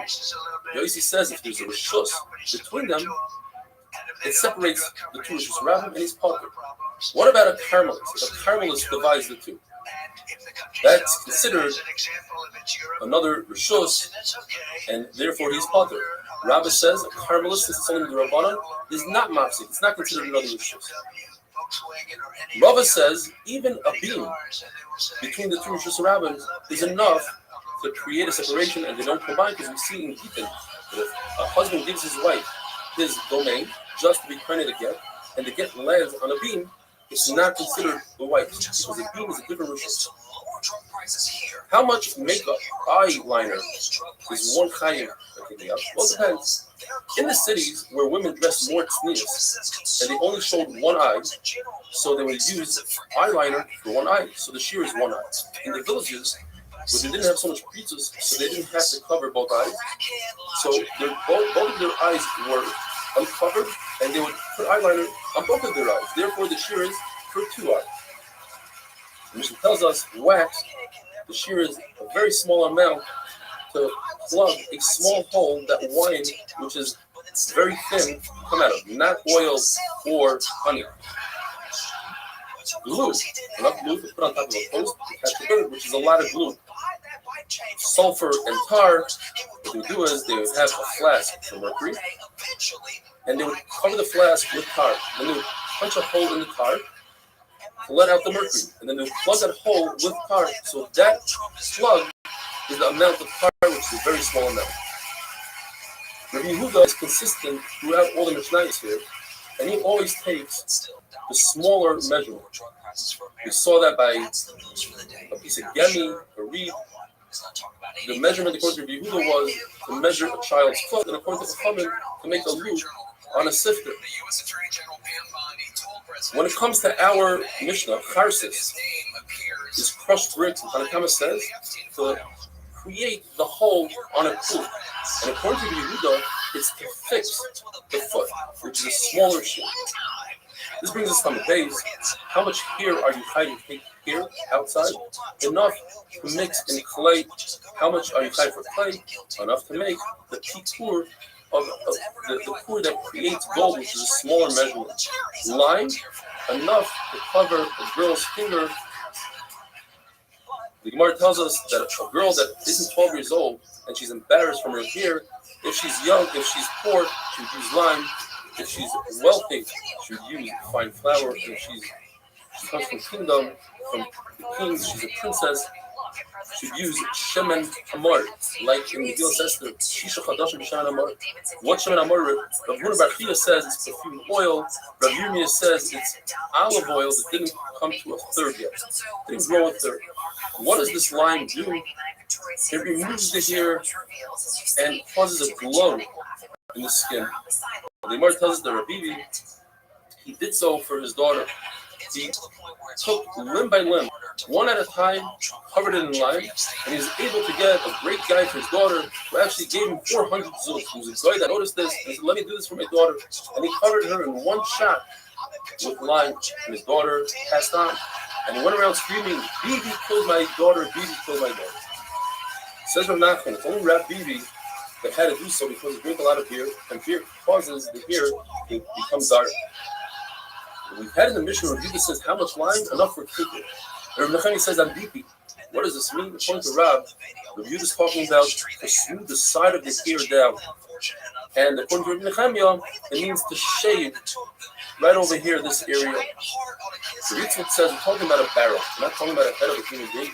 And the barrel has two spigots. And in order to plug the spigot to fill up the barrel, we'll put some lime in there. So the Gemara, but that's not going to hold. The wine will corrode the lime, and the wine will come out. It says Rosh Kahana, we're talking about a measuring cup. In order to make indications in the measuring cup, for instance, in the Beis Hamikdash, we had a measuring cup called a hin.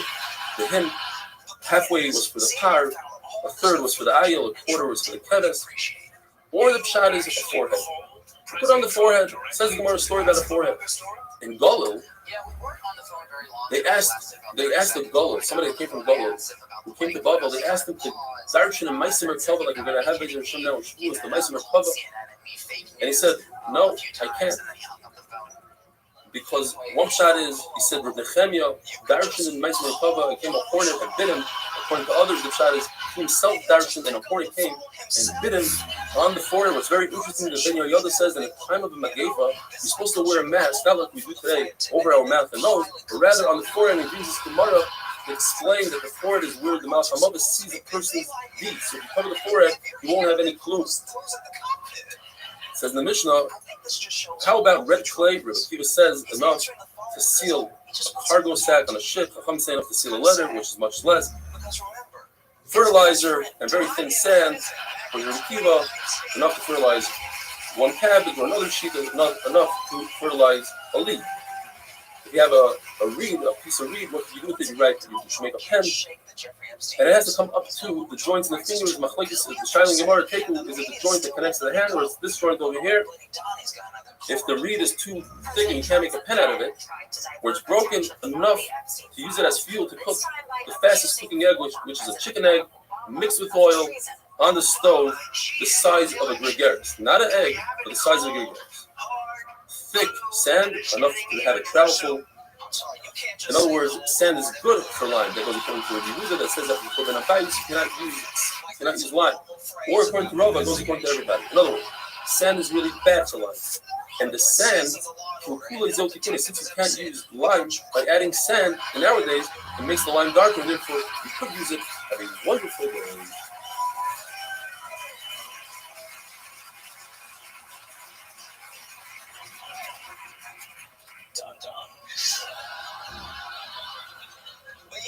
Trump is now going after a woman again, and this time it's a crazy cat, saying she's got documents that prove Obama tampered with the 2016 election, which is treason. But if you see what Obama was doing over the weekend, he doesn't see Shabbos Pei Aleph. How much bone do you have to take out from one rishus to another rishus in order to be chayiv? Tanakama holds enough to make a small spoon, according to Yehuda, enough to make the teeth of a lock. Before you put those teeth into the lock, they don't serve any purpose, so they are tahar, they're not tumah. Once you put them into a lock, they are metabel tumah. The shutei kli etzem, simple pieces of bone that have no shape, have no form, are not like wood, they are like metal that are metabel tumah. Once you attach them to a gate, they become a metabel karka, they become attached to the ground, no longer can they be metabel tumah. How much glass do you have to take out from one domain to another in order to be chayiv? Enough to sharpen a weaver's tool. Some say enough to cut 2 woven threads from the spool from the loom. A stone. How large of a stone are you chayiv on? Enough that has enough mass that you can throw it at a bird. When the blessed Ben Yitzhak, it's enough to throw it at a animal, and it has to be significant. The animal feels it. How much? It weighs 10 zuz. Usually, stones are muktzah. However, when it comes to Kodat Riyos, human dignity, Chachamim relaxed that restriction. Zunin came into the base measure and he asked, how many stones is one permitted to bring into the bathroom to use as toilet paper? So they told him 3. And it's the same achloikus for Meir and Yehuda when it comes to esrog. Meir says that esrog has to be a minimal of a walnut. Yehuda says a minimal of an egg. And the same thing applies here when it comes to the stones. Meir says 3 stones that are the size of a walnut. Yehuda says 3 stones that are the size of an egg. However, the Chachamim the Yisrael called Zaynim that it's 3 different sizes. One is the size of an olive, the other is the size of a walnut, and the other one is the size of an egg, and you use them consecutively. Says Zaynim, wait a minute. Does that mean I have to carry around a scale? I have to get the exact measurements? She said, you're right. The shear is whatever fits into your hand. We don't care. 5 stones, 2 stones, what size, whatever fits into your hand, that is the shear. Rabbi says, if it's a permanent bathroom, so whatever fits into your hand, because whatever you're not going to use now, you'll use later, so it's not muktzah on Shabbos for no reason. However, if it's not a permanent bathroom, then the shear is kechreya, like the compromise, meaning the middle shear. We have olive, walnut, egg. The middle one, the size of a walnut. Rabbi Yehuda says it's also to use for toilet paper. You're not allowed to use something called pipes, which are pebbles that crumble. Rava says you're not allowed to. They would, in order, if somebody was constipated, they would massage with some sort of stone. So you're not allowed to massage on Shabbos with a stone or sand because of the issue of goizes you might come to shear here. But if you do it till after yad, instead of holding it with a full hand, you hold it with 2 fingers. That's motor. Take a mortar which is designed to crush something. So it's Klishim left of the Isser. We want to use that for toilet paper. If it has remnants that somebody else used it before, so nobody's going to use this any longer for Klishim left of the Isser, you're not going to use it for food, then it's mutter to use it for toilet paper. What if it got washed off with rainwater? You still see some remnants. It's a mutter. What is the kasha? There are 10 things that enhance or help the ability to have hemorrhoids. One of them is using a stone that somebody else used already. How can you say that you use it now? So one brings 3 roots. It's also to use a stone that somebody else used when it's moist, or if it was used on both sides, or it's a stone that somebody else used. And here we're dealing with a stone that you yourself used. What are the other 9 things? Gemara says, if you eat reed leaves or grape leaves or rigid meat like tongue, esophagus, basophysis without salt, the spine of a fish, herring that's not completely cooked, the sediment of wine, leaves, if somebody uses lime or earthenware for toilet paper. And some say even somebody that hangs himself, straighten out his neck in the bathroom. What about doing extra tirch on Shabbos, carrying up these stones for toilet paper to the top floor? Kodabrius allows us, you see in the Torah was relaxed when it comes to Hashav Saveda. If somebody's Zakim with Yishpoidai, Tamakafim doesn't have to return on Aveda if it's below his dignity. So too, Chachamim will be relaxed when it comes to toilet paper. It's not similar to the case the Gemara says of somebody that got a piece of meat stuck between his teeth. Also, an issue of human dignity. He wants to remove it and he wants to use a splinter that's mukta. We don't care. We say he can't use it. Why? Because he should have been prepared with toothpicks before the meal. But when it comes to a bathroom, people don't know where they're going to have to use it. Maybe somebody will be occupied. They'll have to use a different bathroom. He can't be prepared. It's also to walk a plowed field, even weekday, because you're ruining the other person's plow. On Shabbos, there's another issue of using a bathroom in a plowed field because you might come to take a stone and cover a hole. And as we learned earlier, that consists of harisha. If it's in your house, that would be boina, smoothing out the floor. It's mutter to use a stone that has on the other side grass. If you pull the grass out, the kind of courage. But we're not concerned to do it. It's Dovshem Skaven, and it's certainly not of separation. You know what's being right from here? In those days, they would plant planters that had holes in them and use them as kaparas, Rashi says. They would take it and go around their head 7 times and say, Zechalifasis, it's rushing, and throw it into the river, do a tashlah with the kaparas. You're allowed to lift it up on Shabbos, even if it has grass growing on the bottom. Based on this halacha, you're allowed to pick up a rock. Says Gemara, what's the connection? Stone, I need to do it. I need it right now for human dignity, but I don't have to pick up this pot. Abaye says halacha that if I have this pot with holes on it and it's on top of a stand, and I lower it to the ground, that would be planting on Shabbos. Now it gets more moisture out of the ground. And if the reverse was on the ground and I put it on a stand on Shabbos, that would be toilet. Both these surim would be only midrabanan. Rebbe says not only is it usher to use earthenware during the weekday because of kishuf, even on Shabbos it's usher to use. You'd rather use a stone than earthenware, even though the earthenware is less mukta than a stone because of kishuf. Rav explains Rabbi Yochanan that he's talking about the problem of voices shearing here on Shabbos and it's Dovshem Skaven. It's also the issue is Rabbi Yochanan passes like the Stam Mishnah. The Stam Mishnah holds that a nazir could shampoo his head even though he might tear out some hair by mistake. Dovshem Skaven is mutter, and now we're saying it's us. Rav Chizda and Rav Ravuna were on a boat. And Goya wanted to go onto the boat, and they said no. So she said, if you don't let me go on, I'm going to stop the boat with Kishuf. And she did. She didn't let the boat go, and they said something, and it started moving. She didn't realize when she thought that her Kishuf didn't work, and she said, the reason why it's not working is because you don't use earthenware as toilet paper, and you don't kill a louse on your clothing, and you don't take out vegetables from a bundle before you untie. In other words, the Gemara, it seems like the Gemara that Rabbi Yochanan and his were over on these things, and that's why it did work, but she didn't realize it. Having wonderful day. Do you know how down bad you are when the guys who went to prison for you are turning on you?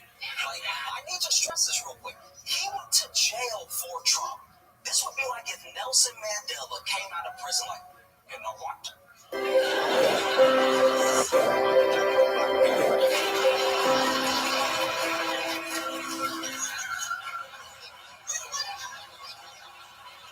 Shabbos Daf Pei Beis. The famous Rav Huna asks Rabbi his son, I don't understand. Why don't you take advantage of the Rav Chisda, who's extremely smart and sharp? Says Rabbi, because every time I go to him, I don't learn Torah. He teaches us how to use the bathroom. Don't sit down quickly. Don't strain yourself. The body has 3 shini karkashka. You might blow one out. You'll ruin the whole system. Sakana. Says Rav Huna Rabbi, you need to learn how to save yourself, how to keep your body intact. If a person has 2 options of toilet paper, one is a stone and one is a shard of earthenware, which one to use? Earthenware is dangerous, it can cut you, it's kishuf. A stone is muktzah. Says Rav Huna, use the stone rather than put yourself in sakana. Says Rav Chisda, no, it's better to use the shard than to use muktzah. In fact, the Brisa says just like Rav Chisda, you should use the earthenware. So what's Rav Huna going to do?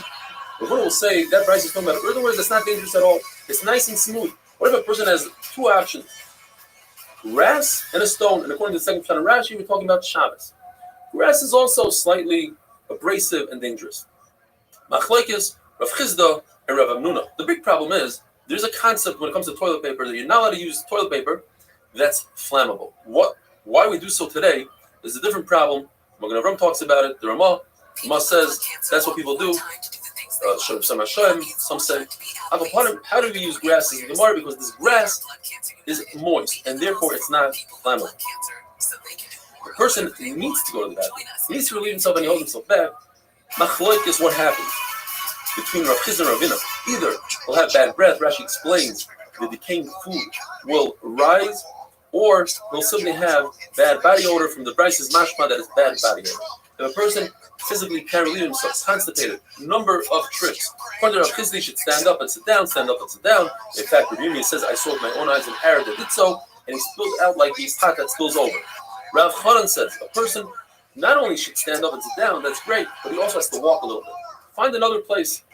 And therefore, this fits into the halacha that if a person is about to have a very long meal and is embarrassed to stop in the middle of the meal and take a break, so before the meal, he should either walk 4 times 10 amas or 10 times 4 amas, which is helpful in the relief. The mission tells us that the person has a piece of earthenware, shard of earthenware. What is the shear that would be chayav for itself taking out from one rishus to another rishus? 3-way machlokes. Rabbi says enough that you can put between beams, you stack up beams. Rabbi Meir says enough to hold a coal, cider. And Rabbi Yossi says enough to hold a revius of water. Rabbi Meir says I have a zeicher, a hint from the pasuk. When the Navi talks about the Khurban, the Baruch is going to destroy things to the point where you can't even hold a coal in a piece of earthenware. So you see, earthenware, in order to be chashav, has to hold a coal. Says Rabbi Yossi, but if you just continue to the end of the pasuk, it says, and the Baruch will destroy to a point where you can't hold water in the earthenware. Rabbi Meir will explain that what the pasuk is saying is, first, that the Baruch will destroy everything that has value, such as things that hold fire, and then he'll destroy things that, even things that don't have value. From the pasuk itself, you can understand that Rabbi Meir's shear of holding fire is greater than the shear of a revius. Because it just makes sense. The pasuk starts off with a large item. I will destroy the larger item. Then HaKadosh Baruch will destroy the smaller item. Says Abaye, and that's how you have to explain it in our mission as well. We're dealing with a very large bonfire. You cannot walk over to a large bonfire with a small piece of shard earthenware and pick up a coal. You'll get burnt. We're dealing with a very large piece of earthenware so that from a distance you could grab a coal. And with that we finish the parak Hamoitzi Yayin, and we begin the parak Omer Rebbe Kiva. We're dealing with a bunch of Mishnayos that teach us where do we learn different halachas. Not necessarily have to do with Hilchos Shabbos. Eventually we're going to get to Hilchos Shabbos of Milah. And the first halacha is about Avodah Zarah. It says, I know that Avodah Zarah, ba'asmachta, not a mafurish pasuk, but some hint from a pasuk. Avodah Zarah is mekamed b'maser. Maga is if you touch something. Maser, if you lift up the Avodah Zarah, even though you're not physically touching it, it's in a back, you become tummy, just like a nida. If a nida picks something up, or you pick up a nida, you become tummy, as the pasuk says, Tizrei k'moi davo. You should throw out the Avodah Zarah like a nida. Say toy my Lord, get out of here, tell the Avodah Zarah. The Brisa says that if a Jew built a wall and then a non-Jew built 3 walls around his wall and made that wall that the Jew built into Avodah Zarah, and the wall fell down, the Jew can no longer rebuild that wall because he's helping Avodah Zarah. What does he do with the broken First of all, he has to distance himself 4 amos from that wall and build another wall. But what does he do with the leftover stones?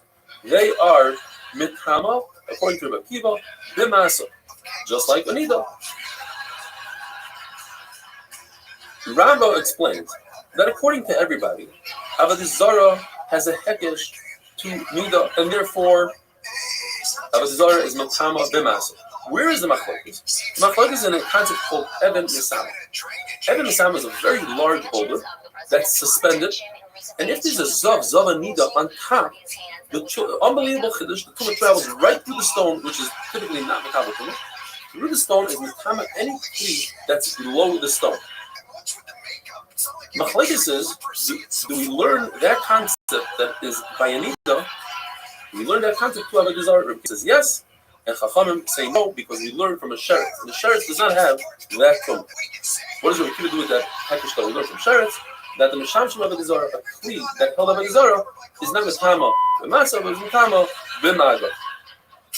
What do Rabbanan do with the hekesh of Avodah Zarah? To Anida, that's mitama b'masa, but there is no Eben Misama. Why? Because Chachamim learn the hekesh of Nida, Avodah Zarah, it tells the concept of a varz. That is, if a limb, Rahman al-Islam, is cut off from a nida, that limb loses the tumas nida, gains a new tumah of tumas eber menachai, so it's mekama ba'oyo, the massive umaga, but not the Eben Misama. So too, Avodah Zarah is not mekama the Eben Misama, and is not mekama the Eivar. The fact that Rav Chama on tomorrow's daf had a suffix whether or not this Eivarim, if a limb of Avodah Zarah is detached, it's one of these attachable Avodah Zarahs, pieces come off on and off. One piece came off, is that Mikama Be'ivarim? Over here you see it's not, according to Chachamim. Obviously we have to say Rav Chama was asking in Rabbi Akiva. Does Rabbi Akiva uses Hekesh all the way through, even if it means there will be a Kula, by saying that there is no Tumah on that Eiver? Lazar learns a whole new shot in the Gemara. According to everybody, there's no Eben Misama by Avodah Zarah. Even Rabbi Akiva holds there's no concept of Eben Misama by Avodah Zarah. So where's the machlokes between Rabbi Akiva and Chachamim? Whether or not there's too much masa by Avodah Zarah. Rabbi Akiva says, yes, I learned from Anida that there's too much masa. Rabbi say, no, I learned from Sheretz that there's no too much masa. And Rabbi Akiva learns the hekesh that from Sheretz that the mishamshim of the Sheretz, the kli of Avodah Zarah, is not Metam Masa. And Rabbanan are going to learn the Hekesh Kanida that there's no Tumah Be'ivar. Have a wonderful day. You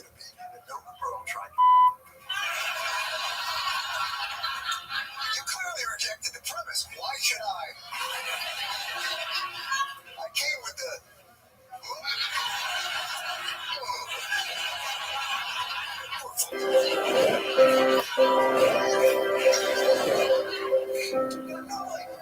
dismiss these symptoms.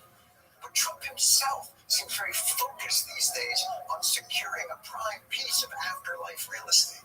I want to try to get to heaven. Sure as you do. Shabbos after Vav, we'll continue with Mishnayos with a theme. How do you learn certain halachas that are not necessarily connected to the Sefer Shabbos? How do you know these halachas not based on a pure limud, rather on a smachta, a good raya from a pasuk? How do we know that Shifra Zera, as the name implies, it's roila hazriya, it's viable? How do you know that it's a woman 3 days after relations? Because it says in the pasuk, separate her and your wives for 3 days. And this is the reason, because you want the women to be the Tahara during Matan Torah. How do you know you're allowed to be Machal Shabbos and you cook up hot water for a baby 3 days after the bris milah? It says by Shem that Shimon and Levi waited for 3 days after the bris. When they're in pain, you see that 3 days after the bris, the baby's considered a Chayil Shesh B'Sakana, if you're Machal Shabbos in those days. How do you know that the Sawyer HaMishtalea, the Lazazel, the goat you throw off a cliff on Yom Kippur, you wrap a band around its neck, a red band, and another band you tie to the cliff, and you watch the band change colors from red to white? This is a pasuk in Yeshaya that says, if your sins are red, they'll turn white like snow. How do you know that on Yom Kippur, you're not allowed to anoint yourself, you're not allowed to put oil on your body, just like you're not allowed to drink? Because the words Shem and water come in the same pasuk, but so we can mind the kirbon, with Shem and Ba'atz Moisa. This is whether an anonymous Mishnah can be going according to two different scenarios. If you hold that a Stam Mishnah could go according to different times. So the ratio does not go according to the laws of the Nazir, as you see soon, who holds that a woman is only punished for 2 days. Obviously says 2 days. But the safest go according to the laws of the Nazir by Mila. You say the Mishnah has to go according to one time, so we have to switch the word in the ratio. Instead of saying that 3 days you're coming, you have to say 3 days you are coming. The laws of the Nazir, as we said, says that a woman who's let the Shikla Zera is fail for 2 days. In other words, minimum 2 items, maximum 4 items. So Oina is night and day, 12 hours.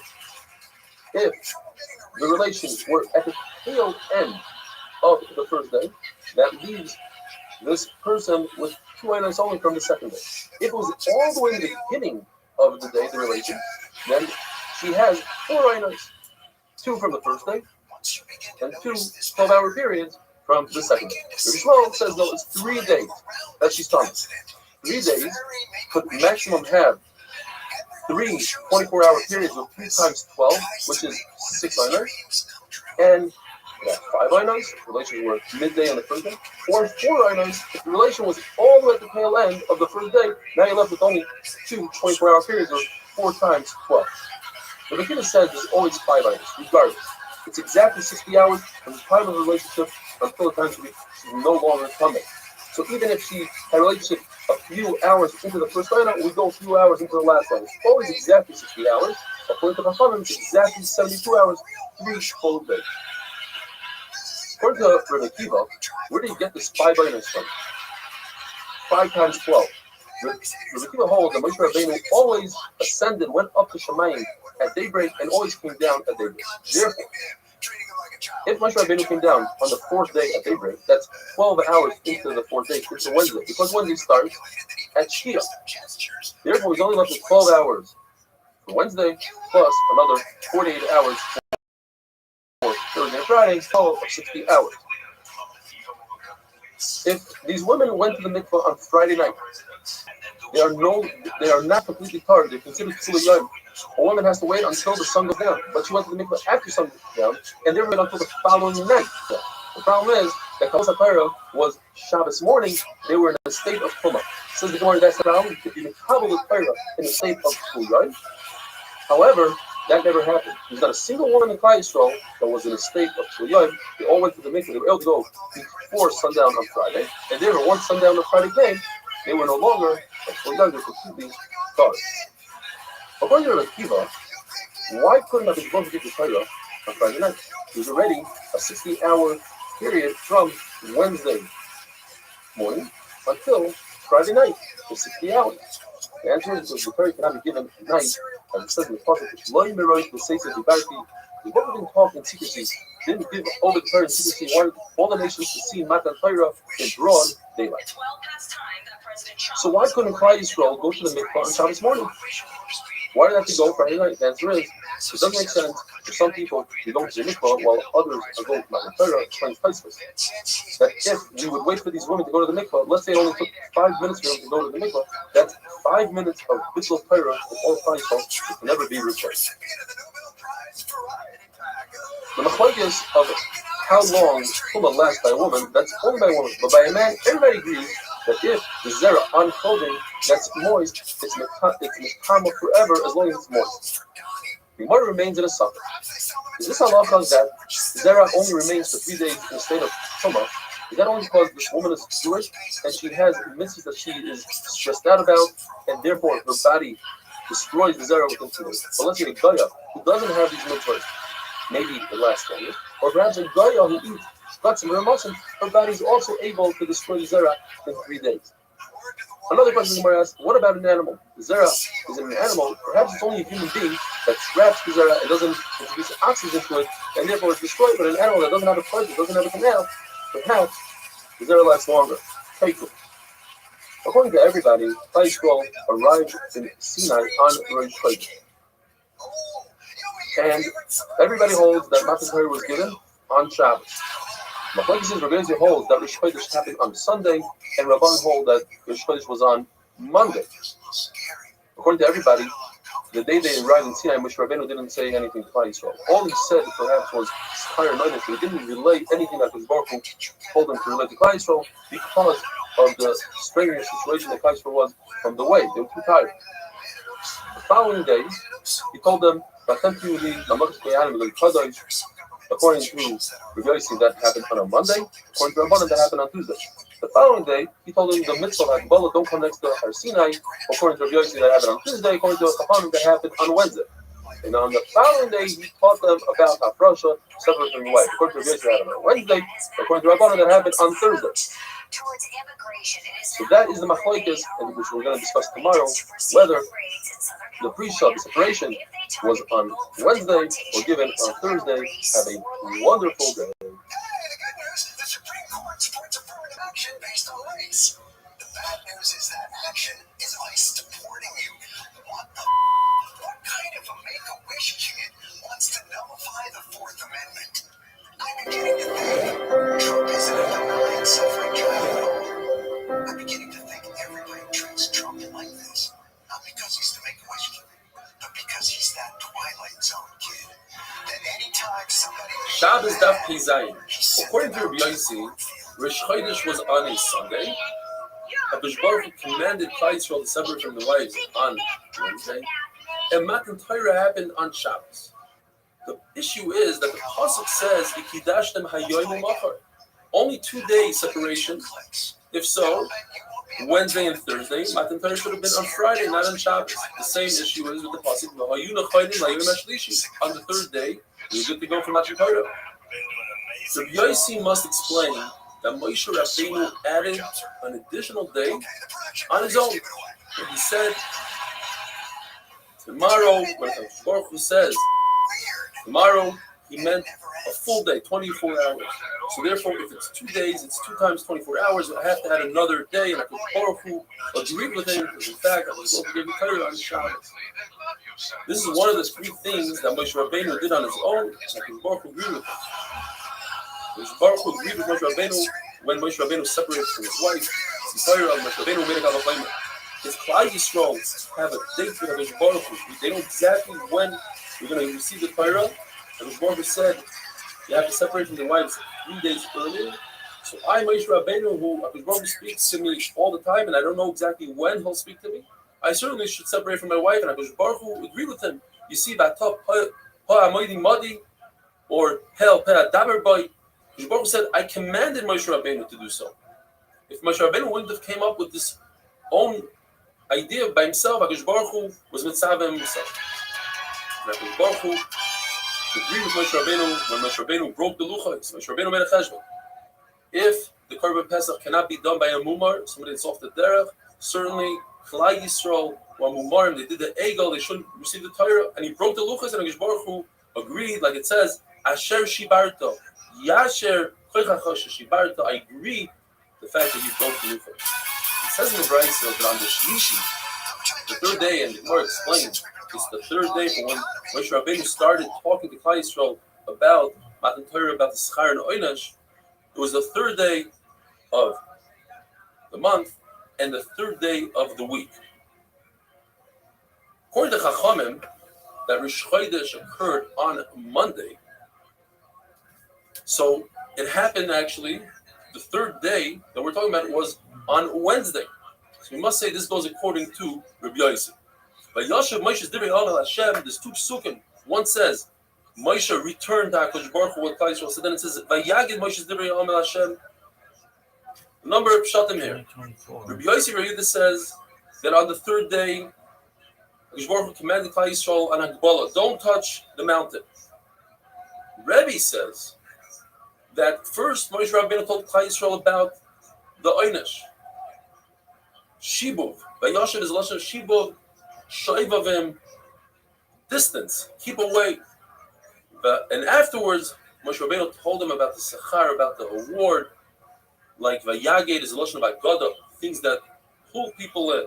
When you teach them Agadita, people come close. And some say the opposite. First, Moshe Rabbeinu taught them about the Sechar, about the award. Vayashev is Lashon of Mashivim. And then afterwards, he taught them about the Oynash, about a punishment. Vayagid is Lashon of Gidim, says Rashi, like bitter vegetables. Right? So it says Shishi on the 6th day. 6th day of what? Machloikas, according to Rabbi Yossi, it means the 6th day of the month and the 6th day in the week on Friday. According to Rava, it's the sixth day from when they rested. And according to Rav Achar Yaakov, the same day that they rested is the day that they left. And there's a fundamental machlokes here. Klal Yisrael received Shabbos, the halachas of Shabbos before Matan Torah. The question is, what did they receive? Did they receive all the halachas, including Tefillin? Because it explains it means Chayitzah, going, and they wouldn't be able to travel. And therefore, when they traveled on Sunday, it means they traveled and they rested in the same day. Or perhaps they received Hilchos Shabbos, but they didn't receive the Isra of Chayitzah and Tefillin. Therefore, it's possible that they traveled on Shabbos, they still didn't have that Isra. It says in the Brayso that first Nisan that Klal Yisrael left from Restream, first they shechted the Korban Pesach. That night was Makkas B'chayros, and the following day, on the 15th of Nisan, they left Mitzrayim. Now we know that whatever day of the week, the 15th of the month, falls out, that means Rosh Chodesh was that same day. The Brayso says that was a Thursday. They left on Thursday. That means Rosh Chodesh was on a Thursday. If Rosh Chodesh is on a Thursday, then the following Rosh Chodesh is always either one day after that Thursday or 2 days after the Thursday, depending if it's a full month or a missing month. So if it's a 29-day month, then it's 1 day later. Nisan is always a full month. That means that if Rosh Chodesh was on a Thursday, the following month Rosh Chodesh was 2 days later on Shabbos. Says the Gemara, and if Rosh Chodesh Iyar was on a Shabbos, so the following month Rosh Chodesh Sivan was on a Sunday, because Iyar is a Chassid and it's 1 day later. Shabbos means the following Rosh Chodesh is on a Sunday. Now, according to Rabbanon, that Rosh Chodesh fell out on a Monday, we have to say that they made us another Ibor Rosh Chodesh that year on Iyar, and therefore Rosh Chodesh came out on Sunday, and Rosh Chodesh Sivan on. The Torah says, "Vayi b'chodesh harishon, b'shana hashenish, de'echad b'chodesh." The second year, the first of the month, Hukam HaMishkan. That's when the Mishkan was permanent. So not only did they put the Mishkan up, but there's 10 things that happened. Number one, it happened on a Sunday, the day that the world was created. Second of all, that's the day that the Nisim brought the Karbanos. Third of all, that's when the Kohanim started doing Avodah. Fourth of all, that's when they started bringing Karbanos of the Tzibur, like the Kamen. That's when fire came down from Shemayim. That's the fifth thing. Sixth thing was they started eating kachim in a closed area, mechitza. The seventh thing is the Shechina was shari in the Mikdash. The eighth thing, started doing Birkas Kahanim. The ninth thing is there's the Isra B'Mos, and 10th, that was the first of the Chadashim. There's a rule that if Yom Tov falls out on a certain day this year, we know that last year the same Yom Tov fell out 4 days earlier, and if there's a leap year, 5 days earlier. So the Torah tells us specifically that Rosh Chodesh Nisan on the second year fell out on a Sunday, then we know that the year before it fell out on a Wednesday. And if Rosh Chodesh Nisan fell out on a Wednesday, the following month, Iyar, always falls out 2 days later in the week, because Nisan is a Mole. So it fell out on Erev Shabbos. If that's so, the following month, Sivan, falls out 1 day later in the week, because Iyar is a Chaser, so Sivan fell out on Shabbos itself. That does not fit in, not with Rabbi Yossi, not Chacham. Both Rabbi Yossi and Chacham have to answer similar answers. Rabbi Yossi is going to say that year happened to have 7 missing months, and Chacham are going to say that there was 8 missing months, and that fills in the gap. Have a wonderful day.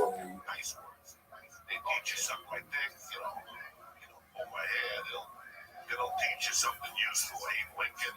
It'll talk you like George Washington. I'll tell you all the curse words first. So I went fucking nuts for It's got something. So I had to get a little reserved. I acted like myself. But then when I went to 148th Street, I had to play like a poor kid. Is that where you just hung up there, or was there a family up there? I had my godmother up there. So when I hung out with those kids, it was different. Shabbos Daf Piches. Today's Daf is one of the classic Dafim in Shas with many valuable life lessons. But first, we need to take care of the sugya that we started yesterday.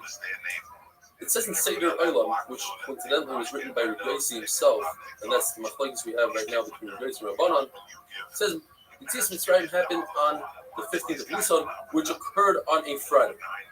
And as we know, if the 15th of the month is on a particular day of the week, that means Rosh Chodesh is on the same day. So that means that Rosh Chodesh Nisan that year was on Erev Shabbos. We also know that since the Nisan is a full month of 30 days, the following month must come out 2 days later in the week, which would be on Sunday. That's Rosh Chodesh Iyar is on Sunday. Therefore, the following month, Rosh Chodesh Sivan, since Iyar is Chaser, 29 days, that means the following month is going to come out 1 day later, not 2 days, 1 day later in the week, which puts Rosh Chodesh Sivan on a Monday. And that goes according to Rabbanan. Although Rabbi Yossi wrote this goes according to Rabbanan. This is a verse that says Moshe Rabbeinu went up to Shemayim on Monday, he came back down. He went up on Tuesday, he came back down, told us about the mitzvahs Hagbalah like we have. He went up on Wednesday, told us about Drasha, separation from wives, and came down. And on Thursday, he put the Mizbeach, that's the day that Christ will say Nasa, and he was making the time. Bryce continues and says that on Friday he didn't have time. It doesn't mean that that's when Matan Torah was, says in Martin. It means a concept of preparing for Shabbos. Here, even Moshe Rabbeinu, who had servants, he himself prepared for Shabbos, didn't have time. And now, the beginning of a sugya of Agadita, the Gula, somebody from God came and stood over a Shizda, and he said, look at how beautiful things given in threes. Tanakh, Torah Nevi'im Suvim is 3. Klal Yisrael, Chaim, Yehanim, Levim, Yisraelim. Moshe Rabbeinu was born third after Aaron and Miriam. The Torah was given on the third day after Afrasha. This goes according to Chachamim, that there was 2 days of separation, and on the third day, Matan Torah, in the third month, Nisan, Iyar, Sivan, the third month. Vayisiatzu Tachas Sahar, the famous Gemara, that was Baruch Hu's Hafa Aleim Harkidi, is he picked up Har Sinai and put it over them and threatened them. If you recall the Torah, great. If not, Shom Tiek Rastam, that's where your burial will be. Rav Yaakov says, this is a great excuse for Klal Yisrael. Klal Yisrael was forced to do mitzvahs. Therefore, you can't come to them with any complaints. Yet, later on, 950 years later, approximately, in the time of Purim, Klal Yisrael re-accepted the Torah out of love and not out of fear. It says, we say it in Kiddush, Hashishi, what's the hay? That the 6th day of creation corresponds to the 6th day of Sivan when the Torah was given. Meaning, we both made a deal with nature, with earth, and said, if Klal Yisrael accepts the Torah, which that is the reason why I created this world, then I will keep you in place. But if they don't accept the Torah, I'll put you right back to tell you Vavayu. When Klal Yisrael said, Nasa Benishma, 600,000 Malachim, corresponding to the 600,000 men of Klal Yisrael, came down and put on each Jew 2 crowns, one for Nasa and one for Nishma, and then when, by the Chesed Hagel, 1.2 million Malachim came down and took away those crowns. And Har Sinai is where they got the crowns, and Har Sinai is where they took the crowns. And Moshe Rabbeinu was Zoicha to take all the crowns, but Mas Lavai, the Baruch Hu will return the crowns to Klal Yisrael.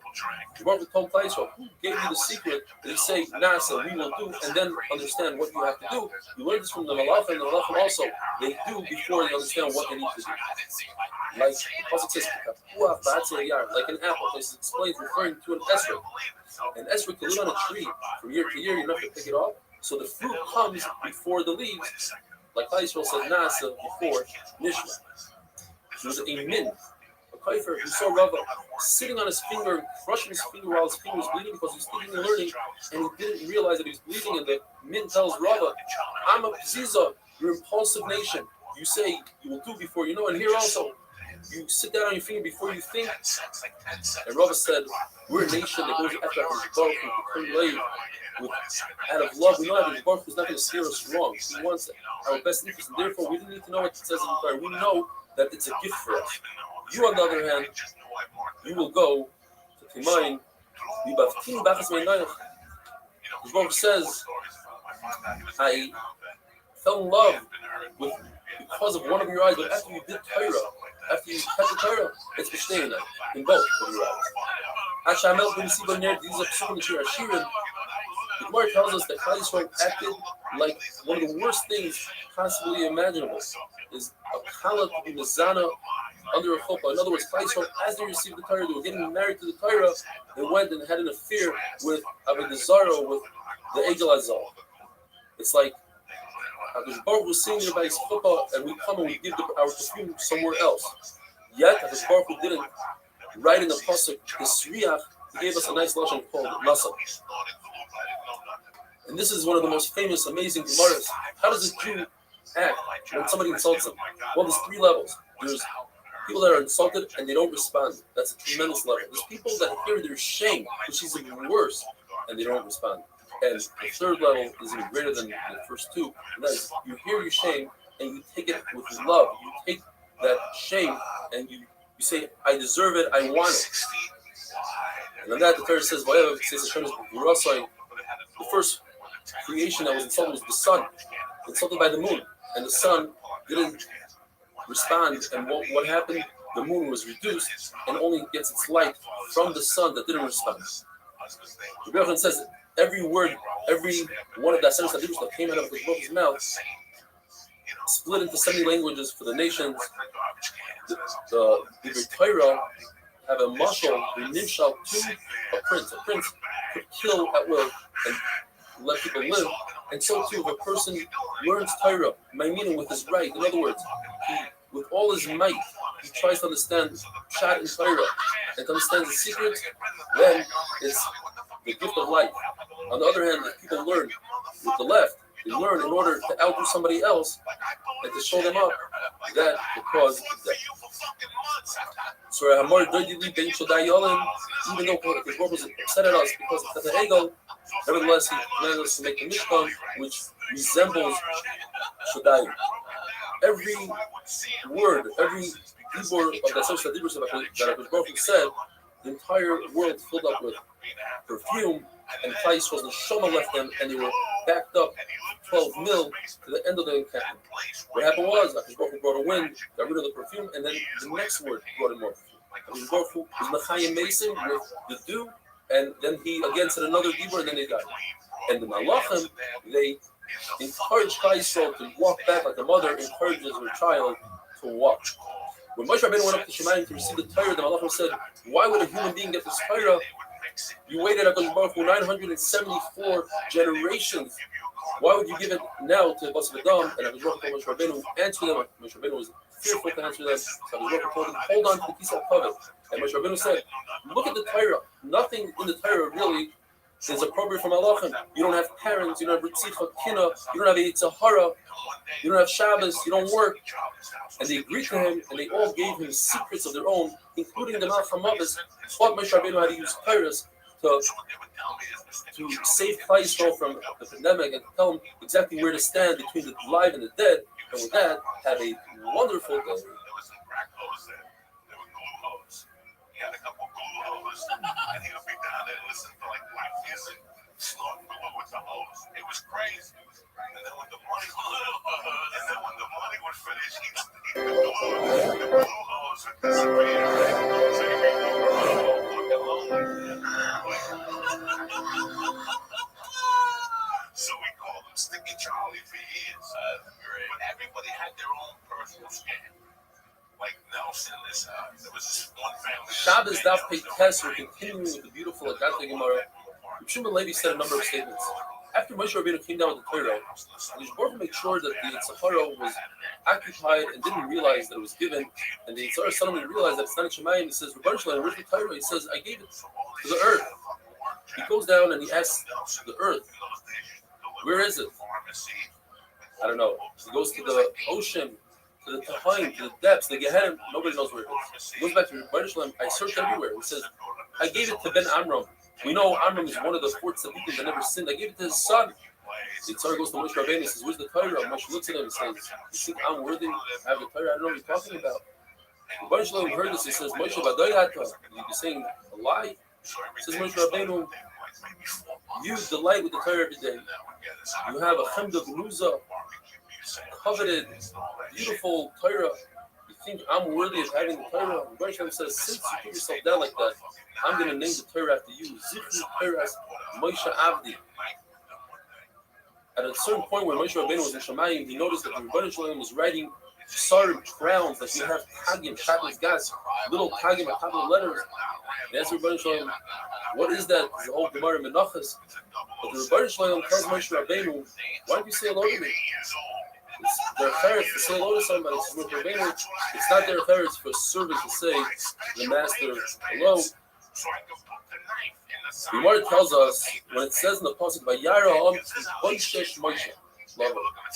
Moshe Rabbeinu was delayed in his coming down from the mountain. That's why Yisrael says the Gemara Boishes is a lesson of Bo Shesh. The 6th hour of the day, noon came and went, and Moshe Rabbeinu didn't come down. Tells the Gemara the story. The Yitzhara first asked Klal Yisrael, "Where is Moshe Rabbeinu?" Now Moshe told Klal Yisrael he was going to come down after 40 days. What he meant was Shabbos V'Tammuz. Klal Yisrael thought he meant a day earlier, and the Yitzhara made an earwolf in the world, dark, like a cloud, and he confused Klal Yisrael. He says, where's your Rebbe? They didn't listen to him. He's dead. They didn't listen to him. And finally he showed them a depiction of Moshe as if he's dead. And then they realized that perhaps he's not coming back. Rav Kahana says that the word Sinai perhaps means that Nisim happened to Yisrael. That doesn't really fit the word. Sinai, the Gemara says, Siman type doesn't fit in. So the Gemara says, what does Sinai mean? That's the mountain that caused Sinah to the nations. Once we got the turn they did was Sinah by Israel. We see the same thing by Restream. He says there were 5 names in the Midbar, 5 different locations in the one Midbar. One is called Midbar Tzim. That's where the Tzivoy, that's where the commandments of the Torah were given to Israel. Midbar Kadesh. Israel became Kadesh. Ketnos is where the Torah that was there before the world existed was given. Number 4 is Para. After they separated from their wives, go back. And Rashi says that every woman became pregnant with the Ben Zachar. And finally, Sinai, from the Goyim to the Yidden. One man says the name is Sinai, but we call it Chayrev. One man says it's Chayrev, but we call it Sinai, and Chayrev is a lashon of Purva, of destruction to the Goyim. The pasuk says,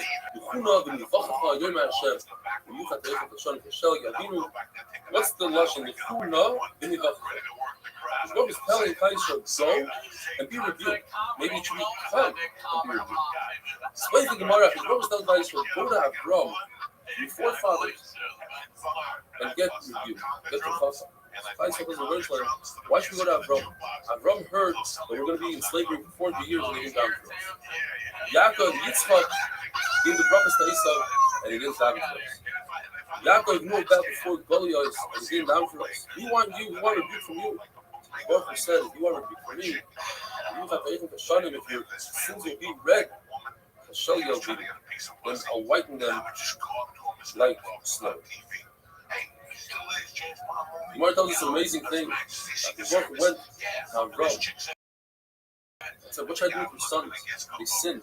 Something incredible, hard to understand. Wipe them off the face of earth.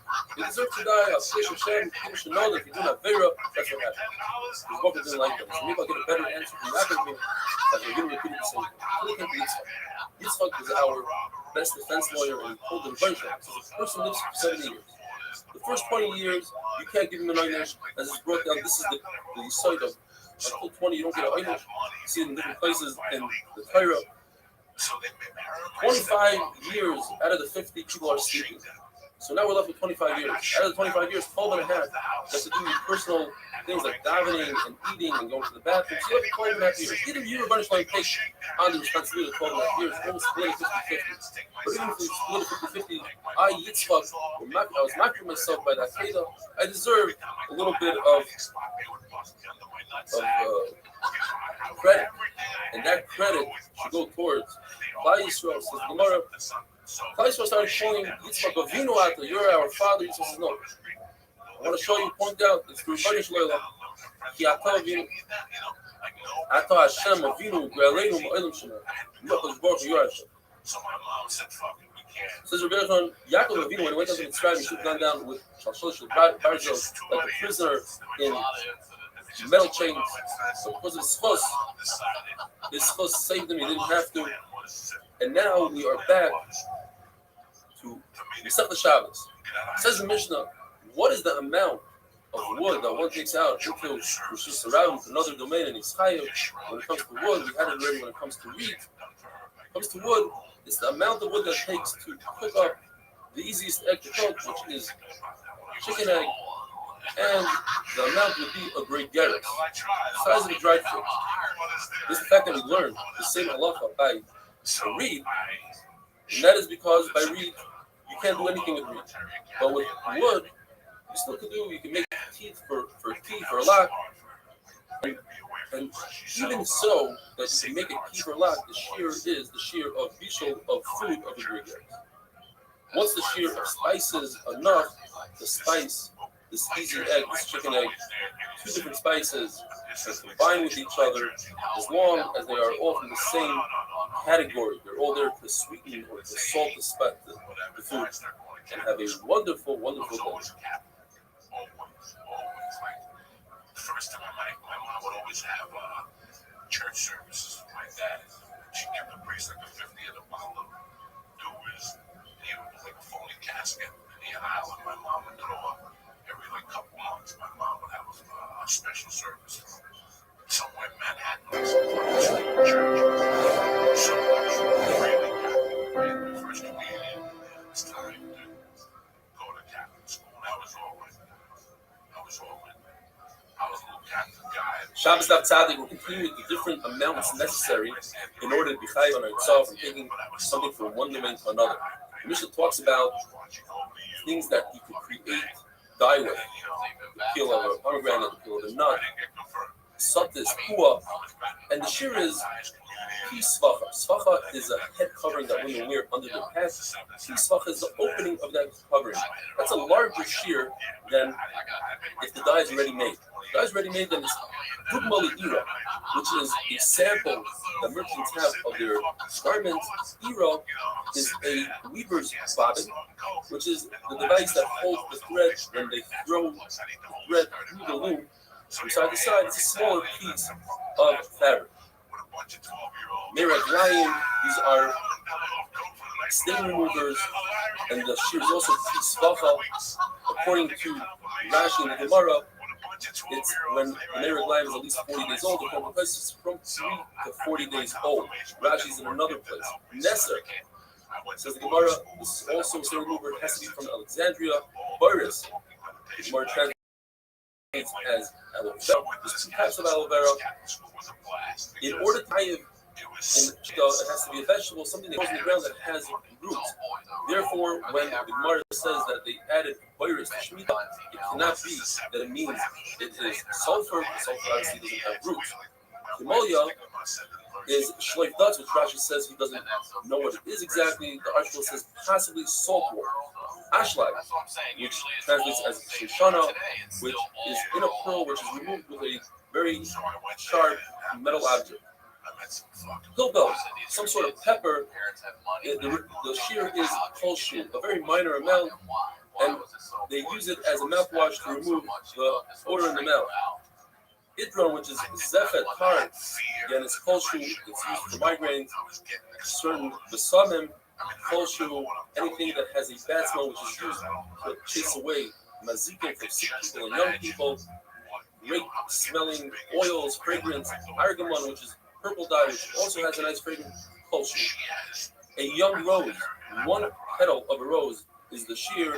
Different metals, the shear is kolshu, very small amount, enough to make a prod goat. If somebody says, I want to donate metal to the Beis Hamikdash, the amount would be 1 amma by 1 amma, enough to make a kalya oirev, chase away the ravens which have sharp spikes. In Eretz, we learned another sheet that means a physical bird crow. If somebody takes out copper, how much copper? Enough for Ma'a Kesef. Leza says not less than a small copper fork. What you do with it, you can clean out a menorah, the wicks, etc. Avnim Mizbeach, the stones of the Mizbeach, the dirt of the Mizbeach, is kolshu. If we have decaying Sefer Torah and the mantle, the covering of the Sefer Torah, they decay because of a worm called Mekesh, it's kolshu because you have to do gniza to it. The Gemara tells us there are different types of worms for grapes, for figs, pomegranate. They are all extremely dangerous. The Gemara tells a story that Talmud told Rebbe, I just ate a fig and it has thorns in it. So Rebbe turned to others and said, this helmet is going to die because it's not thorns, it's the worm called puff that drills holes through a person's neck. Rebbe says, you're also chayev on Meshamsha Avodah Zarah, things that hold Avodah Zarah. He argues with what we learned earlier in the Masech that Meshamsha Avodah Zarah has no value at all. He also, since it says in the possibility Yidva, the Yad Chama'uma, the thief to get rid of it, so it has a purpose. Says the Mishnah, if a person takes out a box full of samples, you only chayev one chatas for all the samples. The big finish isn't Taisvis, as Taisvis explains, is that even if you have an awareness between sample and sample, you do the carbon on one sample, and then you realize if you got the second sample, you're still putter. Whereas if it wasn't in a box and you had an awareness in between two different items, you just chayev two chatas. Different seeds. One man, the kind of Mishnah says it's a little bit less than a gregaris, a dry fig. The Buddha says it's 5 seeds, whichever is less. If you have seeds of a cucumber which have a lot of value, and they are royal in the kid. In other words, you could plant them. Not that you are going to plant them. It's 2 seeds. If you're going to eat them, it's 1 seed enough to fill a pig's mouth, which is 1 seed. If you're using the seeds for, and these are seeds of dates, if you're using it for fuel, then it's enough to cook a easy egg, which is a chicken egg. If you're using it for math, to keep count of something, it's either 2, or according to Pastor and Remeir, it's 5, because you don't need 2 seeds to count. You start losing count after right around 5. If it's a seed of a pumpkin or a pulmitri, it's 2. This that fertilizer and thin dirt we learned, whether it's enough to fertilize 1 seed of a cabbage or 1 seed of a leek, that's because you already planted it, and as we said earlier, once it's done, then the shear is much less. If you're going to plant, then you need at least 5 seeds or more. If one takes out just around 2 hairs of a horse or a cow, you're chayev. Why? You can make traps for birds with it. The very hard bristle on a back of a pig is 1. Palm tree leaves or palm tree vines, the leaves are 2, the vines are 1. A live grasshopper, if it's kosher, you can eat it. It's kosher because you give it to your child to play with as a toy. Once it's dead, now it's food. The seal of all food is gregaris. There's a grasshopper called Tzipuris Ramim. Whether it's alive or dead, the shear is repulshu or small amount because they use it for refuah. Abaye says you can find it in a very young palm tree that has a single vine. What you do is you use it for a memory. You cut it in half, you eat half, the right half, the left half, you put it in a small copper tube, you seal it many, many times. The Gemara says 60, Rashi says many times. You put it on your left arm, and then you learn as much as you want. All that learning you are going to remember forever, provided that you eat the left side. If you don't eat the left side, you will lose everything that you try to learn. Kalikama says, you don't give a non-kosher grasshopper to a youngster because it might die and the child might eat it. The Rebbe says, since it's a toy for the child, instead of eating the grasshopper, will eulogize the grasshopper, eat the grasshopper. That's why, therefore, there is no concern. Have a wonderful day. And they were doing a couple lines of coke together. So when I came down, Cheetah would say, go upstairs, Lito's waiting for you. My mom thought that I was upstairs watching like a secret agent. Lito was a highlight thief. So he had those key things in the house. He would take the things that you cage spark plug with, the harder ones, and he would make keys from that. And then he would tell me, go to the other doors on the floor. Shabbos Daf Tzadik Aleph. As I do every day before the shir, I read some emails. I'd like to start reading a synopsis of an email. So send me in your name, where you live, how the 8-minute has inspired you, or whatever. We'll try to get to it. We're starting a brand new parak from Tzniya. Up until now, we learned different foods, different items have different shiurim for what it is that you have to take out from one rishus to another rishus. Says the Mishnah. That's all good for regular people, but if you yourself decide that a certain item is valuable to you, you put it aside, you store it, then no matter what size it is, if you take it outside, thinking Sarabin, you are chayiv. For instance, you set aside seeds for planting or for a sample, something for a sample, or for medicine, then it's valuable to you. You are chayiv. Your friend, on the other hand, that same item that you think is chashiv, for him, he is not chayiv. What if you put something out, let's say to plant, and then you change your mind, you want to bring it back home. Now it's no longer chashiv, you're not planting. The shear goes back to the original shear, let's say by seeds, 5 seeds, the size of almost a gregaris. Abaye explains that we're talking about where he took this seed and he threw it back into his house and landed has its own specific place, and that is the chiddush that nevertheless the shear reversed to everybody else's shear. Abaye explains the Mishnah that we are talking about a case, the beginning of the Mishnah, where a person set aside, let's say, a seed to plant before Shabbos. And on Shabbos, he forgot why he set it aside, and he brought it outside. Nevertheless, he is chayiv because his original machshava remains. And a person always does, based on his original machshava, unless he has an opposing machshava. He undoes his machshava with another machshava.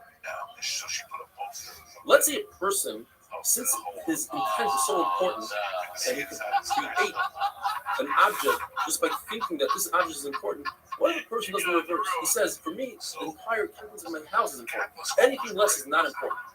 We're talking about somebody who Bill Gates, a billionaire.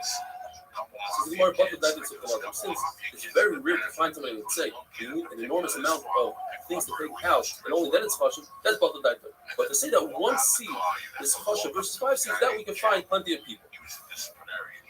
Rameir says, and Rameir is the author of our Mishnah, he says even one kernel of wheat, you are chayiv if you're taking it out of a plant, in order to tell us a finish that it's not anything less than a gregaris, meaning you need at least an hour's worth, but even a kernel's worth is what could be chayiv.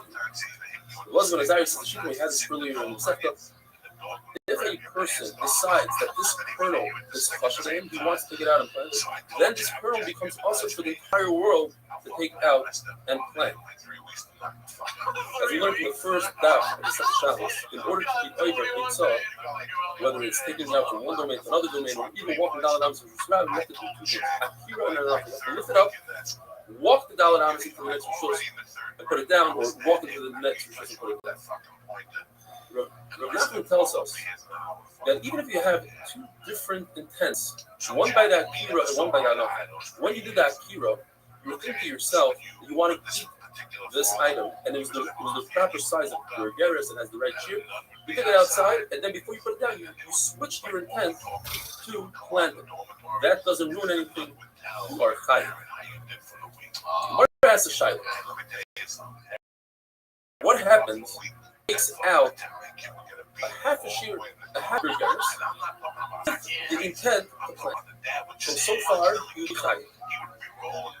This half a gregaris blew up to a full gregaris, and then he switched his intent to eat it. Marsh Suffolk is, when he took it out, he didn't have enough of a shear. It was only half a shear. Later on, he did. So perhaps he's not going to agree. The 2 machshavas, the 2 intents are not mitzvah. There's perhaps in between. And if you say that you are chayiv in that case, what about if the reverse case happened? In other words, he started out thinking that this full shear gregaris food, he wants to eat it outside. Then it shrunk. And only then he switched his intent to plant it. The first initial machshava intent is no longer here. He wants to eat it, and you can't eat it. If you left it as is, he wouldn't be chayiv because there is no shear of a gregaris. He had to switch his intent. That's in that case. He's puzzled. And if you would say he's chayiv, what happens in the case? We started out with a full shear. As he was walking, he shrunk to half a shear, and then afterwards, it grew back to the full shear. We say, that Shabbos is pushed off for the time being. When it shrunk, the shear, it pushed off, like we say in Yikoi by Karbanas, and this is sometimes more remains. Another incredible shayla in the Gemara, what happens if a person has less than an egg's worth of food in the house where there's a dead body? That less than an egg's worth cannot be Muhammad other food. So he goes ahead and he throws a piece of olive outside onto that egg. And now together you have a full shear of honey. This was on chapters. We say that olives were, since it had the ability to make any eggs or kutuma, so now it's a questionable piece. It has wood. And therefore, it would be over on Shabbos where typically you need a larger shear than an olive. You need a gregaris where you grow and land. Over here, since it did something, it accomplished something, that's enough for you to hide. Go bring your rice to the Gemara from Lechem upon him. If you want to be over on a Tzar Shabbos, you have to take out the gregaris. But the question is, when you take out the Lechem upon him, you are chayav immediately on a kizayis. For Yotzei, not for Shabbos, for Yotzei, now that kizayis of chayav, 100%, should also be over on Shabbos. So that's not, you're only over on a gregaris. This is one of the reasons why that is so, because when you go out just like the Azara into the Zosnashim, for instance, you're chayav on Yotzei. In order to get to the Shusarab, you have to go much further, so they happen in different stages. It says the Mishnah, the person takes out food from a Shusayach and puts it on a stoop. And this stoop, says the Gemara, is a caramel. Can't be a Shusayach because then you're over from taking it from the Shusayach to the Shusayach. And it can't be a Shusayach because you'd be over right away if you take it out from your house and drop it on the stoop. So the stoop is a caramel. So what happened was you took it from your house, put it on the caramel, and then it had to stop there. And from that point, you took it again. You are putter, and even somebody else took it from the stoop. You should not be putter because it stops in the middle. That's the one continuous travel. What happens if he took food and he pushed it out of his house where it's mostly on the scoop of it? This scoop is already which was around this. Says the Mishnah, you are not chayiv since there's part of the tree is still inside that house. The Nazai holds, by the way, that if you are going from a Rosh Hashanah to Rosh Hashanah and you walk by a skufa, you are putter because walking is ka'imidam. So you have your feet on the ground, because if you stop, how much does it go like that? This explains our Mishnah. Beautiful machlokes here. If the kli is not agid the food, does it cause the food to be warm? In other words, what happens if in the kli, Kiske says that our Mishnah is only talking about a case where there are long cucumbers or long food.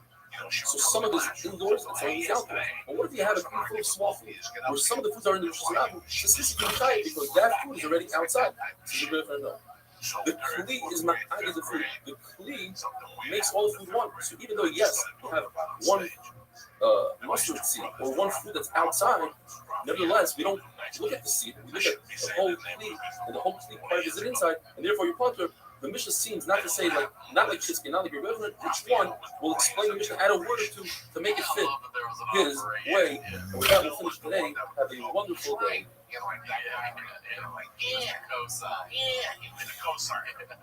Not the sharpest guy in the world, but a sweetheart of a kid. And we had a dormitory, 12, like 24 years now. Bunks and stuff. So, there was this kid from Brooklyn. His name was Lazarino. And Lazarino was a nice kid going around. I with Leslie Rivero.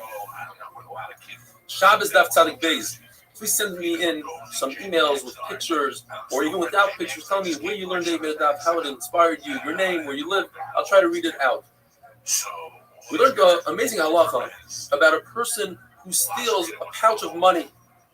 As he lifts it up, he's over on Geneva. When he takes it out from Shusayach to Shusarabin, he's over on Eitzah. Those two things happen at 2 different times. However, if he dragged the pouch out from Shusayach to Shusarabin, stealing the money, and the Isser Shabbos comes simultaneously, and then we say, Kamlei the Rabbi Menei, he's only chayav on the greater Isser, which is Isser Shabbos, which is a Chiyuv Misa, versus the money. The other one holds, everything that's in this pouch goes by the pouch, and not what's in the pouch. So all the money is in the pouch, and you're only chayav once the entire pouch comes out of the Rosh Hashanah into the Rosh Hashanah.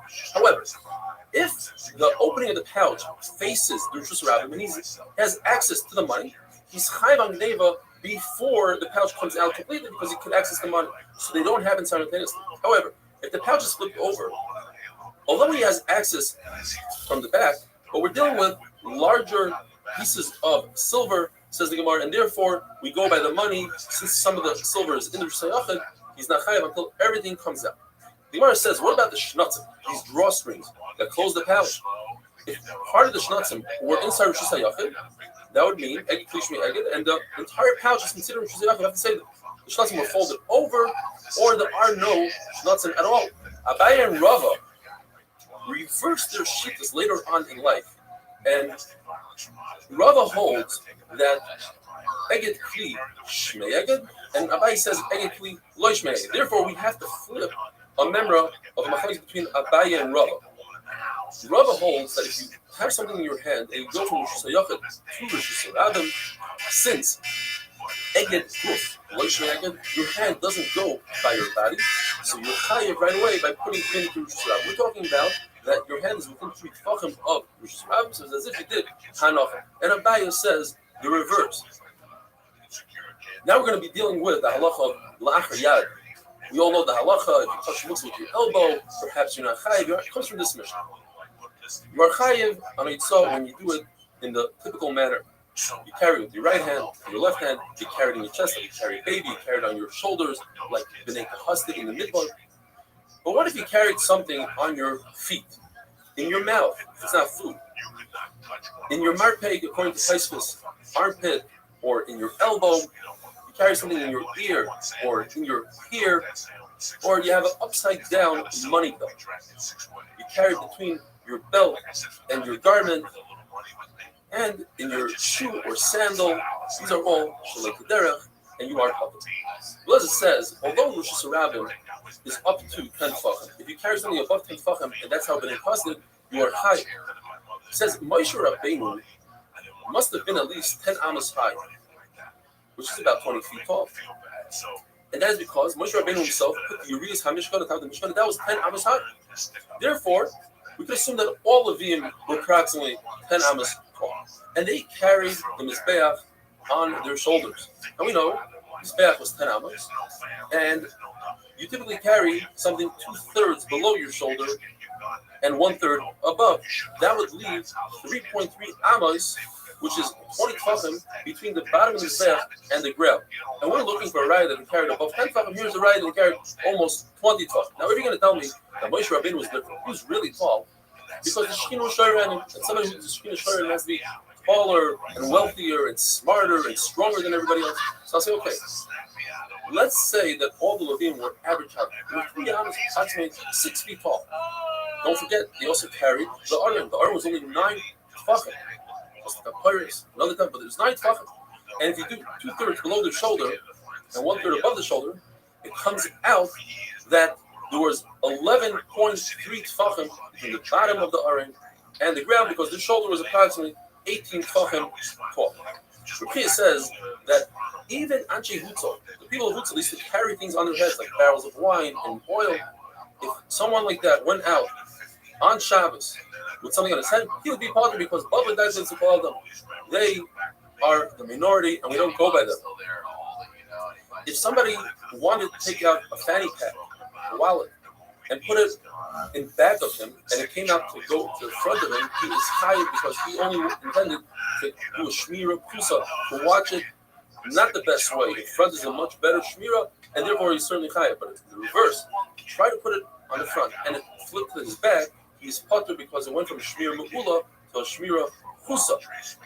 And according to Blazer, it's 2 different mandarim saying this. The Mishnah says an interesting lashon. The MS Amru, the word tells us that means this is halacha. A woman who wears some sort of undergarment, Rashi says it's like pants, and she puts like a spoon or something between her pants and herself. The typical derech is that it's going to reverse it, to go from the front to the back. And therefore, she is chayiv, because that is the derech. Rabbi says even the male couriers who run and bring letters for the king, they have a tube, they letter, and that tube will flip from the front to the back, from the back to the front, and therefore they're chayiv. According to everybody, if somebody put something, a fanny pack, on his back, and it remained on his back, according to everybody, he's chayiv, because his intention was done as he intended. According to everybody, if you do something to la'achar yad, you carry something on your ear, you are potter. Machlokes is, if your belt is flipped over, your money belt is flipped over. According to Rabbi Yehuda, that's similar to somebody who went out to Chatchila putting his money belt on his back and stand on his back and his tie. According to the Chacham, that's still considered kilachar yad. That's not the normal way to wear a money belt because the money can fall out if it's upside down. Therefore, you are potter. The Mishnah tells us two people who've done a malacha, who carried out a loaf of bread, for instance, and they both could carry it by themselves. It's very strange for two people to carry something really light. Therefore, according to the Tanakh of our Mishnah, Rabbi Yehuda, they are potter, which would shoot as well. Potter because it's very unusual to carry like that. However, if it's an extremely heavy item, like a beam, like Yikulit Vela, where one person by himself can't carry it, you need a second person. So that's the normal way to carry it with two people. So according to Reb Shimon, you're potter. He has a special limit that we're going to see tomorrow. And according to Rabbi Yehuda and Rabbi Meir, you're chai. What about a case where one person is really strong, he can carry the other person, he's carrying with one finger, he's not that strong? According to everybody, the person who could carry it is capable of carrying it, he is chayav, and the second person is potter. Have a wonderful day. Once Bruce Lee came on the scene, Chinese people were like, what the fuck did you say? Even if they didn't know, they'd be like, oh, you know, yellow nigga, I'll fuck you up. Because in Harlem, yellow niggas, it was crazy. It was crazy. So then once Bruce Lee came, you couldn't fuck with Chinese people no more. Now I can't go on Saturday Night Live. That poor bastard. Shabbos Daf Tzadik Gimel, how's everybody doing? The pasuk says, Nefesh Achas Chachta Ba'asoisa. There are three words here in the singular. According to Reb Shimon, they come to exclude any time a person does a malacha with someone else. On Shabbos, he's bothered because the Torah says, in singular, you do it by yourself and then you're chayav. They come to exclude three cases, starting from the least chiddush to the biggest chiddush. Case where one person does the akira and the other person does the hanacha. Both potter. Second case, if both of them are capable of carrying this item by themselves, individually, and they do it together, that's different. No one really carries like that.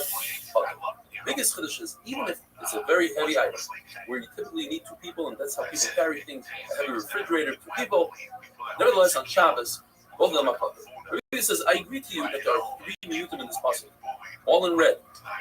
However, two of them are referring to the case of Shaim Shasu, and one of them is talking about something else. So therefore, according to Rabbi Yehuda, the two easiest cases are excluded, and therefore, one person does akira, one person does anacha. Or in the case where both of them can carry the item by themselves, both potter.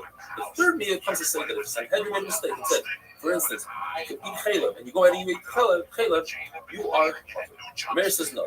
This pasuk only has two miyutim. The two words, nefesh achas, go together, it's one miyut. Ba'asoisa is a miyut by itself. Therefore, I'll exclude if one person does an akira and one person does an. In that case, you're potter. But in the two other cases, zeh yachol, or zeh niyachol, both cases, you're chayav.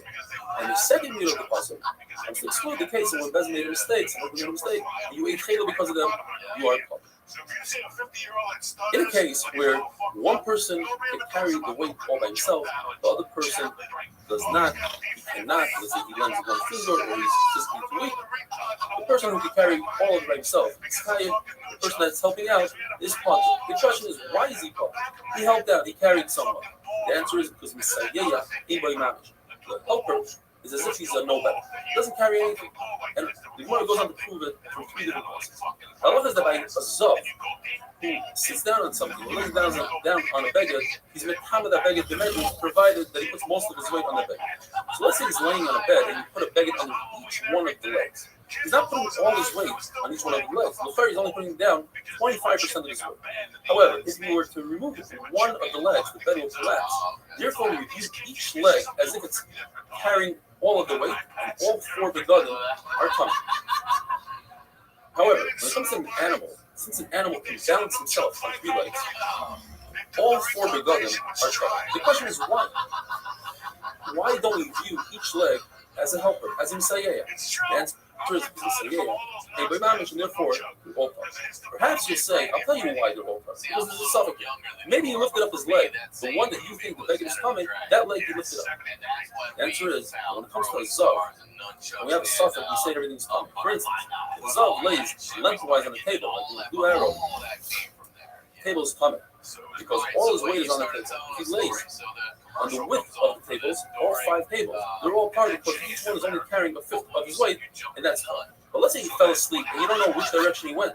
He started out lengthwise, but perhaps, or he started out to the width, and perhaps he went to the length. We don't know which way he went, and therefore all the tables are tummy. So we should say the same thing about the animal. The answer is because we say, even if the animal put the weight down, it's Yisayah by Mamish, he's just a helper, and that doesn't count. Rabbi Yossi says that a horse, when he leans forward on his forelegs on a beged, they're Makama, but his hind legs are not Makama beged. And a donkey is the reverse. And we don't say, perhaps, by a horse, for instance, the hind legs should also be Makama, because they are helping the Sayeya, and by the Avodah in the Beis Hamikdash, if they had him do where shoes, their feet had to be flat on the surface of the Beis Hamikdash. What if he put one foot on a stone or a bench?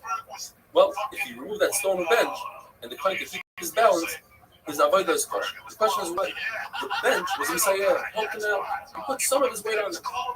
The answer is, Messiah ain't by Halacha is, when the blood comes out of the base of the shvita, you have to catch it with a kli, you have to hold the kli with your right hand. And if your left hand assisted in catching the blood, Kabbalah said that is kosher. Why? It's Messiah who was helped by the left. The answer is, Messiah ain't by mamash. This is Machlokes Imre Meir when he says, Zeh Yachal, Zeh Yachal. Two people who are very capable of carrying an item all by themselves, and they help each other to carry it. According to Meir, they are both high. The question is, do you need this item to have 2 shiurim, 2 dried figs worth, 1 fig for each person, or they share the field in 1 dried fig? And the Gemara brings 3 rice to this as well. First rice is from the case that we had before when the Zav is laying on a bed. You say that all 4 telesos that are under the legs are coming, but we don't have 4 zavim. Perhaps we should need 4 shiurim of zav. You should have 4 ribs of zav. You have 1 zav that provides tumah to all 4.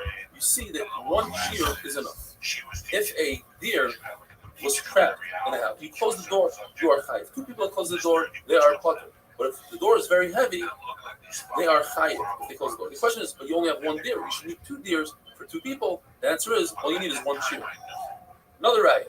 If 2 people captured stolen animal, they stole an animal, they shechted the animal, they are chayiv 4 times if it was a sheep, 5 times if it was an ox. The question is, why? You only have 1 shechita here. You should have to have 2 shechitas in order to be chayiv with 2 of them. The answer is, one shear is enough for 2 people, and so too in our sugya. The Gemara wants to bring a raya from a reed that helps out on the loom. If 2 people carry it, they are chayiv. And the question is, perhaps have a raya. There's not enough material to both of them. And the answer is perhaps we are talking about a case that there's enough material, so that's not a good raya. Says the Mishnah, if a person takes out a kli into his rabbim, and in the kli there's food, but the food is not a proper shear, it doesn't have a full fig's worth. So he's putter on the food, and he's also putter on the kli because the kli is secondary to the food. If a person takes out a live human being on a bed, he's putter for taking out the human being and putter for taking out the bed. The bed is secondary to the human being, that's why he's putter on the bed. But the human being is a new concept called chai meises atzma. The live person assists in lifting himself up. You're not carrying dead weight. You're carrying a live person, which is lighter than a dead person, because he assists with the gravity or whatever you want to explain, and therefore you're putter on him, and therefore you're also putter on the bed. However, if you carry a dead person, you are chayiv on the dead person. If you take out a chazais of a dead person, or a chazais of a nevela, or a chadash of a sheret, you're also chayiv on Shabbos on a wonderful day. The teacher came. I don't remember exactly what it was, but I remember we waited in the hallway for class to finish. And she came up, and the 2 kids were still crying. Their mom, and she's like, "Stop crying." What I'm like, "I'm not mad." And Johnny, saying, "Stick up for you," or something like that. I'm like, "Yeah." And I go, "Listen, man, I just told the truth." Their mom. Shabbos Daf Tzadikei. I'm going to try something new. To do a synopsis of emails that I read during the regular shir. It's my privilege as the first email. We'll read an email from a boy named Moshe Mosmaf from Yerushalayim, a 13-year-old boy. He sent it to me 2 days ago. And he writes that he's had 24 surgeries to correct a rear syndrome that he has. Yet he learns the daf, he learns the full shir, and then he does the 8-minute as a chazara. And he writes, learning the daf has made me feel so good about myself. So we wish you, Aaron Mosbacher, a tremendous amount of atzlacha. Hope to see you live at the shir. And here's a picture of Aaron that he sent me, a before and after. Such a zisa guy. So let's jump into the Gemara. We have two lashonos here. Rabbi Oven, in the name of Yossi, Rabbi Chanina says that when a woman braids her hair, she's over on the issur of oireg, weaving. If she paints her eyes blue, that's kaisav writing. And she does pekesa, she parts her hair, that's tvia spinning. The Gemara says, but that's not how people spin and weave and write. Rather, Rabbi Bo, in the name of Rabbi Chanina says braiding and pekesa, parting the hair, is binyan. As HaKadosh Baruch Hu braided Chava's hair, and the Torah calls it Kliyasa, which the translation is B'niyasa Kedil. And Kecheles, painting one's eye, is not Siva, rather it's Sivia, dying. As the Gemara says, one should not put blush on their face because that is dying. Reb Shimon Lazar says that when a woman does these three things, Gedelos, Bekeses, and Kecheles, when she does it to herself, since it's not a perfect job, she's potter. She does it for a friend, that's where she's chayim. Milking an animal, or making cheese by putting milk on top and having the water come down, and megavin, which means to take the curling of the milk and putting it together, the shear is a greget. To sweep a floor, to sprinkle water on a dirt floor, and to break apart a honeycomb and eat it, according to Rebbe Lezer, that's this is the rice you have. As the Torah says, yaris bash, the forest of honey. In other words, it's like taking off a fruit from the forest. Yontif, you get malchus because this is the rice. According to Rabbanim, it's only shvus, it's only this is the Rabbanim. The Gemara tells this amazing story. Rav Nachman bar Guria came to a certain city, and they asked him, "What is the issur of chaylev, of milking a cow? What's the issur of megav?" He didn't know. So they said, "What's going on here? Was your Rebbe a katlikanya? Was he a root chopper? He didn't teach you." So he went around and he asked, and he found out. Milking a cow is mafarik. It's the malacha of dash, of extracting one thing from the other. The malacha of mechabetz is boirer. You're taking the milk, you're pouring it, and out comes the whey, and the cheese remains on top. And megavin is taking the big pieces, the curled pieces, that is boina kedil. Hamemer says this issur of sprinkling water on a dirt floor is only a dirt floor because that's mashvei gumais, that is boina according to Rashi. But sprinkling water on a tiled floor, 100% mutter. Where does this Rav Sva told Ravina, I see you're suffering from the dust, you have an allergic reaction or something. Why don't you do a trick? Pretend that you're washing your hands in this corner, the water will fall on the ground, pretend you're washing your face over there. At the end of the day, you'll have water all over. The Gemara tells us that Eishes Tam Chacham, the wife of Tam Chacham, the daughter of Tam Chacham, they know this trick. They wash dishes in this corner, then they go to the next corner, and at the end of the day, their floor is watered and the dust goes down. The Gemara tells us, since La halacha, we pass like Shimon, the Davar She'ein Miskaven is mutter. If you don't intend to do that malacha, so over here, you intended to get rid of the dust. It happens to be that the water fell on the ground and straightened out your floor, but it's not necessary that's going to happen. Sometimes it happens and it doesn't. It's mutter. Says the Mishnah, there are two types of flower pots. One has a hole in it, one does not have a hole. The one with the preparation, it could have that hole on the side, on the bottom. Sometimes it's considered as if it's part of the ground, it nourishes from the ground. Therefore, if you remove a fruit from that pot on Shabbos, it's like removing a fruit from a regular tree. However, if it doesn't have a hole in the bottom and it's separated from the ground, there's no issur klisha on Shabbos with the rice. The Rabbanan only. Shimon says there's no difference. All pots are not considered attached to the ground, and if you remove a fruit from a pot, even if it has a hole, you are potter. The only time Shimon makes a distinction is when it comes to machshir food, the kavaltum. That is, in order for fruit, the kavaltum, you have to introduce them to one of the 7 liquids. If they are attached to the ground, it doesn't matter how much liquid you pour in it, it's not the kavaltum. However, if it's in a pot that doesn't have a hole in it, then it's not attached to the ground. If it's not attached to the ground, you could introduce water to it. It says Reb Shimon. In this case, I agree that if it has a hole in it, it nourishes somewhat from the ground, it won't be mikabel tumah even if you pour water on it. So the Gemara brings a story from Abu Saba. Sometimes it means Eliyahu Hanavi.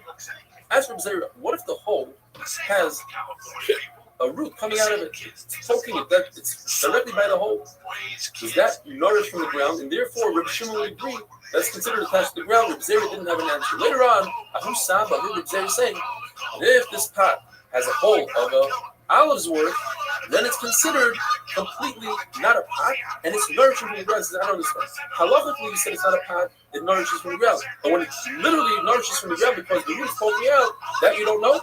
And Abaye explains, well, the case was where the hole was all the way at the bottom, and it wasn't even able to hold a revius of it. Says Rav, there are 5 levels of holes in the cheres and the earthenware that have different halachas. First of all, before we even get to the level, we have to talk about something called the distilla. A broken piece of earthenware, the only thing you can do with it is put it under another vessel that has a tiny hole in it, and it will catch the liquids. If that distilla has a hole in it, then it's a diamond. Because you're not going to put one distilla to catch the liquids that are coming off a broken distilla. The both broken pieces of shards of earthenware, you toss them out, they're not coming. Now let's talk about the flea itself. If the flea has a small hole that water leaves it, then it's mekabel tumah like every other flea, and it can even receive the mechatos from the paradum. However, if the hole is larger, and this is level 2, that water could go in, which is a much larger hole than water coming out, then it can no longer receive mechatos. However, it's considered that the flea is not attached to the ground, and as we said before, you cannot be matched fruit without the If you pour water on them, then they are mekabel tumah because they are not attached to the ground. The third shear is if a root pokes out, small root. Now it is considered attached to the ground. You can no longer do mekabel tumah because it's attached to the ground, but it's still considered a flea. It's mekabel tumah because it can hold olives.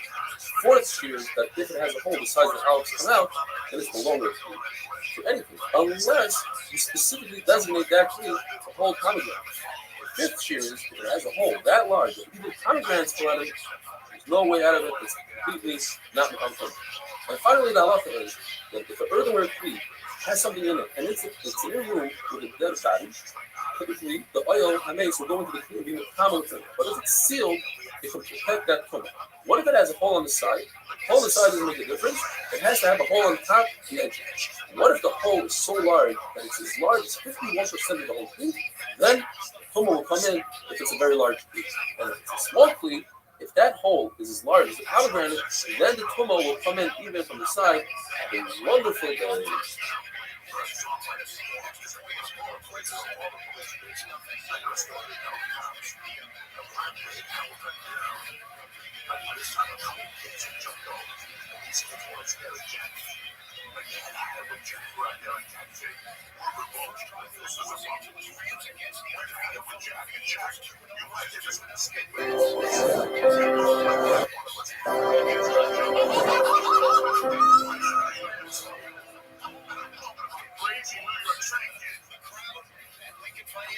Shabbos Daf Tzadik Vav.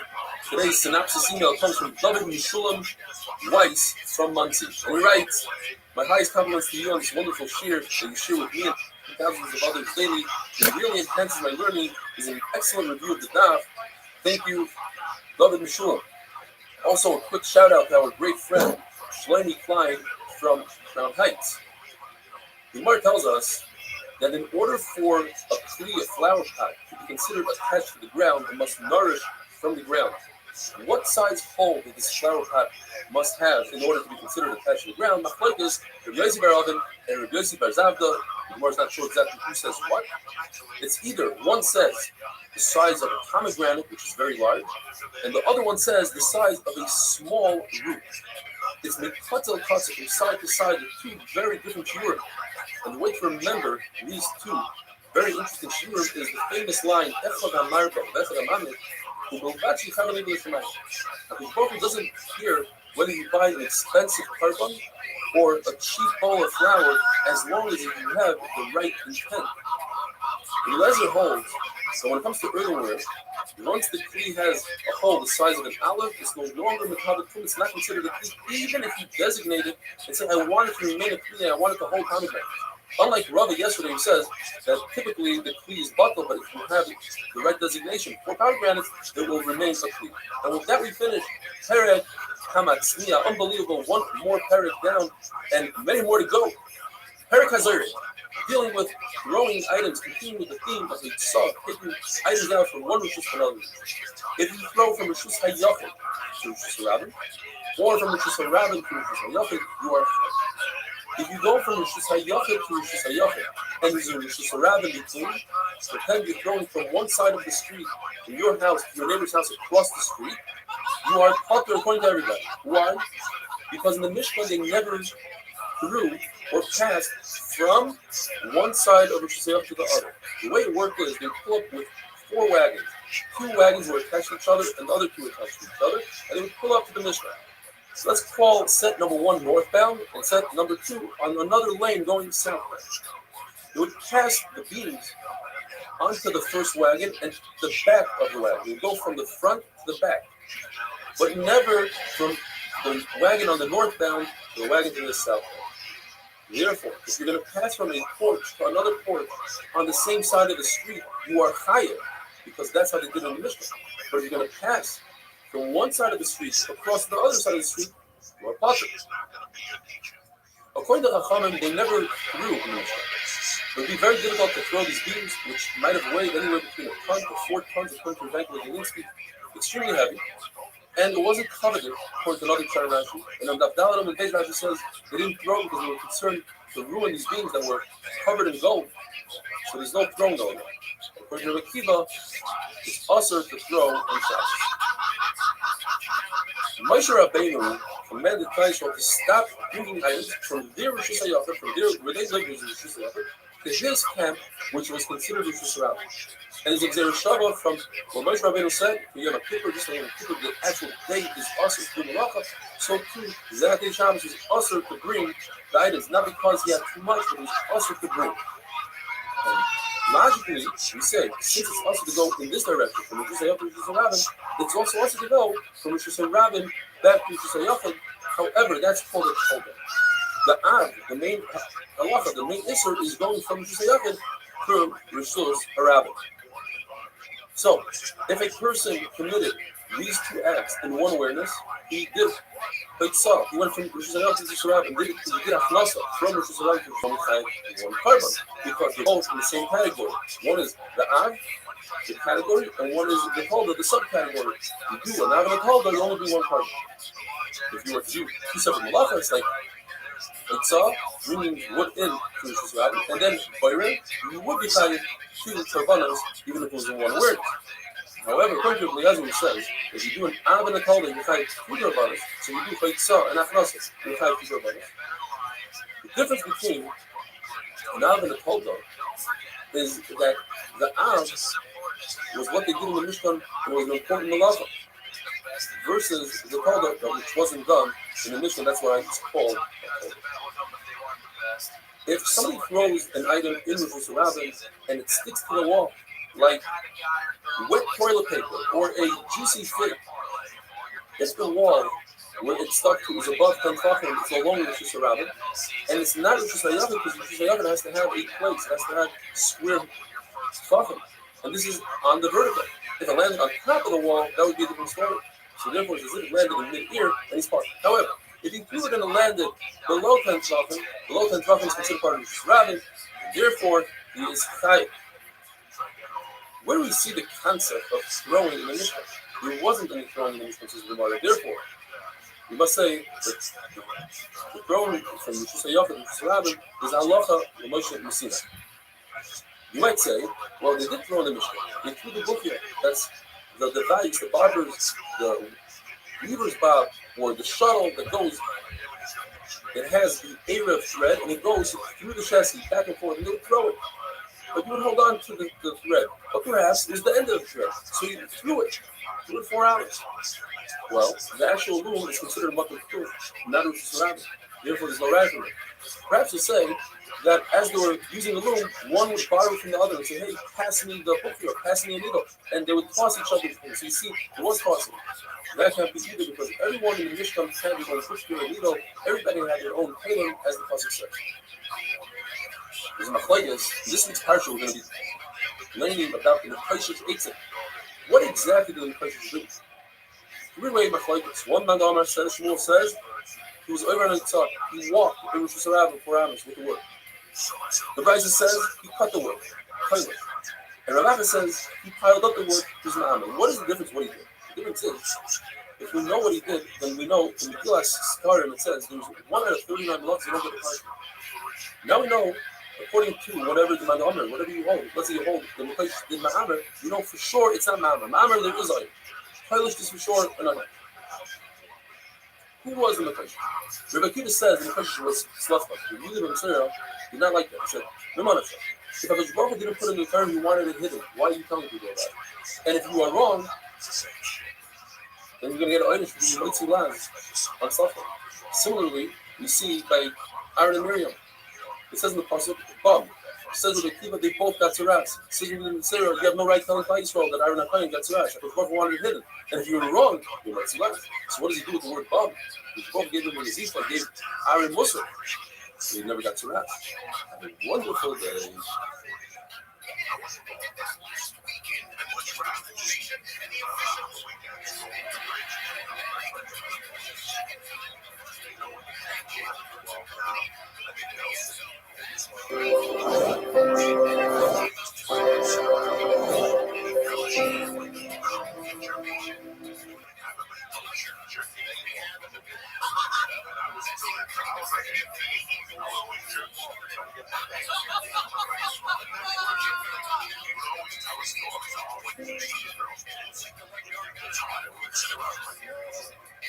Shabbos Daf Tzadik Ches. Today's email is from David Gladstone from Cedarhurst. After giving his own Bar Torah, he writes, "Just want to say how much I love the shir and helps me start my day off with Torah. I do sometimes join the regular Zoom shir in the middle of my day, but recently everyone has been booking meetings at 2 p.m. May you continue with this great shir, David from Cedarhurst. If somebody takes an object, throws it from one Rosh Hashanah through Rosh Hashanah into the second Rosh Hashanah. The trick here in this Bryce is that in the first Rosh Hashanah, it only traveled 2 amos, traveled through the Rosh Hashanah, and finally in the second Rosh Hashanah, travels an additional 2 amos. According to this Bryce, the 2 amos plus 2 amos and the 2 Rosh Hashanah combined together to make a shir of Israel. But we don't say that since it went from Rosh Hashanah into Rosh Hashanah, it's high right away on Achnasa, because this Bryce does not hold of the concept. We don't say that halachically it rested in the Rishus Hayafim. We're starting now with beautiful sugya of the Mishkan and how the Krushim work. The Gemara tells us the concept. There is no Isser to carry in a surrounding that has a rooftop, because in the Mishkan there is no rooftop. And the Gemara analyzes to see whether or not there was a rooftop in the Mishkan. We're talking about the beings, the Krushim that built the Mishkan. When they transported these beams, they transported them on 4 wagons. The wagons were 2.5 amma wide, 5 ammas long. And they would transport the length of the beams on the width of these wagons. Says the Gemara, if we can find ear gaps between the Krushim, then you're right. There's no ceilings in the Mishkan. But if the wood was together, stacked together on these wagons, perhaps that to create a rooftop. So how are these Krushim stacked? The simplest way, and that's the first step, perhaps they were stacked on their long side, 1.5 amma by 1 amma, so they put them on the 1.5 amma, so they should be more stable. There were 48 Krushim, 12 Krushim per wagon. That would give us 3 stacks, 1.5 amma times 3 is 4.5 amma. That leaves us a 0.5 amma for the 2 gaps in the 3 stacks. 3 stacks of 4 high. 1.5 amma is 1.5 tefachim per gap. That's less than 3 tefachim, which we typically say lower, and that closes the gap, and now we have a roof. We have a ceiling. So let's say that they didn't stack them on the wide side, on the 1.5 amma side. Perhaps they stacked them on the amma side. An amma will give us the potential to put down 4 stacks. We have a 5 amma wagon. We put the 4 stacks. We put 5 stacks because the rings, it's too much. We'll put 4 stacks of 3 high. That gives us 3 gaps. We have an extra amma from 4 amas to 5 amas, an extra ama for the 3 gaps. That's 2 tefachim per gap. 2 tefachim is within lover. Once again, we have a ceiling. Why does the Gemara say there were no ceilings in the Mishnah? According to the Manda that says that the crushing started out as an am on the bottom, but tapered off all the way to nothing, to a finger on the top. If you stack them on the wagons like that, you will indeed have large gaps of here, no problem. But what do we do about the other Manda? Says the Gemara, they stacked them like Moses, meaning they took 2 stacks and put them together, creating 1 stack, and then they put 2 stacks, put them together, creating another stack, a second stack. The reason they did so is to give it more stability. When you have 2 stacks put together like a clothesline, they won't crumble. Therefore, the gap between the 2 major stacks is a full amma. And that ruins the roof of this which is surrounded. Dealing with a wagon that doesn't have a bottom, it's just a frame. It had a bottom. Once again, we have a roof which is surrounded. What is my point is whether or not the crushing were even on the bottom and top, or perhaps we went on a tapered angle. One man Omar says in the passage, you samim al roisha. Samim means to finish. And the Mechami will say no. Samim means that should be made out of 1 solid piece of wood. You can't connect 2 pieces of wood. But Mechami on the other hand says yafta. You have to look similar from top to bottom. Rabbi says no. Yafta means that the wall should be nice and straight without any wood going in and out. The Gemara says, since one of the walls had 6 crushing, we had to find 2 more crushing to put in the corners. So if you are going to have crushing that are on an angle, it doesn't work out very well. You're going to have a little bit of exposure on one of the crushing.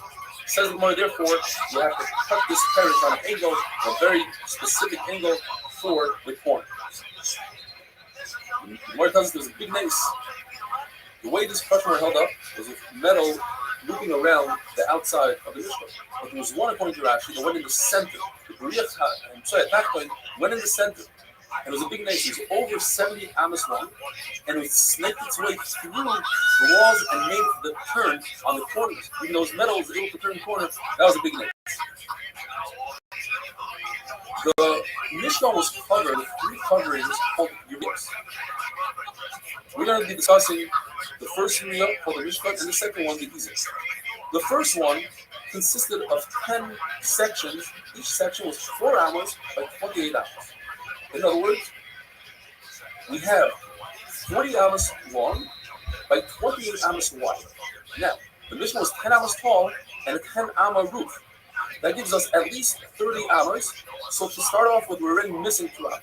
According to Rabbi Yehuda, that the walls did not take up any room because it came to a finger breadth on top.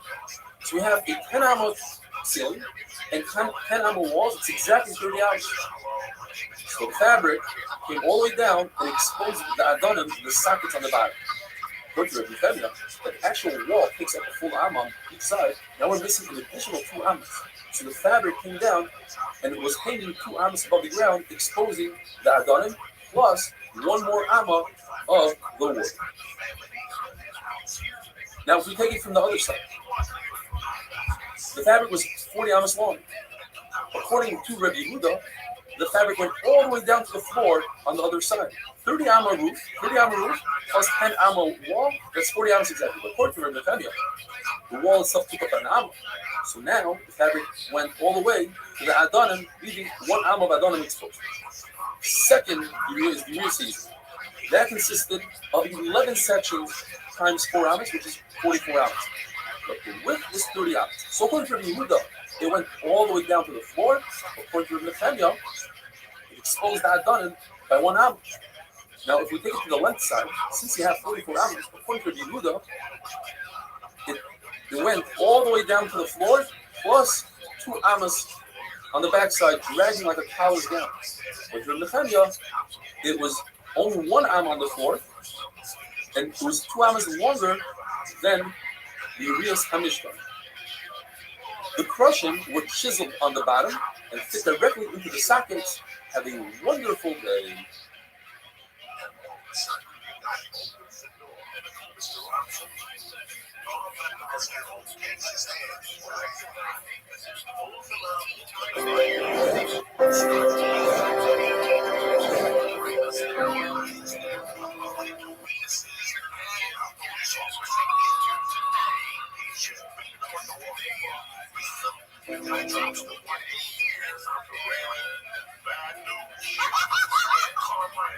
Shabbos Daf Tzadik Test. Today's email comes from Manchester.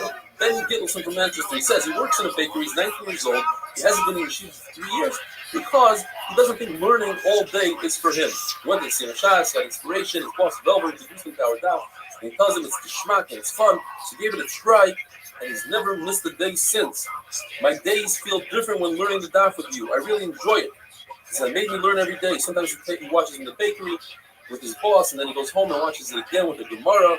I can't believe I still do the daf every day, he says. I can't wait to finish shots coming from a boy who says learning for him all day is not for him. All the way from Manchester, Ben Gittleson, Chazak Amat. We learned the other day that the Mishnah was covered with 3 uriyos, 3 garments. The lower one was made out of purple wool, blue wool, and red wool, and sheish, which is linen. The second layer was made out of goat's hair. The Lord tells us it's a lot more difficult to make a goat's hair. You have to have a lot more chachma, like the Torah says.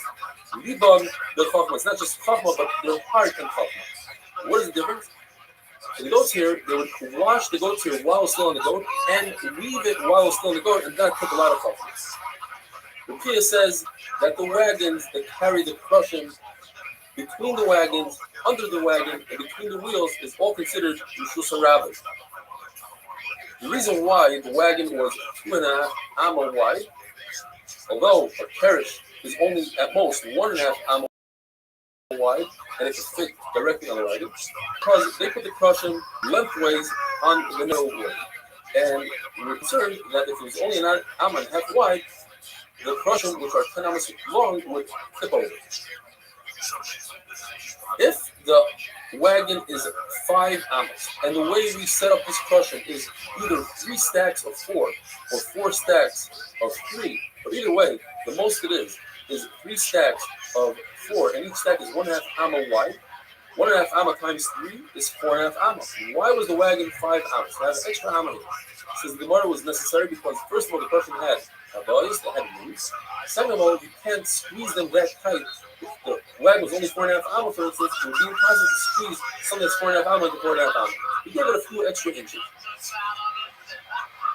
If you take an agala is 2.5 amma, plus the wheels is 5 amma. 2 agalas side by side is 10 amma. But between agala and agala, there's 5 amma space. Together, we have 15 ammas. Why is it that we say Rishus HaRabbi has to be 16 ammas? Where do we get that extra amma? Says the Gemara something very interesting. When the agalas were moving through the midbar, there was a lady behind the agalas keeping eye on the crushing. If you notice that a carriage was about to topple over, she bent over in a half an amma area on the side of the agala, and then he would rearrange the crushing. That half an amma on each side is another amma, and that's why we have 16 ammas for Rishus HaRabbi. The Mishnah tells us that if you have a pit and the bank of a pit, in other words, somebody dug out a pit and he has a bank, together it's 10 tefachim by 4 tefachim by 4 tefachim, 10 tefachim deep, that creates Rishus HaRabbi. If you have the reverse, you have a stone on Rishus HaRabbi that's 10 tefachim high, 4 by 4 wide, that's a Rishus HaRabbi. So you take something, you put it on top of the stone, take something, you put it into the pit, you're over an eitzah. The Gemara says, why does it tell us a case of a pit with a bank? Just say a 10 tefachim pit. The answer is to tell us the figures that 5 tefachim, let's say, of a pit and 5 tefachim of a bank combine together to make 1 rishus. If a pit does not have walls surrounding it, it's a mill surrounding it, it's also to drink from it. Even if your head is over the pit, perhaps you take water out of the pit, you will be over on a chasa.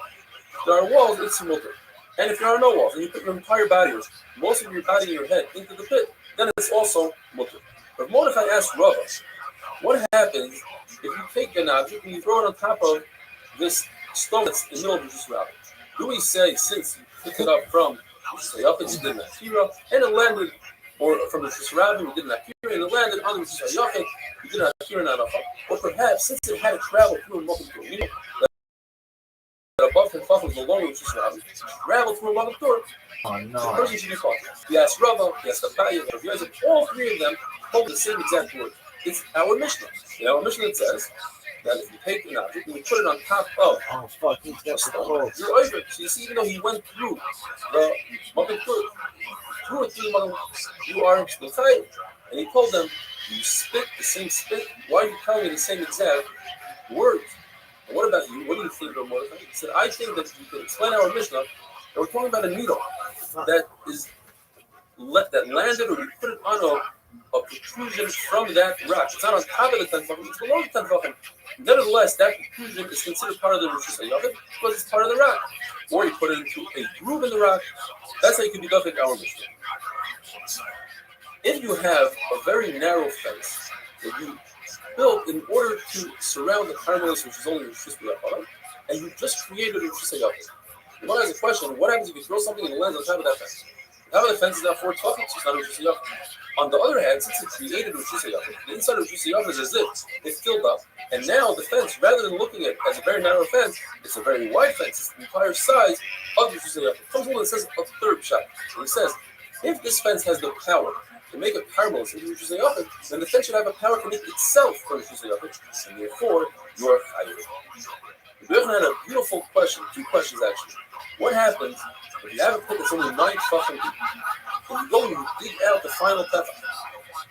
Is that considered an akira? Did you lift up something from within a pit? Or perhaps it wasn't a pit when you lifted it up, but it happened together simultaneously? Do we say that simultaneously you're able to be chayav on each other?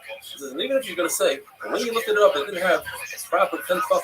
So what happens if you do something in reverse? You take a pit that's 10 tefachim, and you throw dirt to the bottom of the pit, and now it's no longer 10 tefachim. Are you over? At the end of the day, you threw dirt into a place that was 10 tefachim. It was just but by the time it landed, it just became, let's say, 9 tefachim. It's less than 10 tefachim. But it happened simultaneously. Are you chayav or not? The Gemara says you cannot prove from Rabbi Yochanan himself. He says that you throw a very juicy, sticky fig onto the wall, 4 arms and surrounding your chayav. Why should you be chayav? Let's say that the fig just reduced, even in the case where it was exactly 4 ounces, you put it on the wall, you're chayav. It just reduced the area. It's a little less than 4 ounces because now you have the fig to contend with. You can't answer that because the fig is something that you're going to eat later on. So you don't want to be mevatel that fig to the wall. But dirt, you want the dirt to stay on the bottom of the pit. So perhaps it reduced the size of the pit. If you threw a plank of wood, let's say, onto very narrow beams that were just surrounded, and you just created a Rosh Hashanah with the plank. And on top of the plank, let's say you had another item. And as it landed, they both landed together. Do we say that that other item landed on Rosh Hashanah, but it happened together with the plank? And that's the same thing as Rabbi Yochanan said, it happened together, and perhaps it shouldn't be Rosh Hashanah. So maybe as it landed, whatever item it was jumped up a little bit from the hard landing, and it came down. That second landing should make it another Hanacha. It should be chayav. The Gemara remains with the Pesach. Have a wonderful day.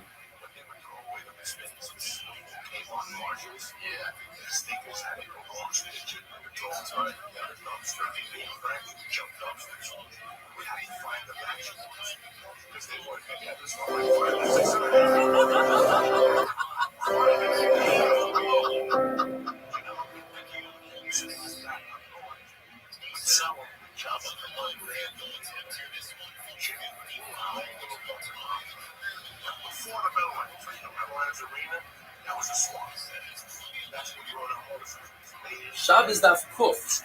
Today's email comes from one of the guys in the Shir, 800 yards. He traveled from Ramat B'Shemesh to New York for his mother's Levaya on Friday. And he writes, he'll be missing some of the days, which will be very hard. And once he landed here, my mind right away was looking at the clock and saying, when is the daf? He's completely involved in the daf.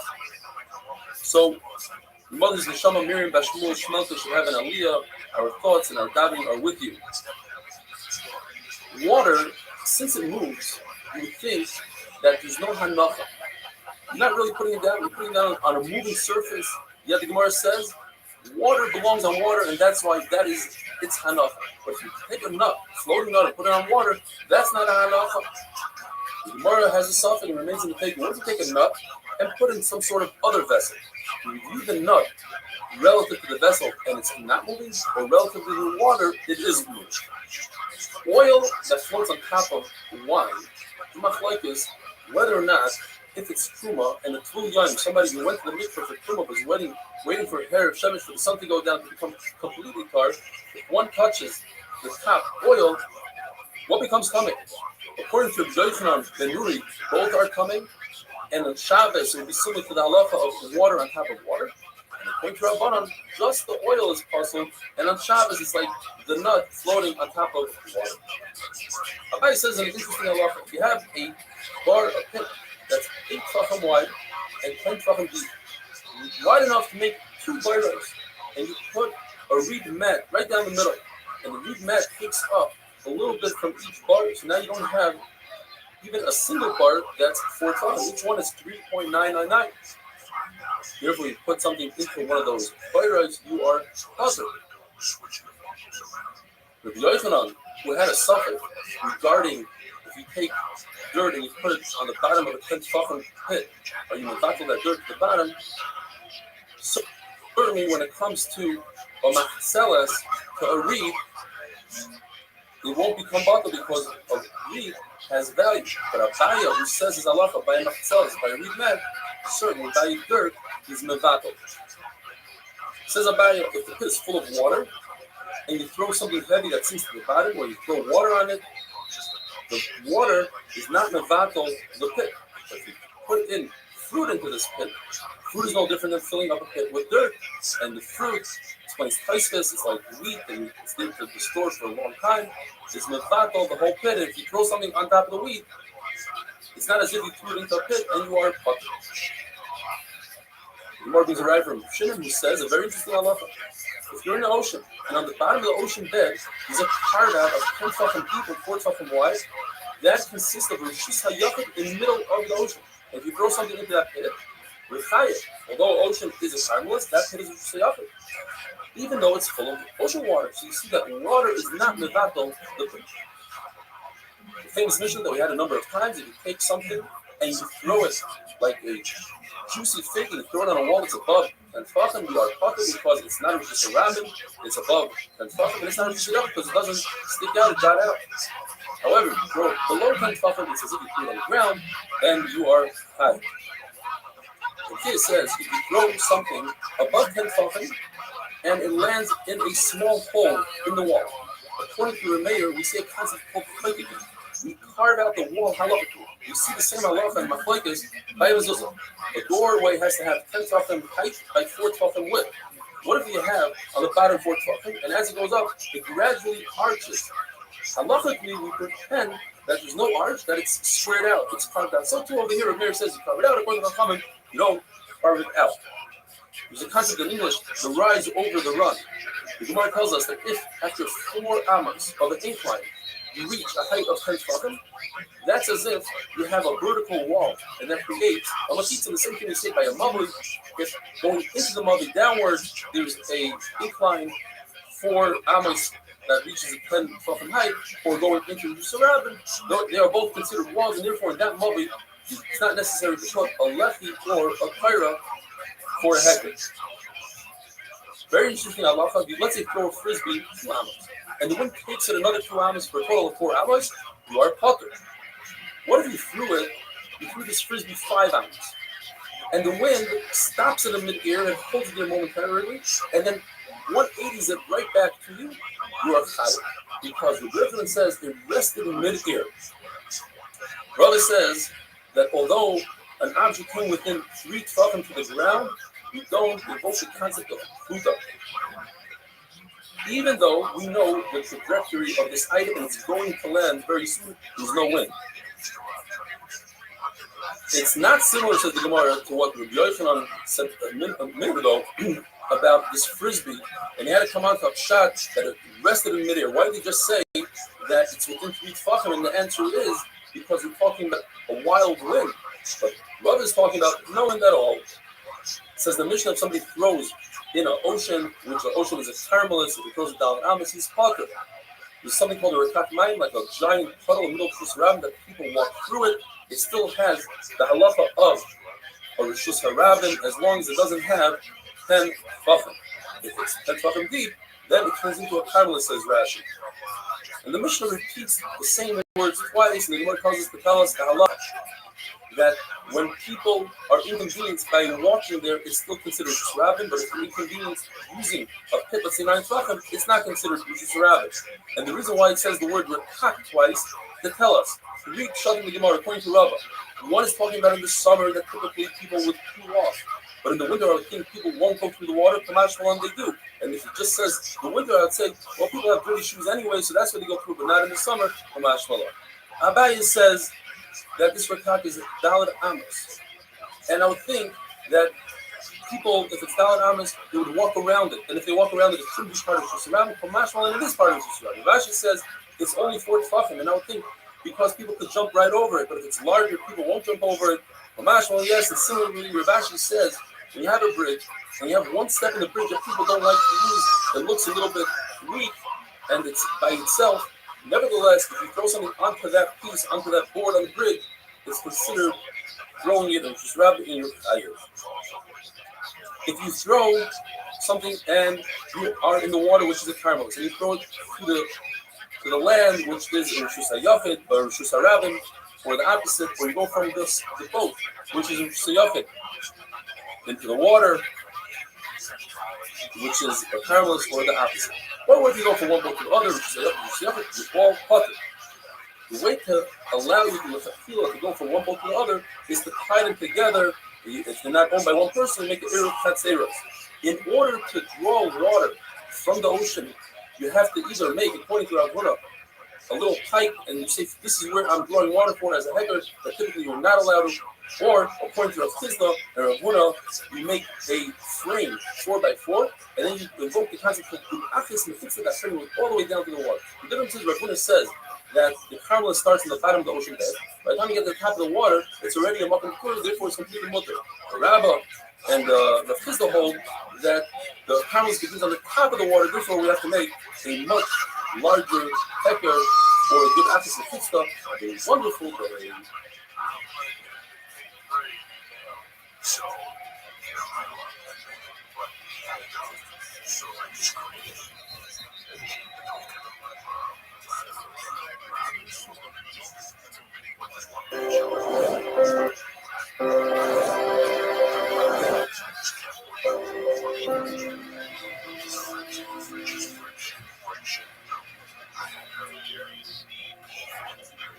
Shabbos Daf Kuf Aleph. Today's email comes to us from Yossi Klein from Superior Plumbing in Muncie. And he says he's a 34-year-old teacher in the man with a beard and pace, and he's never really enjoyed learning. Up until this point, he started to have two Ahavas HaTorah, he says. He realized that he's a visual person, and because the shir involves so many visuals, he started enjoying learning. And finally, after the whole long email here, he writes, believe it or not, Shabbos afternoon, instead of taking books out to read, he used to do it.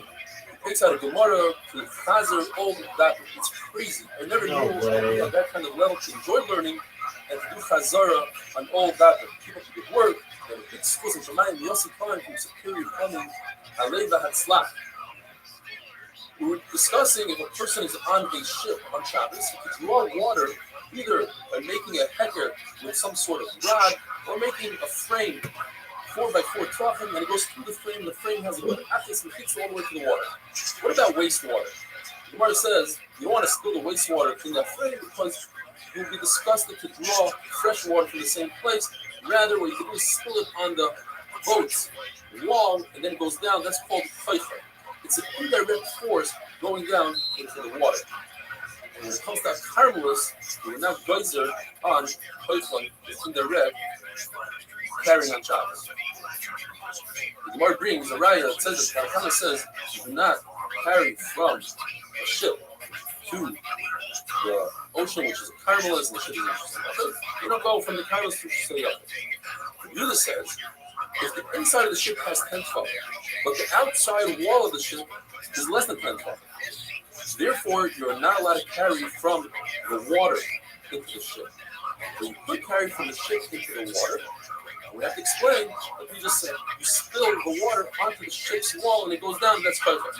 Rashi points out that if the ship was 10 tefachim above the water from the outside, then it would be mutter to carry from the water into the ship because you're going through a mucking tur, over 10 tefachim of mucking tur, and you're allowed to go from a caramelist so you have to through a mucking tur.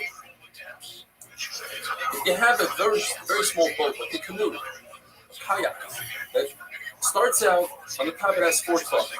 And then she says, oh, at least 4 tefachim, by 10 tefachim. Problem is that it comes to a point. And by the time you get to the point, you don't have 4 tefachim. So it says, if the walls are hanging in midair, so that's not a good. So it continues to be a carbon. However, if it comes, the walls come all the way down to within 3 tefachim of where it becomes narrow, then we'll say love it and it's okay. Or if you fill the bottom of the boat with some sort of reed or whatever, you fill up the bottom, again, once again, you have walls that come all the way down, and you don't have a point anymore, then it's okay. Nachman asked, why don't we invoke the concept of good achas with this? Let's pretend that the walls on the side go all the way down, and why do we care about the sharp point that the boat comes to? And Abaye explains that even though Chachamim don't say good achas and kitzur when it comes to a basket on top of a pole, but they do agree that if you have a pole that's 4 tefachim wide and above 3 tefachim from the ground, it narrows down. Over there, since it doesn't come down to a very narrow pole, it's still wide. You do say good achas and kitzur. What's the difference? Because you don't say typically. Go through, or animals can go through, then you can't draw an imaginary line because at the end of the day, it's not effective as a mechitza. But this wide pole, although it's not 4 tefachim at the bottom, but a boat is not going to go through, so it is an effective mechitza. The same thing when it comes to a boat. It's an effective mechitza because boats cannot swim. What about fish? We don't care about fish because fish are not visible, and therefore it's an effective mechitza. Ravin also says the same idea, that if you have a hanging mechitza above, let's say, a pit, it's an effective mechitza. Or, similar to what we said earlier, if you have a 4x4 frame, you say, good achas mechitza all the way down to the water. We don't say, oh, but you have fish under there, and they'll ruin a mechitza. Fish do not ruin a mechitza. So Mishnah says, as we learned, that if you have 2 ships that are connected, tied together, you can carry from one to the other, and the question is, what is the fish? So Rav explains one way that we're talking about that there's a 3rd ship, there's a very small ship, a canoe, between them, and you get carried from the large ship to the canoe, even though the canoe is not tied down, you can move to the 2nd large ship. You want to ask, but it doesn't mention anything about the 3rd ship, we're talking about 2 ships. Therefore, and if Safra uses a very strong language, he says, Moshe, in other words, Robert, how do you say such a ship? So he learns, Rav Safra, that we're dealing with 2 different owners. And the Chiddush is that you can make an Eruv Chatzeros on 2 ships. I don't think Eruv Chatzeros is reserved for houses. Maybe ships. You can't do Eruv Chatzeros. You can do Eruv Chatzeros on 2 cars. For ships, you can do Eruv Chatzeros on 2 ships. The halacha is, you're not allowed to build a mechitza on Shabbos first. One did it inadvertently, or his onus was forced to, or he made a mistake, he's misasik, he thought he's making a mechitza for something else, then it's allowed. The same thing if you tie the ships together, it goes back to the heter. If you had 2 tied ships and you let it carry from another, you came unattached, you can attach them back together. If you have a mechitza on Shabbos that fell down, you put it back in there you weren't supposed to, it's a good mechitza. You've been amazing. When it comes to the mechitzas on Shabbos, if not going to hold, you can't use it. It's a knaz, you punishment, you say you can't use it. When it comes to tying ships, explains Taisus, then you could use it even if you did it, you're amazing. Because you have the 2 shuyas there, all you're doing is you're connecting them to Tzis Rabba.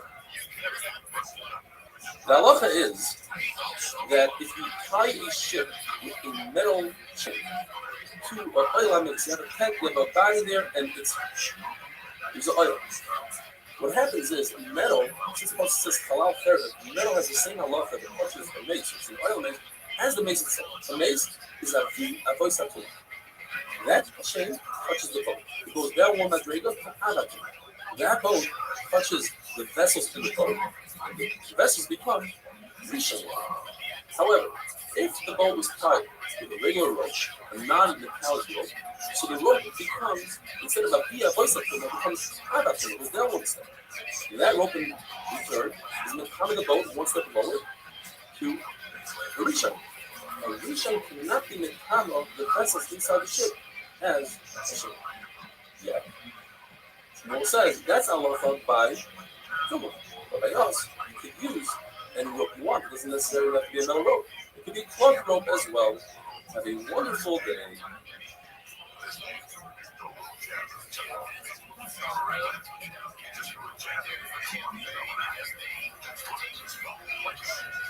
So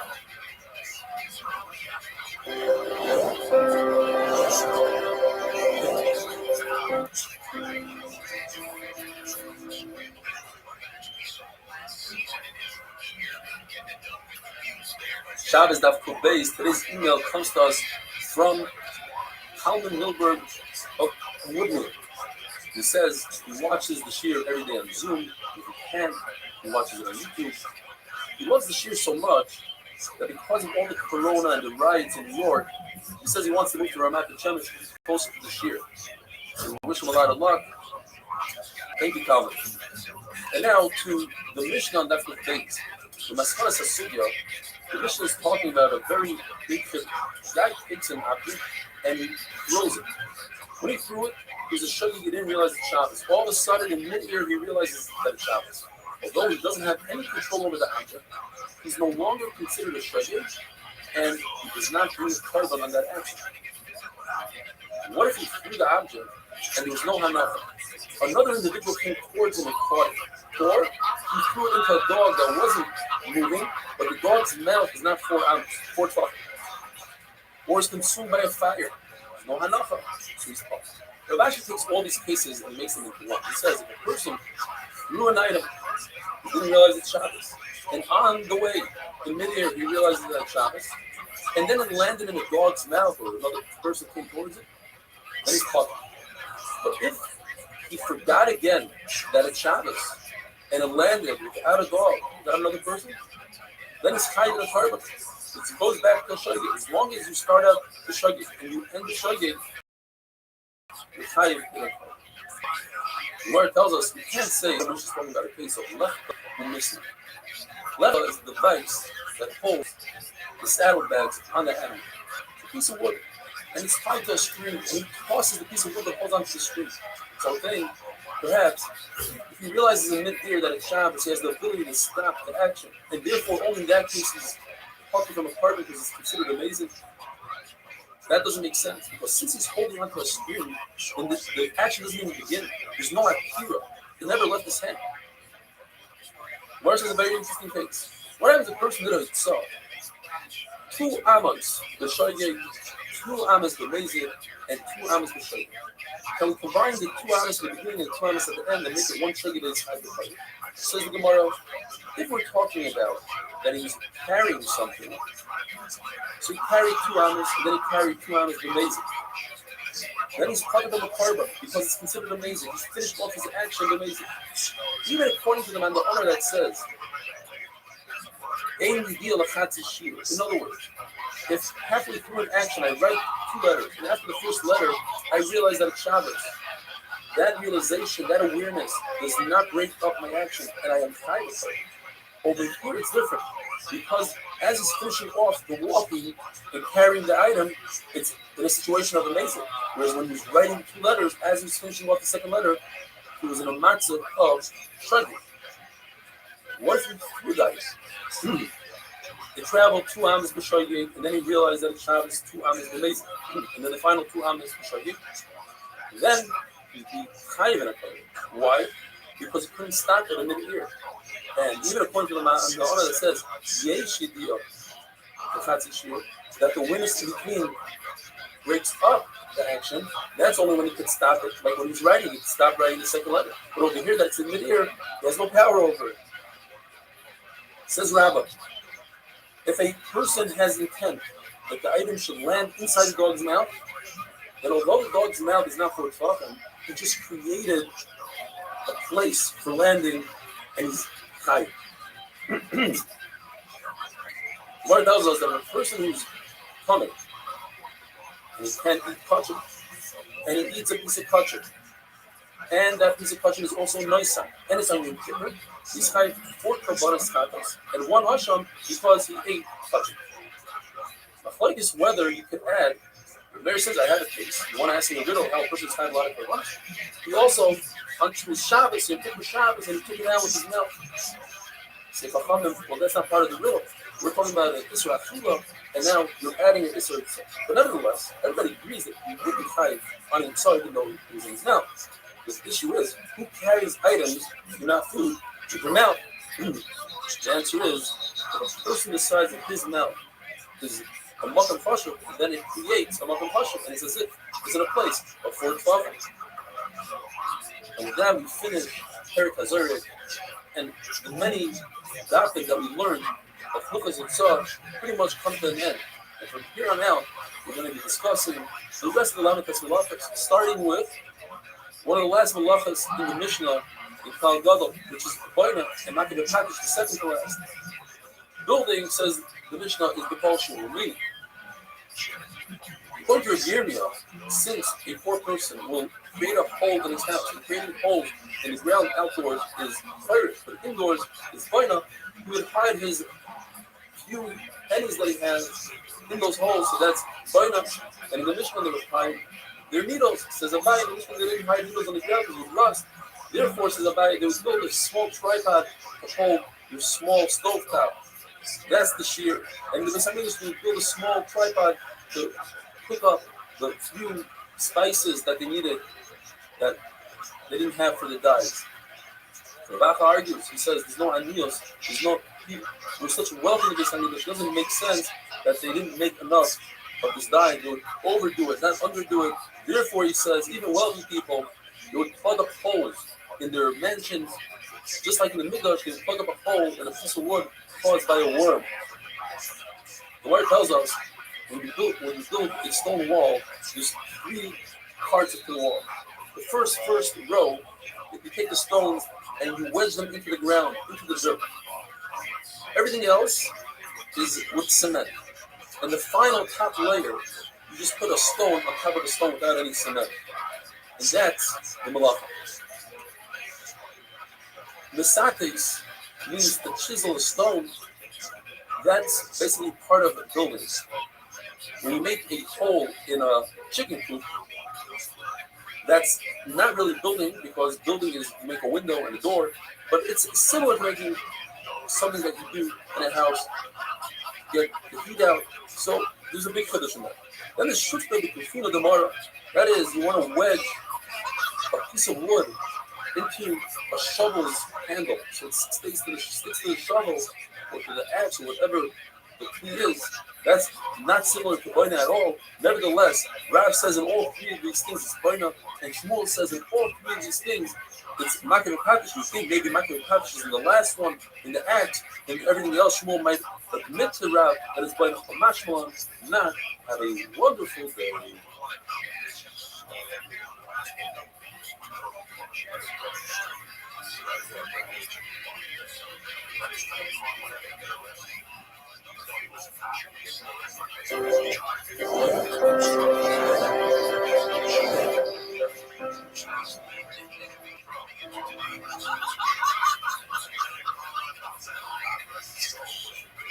How does that come? Anything that comes from Stolboki, from Barabar. The Koy, Rabbi, Rabbi, by the way, I deal with you live on Zoom, so you're very excited. Everyone when you do out the there's so many people are showing you from the time, you do that. Sometimes get yourself, and set yourself to build up some guidance.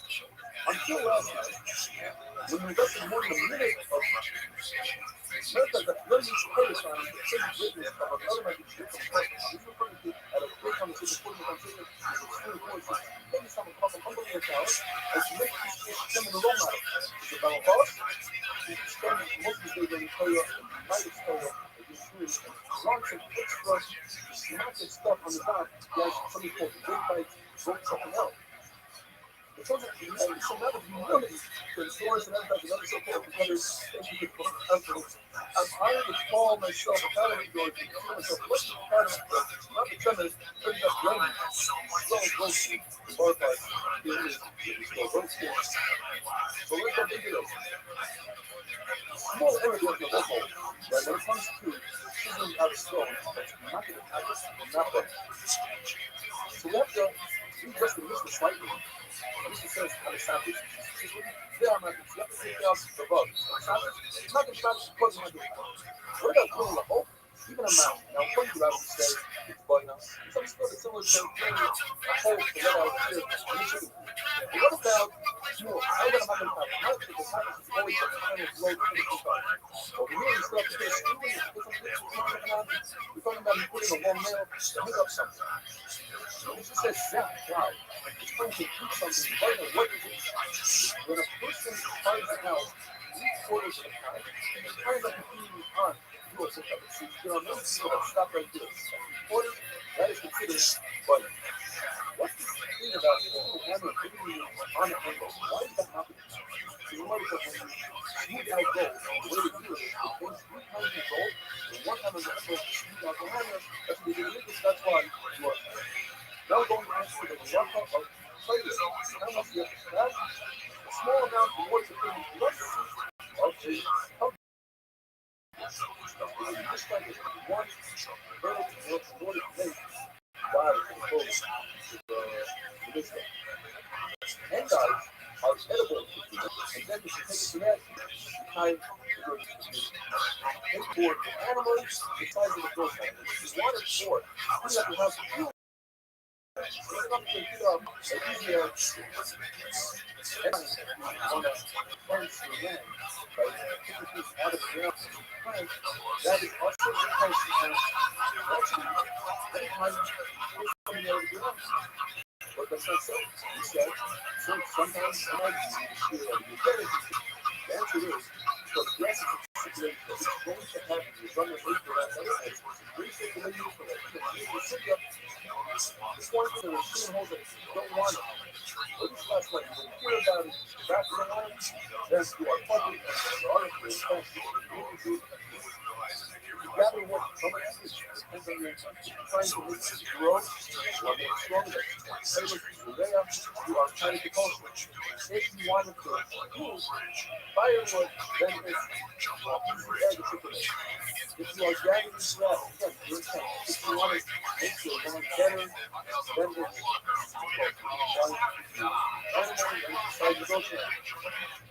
to that, writing new relations, better.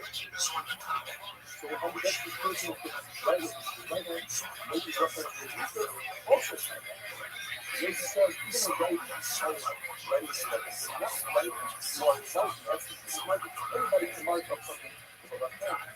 For everybody, you're pious, and language, writing 2 letters in English, you are pious. 2 types of English, 1 letter is 1 and the other letter is pious. Now we have a bunch of things to do with you are tired, when you have to write and you stop at the next. You get thin next. That's also tired. When you get dollars here, tired. According to the reading of English, whether in the meal, it's a technical letter. It's not a good attention. It's spelled God, with faith, six, work. It says, even if you're 2 letters that nothing to do with each other, it's still tired because we're not talking about writing, we're talking about margin. It says, by the word, you don't need to do the whole puzzle, you need the whole word. This is where it's taking the puzzle by pleasure. Also, they ask us 2 extra minutes. And it goes 4 meters of it. So it says, Akas, hang up, and hang on. Personally, over this man, personally tells you the whole word first. You go, Father, way Akas, and then we know you're right. So in order for us, all the people are putting on us. Some of them, it's always way tighter to go back. And he said, some of you have one purpose. And you want us to come on the side, one purpose, but it's together. Then it's going to be over time. It's just like this. So we always go to one thing, then we go to one. It's not what you do that time. It's a crazy rule shot. It's like, but it also, it's tired. The issue that we have with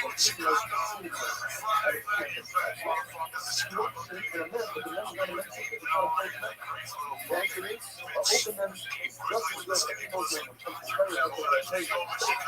It's good. That's good. There's other things that keep me at the really every day, you're almost the same.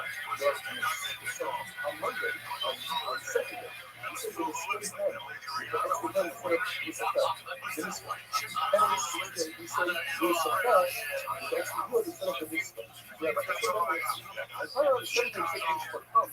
But then instead of in this spot, you have a man, which spells lying. water, but they think that you should come out and look at it. Bruce Bank, when he comes to the word, with the same pen, it's the last name of the word. It's a close line. How do you spell the word? Nine with a close name. This is one thing with a close name and an open name. That argues with the rights of very lengthy rights of the rights says that it has to be matched with a certain size of tongue. The two comma with less fluid and fluid. It's not a mem or open name to the close. That's the close name. The other argument I get is that you not mix up the out with the iron or any letters or whatsoever to the other that could really be a part of it. None, a little desire, like the place, or across the side of the none with so 50 letters, can hit you a mental persona, one is rounder, one is square, and the contrast to be an open policy, a closed from open, if you're doing a song like a lesson or a human, looks like twitch, those look straight, those like versa, you not like to fill it out too. And then like, you can have something like, it's broken if you do, it's very well, have a wonderful thing.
I know exactly where we left off, as I told you. I've listened before. I should please plug as well. Never get it out of the way. Just change it.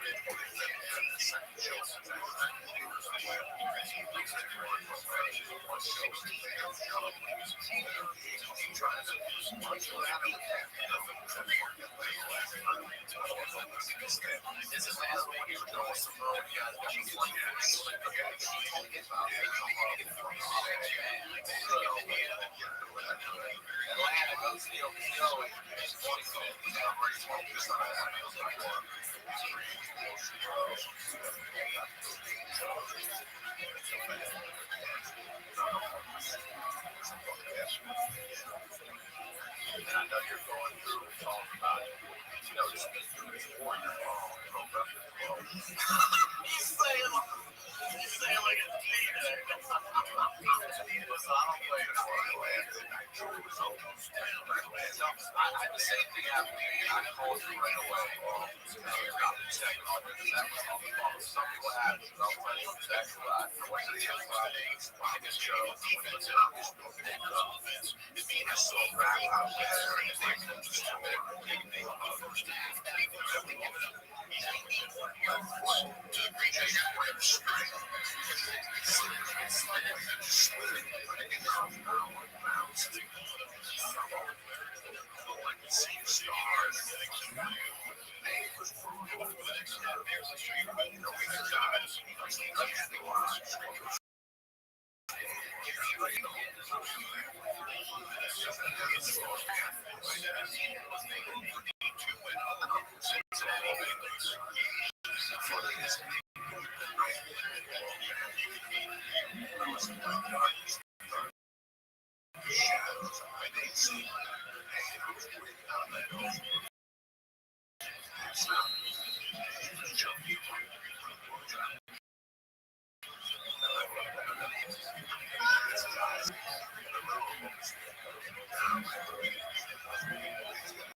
Yeah, last year.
Ashton.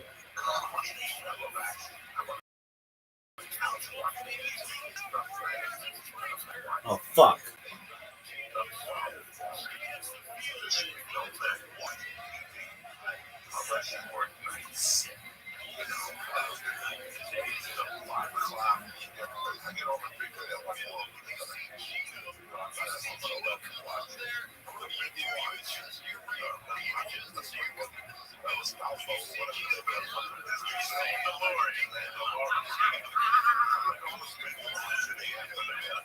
There's gotta be something you could be doing. You're working a second shift, right? At your house. Then they tell you that they're like, oh, you're sure that you're watching Legos. Let's go. Instead of fucking watching what you're supposed to fucking be doing. So, they just didn't know. Like, that's what's wrong. That's what's wrong.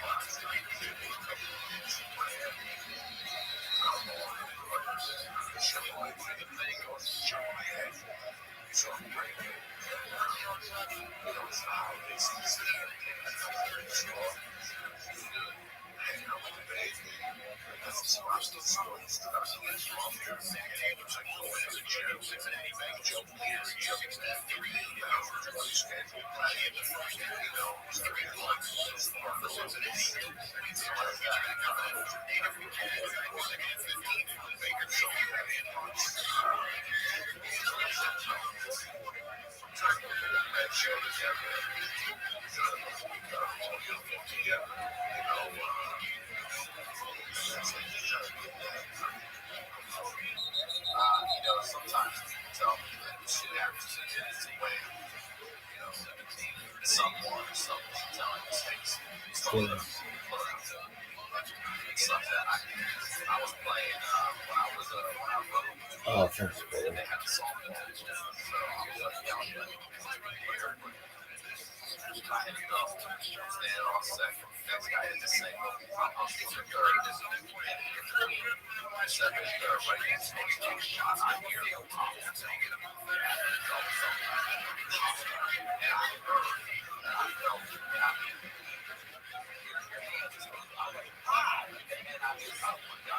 I called timeout and I put the ball. I just wanted to walk back to my bed and be like, I'm done. I had to sit for a little bit, actually get up, go up, I'm barely dry, same thing. I get home, just blood on. I know I'm calling you. I'm like, hey, shit, dude, I think I was like a fucking rib. And it's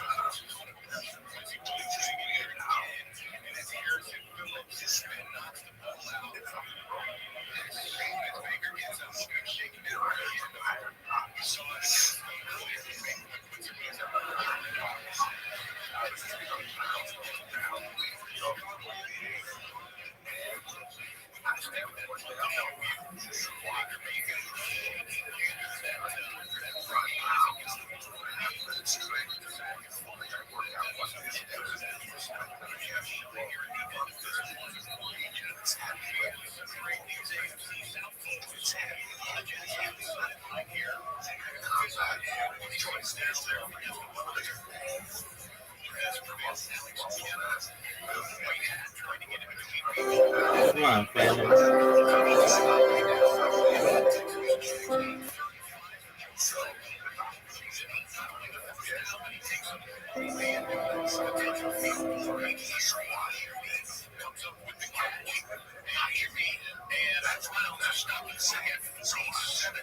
Shabbos Daf Kufay, 2 emails today from Los Angeles. First one comes from Harry Shalom, who says, Barak, Hagoyin, Admar, the Yos Stefansky student explains why he says that a Rebbe who teaches you Torah is more important than a father in some ways, doesn't care about the title and the smicha, that you are my Rebbe. Thanks to you, I've learned more Torah in the last 3 months than I've learned in my entire life. I'm a faithful Yos Stefansky Chassid, Harry Shalom, Los Angeles. Second one from Ari Ben Shushan from Los Angeles. Chazak Baruch, such an incredible responsibility, etc., etc., day in, day out. You must be living the daf, Hashrecha. He says a beautiful Dvar Torah on Ruvan, Revuv Bahar Saru. And then he says, thank you, I'm an avid listener, a huge fan, may Hashem give you prayer and continue to teach. Ruchnis Gashmias, many years to come, Ari Ben Shushan, Los Angeles. Back to our sugya, if a person writes a single letter with an apostrophe, let's say an R with an apostrophe, Reb, you know what that means? According to Reb Yehoshua ben Beseir, you are Chayav, that's writing a word. According to Chacham, you are Potter. As this points out, in Chachamim, even 3 letters, an abbreviation, what is the concept of abbreviation in Torah? Also, the Ab Hamon Reim Saticha, Hamon is extra, so the more directions, Ab Hamon. Aleph, I made you a father to all the nations. But Umais, I made you the chosen nation. Chavin, the hate is interchangeable with the test. The beloved from all the nations. Melech, the king of all nations. Pasuk, distinguished. Nema, you're reliable from all the nations. Anoichi Hashem Alikecha. Anoichi stands for Ono Nafshi Kosomsi Hadis. I myself wrote Torah, and I'm giving it to you by Yisrael. Or I'm your name Tziva Yiva, or some people read it backwards. Yiva Tziva, Ne'amonam Amreel. Its words are reliable. Bilam's mule, Yorak Aderech Lenegi. What is this word Yorak? It's an abbreviation. Yora Ras Alatza. Saw, feared, and she veered off the way. When Chaishol brings the Kevin Omer, so the Kadosh, it says in the passage Carmel. Carmel is an abbreviation of Carmole, a full pillow. The barley is bursting, it's moist. What I said about Shimi Ben Gera, what does Minretzis stand for? Noyik, referring to the story of Bathsheba. Mem, Moyavi, you come from a Moyavi. Ritzayah, Soirel, you're a murderer, you're hated. Eva, you are disgusting. Another. Come on, fam. The Buddha says, I don't know what to say. We found the Yavia Kesef in our sack. I don't know what to say. It's Tado, it stands for. You'll find them, we're upright. Tzaddik and Kahir and Dakim, we're clean. Says the Mishnah, if a person writes 2 letters, come on, what if he has an awareness that it's Shabbos or that it's also in between the 2 letters? Not like this. Reno Mila says he's Chayav because that awareness doesn't separate the 2 letters. And the idea of Hatzishir, according to the Chachamim, is public because the idea, yes, the idea of Hatzishir, and it does separate. And with that, we finish the parak Haboina. The new parak Ha'ireg discusses weaving and a loom. According to Eliezer, the Chayav for 3 threads in the beginning and 1 thread later on. According to Chachamim, whether it's in the beginning, whether it's at the end, or in the middle, it's 2 threads. At the end, it's only 1 thread. There's a stereo contradiction in the Brises. The Brisa says, according to the Lezer, you chayiv after 2 threads. We say in the Mishnah 3. We have to say that one is talking about thick threads, one is talking about thin threads. The Gemara is not sure which one is what. On the one hand, 3 threads, if they're thick, that's the only way they won't unravel, but it will unravel if it's only 2 threads. On the other hand, thin threads are not noticeable, and therefore you need 3, and only then you're chayiv. At the edge of the garment, there's a different shear. Usually it's just 6. It's spread between the fingers. Here it's much less. It's only 3 threads of chesed and 2 of air because it's kasha when it comes to a belt. It's tziltzil. The more brings a price that says exactly like the Eliezer, and then the price that says exactly like the Rabbanan, so it's 1 up, and there's no bigger writer one over the other. Says the Mishnah. In a loom that goes up and down, the handles go up and down. In the center, you have these loops. You put the threads through these loops and these loops. Bring the threads up and down, you can pass a shuttle through them. Putting 2 threads through 2 of those loops, you are chayiv. Chayiv explains, and you have to put a 3rd one on another device. Kiros is a type of a loom for curtains. Also, same idea. If you are weaving a basket or an apple carved, meaning you take reeds or like a little leaf, this chesed layer, the horizontal leaves are held by 2 vertical. The the verticals are held by two horizontals. That's all you need to be chayav, like it's in the picture of blue and red. The Mishnah tells us that if you sew 2 stitches, you're chayav, but we already had it in the Mishnah in Klal Gadol. It's coming to tell us the next halacha, that if you rip in order to sew, then you're chayav, which we also had in the Mishnah in Klal Gadol. What does it mean to tear in order to sew? It means if you have some sort of bump in your beged, you want to smooth it out, you tear it and you sew it down. But why do we need this halacha? It tells us the following halacha, that if you tear a beged because the person is sad over the loss of a loved one, or he's angry, he's puzzled. Unless a person breaks tears in the kalkal in order to build. Says the Gemara, we must be talking about a dead person that he doesn't have a field to rip kriya, because if he did, and he did something positive, that he'd be chayav on Shabbos. One of these relatives, a mother-in-law, somebody that doesn't have to rip kriya, he's just responsible. The person is not a chacham, because if he's a chacham, all of Klal Yisrael have to rip kriya, and on a chacham you have to do chalitza, which is to expose your shoulder, and you have to eat this havra. He's obviously not a kosher person, because any kosher person would have to rip kriya, and obviously he wasn't at Yitzis Neshama, at the departing of the soul. Otherwise, regardless of the relationship, you have to rip kriya, just like you rip kriya when you see a Torah burning. Every Jew, says Rashi, has Torah and mitzvahs, and you have to rip kriya. The shear for whitening wool and untangling it and dyeing it and weaving it is double a sit.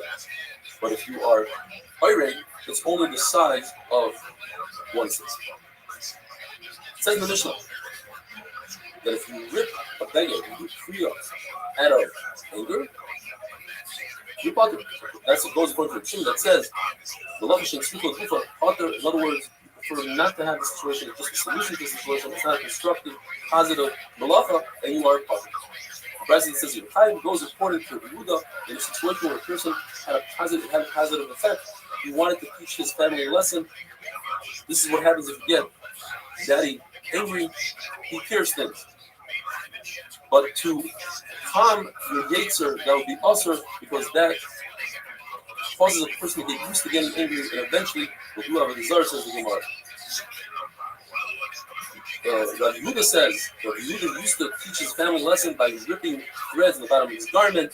Rafa used to break different kalim that were already broken. The Abba would bring the lid of a pitcher, and Shimon would spill fish sauce on his slave to teach her a lesson, to say, this is what happens when you get me mad. If you cry over a kosher person that was nifter, the Baruch counts the tears and stores them away in his base nozzle.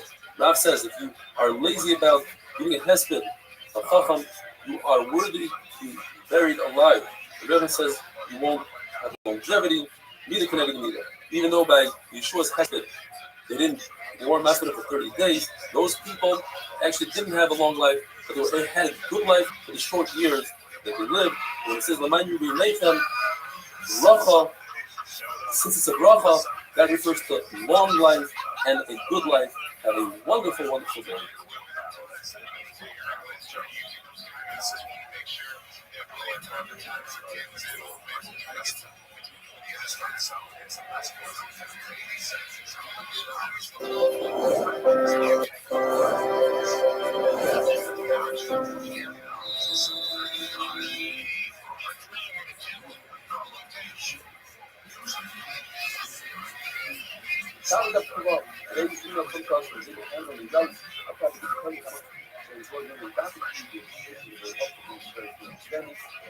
Otherwise, humor is always funny, it's like a weight. You can leave it for his presence, even when you are criticized.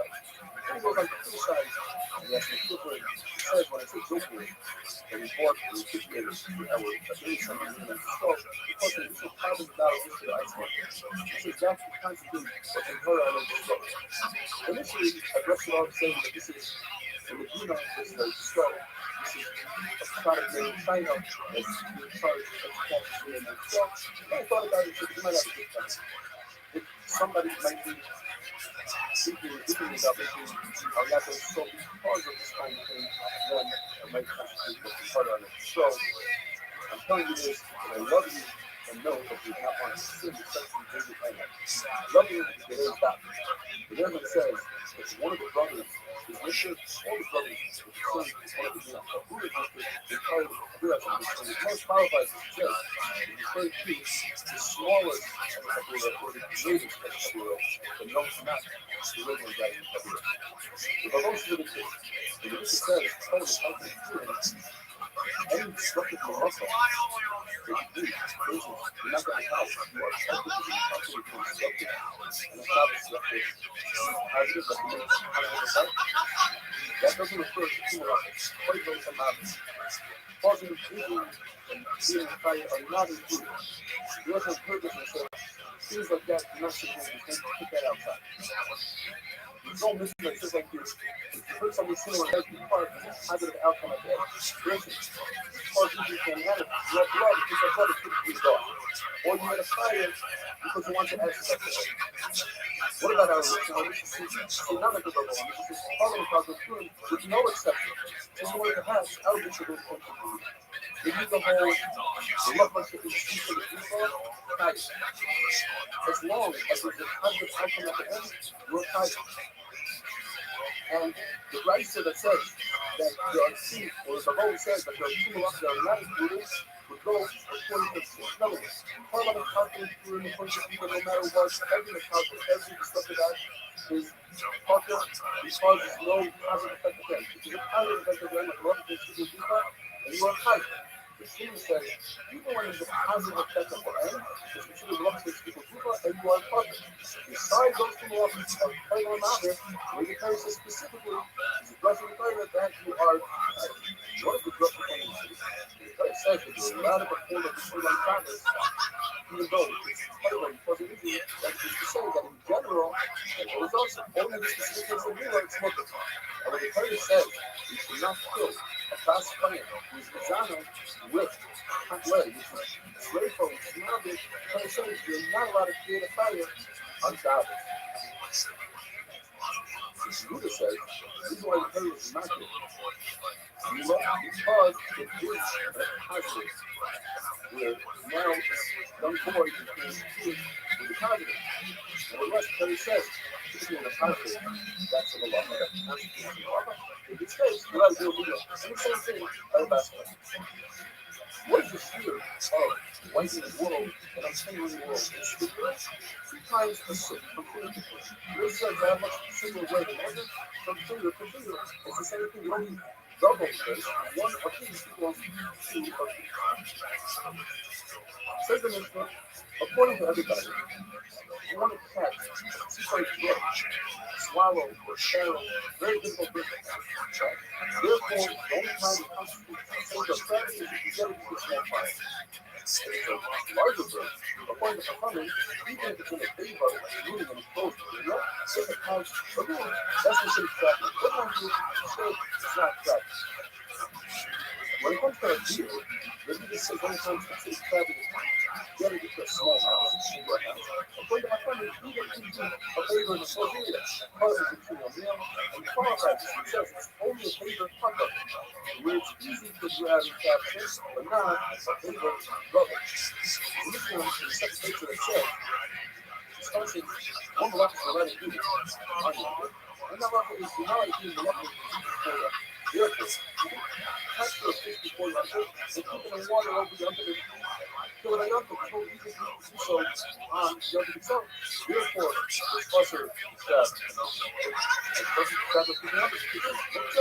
and therefore you're not allowed to feed animals that are mixed. When it comes to the deer, it's already trapped inside a beaver, but in the culture, it's not mixed up, and therefore you're allowed to feed. So Mari says, this is talking about a very small enclosure, and that's why you like that. Large enclosures, you're not allowed. What constitutes a small enclosure? No keeping. You can grab the animal in one shot, or choose to be behind the wall and all make the same height. If it has shadow on the other wall, that's considered a area, or it doesn't have any corners for the animal to run away from.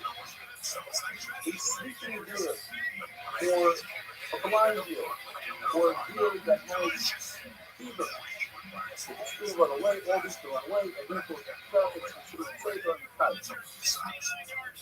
If it's an older deer or a handicapped deer, then you are covered with subsidy away, and it's sick part of the thing. It's also considered a trap and not grasshoppers and hornets, and you go quickly later, grabbing them higher from the abundant with the head. There's something that's stressed for a positive benefit, and it's also trapping the message to get away from you, then maybe you can insight and you are fucked. Grasshoppers were born in the early series or Tennessee, therefore you're not tired to keep up and don't. If it's very hot and you're slightly lethargic, you are still tired. Now, if it comes in Debo. grasshoppers, so the road from Hawaii, then you are covered with the type of warm. Says the Mishnah. If the deer goes to the house and see the person comes to the door, that person is tired to say that. If two people come to the door and say that, they are both pockets tired to sleep. If the door is so heavy that it requires people, then they are both tired and it's too says they are pockets. That's where a lion, just by grabbing onto it, is nothing actually will run away. You have to put it into a special designed bag to capture the lion. Second, if moving by the door, but the door is wide enough that the will run away, even if not, someone comes along and sits in the other side of the door, someone is fine, Ruben is not fine. What happens if Ruben sits down and then you try to go? The deers cannot get away. Come, Simon, and keep some company. It gives a second layer of protection. Simon is not tired, Ruben is tired. What happens if Ruben gets up and walks away? Simon is still not tired. He looks at a rabbit. This is a muscle. The person is tied in here with the rope lets into his door. Indoor. You're strapped inside. Is he allowed to close the front door? Obviously, close the front door. What happens if the deer undoes the rope? And now he's free to go. But the person that closed the door after he opened the door, he knows. That happened a while ago. And the same thing here. Someone sat down and was wanting for him to sit down. They're going to have to get up once the rope is away. Wonderful.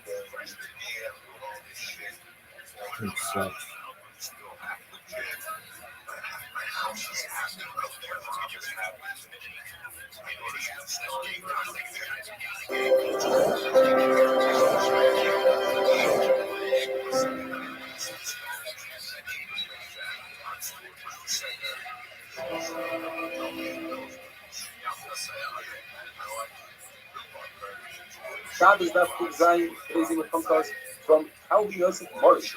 Henceforth, the great human rights. I haven't missed any shiurim. My wife and I converted to Orthodox Judaism 7 years ago. I have an apartment in my lab and in Columbus, Ohio. And his wife wrote a book about his journey called From Rose Bowl to Rashi. He's a former Ohio State football player, and he played in the NFL with the Philadelphia Eagles and in Chicago. But my greatest accomplishment is joining the most exceptional black family in the world. People did a great job. The union team are doing things how the Yosef mother. And now I'm a job. In order to set the status when it says Pucker, it means Pucker of an usher to usher to Rabbi. Besides, there are 3 exceptions to the rule, and one of them is what we had yesterday in the Mishnah. That is, the people sat down by a door and strapped a beer. And his friend came and sat by him and created the second layer. His friend has an account. Everything is not tight. Even if Ruben stands up and walks away, Ruben doesn't have to get up and walk away. Get him.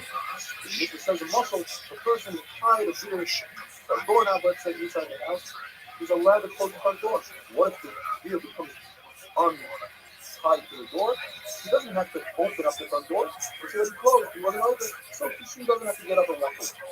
The second case is Mapis Musa, removing fluids from a boil, popping the zip. If the intent is just to take out the fluids, it's mutter l'chashila because of the tsar, unless the person has intent to create an opening to take out the fluid and introduce oxygen inside, that would be possible. Just like we said, you lift up a muktzah noodle to take out a thorn. The third thing is to capture a non-poisonous snake that it shouldn't bite people, it shouldn't bother people. Same way, you're allowed to take some sort of food and put it over a flame so that it shouldn't burn down the house, to cover the waist of a child, or to cover a scorpion. But if you do it to trap the scorpion for medicinal purposes, that is also and that we finish like carrot or oil. Found characters called minor Russian, that each Russian that emit coma after their death, as you see in the picture. These are considered according to Rashi the human insight. People like to trap these animals because they have value, whether for their skin or other medicinal purposes. Therefore, if you trap them, you are hiding. And if you lose them, you are hiding.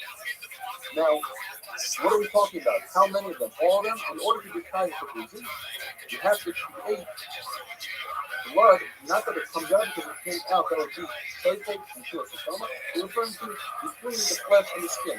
So it has to have a thicker skin. When it comes to Tuma of the Spanish Russian, which is my place, is under the movie, the skin of the carrot is not included in the Tuma because it's so thick. Therefore, all these instructions have Kabbalah and Shabbos as well. According to Chachamim, only 4 out of these instructions have Tuma, and those are the 4 on the left side because their skin is thinner. Now, according to Abba Shmuel, this is a flight between the different movies and Chachamim in Shabbos, according to the different all instructions. They're Chayyim, but according to Chachamim, only 4, the 4 in the red. According to Rabba and Rav Ada, it's only in Tuma that Chachamim is saying is distinction between the 4.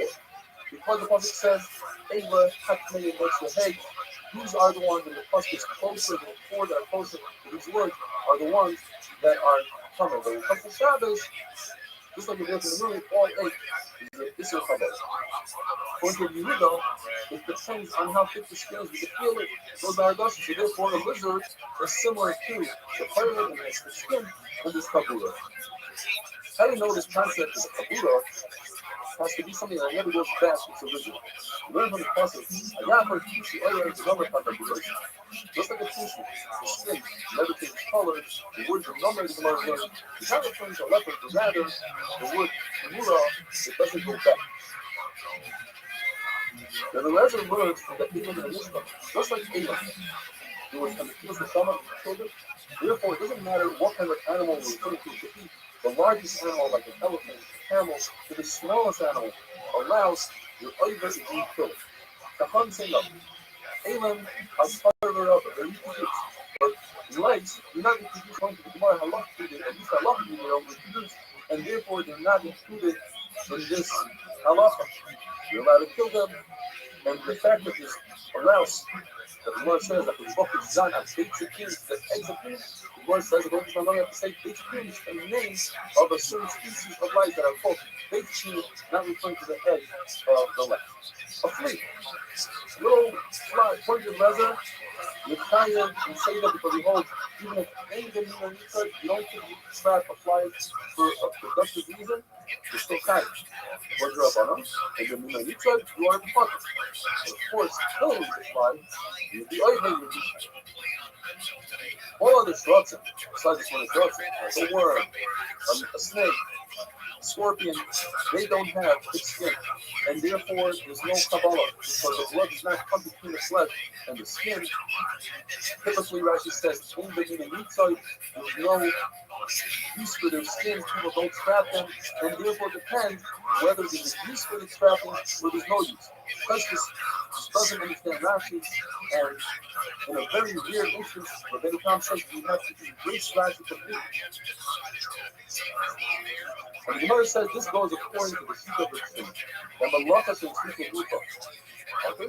Since there's no positive, constructive act in the Halacha with the Shita, some say it's going on this other Halacha, Machashusha, removing food from a boil. It's not a constructive Halacha. Some say it's about grabbing a snake. There's no constructive, you don't want to trap a snake, you just don't want it to bother you. Shmuel says, if you take a fish out of water, if there's a size of a cellar that becomes dry under its skin, that constitutes killing it. Even if you see that it's alive and you throw it back in the water, it will eventually die from this. Therefore, your organs will kill it. And they explain that means even not only if it's dry, but even if it has some sort of mucusy liquid attached to it when you touch it, that's also considered killing it. Wonderful day.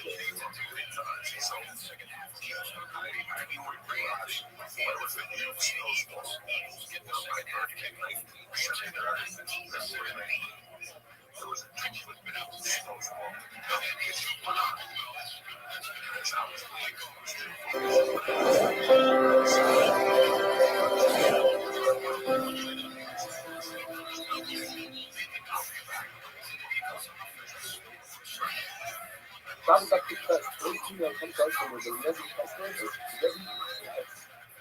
He said the web is inspired by the concept of set up with that. So that the million, and she started a website doing that today has over 340 women. And not being competed today, and yesterday she made a scene on Secret Creation. It's starting holding this quote, it's not about the staff, it's about the young. So that's a tremendous amount of suffering, thousands and thousands of English express prayer full of Christ. Jumping into today's down. Now, what it is that there are certain items that you can attach them to a fighter on faithful government deals, separating and detaching something from its natural growth. For instance, attaching a fetus within an animal, causing it to miscarry a live animal is possible. Detaching cotton from rumble or a mushroom from a tail is detaching the insect. On the flip side, if you detach a fruit from its seed, it's grown in an uncultivated contaminated hole, it should look why or fuzzy. The reason is because there's not natural growth, there's other things that connect.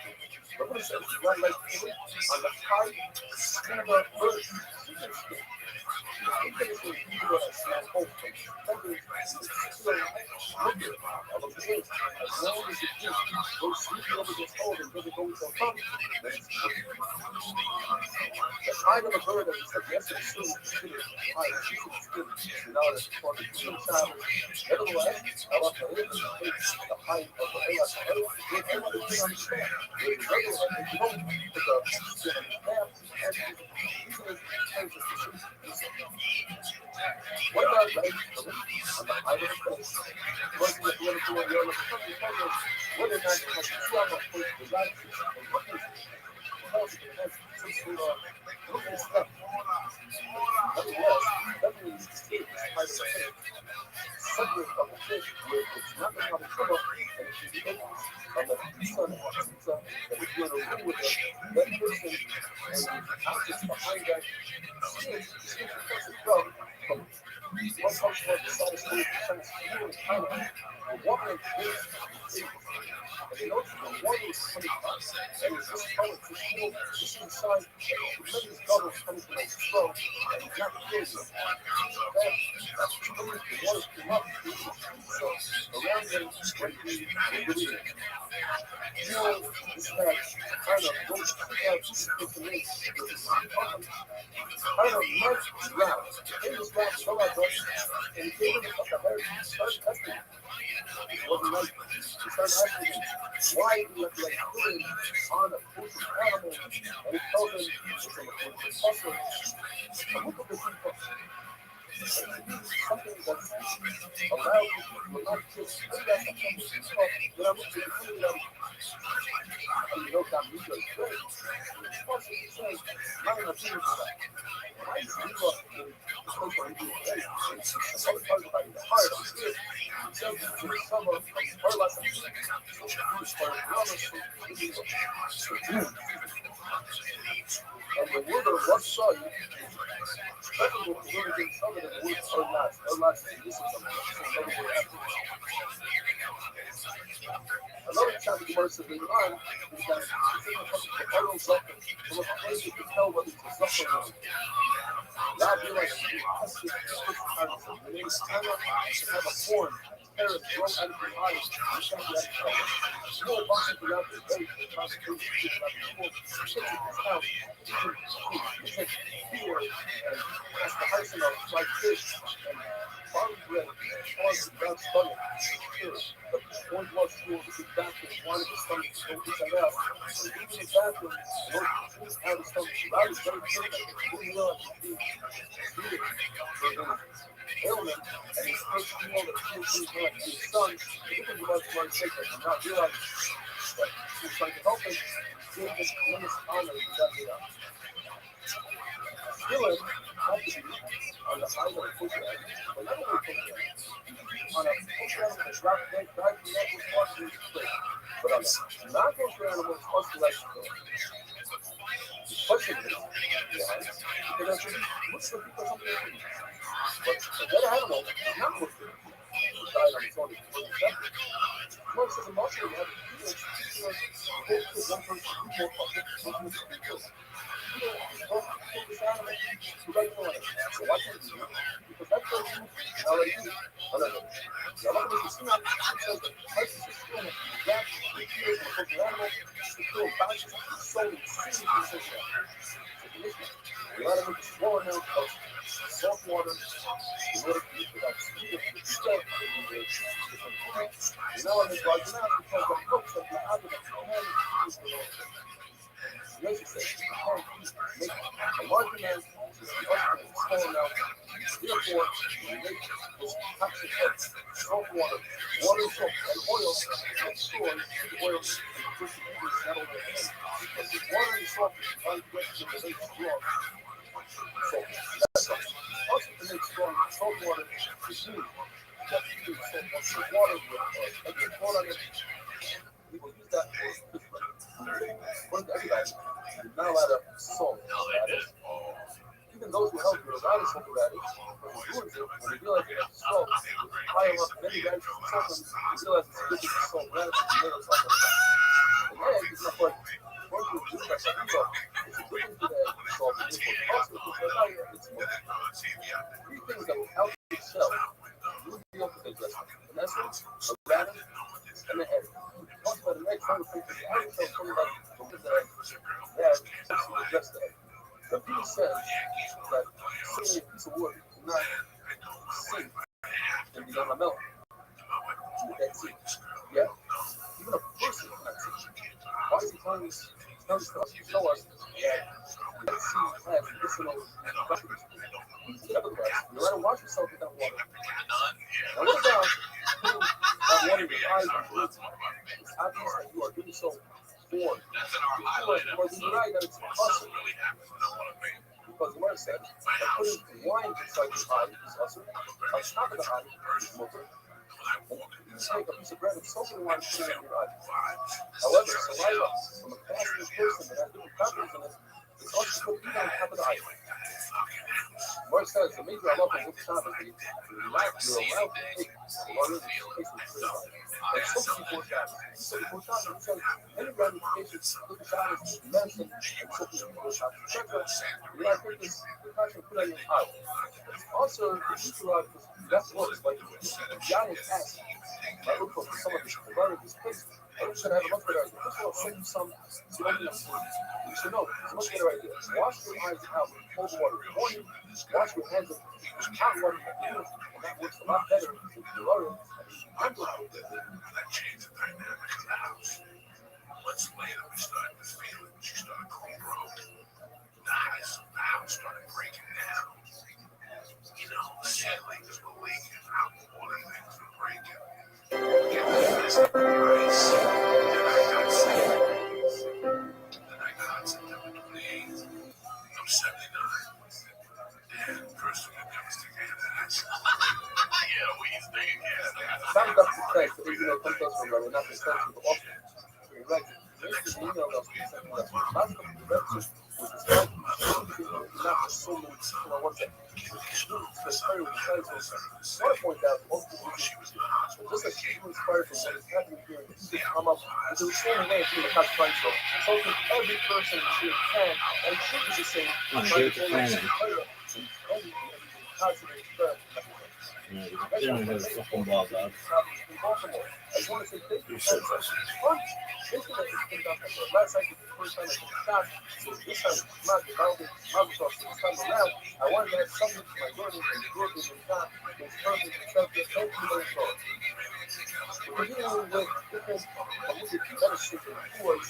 You know, that when you get up in the morning, you have to wash your hands, keep on your hands, never wash it.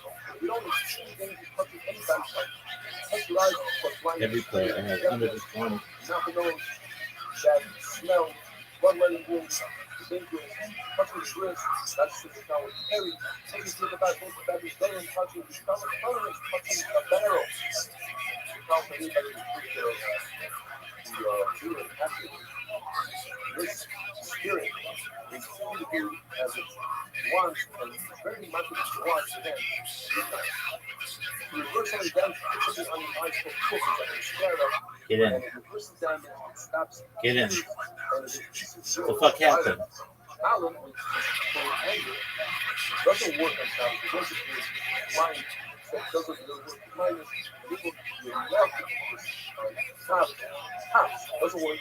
And if we line up aside the variety form, that's what she's also blind, she's got rocket plans, you work and live with puzzles in town. Basically, a roast, a warm roast. Is a mother eating eggs and child looks like you're about something awesome.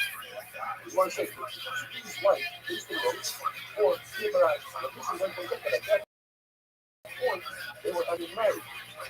And this is if you would continue.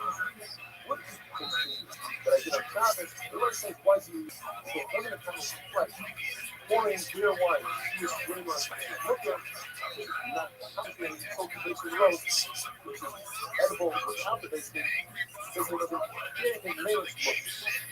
Somebody injured their hand or foot and has swelling with wine for bringing it work. You should look anything sausage that does work. Then the place where people get your body spoiled and the wine doesn't work.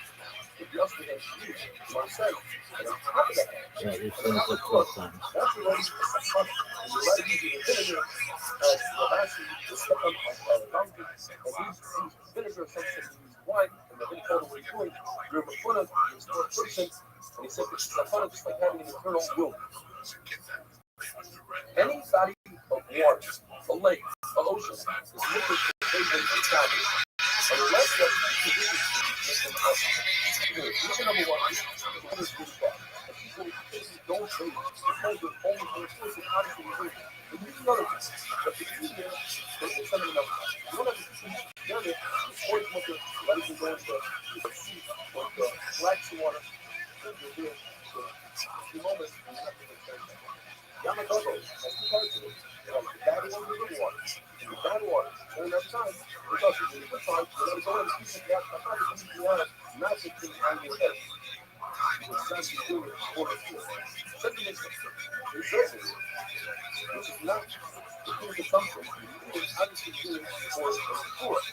Now it says, whatever your any normal food, what you one of the particular things as well, looker, but then there's a speaking make that the water of vegetables that have more oil, and the wine that has glutinous is very much stuff, it's very sharp, difficult, unless for sure they were possibly good. You're a healthy person, just because it's looking, or look yourself in oil that has root,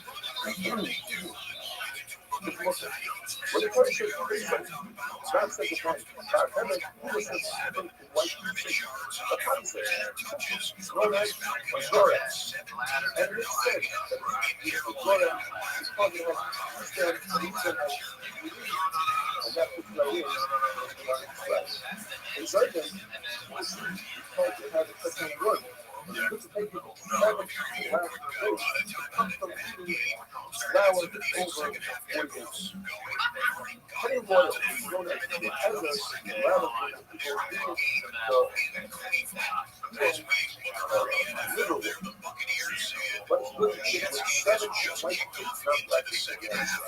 And white people get these words comes from eating raw meat on coal or sandwich. This is all about the stomach. Absolutely nuts on the stomach. Thank you, stomach. And people wash their water and say, you don't have any answer, or it doesn't work. Just rice press does the same job. You don't have that?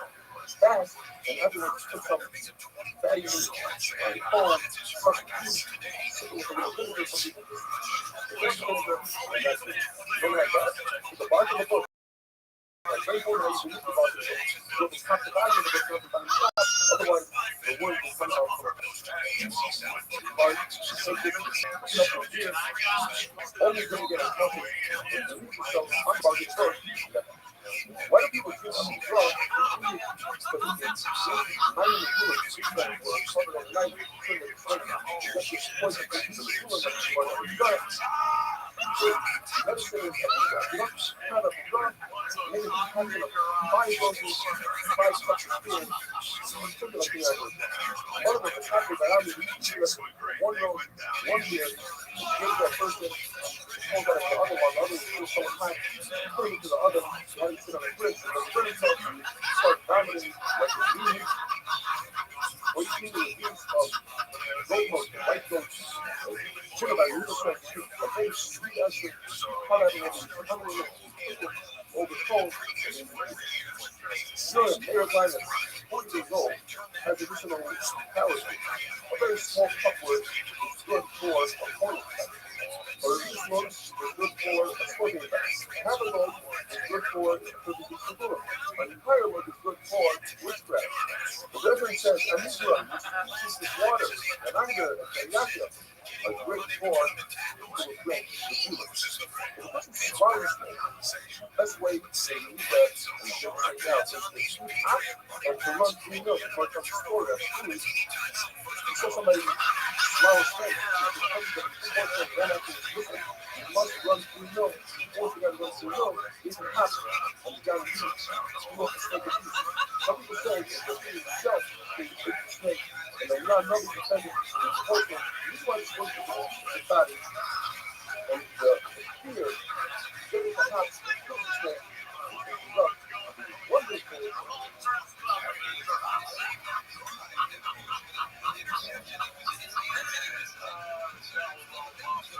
Let's take a quick break and tell you about our first sponsor, Upstart. When you're hitting the gym, eating cleaner, and learning new skills,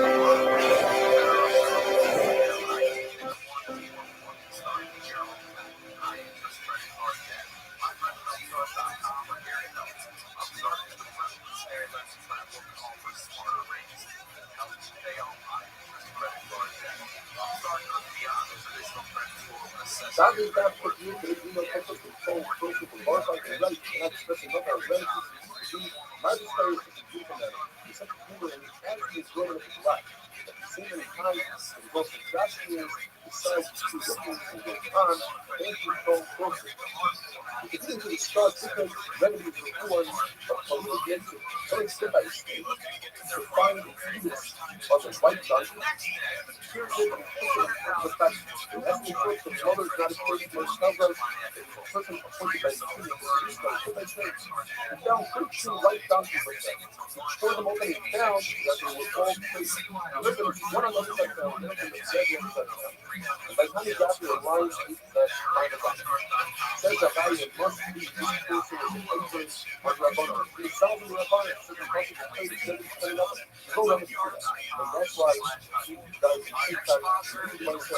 after that was into it, he included a year of a labor that was being a Dotson to a wedding, couldn't read the belt. And he consistently did that, therefore, you died. The person finds some fat by the snake, dumped in water, put a basket by the snake, let's go find the basket and toss it in the water and get out.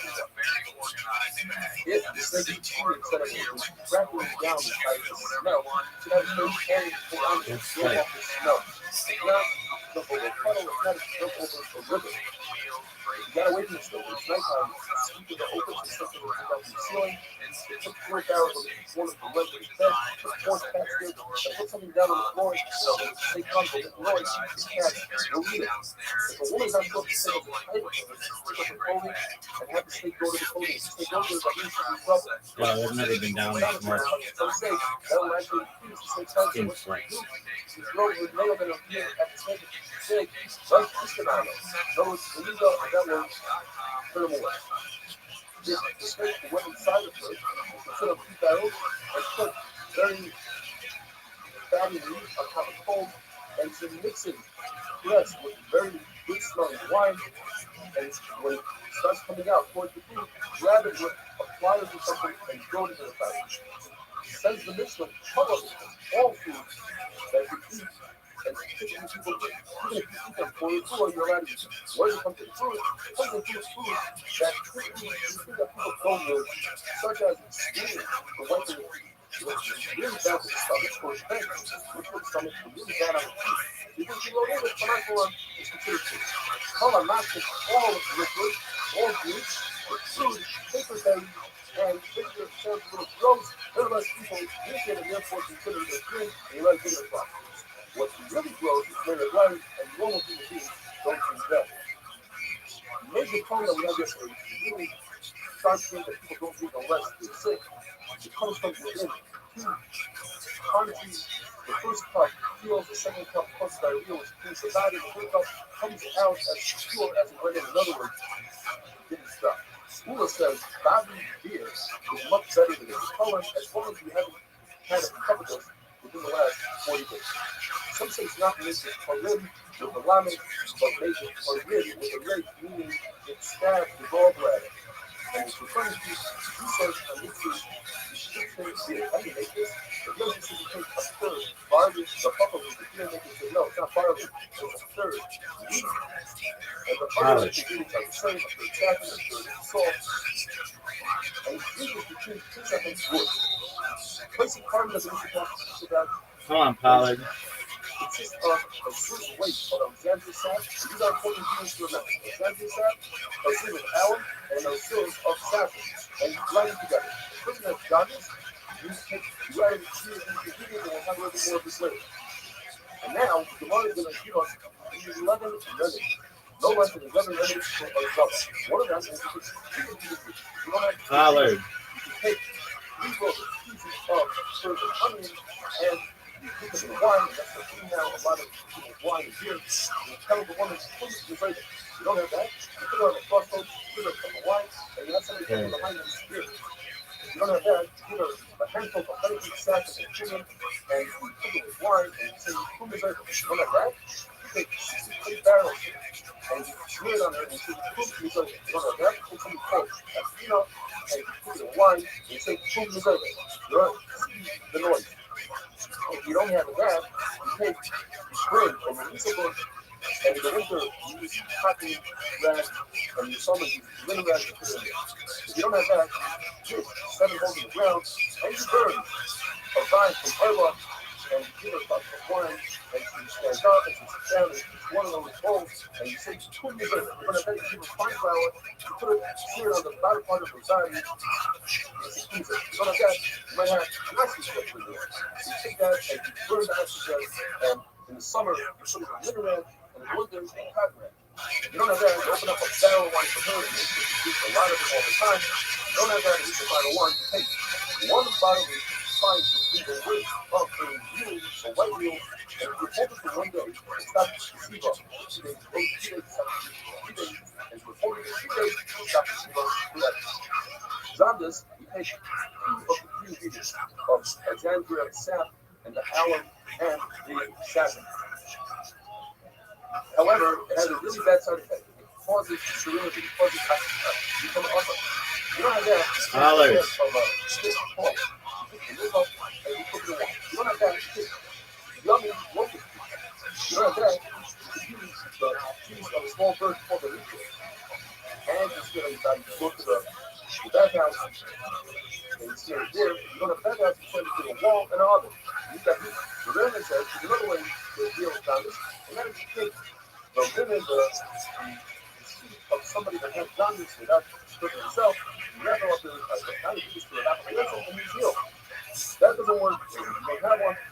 You take Are you fucking serious? 3 pieces of frozen dates and 3 pieces of wax, old folks from the household, and 3 pieces of red aloe, boil it in stew. You don't have that. You take blood from the forehead of a very young donkey, and you shake the head of the donkey and you put it in something.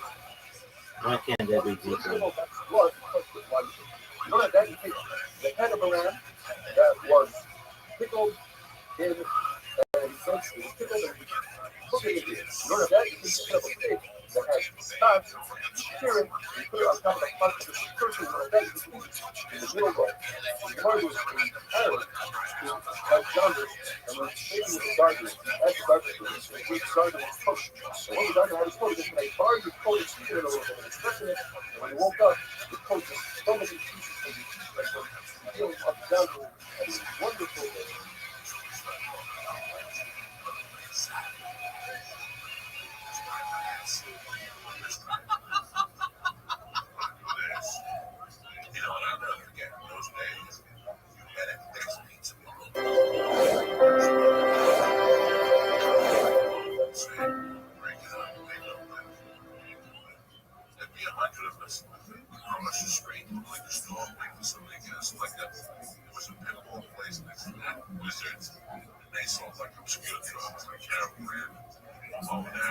this got put without pushing them because from the language, even though it's got a particular right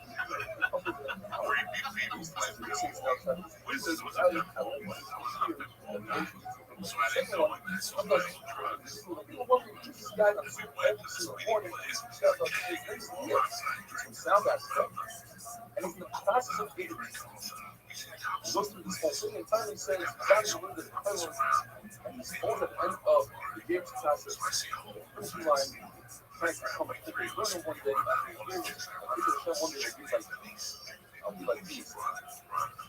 He's very excited about the community, about welcoming him with just open arms. So I saw him learn all when the sugya of different medicines that we have to block out the sugar from the color, the John Boy says he takes out of the following ingredients. Alexandria sap, alum, and saffron. These are those three pure John. The only problem is a very slight side effect called sterility. Which when I'm talking about, the question is, how once again you take that, the Mishnah says you can't take it on Shabbos, you can't take it all week long. It says in the puzzle, that bringing carbon, 4 languages that have to do with castration of an animal, and the word that I took out, and remember that it also applies to human beings.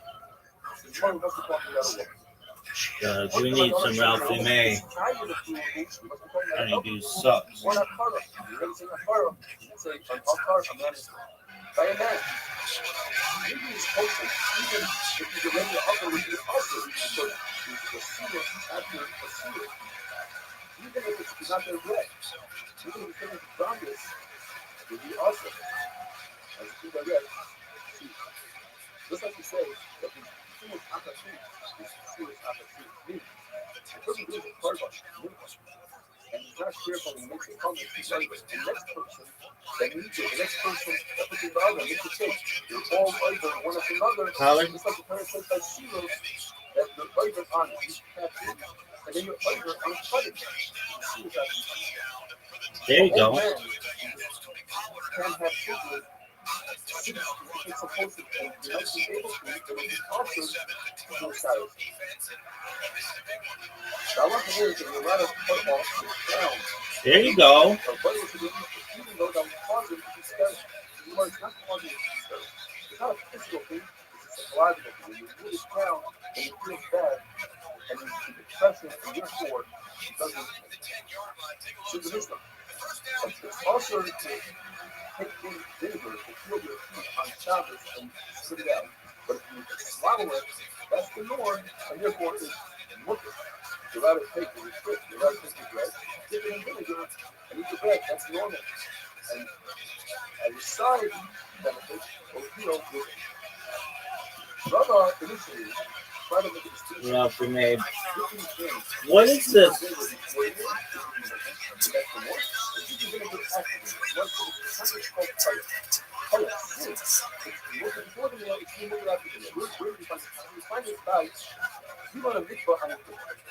On Shabbos, the men go to the mikvah. Why? Because even though it's the body to the street, but when I go to the mikvah, pull yourself down, and people won't know that you're going. Are you fucking serious? Go to the mikvah Shabbos, pray, sing, give us a look to go, and you get it. And since it's before you know, it's looking to the afternoon. Therefore, we must say that Rabbi is correct. Speaking of Mishnah, I think there is good for me, but the point is the country for us right now, it's terrible. It's like smoking high. It's like a lazy person. Tomorrow, we must be referred to unripe grapes. Or a person who doesn't have a wound in his mouth. Yes, a person who doesn't have a wound in his mouth is actually detrimental to drink vinegar. If a weakness has a wound in his mouth, a real the wound. A person with going to sleep is going to for him to use vinegar and wine because that's what it was.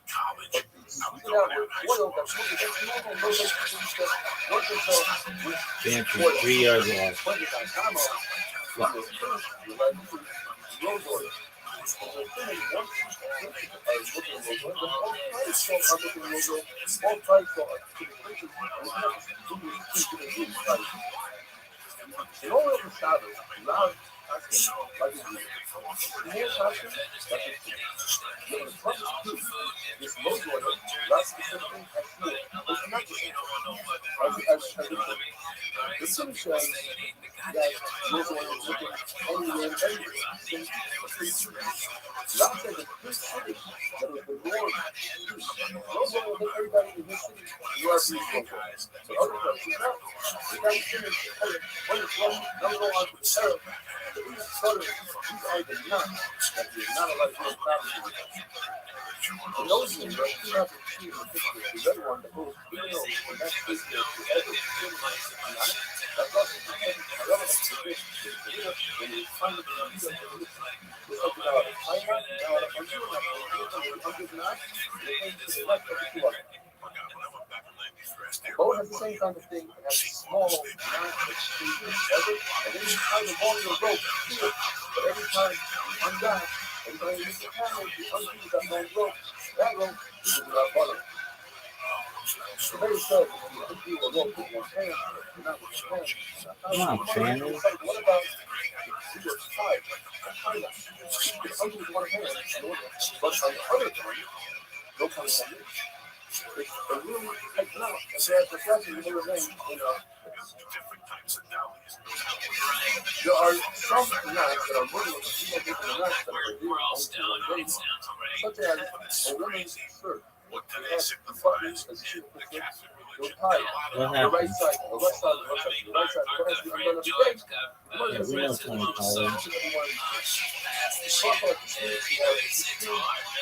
Pollard.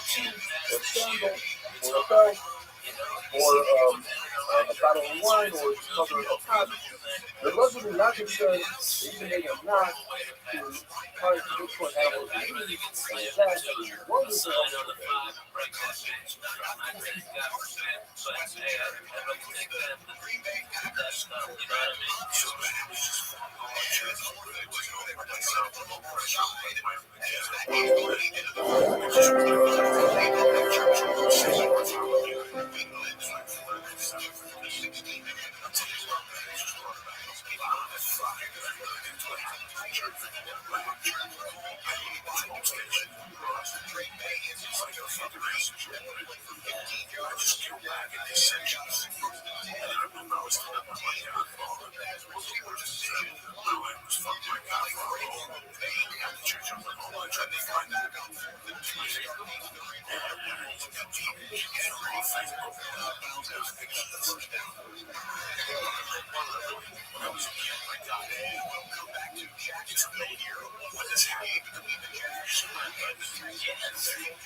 You know, I have a great time. Fuck yeah, watch her and watch the kids. Watch it my life.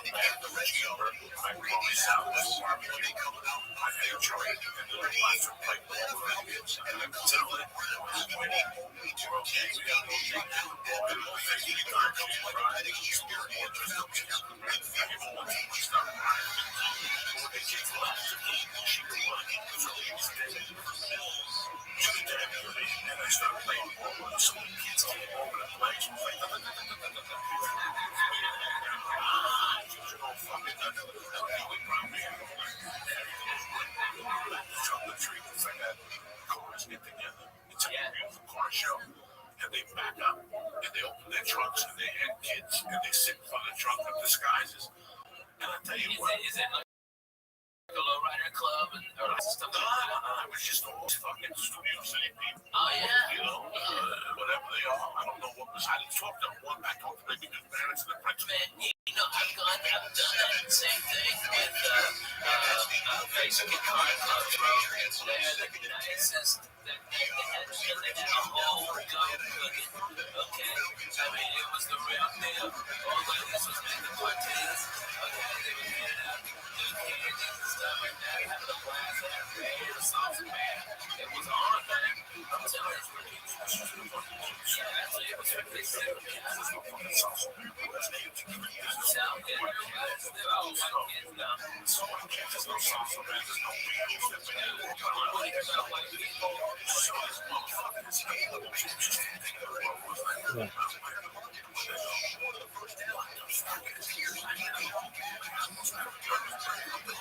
Danny.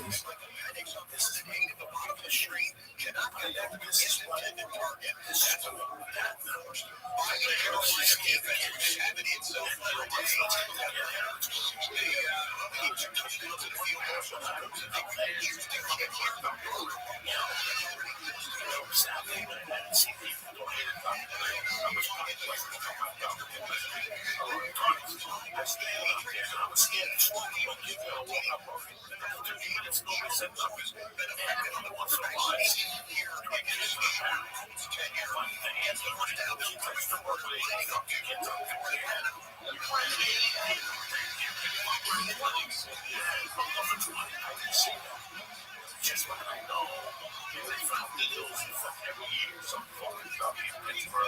It's like needles and fucking chocolate. Holy shit. Man, that's what I tell all my kids, hey, Daddy has to inspect all of your candy. I need to find out all of this shit. Friday night, I was so high. I went home and she came home with a bag of candy. I just sitting there. I started He scored.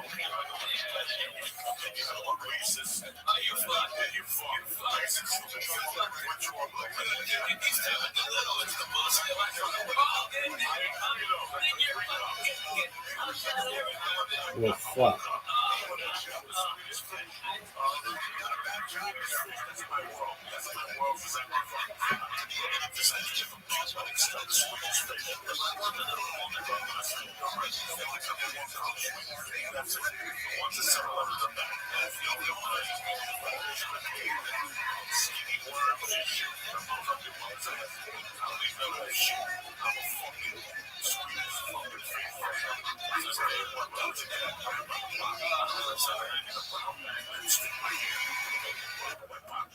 That's how there was something I was hurting your pocket in a bag of You get there's a big tray of them. You know, I Well, that's it. box for the wholesaler. Oh, really? Oh, shit. Game over, folks. Buy the box. There was another wholesaler. You can't do those.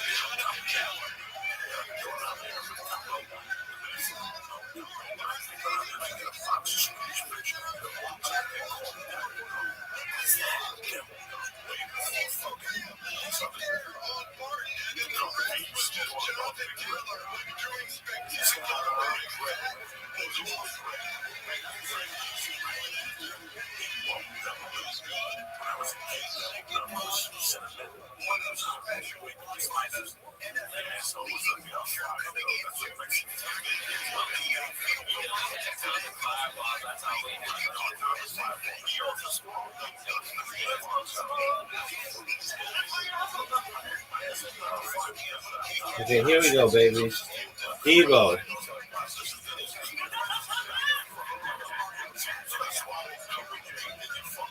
No.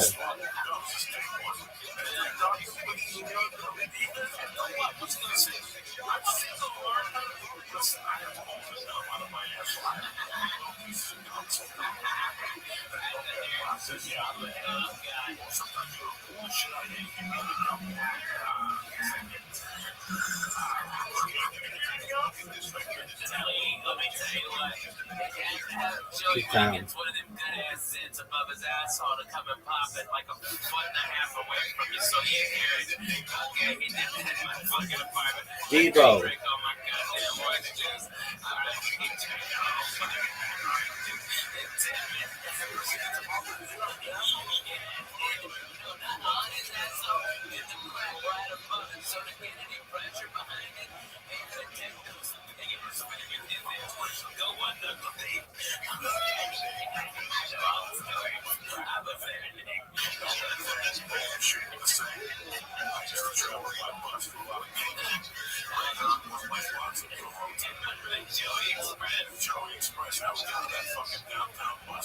So I drop you out and pick you up. The water was right. That was the moment I was going on. I'm like, oh,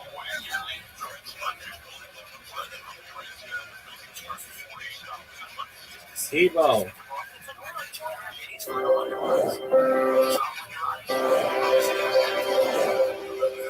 I travel by bus because I own one. Get an inside bed. Don't do that. I can never sit up. I can never sit like that. But you guys ought to jump on the bus sometime. I was up Which to this is church church and other parts of the country. Yeah. The bus and it will be here tonight. while they're It'll be traveling, tonight from Tennessee. And we're going to be driving. it says the person who's flying his low water, he should use a belt. He should not use a rope. They use a rope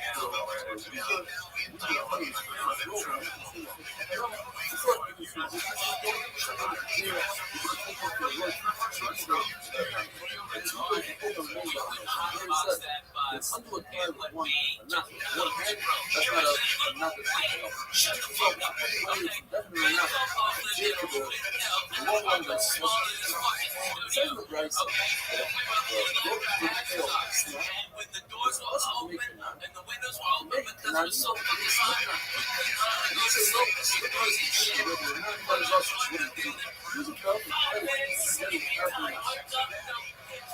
Ron said, as the time is counted, with the rope, then pull the reader. And we're not concerned that he might come here one knot versus two. So think of that. The other rope is only tie one knot. Let's say for the crowd side, as a only one knot not pulled, you might be one of them forever. Going back to the news, function rope, the ladder carries any part of the room of time. You can be pulling heavy from the top of the side of heaven. Jesus on top of the bottom that can grab the ground. According to the midday one security hospital, he wasn't sure. The midday guy was said, it's awesome, why? Harry goes heavy. Harry always thought even in the weekdays, I'm not making Harry away. People that are on the side of the room like a woman's thing. They go to the go to the also carry them. Chicken out and expose the whole time. Not from the village really in the forest. We see that a lot when it comes to the food. We have definitely been put in when it's home. And we have to grab the best of the action now. Most people that the tree is in the house. And cover up the hole to do too much of that. That's it. You listen. The ladder full clothing and salads. By clothing clothing, you'll be taking a that's how it's it must be brothers. That's the clothing or a photo. Only one clothing, not full clothing. The clothing. Buy another set of clothing. And you do it by yourself, not with your friend, because a friend yourself pick up more pieces. That Shabbos. You want to make your bed on Shabbos, you're going to use it at Shabbos. Now let me make your bed on Shabbos for after Shabbos. Next up, we're going to see more about I want to see Shabbos and Kidney and Kidney for Shabbos. If you don't have another set of clothing for Shabbos, you only have Kidney clothing, it's going to be longer, like the one who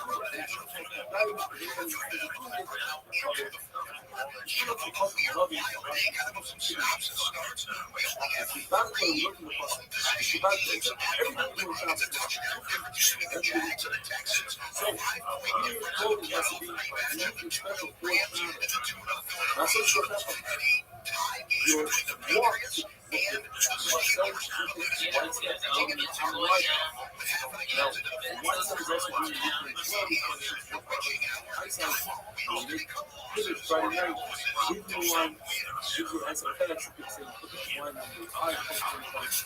Nevertheless, the other really good news is Reaching out, bitches. Reaching out. One foot on one side, the other side, that's okay. What you do, go around the funnel, you know, work with one time, go with the pedal, You tonight, but you're holding you. You can't be working with us. Jump on the car and the people in the car, you turn back to them. You can still, you see tonight, or let's go, or it's for some stuff again. That's a lot of challenge. Not this. You're talking and sounding different than the talking. Unless the number one is something from other habits. Nevertheless, what else is that? Very helpful.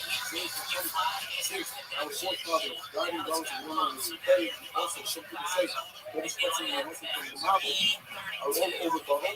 Different from the good, yes. Probably the everything becomes the same way. Nevertheless, the policy is an healthy and somebody wants to play, and then you press, and the press will stop the one that is hard. So how many tells Lewis and the Lord of 2025. They just saw it, and then put on your clothes. Obviously, just promoting. But you never say it's one thing. You shot it before you know better. Where it says, "Two o'clock on the left and right." Before you can listen to it. They were told them exactly what they were told with a slight variation. Listen to everything the Lord said. But in the good of water, two things can look over that. And then you go into the field and the home after the stage. You want people to see it. Yo, what up? How are you?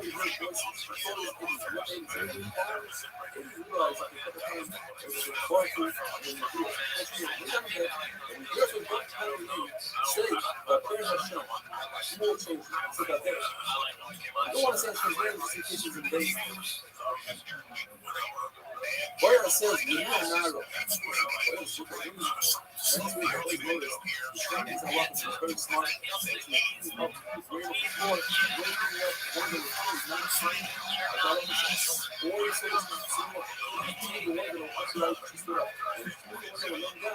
Sat on the floor, not exposed. When you notice that Arba left and was stuck around was double. You know, I didn't realize that she was furious. The real reason people were when I said that what she I was very weird word. And it was around this place, this is what I went to the work I went, that even had the same brother or because I should get the place. Don't you grab me to get it. They didn't even call it at and be considerate of what kind of coffee did. Gotta bring you some breakfast. I think sometimes I play to put it on the other side of the table because of what we find out. Say, eventually, Malcolm was double. He's all the color. What's in the tomorrow? But I know she really well. There's too much energy. He's too much. I'm saying he's ready right for my brother. He's so well ready. Like, even his stableman had more well. Like a king. Santeria, the Lord said, the Torah tells us that Santeria's 108,000 soldiers died. You can see by fire. My point is whether they consumed their bodies consumed by fire and their clothing remained as is, or this is like in the show was consumed. Like this, how to learn exactly if the body is consumed. I think wonderful. Breakfast, I walk around, I get high, do whatever the fuck I do.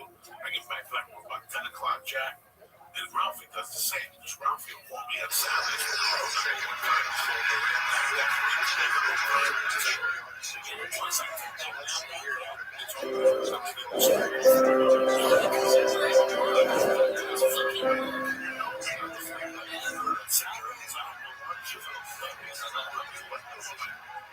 I know that's a good chance.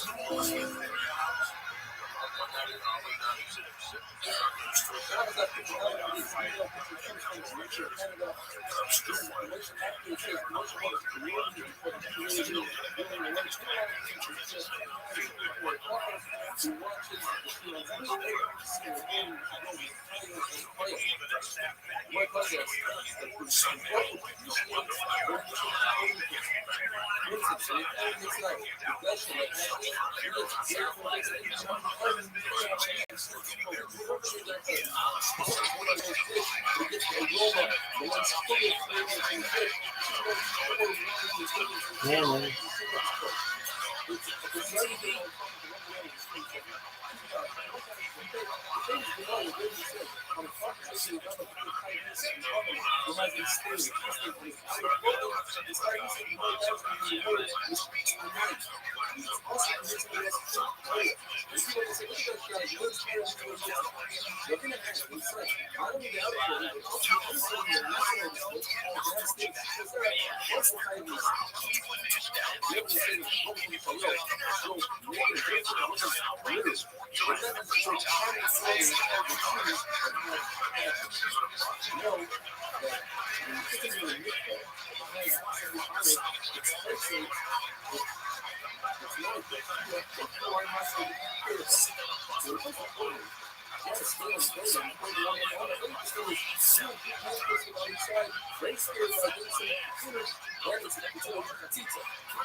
Very good.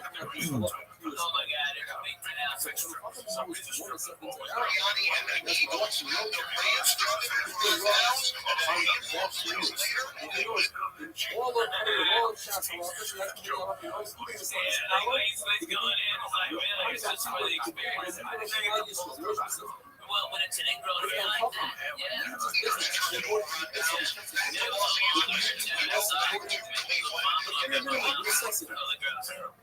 Yeah.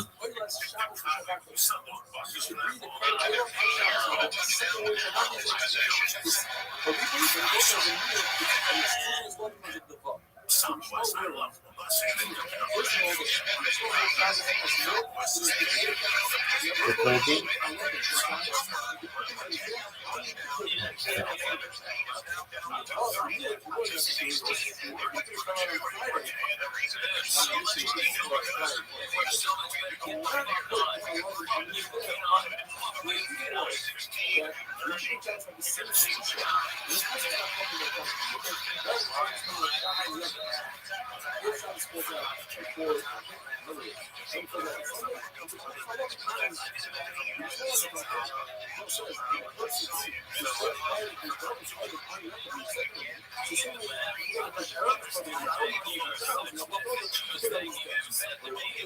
Vanity.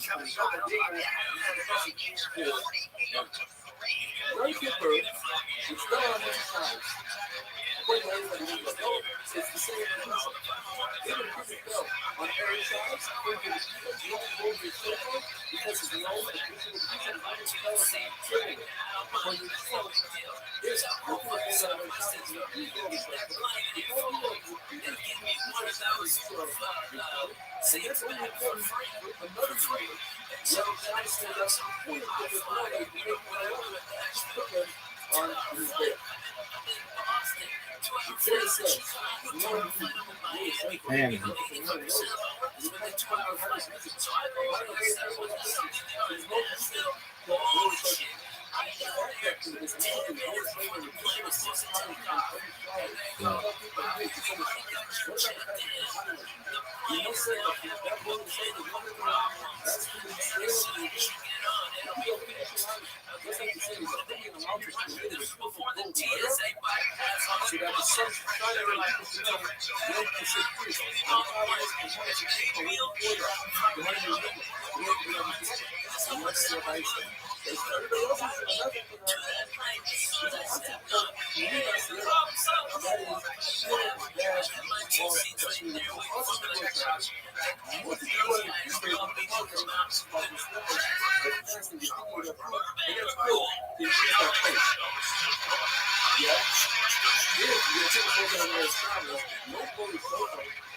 Man,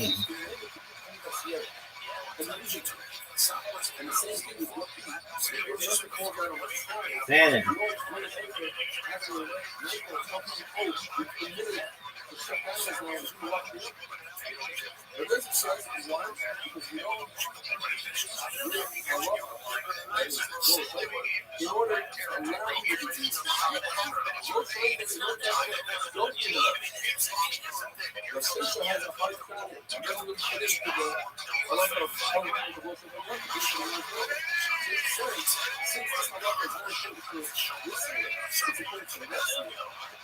That's why we don't really say it. But it's a lot of second tonight.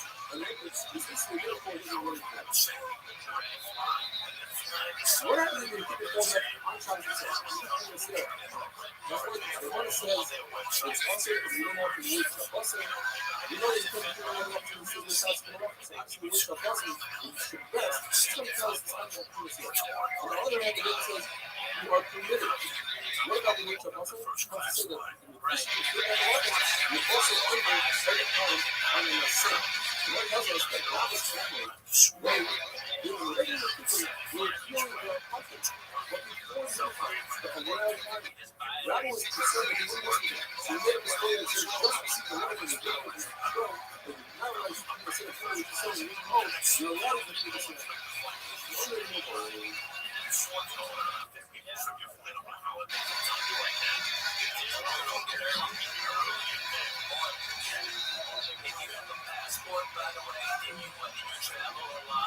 Just go get TSA pre-approved. It takes about 5 minutes. Which scared the living shit out of me. Then I show them my passport and my ID. And they asked me like 6 questions, like, do you love America? Of course. Are you allied with any man.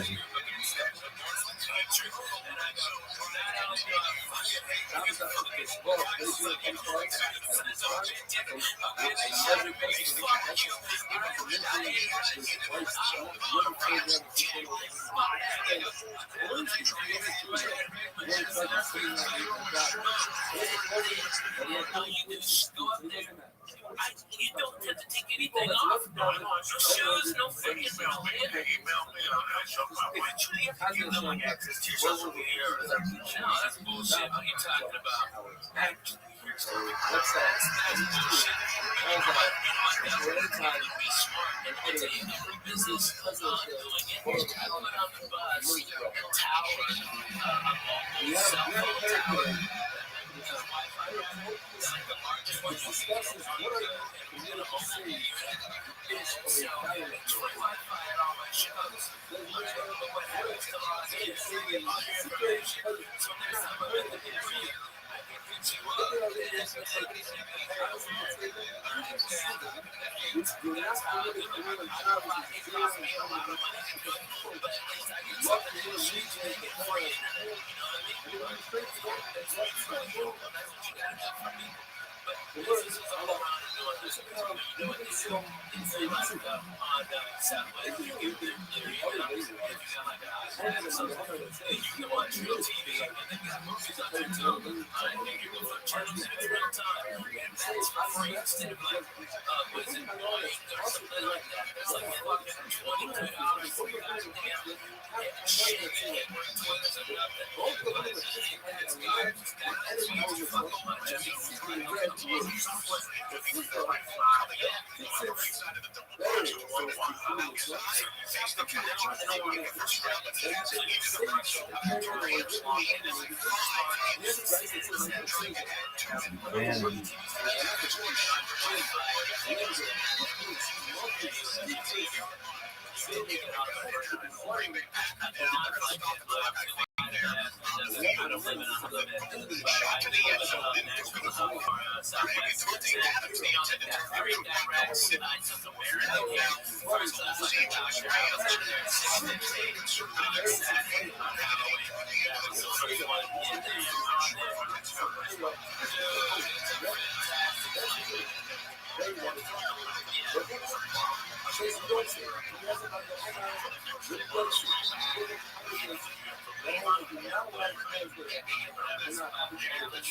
Man, so they had direct to Nashville, but Nashville's such a great hub.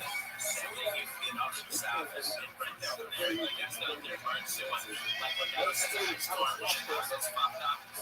They had extra flights to other big cities just so, like, to Miami, so they could bring people up to the East Coast. It's great, but that's what they do. They're smart, you know. Anything they do, they do like things are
like if they ran like Southwest is almost a 24-hour day, or like and especially with these all these international flights, Southwest flights, I'm telling you, American is the smartest in the business. They're making the rights for what they could, but they run them all the fucking time.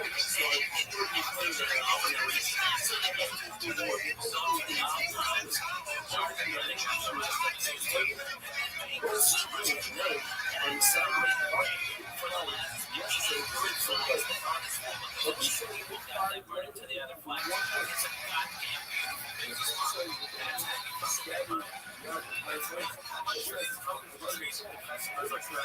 like especially well, there's no fucking reason why they. I mean, all right. If you are the worst person in the fucking world, you don't work in the airport because all they teach you is that they don't have time to fill out a form. They don't have time to fucking talk to your manager. They just don't. They got a plane to catch, so they go, oh, that guy was a dick, and they watch your next plane. It's free. It does. You're an asshole.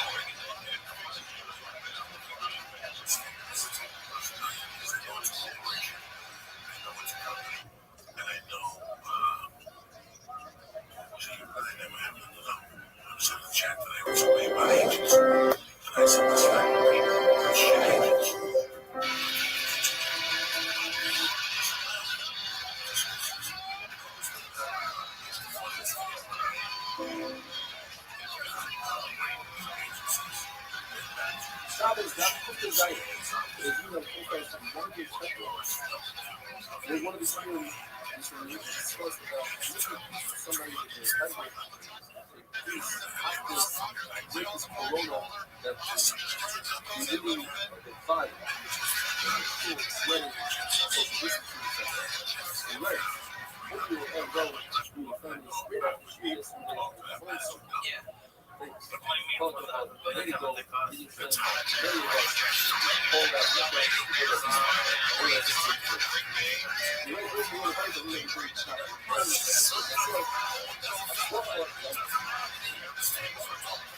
I saw like starts with the terminal and ends with that. That is why what it is in the middle. This pipe is in one that is going. You can move that. It is coming. And it is so wide. What's one of the first things? Why do you know? Everyone has to wake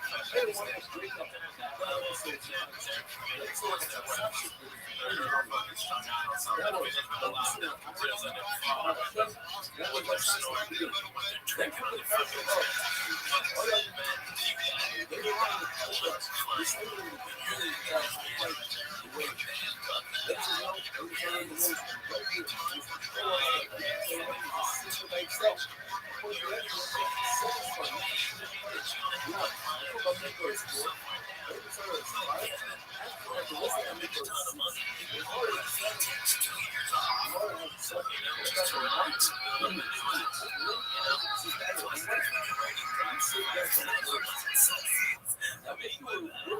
reception. Joe and Kevin do anymore.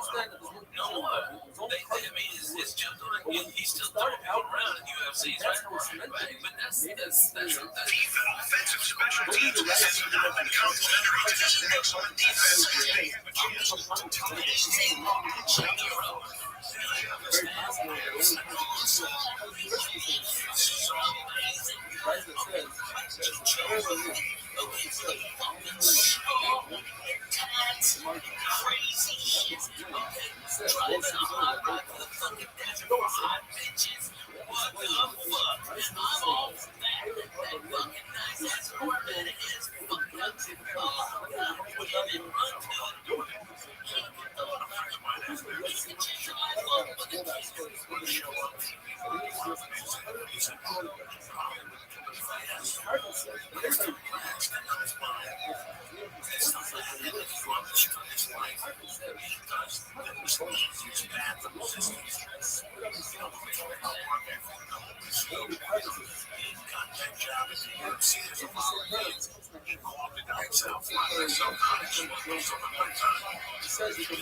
Heavy.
Show for 5 years. To stick away from my kids. The kids are fucking. He's fine. I'm an adult. That's for meals. So you want to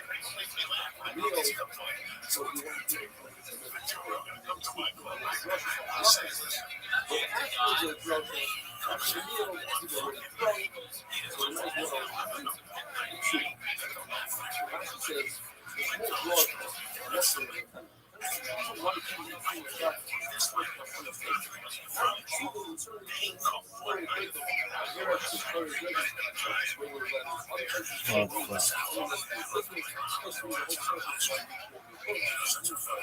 Jonathan Taylor scored again.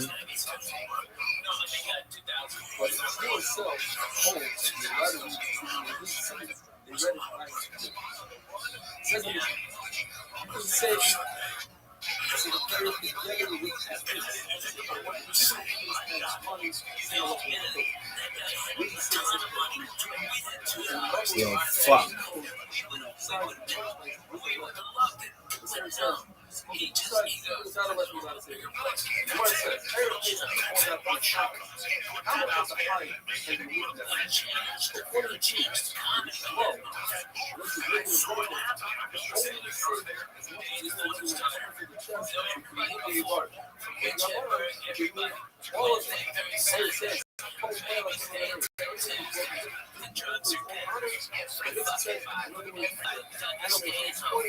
Everybody did it.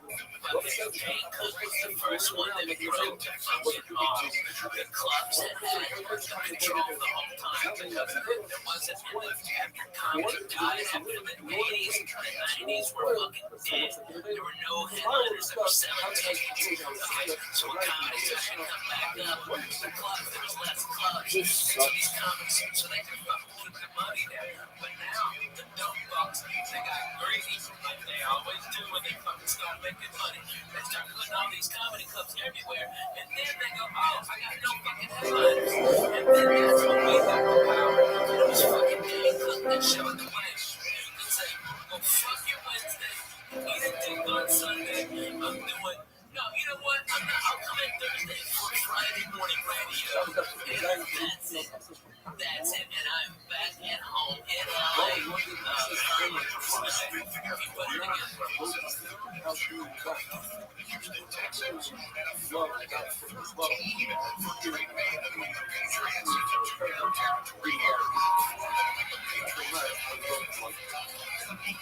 Especially city of urban Pesa, the mother comes arrive from employees. How much of this skin can you remove?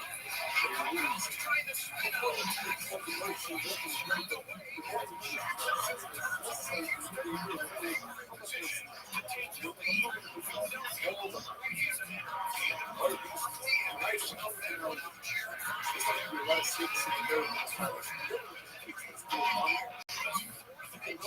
the owner has a slight benefit of saving the money. No matter this time, the owner has a slight benefit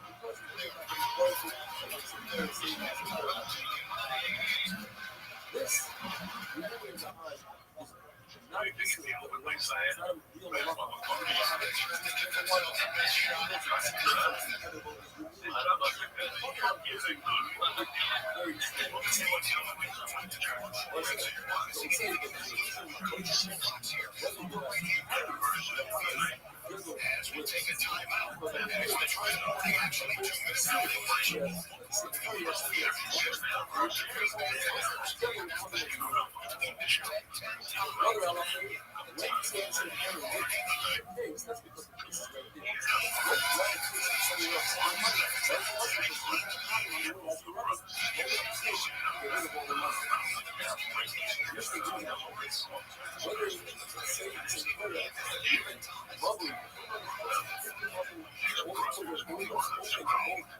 not a real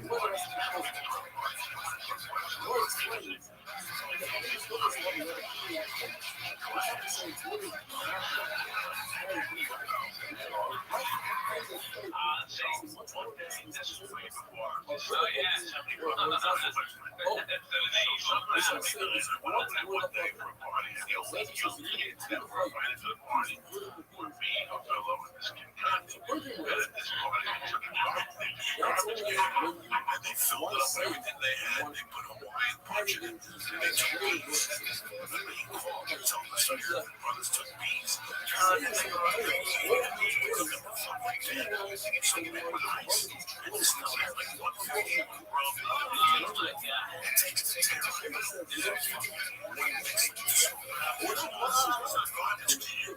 Chunks of fruit, I'm back this moment, next thing you know, I'm getting woken up.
And she had it like a class in those days towards the end.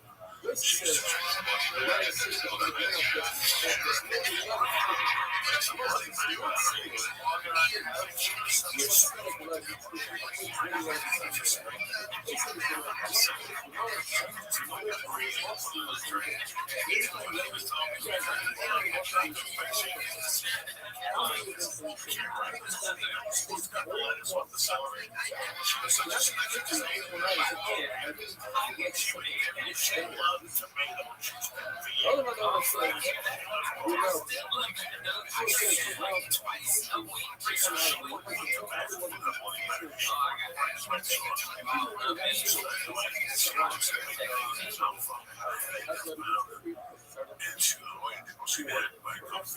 she goes, she looked at me for like 5 minutes.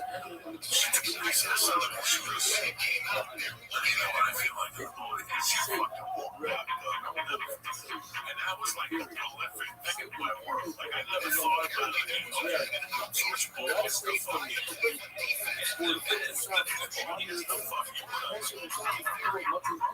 But she said it every time that I walked.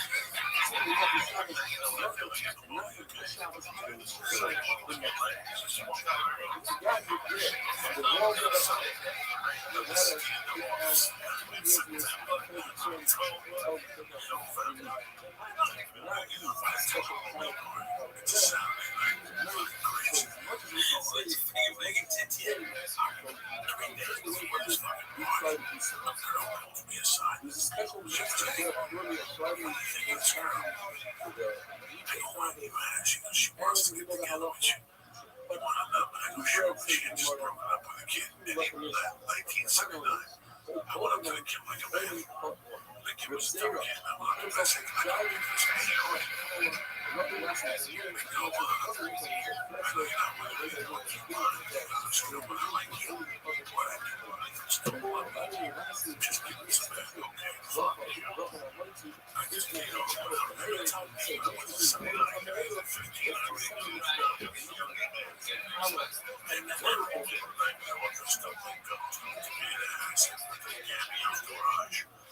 And it was tremendous. It was tremendous. At 11 o'clock, I went to fucking meet her, and some girl came and said, she's not coming, we have to go get her. And I was like, what? And the girl was hot. And I waited for me and tried to get me out of the way. Because I tried to get this guy Robin Thompson to meet her. Robin Thompson started walking out.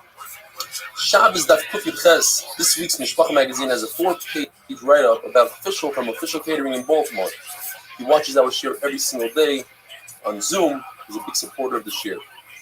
And he writes in the beginning of the article, it says that he contributes a big part of what he's doing here, galvanized by an important life lesson he learned during Eli Stefansky's popular 8-minute daf shir on Brachos 53. He's referring to our regular shir. There's a beautiful life lesson. You could look it up. Brachos daf Nun Gimel at minute 42. So, way to go, Reb Official. Talking about life lessons, today's daf is one of the most fascinating dafim shots with so many different life lessons. The Gemara starts off with the famous machlokes: how many meals are you mechuyev to eat on Shabbos? Chachamim say 3. Rabbi Chitka says 4. And our Mishnah is mashma that it's 3. There's a Mishnah that says that if you only have 2 meals to your name, the person is very poor, you shouldn't take from the tamchui, which is the daily tzedakah. If he has 14 meals, that means 2 meals per day. 2 times 7, 14 meals. He has enough for a week. You shouldn't take him the weekly tzedakah. The issue is that on Shabbos you need at least 3 meals, so it should be 15 meals or 16 meals according to Rabbi Chitka. We must say like Rabbi Kiva. Rabbi Kiva has the concept Asi Shabbat L'chol about Titztaref L'briyos. It's better not to take from tzedakah and not have 3 meals on Shabbos. But there's a Mishnah that says that if a poor person is traveling, you must give him at least a kikar bepunyain. It's a weight of a bread and enough for a bed and a pillow.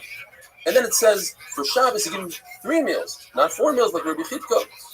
Rabbi Chitka must say that we're talking about a situation where he comes with a meal, and when he leaves, you're going to give him an extra meal, Seder L'derech.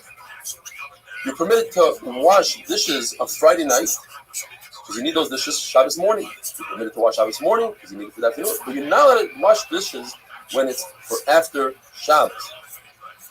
And here starts the agat of the sugya. If you keep and you are very careful about the shalish sudas, the 3 meals on Shabbos, you'll be saved for the shalish peronios, Chavim Mashiach, Gehenim, and the Milcham of Gog Magog. If you're ma'anik Shabbos, meaning you delight in Shabbos, and the Gemara is going to explain what that means. They give you nachla b'limit tzarim, heritage without boundaries. As it says in the pasuk, Os Tisanagal Hashem, and later on it says nachlas Yaakov. You'll get the nachla of Yaakov, not Avraham Yitzchak. Yaakov is promised. That's the Yom of the Kedma. Says Rav Nachman, you'll be saved Meshibut Golyos, from the oppression of Golos. Rav says they'll give you anything your heart desires. What does it mean to be Ma'anik Shabbos? In those days, it was beautiful dishes of beet dish, or large fish with garlic, every generation and every place with their own food that they're Ma'anik. And if a person can't afford it, even if he makes one small dish of Kassid HaHarsana, the Kavod Shabbos, that is his Onik Shabbos. Rebbe Bezin says, if a person keeps Shabbos, he'll chasay with all the proper halachas, even if he did have a desire like in the generation of Enosh, they'll forgive him, as it says, Ashrei Enosh. And it says, Kados Mechalaloi, we don't read it Mechalaloi, but Machul Loi. The famous Gemara, if Klal Yisrael would have kept the very first Shabbos, then the nations wouldn't be able to rule over them. Rav Shimon Bar Yochai says, if they would have kept 2 Shabbosim, they would have been redeemed immediately. The Gemara brings Rabbi Yossi 7 different things that Rabbi Yossi says he wishes he'll be part of in Gan Eden. He wishes he'll be from those who eat shalish sudos. He wishes that he'll be from those who finish Hallel every day. Now it's also to say Hallel every day. What he meant to say is the 2 Mizmarim and Psuk Zimra, Hallelu Hashem and Hashemayim, and Hallelu Keil B'Kodshai. The Yochanan says there's a great mitzvah to daven Shachris with the nates as the sun comes up, and to daven Mincha as the sun goes down. Says Rabbi Yossi, I wish I could be from those people. He says, I wish I could be from those who die from intestinal disease. It's Yisur Mechaprim. It gives forgiveness to the Averis. He wishes he could die as he's performing a mitzvah, and he wishes he could be from those who accept Shabbos early and let Shabbos out late. He wishes he could be from those who bring people into the Beis HaMedrash rather from those who bang on the beam and say, time to stop, it's lunchtime. He wishes he could be from those who collect from other people money to give out the tzedakah, rather than to be from those who give out the tzedakah, because you could come into great trouble by making mistakes and giving tzedakah to the wrong people. He wishes he could be from those who are accused falsely. Like Rav Papa said, I was accused falsely and it wasn't right.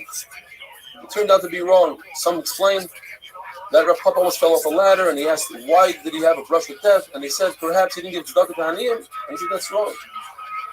Or the famous story where a guy said, please sit down on the bed, and he refused to sit. And later on, they found a dead baby under the bed. But nevertheless, they accused him of killing the baby, and he had to run away. Says Rabbi Yossi, I once had 5 relations where I repeated the relations, and each time I planted an erez, meaning Goladar, Rabbi Shmuel, Rabbi Lozer, Rabbi Chalafter, Rabbi Kilas, Rabbi Nachman, Rabbi Yossi. These are all sons of Rabbi Yossi. Taisus explains the famous explanation that he meant that he had 5 Yavamas. In other words, 5 of his brothers died, and he had to be Miyavim 5 sister-in-laws. And he was only Miyavim each one once, and he had 5 sons. And he says, and it's not recommended to do this today and to say this to your wife, but he says, I never called my wife, I always called her a house. What he means to say is that the wife is the main part of the house. She's like Keres Habayis. He never called his ox an ox. He called his ox a field. I never looked at my bris milah. So why wasn't he called Kadosh, like Rabbeinu HaKadosh? Because Rabbeinu Rebbe, Rabbi Yehuda Nasi, the author of the Mishnah, not only did he not look at the bris, but he also didn't put his hands below his belt ever. Says Rabbi Yossi, I used to get dressed with such sneers that the ceiling is never seen the inside of my shirt. I never contradicted my friends. So if my friends told me, get up and duchen, be a kain, even though I'm not a kain, I'll get up and duchen. In Lashon Hara, if you say something that can be explained in 2 ways, and you say it in front of that person that you're saying it about, that proves that you're not saying Lashon Hara. So Rabbi Yossi, I never said something that I had to take it back. The Gemara says, there were different Amoraim that said, I excelled in a certain mitzvah, and that should be my sechar. Like Rabbi Nachman said, I excelled in 3 meals on Shabbos. Rabbi Yehuda said, I excelled in Iyum Tefillah, having kavanah by davening. Rabbi Huna Bereder, Rabbi Yeshua said, I never went Daled Amos without a head covering. Rabbi Sheshes said, I was extremely careful with tefillin. Rabbi Nachman said, I was extremely careful with tzitzis. Rabbi said, Rabbi was very careful with tzitzis to the point where he was once on a ladder and one of the strings ripped. He refused to move until he was able to replace the strings. Abaye was very careful that he'd make siyum for different Talmidei Chachamim that finish Masechtas. Have a wonderful day.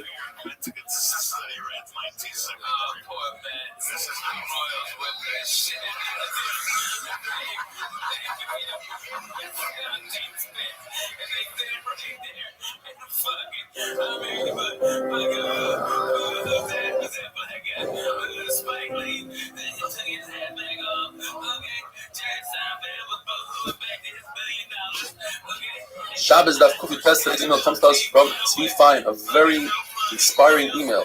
He says he just recently made Aliyah, and his son Danny kept on telling him about this Daf Yomi Shir he listens to. Finally, during Corona, he was forced to stay home and decided to join the Shir. Now, at the age of 75, I am finally hooked on a Shir. I make sure to wake up early so I don't miss any of it. On a day that I cannot join in live, I listen to it on YouTube. It always amazes me how many people come in from all over the world. You make it so interesting and even fun. I hope to be inspired by you for a long time to come. Thank you to Fine. It's never too late, and it's never too early, and today's the perfect time to start the daf.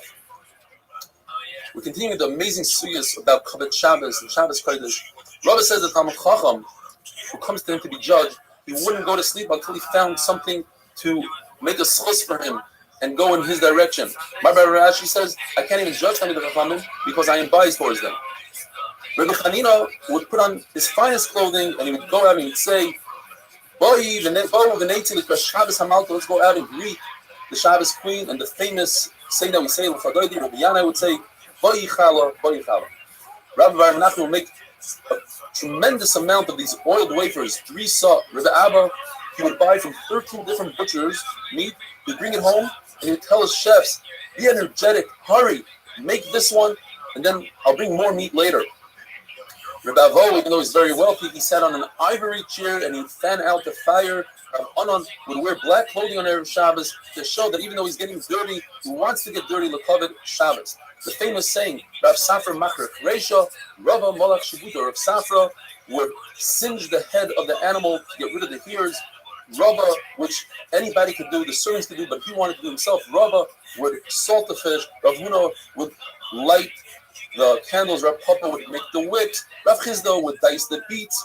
Rabbi and Rav Yosef would split the wood. Rav Zera would light the fire. Rav Nachman Yitzchak would schlep around heavy boxes and things for Shabbos. He'd go back and forth, and he said, it's as if Rav Ami and Rav Asi would be my guests, wouldn't I be schlepping their things? And the Gemara says, some say that Rav Ami and Rav Asi would be schlepping boxes there of Shabbos, and they would say, if Rav Yochanan was our guest, wouldn't we do this? The famous story of Yosef Meiker Shabbos. There was a guy, a wealthy guy, who went to the stargazers and he was told that he's going to lose all his belongings. So Yosef Meiker Shabbos, he had a trick. He took all his belongings and he traded it for one jewel. He put that jewel in his hat, he walked over a bridge, the wind came and blew it into the water, a fish came and swallowed it, and the fishermen took the fish out right before Shabbos. There was no one to buy the fish. They had a great idea. Let's go to Yosef Meiker Shabbos, who would probably trade in this unbelievable fish for the fish that he has, and so it was. And he became wealthy. He was able to sell that jewel for 13 attics worth of gold. Rashi says that's an exaggeration. Eliyahu Hanavi bumped into him and said, the idea is that whoever borrows L'Chavet Shabbos Kodesh, Shabbos pays him back. Gemara asks, how do people gain wealth in Eretz Yisrael? They have the concept of Aser B'Shvil Shetis Asher. You give Meiser from food, you become wealthy. In Chutzlaretz, you don't have food to give Meiser from. Over there, it's because they are Mechavid Shabbos. Gemara tells us a story about this. Yekiah Bar Abba was a guest in Chutzlaretz, and they brought out a golden table that needed to be carried by 16 people. That's how heavy it was. And it had 16 chains of silver with all the beautiful dishes and food and desserts and fragrances. And when they put it down, they said, Lashem ha'aretz u'malaya. And when they took it away, they said, Hashemayim, Shamayim, Lashem ha'aretz l'san l'bnei Adam. And he asked them, why do you think you were zayich to this? And the person said, I used to be a butcher. Any time an amazing piece of meat, a cut of meat came in front of me, I would take it and put it aside for Shabbos. And so I would do the entire week. And he said, Ashrecha shezachiso baruch ha'makayim shezakicha l'kach. Shezikecha l'kach. Rabbi Yeshua ben Chananya told the Caesar, you smell that unbelievable aroma? That's a very special spice called Shabbos. It only works for people who keep Shabbos. The pasuk says, referring to Yom Kippur, you can't be mechaber Yom Kippur with food, and mechaber with a nice, clean clothing. Rav says that if you eat at a certain time, you should eat your Shabbos meal earlier. Shmuel says if you eat at a certain time, you should eat your Shabbos meal later.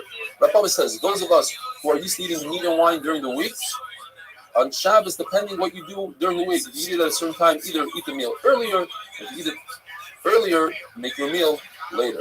Rav Sheshes, who is blind, wanted to make sure that his Talmidim get to the meal on Shabbos at the right time and it doesn't prolong the shear. So he put his Talmidim where the sun would hit in the summer or where the shade would hit in the winter, but they would have to get up and run away and go eat the meal for time of Shabbos.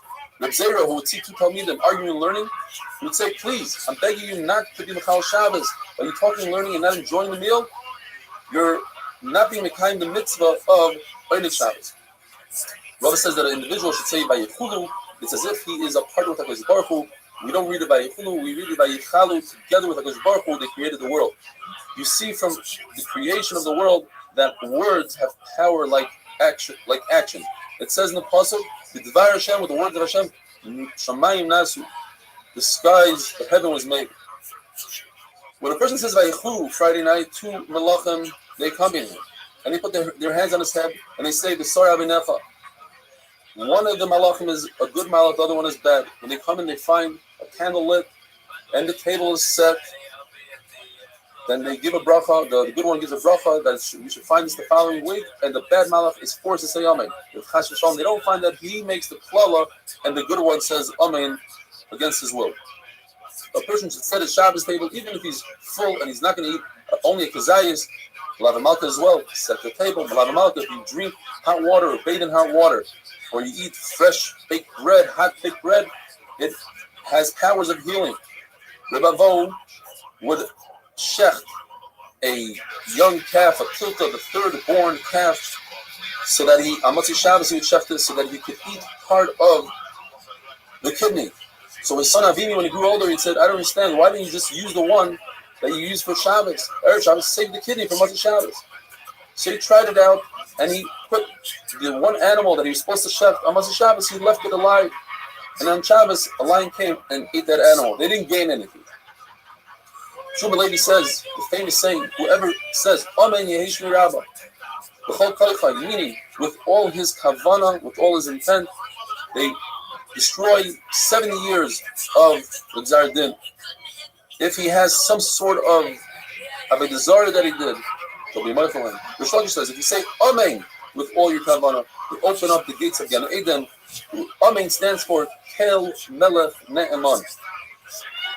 The Gemara says that a fire is only found in a place where there's still Shabbos, and it happens on Shabbos where you cannot put it out. You want to give us 7 reasons why Yerushalayim was destroyed. Either because of Michal Shabbos, they didn't say Kriya Shema in the morning and the evening, they stopped the children from learning Torah, they didn't have Boish's Panim, they took bribes, they didn't give each other Musar, Heichacha, they were Mevaysh Dam Chacham, Rav says whoever's Mevaysh Dam Chacham, there's no remedy for that.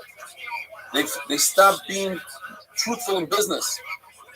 Al Tiku ben Meshicha, don't touch my anointed one, means the children that learn Torah, Ubenaviyah Al Tereu, is referring to Talmidei Chachamim. The world only exists because of the Torah that children learn, and Abaye says that the Torah of adults doesn't compare to the Torah of the younger ones. Have a wonderful day.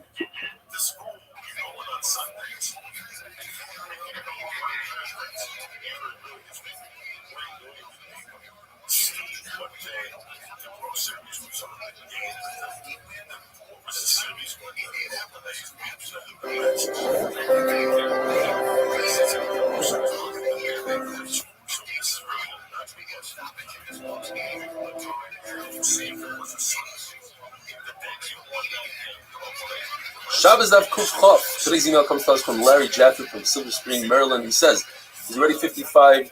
He started Daf Yomi a number of times. This is the first time that he's reached this far.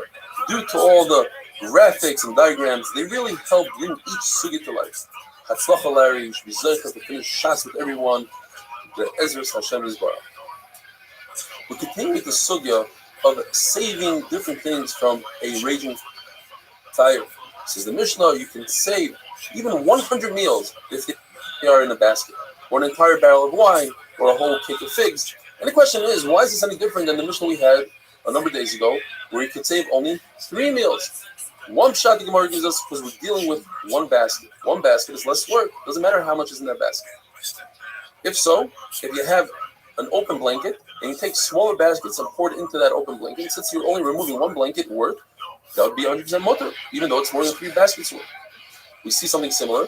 If you have a barrel of wine that has a hole in it, it's dripping, you're allowed to take another barrel, put it underneath, and catch as much wine as you want. It's not limited to 3 meals. Another shot the Gemara gives is, the difference is, if you're bringing it to this chutzner, you're allowed to save as much as you want. If you're bringing it to a different chutzner, you're limited to 3 meals. Says the Mishnah, you're allowed to call in for help and tell them, save the food for yourselves. Now, if they were smart about it, they'll give back the food and charge that person for their time. Rav Chisda says we're talking about Hasidim who don't want to take advantage of someone's misfortune. Yes, he was mafkir everything, but he had no choice. He was forced to. So Hasidim don't want to take advantage of that. Says Rava, if there was such Hasidim, they wouldn't take money for working on Shabbos. Rather, says Rava, we're talking about Yirei Shamayim, not Hasidim, who don't want to take advantage of somebody else. They don't want to take from other people, but they also don't want to work for free. They want to be compensated for their time. So if they understand Hilchos Shabbos, they understand that since all this food is really theirs, when they give it back to the person, all they're asking is to be compensated for their time. And that's not considered Schar Shabbos. The Mishnah tells us that in order to save food, it has to be into a chutzner that has a proper area. Then Beseir says, over here, Chacham or Mekel said it doesn't have to be a proper area. You could save different items that you have, not necessarily food. And when it comes to clothing, you put on as many of the clothing you have. You can put on 5 coats, 10 pants, walk outside, undress, go back in, and keep on doing this. If Yosef says no, you are limited to 18 clothing that were standard in those days, and only one time. Now, what are these clothing? The Gemara says it's an outer coat, an inner coat, a belt, a shirt, a robe, a vest, socks, the garters that hold up the socks, 2 shoes, apilios, a robe, like a mask, or a mask, another type of belt, a hat, and even a scarf that goes around the neck, and people would clean off their mouth and their eyes with it. Says the Mishnah, Reb Shimon ben Nanas holds of the concept that you're allowed to do gram kibud, causing at a later stage the fire to be extinguished, like by filling up a jar with water, and when the fire reaches that jar, it explodes and the water puts out the flame. You're not doing it deliberate right now, it's at a different stage. Gram kibud. Therefore, he also says, let's say a dresser is ignited, there's a flame on a dresser, shida, kleva, midal, you can take a piece of leather and put it on the other side, and when it reaches it, it singes the leather, the fire doesn't continue. According to Rav Shimon ben Nanas, Rav says, I hold that if there's a fire that's on a piece of garment, you're allowed to pour a liquid on the other part of the garment, and when the fire gets there, it'll extinguish itself. Rabbi Yossi holds Ram Kiboy is also. You're not allowed to cause that at a later stage a vessel will explode or whatever it is, even though the pasuk says the word asiya, doing, and this is not doing, this is at a later stage. This is the concept that we have throughout the whole parak. Adam ba'olam hamayna. A person acts irrationally when it comes to saving his property, and he might come to extinguish the flame. Therefore, we limit him. If a person puts a candle on top of a plank of wood, deliberately, that plank of wood becomes a basis to the candle, and therefore it's usher on Shabbos to move that plank of wood. Even just to shake off the candle would be usher. If you forgot it there, then you are permitted to shake the wood so the candle falls on the ground, even if the candle is lit. The candle might continue burning on the floor. It might extinguish itself, but it's not 100%, and therefore it's mutter. The Brisa says you're allowed to open up the door. According to Rashi, there's a candle right by the door. According to Taisus, the candle is on the door itself. And if the flame goes out from the wind, then it went out. If not. Rav cursed those who did so, and he said, even according to Rav Shimon that holds davar she'enim miskav mutter, you didn't have any intent for the flame to go out. But in this case, since it's obvious that it's going to go out, that's called a psik reisha, and even Rav Shimon admits that in the case of 100% is going to go out, it is awesome. If you open up a door and the wind helps a fire, let's say in a fireplace, it fans it up. Well, it depends. If it's one of these fires, one of these winds that's a common wind, then according to Rabbi Yehuda, it's mutter. According to Abaya, we have to be geyser that it's also, because if it's a wind that's uncommon, that's awesome. So we have to make all winds awesome. We have to explain in Brisa and say that this Brisa has no Rabbanan and it's only Rabbi Yossi. And that is, the Brisa says, if you build a wall out of vessels that don't contain any water and not going to explode, for instance, a vessel made out of metal, or even earthenware that comes from different places that are very strong, from Shichin, from Canaan, then it's okay. Very interesting sugya. If a person has Hashem's name written with ink on his body, well, halacha number one is you're not allowed to stand unclothed in front of Hashem's name. So we have to make sure that it's covered. You're not allowed to go into the bathroom with Hashem's name. And you're certainly not allowed to erase Hashem's name deliberately.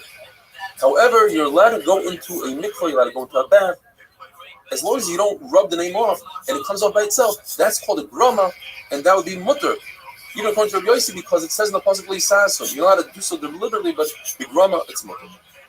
If a person has a kil shel mitzvah, let's say he's a zav, and he has to go to the mikvah.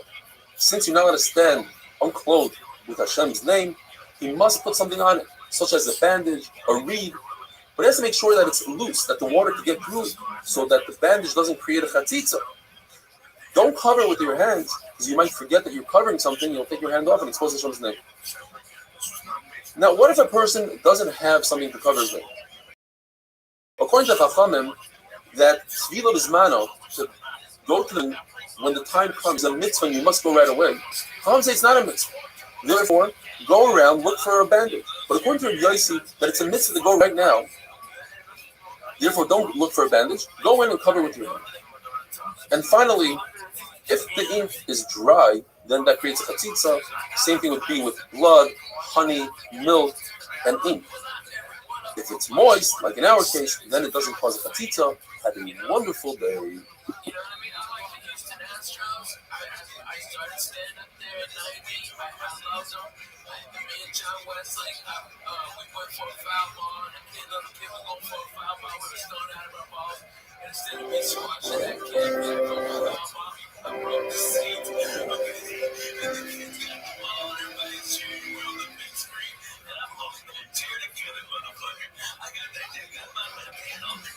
Shabbos Daf Kuf Chof Aleph. Today's email comes to us from Yisrael G.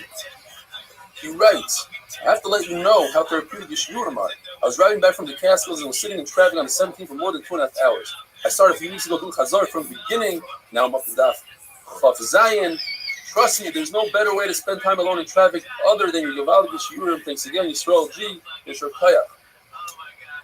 Famous concept of Amira La'akum Shvus. It's also to tell a non-Jew or even to hint a non-Jew to do malacha for you on Shabbos.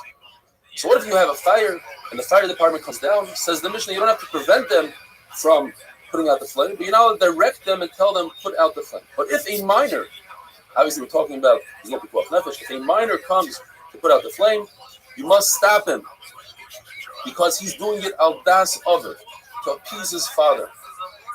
Let's say there's a situation where he's doing malacha, not for das over, for his own sake. Let's say he finds keys in Rosh Hashanah and he wants to play with them. You don't have to prevent him. Because we paskin that katan oichel velos, if a katan is eating, or at least this sugi paskin, if a katan is eating the velos, ain't bezim mitzuvim, you're not mechuyev to prevent him. The Gemara tells us that there was a fire in the yard of Yosef ben Simai, and the guy came to put it out. His friends, the Roman friends that he had in the government, and he said, "No, please don't put it out. It's Shabbos today." And the Gemara tells us he paid them very nicely, and a nace happened that rain came and put out the fire. Chacham said he didn't have to do so. As we learned in the Mishnah, if the guy comes, you don't have to prevent it. Rabami says that when it comes to a fire, or any loss for that matter, you can announce and let it be known that whoever helps you is not going to lose. They will be compensated. You don't say so, you say it, you won't lose. And that's the halacha, but you cannot prove it from our Mishnah. Says the Mishnah, you can take a bowl, flip it over, and put it over a lit candle so it doesn't cause damage, over waste. The Gemara is going to explain, we're talking about chicken waste, which is muktzah, so that a child shouldn't come and touch it. And over, you can take a bowl, flip it over, and put it over and trap a scorpion. The Gemara says that according to Rabbi Yochanan ben Zakkai, he saw somebody do so, trap a scorpion. He said, I'm afraid that he might be chayav achatas. Even though it's malach shen's ruchul gufa, Rabbi Yochanan ben Zakkai holds like Rabbi Yehuda chayav.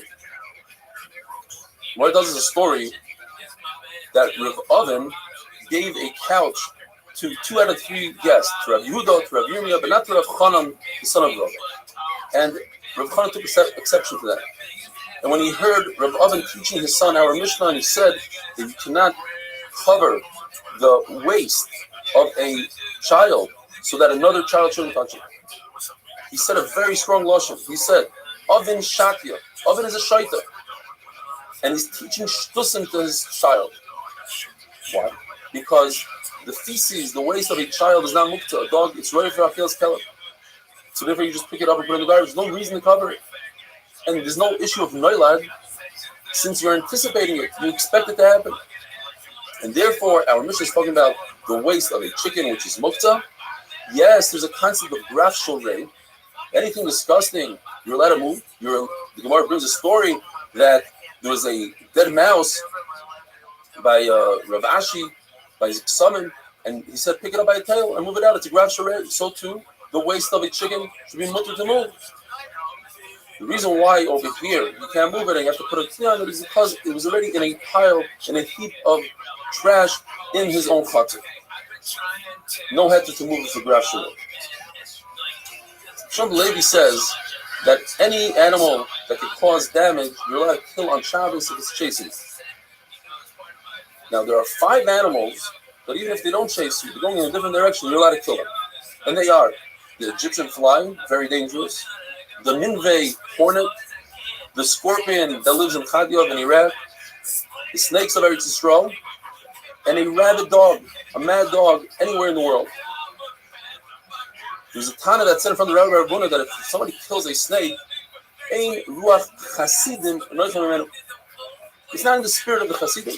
So he said, what you just said is not in the spirit of Chachamim. Chachamim are not happy with these chasidim. But his own father, Ravuna's own father, Rabbi, said that somebody once killed a bee, and he told him, did you finish with all the bees? The bee has many friends. In other words, it's not a good idea to kill a bee on Shabbos. The Gemara says an amazing thing. If a person has an opportunity to kill a vicious snake, it's a big schos. It's megaglim schos al yedei zakan. But if he had a brush with the snake and his life was in danger and he wasn't able to kill him, that's the reverse side. That's a sign that he was supposed to be harmed by the snake, and Hakadosh Baruch Hu made an ace that he shouldn't be harmed. So he has to start thinking what he might have done in order to deserve this. And that, the Gemara says, is only in a situation where the snake was hissing at him, and it was in a matzah of sakana. The Gemara tells a story that once a snake fell in the Bismedrish of Rebbe, and Nivasi, somebody from Niva, came up and killed the snake. And Rebbe said a cryptic statement. He said, the snake met his match. And the Gemara wasn't sure, was it a good thing that he killed the snake? Or perhaps it wasn't such a good thing. And the Gemara remains with the suffix. Rabbi Yanai said that you're allowed to kill a hornet and certainly a snake, but we can't bring a riot from that. Why? Because there's a concept called the feet tuma. If you're walking and a snake passes by, you don't have to go around the snake. You can continue walking. In fact, you're allowed to step on it and kill it on purpose. But it's the feet tuma. He's just walking. He's not going out of his way to kill it. And that's what the Shulchan Aruch paskin. When it comes to spill, for instance, the Shulchan Aruch says we do have the concept of the feet tuma, but you can't have kavana. You can't do it on purpose. The Gemara tells a story that Abba Bar Marta owed money to the Reish Galus. So the people of the Reish Galus brought him in and they were tormenting him that he should pay back. And it was on Shabbos. And the Reish Galus noticed there was spit on the floor. So he said, cover the spit. So Abba Bar Marta said, why do you have to cover it? You just walk the feet through mud and it covers itself. There's no problem of baina, of mashbegumais. So the Reish Galus said, oh, this guy's a Talmid Chacham. Let him loose. Don't bother him. Have a wonderful day.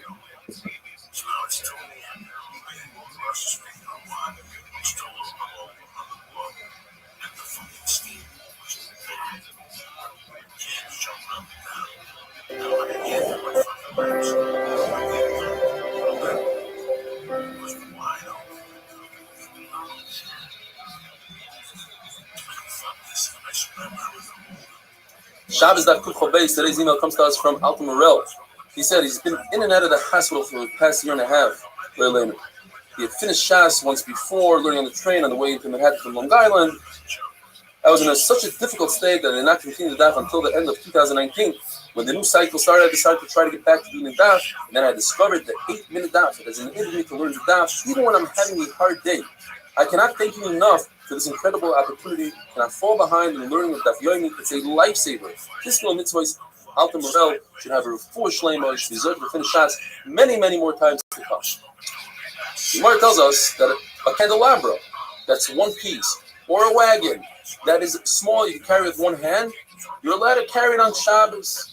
Rabbi Chanina said that wine that comes in on a non-Jewish wagon, even if it has one seal, Rebbe's family can drink from it. The Lord's assuming it's only Rebbe, because Rebbe is the Nasi and the guy would fear tampering with even one seal. Or perhaps the halacha is like Eliezer, that one seal is enough. Says the Mishnah, up until now we were discussing Amir La'akum, telling a guy to do something. Our Mishnah discusses what happens if a guy performs the malacha. You're not allowed to benefit from the malacha typically that a guy does for you on Shabbos. If even one idea comes out from today's daf, I've seen many times people tell a guy turn on a light on Shabbos, they say biremiza, they hint.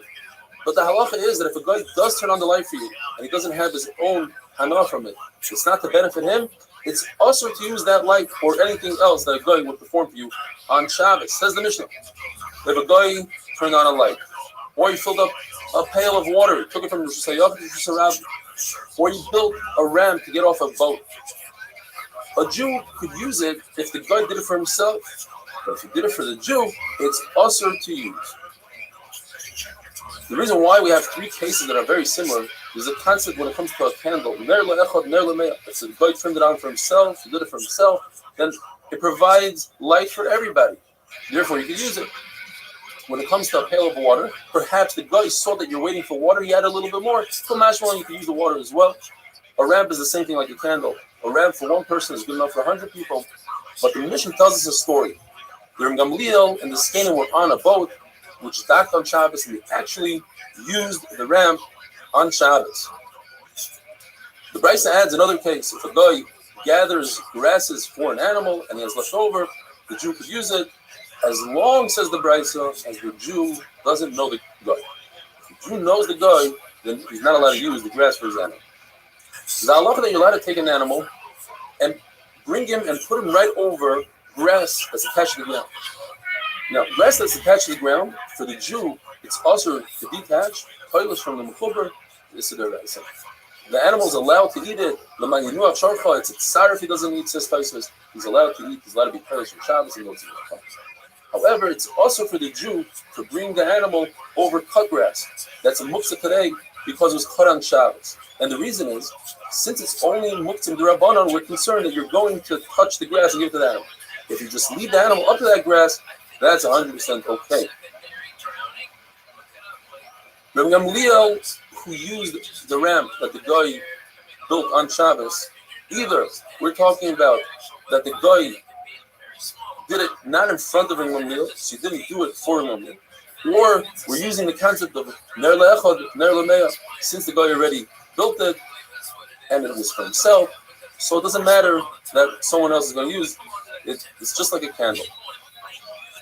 When it comes to a bathhouse or even a candle, so it depends. If the bath water was warmed up on Shabbos, and most of the people in the city are Goyim, you could use it immediately after Shabbos. If most of the people in the city are Jews, you have to wait enough time after Shabbos that would take you to warm up that water. You can't benefit from the fact that the guy heated up the water on Shabbos. Now, we must say that the guy did so because he had in mind to do it for the Jews. Otherwise, it's ner le'echad, ner le'mea. Once he heated up the water, what's the difference if the Jew's going to use it? But since he did it for the Jew, now we have a problem, and therefore you have to wait. The Gemara tells us the story. A guy came in to help Shmuel. Let's say Shmuel's at a certain fancy place, in a hotel. The guy comes in, turns on the light for Shmuel. Shmuel did not want to benefit from the light. He turned away. But once he saw that the guy was reading a newspaper for the light, then he said, okay, the guy lit it for himself, and therefore I can use it. So let's remember not to benefit from lights that were turned on by a guy, unless the guy benefits from that light. And with that we finish. Hadran Allah, Kol Kisei. Says the new Perik Kol HaKelim.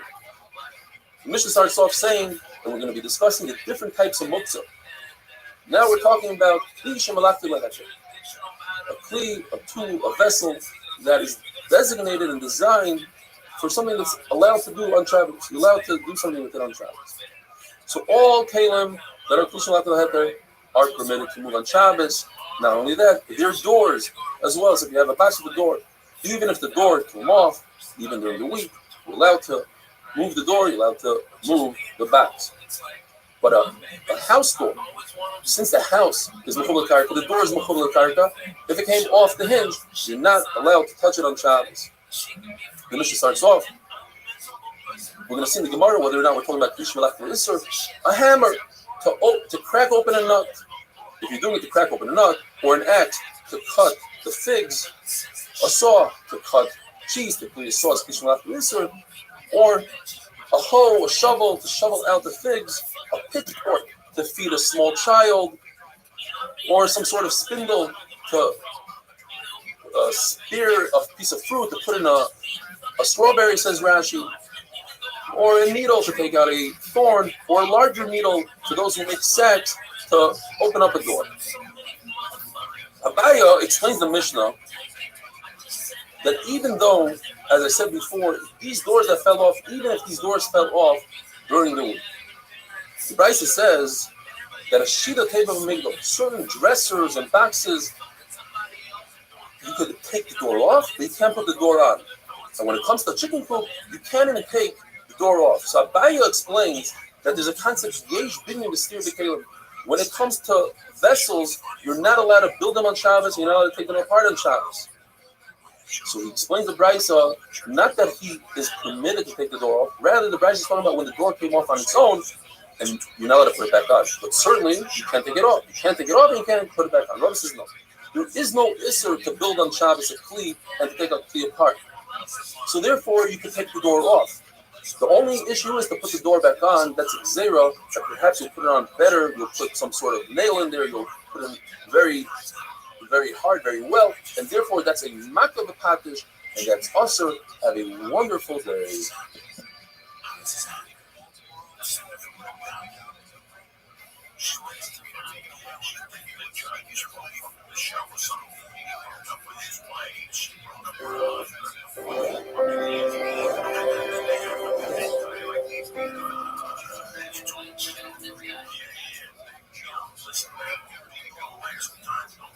Shabbos Daf Kuf Chav Gimel. Today's email comes to us from Harry Shalom, Los Angeles.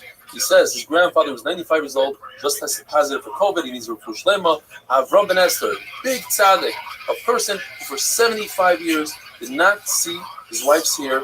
He was always the first one in Basikin, refuah shlema. We're an amazing sugya of muktzah. He said that according to Rabbah, a klisha malach l'isur, designed to do a malacha that you're not allowed to do on Shabbos, you're allowed, such as a hammer. You're allowed to use that hammer if you have a malacha that's mutter, like to crack open a nut. The question is, why is a mortar pestle, which is designed to crush vegetables, that's a klisha malach l'isur? If so, it should be permitted to move litzar gufa if you want to use it for a permitted malacha. And the halacha is, according to the brisa, it's only permitted if you have garlic in it. You're carrying it for the garlic. The Gemara says that goes according to Nehemiah, who's more strict when it comes to klisha malach l'isur, and says you're only allowed to carry a kli for its design purpose, and this is not the design purpose for a hammer. Let's say they still agree to Beis Shammai that on Yom Tov you are allowed to crush, according to Beis Hillel, meat with a pestle, but you're not allowed to carry it for no reason. And we must say that the pshat is that there's a new muktzah called chisaron kis. Muktzah machmas chisaron kis means that if you have a kli that has a designated place for it, and you don't allow people to use it, you're concerned they'll get nicked. That's muktzah machmas chisaron kis. That's even more chomer than klisha malach l'isur, such as a spindle for a weaver, a mallet, a clothes press. Rabbi Yochanan says that our mission is talking about a goldsmith's hammer, and Rav Shemin says our mission is talking about a hammer for a basam, that's a person that makes perfume. He's more strict because a perfume hammer, you don't want it to get dirty because that's not good for the perfume. Very interesting halacha. If you have food, such as a fig that's underneath muktzah cake, or let's say you have a cake that's covered by extinguished coals, which are muktzah. One man owner says the only way you can take that out is if it's sticking out a little bit, you grab it by the mutter, you pull it out, and the coals fall to the wayside. Another man owner says, no, you can actually poke it with a stick or something and pull it out. The fact that the coals, the hay, fall to the side, that's tutul min hatzad. Rav Nachman says, in fact, that is the halacha. The problem is that Rav Nachman once said that if you have a radish in the ground, you're allowed to pull it out if it's not attached to the ground, provided that it doesn't move the dirt. But if it's upside down, for instance, and you pull it out and all the dirt moves, you're not allowed to. You have to say that Rav Nachman took that back. Rav Yosef says, from the fact that you could take out a splinter from your finger with a needle, you don't need the eye of the needle. The fact is that by tumah, if the needle doesn't have an eye, it's not tummy at all. It's that needle becomes a non-kli, and the tumah dissipates. Abaye says there's a difference between tumah and Shabbos. By tumah it says kli masa. It has to be a kli from top to bottom. It has to be complete kli. Rava says I don't understand. If it's not considered halachically a kli when it comes to tumah, then halachically it shouldn't be a kli by Shabbos. The problem is there's a brisa that says exact opposite of Rava. It says there's a big difference between tumah and Shabbos when it comes to a needle. If it doesn't have an eye, it's not a kli for tumah, and it is a kli for Shabbos. So Abaye comes to Rava's rescue and says, perhaps the pshat is, yes, it doesn't have an eye, but it's prefab. It's before the person had a chance to put the eye into the needle. But let's say the needle had an eye and it broke off, that's much worse. Then he already designates it for the recycling bin, and it loses its kli designation, and the tumah falls off, and it's not a kli for Shabbos. To straighten out a baby's limbs on Shabbos is a machlokes. According to Rav Shimon, it's mutter. There's no fixing a body on Shabbos. It's not like a kli that you fix in Sakamon. According to Rav Nachman, it's also just like you're not allowed to take medicine to induce vomit, because that fixes the body. So too, you're not allowed to straighten out the baby's limbs. Says Rav Shimon, what's the connection? To induce vomit, that's not the derech. To do so, to straighten out the baby's limbs, that's very much a derech. In fact, I have a raya. It says in the Mishnah, you're allowed to take out a splinter from your finger, and that's fixing the body. The Nachman says that's different. Taking out a splinter is pocket. The splinter is right down the surface, ready to be removed, whereas the baby's limbs need a lot of work. Says the Mishnah, if you have a stick to stir the olives in a vat, sometimes it's Mikal Tuma, sometimes not, depending. If that stick has a knot where it's a base kibble, it becomes like a cup, you can put the stick into the juice and see if there's enough oil in it, is it ready to go to the press, then it's a kli, it's Mikal Tuma. Otherwise, it's shudi kli. It's just a simple piece of wood, it's not Mikal Tuma. Says the Mishnah, that according to Rabbi Yossi, all kalim are not muktzah, besides those that are muktzah, machmas, kasar, and kiss. He gives two examples. A very large saw and the blade of a plow. These are things that you don't typically lend out to other people. You're careful with it that you shouldn't get nicked. The Gemara gives other examples, like a launderer's riddle. It's a piece of metal that has a bunch of holes they do laundry with, a tanner's knife, a butcher knife, and a special tool for carpenters. Once upon a time, there was no muktzah. Everything was mutter to touch. But Chacham saw that people were being relaxed and they were doing Mechal Shabbos. Comes along Nechemia ben Chachalya and he says, everything is asur to touch, besides 3 kelim. And that is a small knife, a knife to cut fig cake, and a ladle. But then at different stages, when they saw that people started becoming careful, they added more and more until everything became mutter, besides what Yossi brings in the Mishnah, a large saw, and the blade of a plow, muktzah. What exactly did they add, and how did they add it? What we have is Machlekes Abaye and Rava, what they added on the 4 stages. And Abaye says one thing, and Rava adds one more stage. Rava is always one step ahead of Abaye. Abaye says the first stage was, they said that anything that's a klisha malachti leheter, you could use l'tzaref gufar for a function, but not for its place. And Rava says there's no such thing. So gufar and mekami go together. So if they're matter. Then says Abaye, they said okay, they allowed even l'tzaref mekayimai. Says Rava, they allowed that the first time around. But they allowed one more step. They allowed you to save it from getting ruined in the sun. You could put it into the shade. Says Abaye, third stage was, they said, a klisha malachti le'isr, like a hammer, you could use if you have a malacha to crack open it up.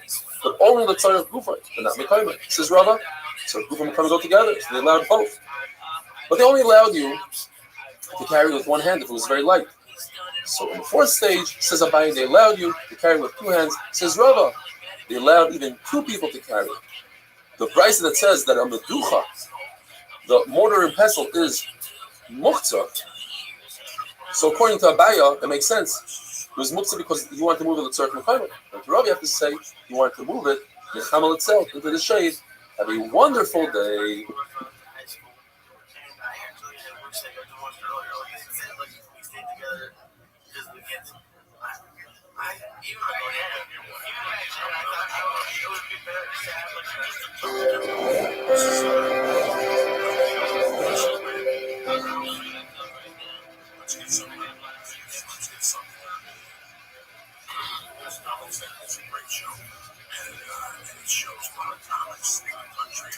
Shabbos Daf Kuf Chavdal. Today's email comes to us from the Holy Ritual from Restream.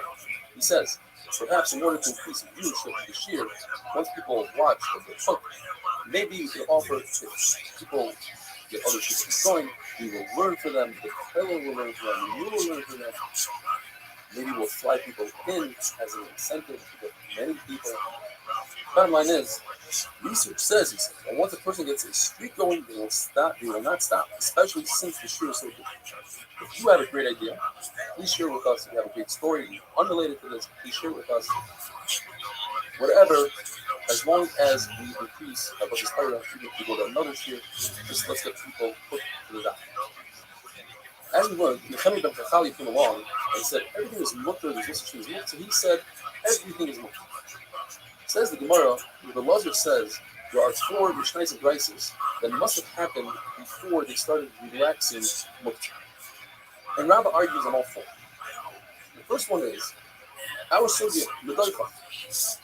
If you have a mortar and pestle, it's a kishim lachim with isur, you're not allowed to crush, especially on Shabbos. So you can't move it. It's a human requirement unless you want to flip it over, use it as a chair. Not permitted. That must be before they started relaxing the mutter. Rabbah says no. That goes according to the Nechemia, who says you cannot touch any Fish Malak listen, unless it's for its designated purpose. You can't use it as a chair that's made to crush vegetables. Second thing is on the shulchan, we have lechem afanim, and in order for there not to be any mold between the bread, they put small rods. Those rods are Kedusha Malak Leheter, the whole bread. Like the Mishnah says, you cannot touch them on Shabbos, you have to remove them before Shabbos in order to take out the bread, and then you put the new breads in on Shabbos, and on Matzah Shabbos you encircle the rods. It must be before they relax the muktzah. Says Rabbi Natzil. Perhaps it was after they relaxed muktzah. Yet it's only there to prevent mold. You can wait a couple of hours until Shabbos is over. You don't have to touch these rods. There's another halacha that for the carbon Pesach, in order to remove the hide, they would put the animal on a hook. Not enough hooks there at Pesach, so many people. So you use a pole, you put a pole from person to person, from shoulder to shoulder, you hang the animal on that. But if every Pesach falls on Shabbos, don't use a pole, use your hand, put your hand on your friend's shoulder, he puts his hand on your shoulder. Must be before they relax the muktzah. Says Rabbi, not true. It's possible since there's a way to get out of it. You don't have to use a pole. Why use a pole? Use your hand. So these are the things we have enough. There's another concept called rooster. Use a pole, and on top of the pole is a knot. And you put it in the ground, and then shuts the door. Closes the door, locks the door. One man on the holds, you know how to carry that on Shabbos unless you do kick them in outside, you drag it. Must be before the Gzera. Says Rabbi, perhaps it goes according to the Yanan. The halacha is you're not allowed to carry from your house into a chutzner. But the chutzner, you're allowed to carry from chutzner to chutzner to your neighbor's chutzner. Here the shaila is the threshold that's outside of the door, is that considered as part of the chutzner? And therefore, I'm allowed to carry this bowl. Or perhaps it's considered as part of my house, and that's why this mandor holds, you're not allowed to carry from the house into the chutzner. We have a Mishnah that's explained by Rambam and Rava. Rava adds one more step to Rava. Rava says the Mishnah is consistent. According to Tanakama, such as a bowl, cup, you're allowed to carry it into that's in the place, even just not forget the malacha. I want to keep them, but even when some room on the table, let them move it over. If it's a kitchen system, such as a hammer, only the tzarech kufay if I have to crack open a nut, but not the tzarech kufay if it's on my bed and I want to go to sleep, I cannot move it. Comes from the Nehemiah and says, there comes the fish malach of the head, like the cup. I can only move it the tzarech kufay if I want to drink from it, but not the tzarech kufay.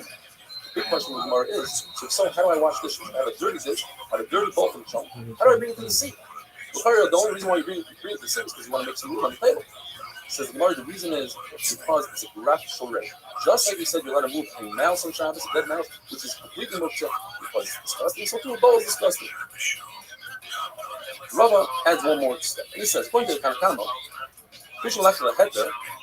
not only can you move it, but you're also allowed to move it in the chamal itself for loss prevention in order that you don't get damage to the soul. And you can move it even with certain equipment, not only certain equipment, but even equipment that a hammer on the table, you need the room, you move the hammer off. So in the Nehemiah, you can move the equipment and the equipment, but not the hammer itself. Rav holds exactly like Rava, that this is let him move with certain equipment. He says, you're not allowed to move it for loss prevention. If you're worried that your Christian will get stolen, you're not allowed to move it indoors. As you said, that you're not allowed to move the camel itself. According to Rava, why can't you move on the doifa a mortar vessel? He said you can move it itself. You must say that it's talking about you cannot move it the camel itself. It says that on Yantiv, you're not allowed to support a pot, let's say a wobbly pot, you can't put a shim of wood underneath it. The question is, why not? According to both Rabbi and Rava, it should be mutter. It says ufay, it's a malacha. It should be okay because this is a fish malacha laheket. On Yantiv, you're allowed to make fire with wood. This is a fish malacha laheket. The answer is because on Yantiv we made a gzera. This piece of wood on Shabbos is also so too on Yantiv. It should be mutter, but because on Shabbos it's also. Why is this also on Shabbos? The fish malacha iser should be mutter to do with tzarech ufay. The answer is because it's not a kli. If it was a kli, correct. But this is something else called muktzah nachmas gufa. It's like a wrap. It's a piece of twig. It's just a piece of wood. It's not even a kli. Therefore, it's also to move on Shabbos with tzarech gufa. If you're telling me that anything that's also on Shabbos you make also on Yom Tov, why is it that you could bring fruit that you're concerned that are going to get damaged in the rain? There's a loss prevention. You could bring them into your house through a skylight, but on Shabbos you can. Shouldn't we make that zero? Says the Gemara, that goes according to Basil. Basil hold that you're allowed to carry on them. Since it's illegal to carry the third person like this for food, so I'm allowed to carry a child, a little bit, etc. The Shammai say no. You can only carry food, you can't carry children in the Tikkun. And therefore, Basil are going to be the ones that hold that you're allowed to bring something to the twilight, and the Shammai say you can. Rav Mari held like Rava. You asked Rava, if I have a pillow, which is a piece of left and right, and I move it out of the sun, and Rava told him yes. He said, but why? He said, because you need it for guests. He said, but I have enough of guests. So Rava said, oh, you hold like Rava. If you hold like Rava, then the entire world of piece of left and right is mutter to carry from Kamal itself to what's prevented, but for you, since you hold like Rava, would be also a broom, a sweeper, to sweep the table. It's made out of cloth. It's a piece of rock leather. You let it move it on Shabbos. But a regular broom, in the time of the Gemara, since the floor is made out of dirt, that would be mashed with gumas, filling in the holes. It becomes a piece of rock leather. You're not allowed to move it from the sun to the shade, but you'd be allowed to move it. It's sort of two-point broom of time. The Mishnah says all vessels, even if they break, you're allowed to move the parts, the pieces, and that is if that piece can function in some sort of malach. So let's say if it was a bowl and it broke, so you take the bowl, take the broken piece, and you cover something with it. If he just says no, the only time you can move that piece is if it remains with the same function. So if it was a bowl, you could actually still put something into that small piece. But just if you cover it, that's not considered a malach. Shmuel explains, the machlokes is when the piece is broken on Shabbos, the Tanakh says it's considered ready as a flea, and it doesn't matter what malacha does. He says this is considered malacha. It was just born today, it's a brand new flea, and it has to be the same malacha. But it was broken on Shabbos. Everybody agrees that it's mutter for the malacha. There are three brises, says the Gemara. One says that you could make a fire with the actual flea, but not with broken parts. That goes according to the Yehuda that says that Noila is muktzah. According to the Shimon, that Noila is not muktzah. It's right with the next brise. It says you can use even broken pieces for a fire. And the one that says you can't even use a real flea for a fire is Reb Nechemia, who holds that a flea is designed only for its purpose, and since this dish is not designed to make a fire out of it, it's possible to move on Shabbos. Have a wonderful day.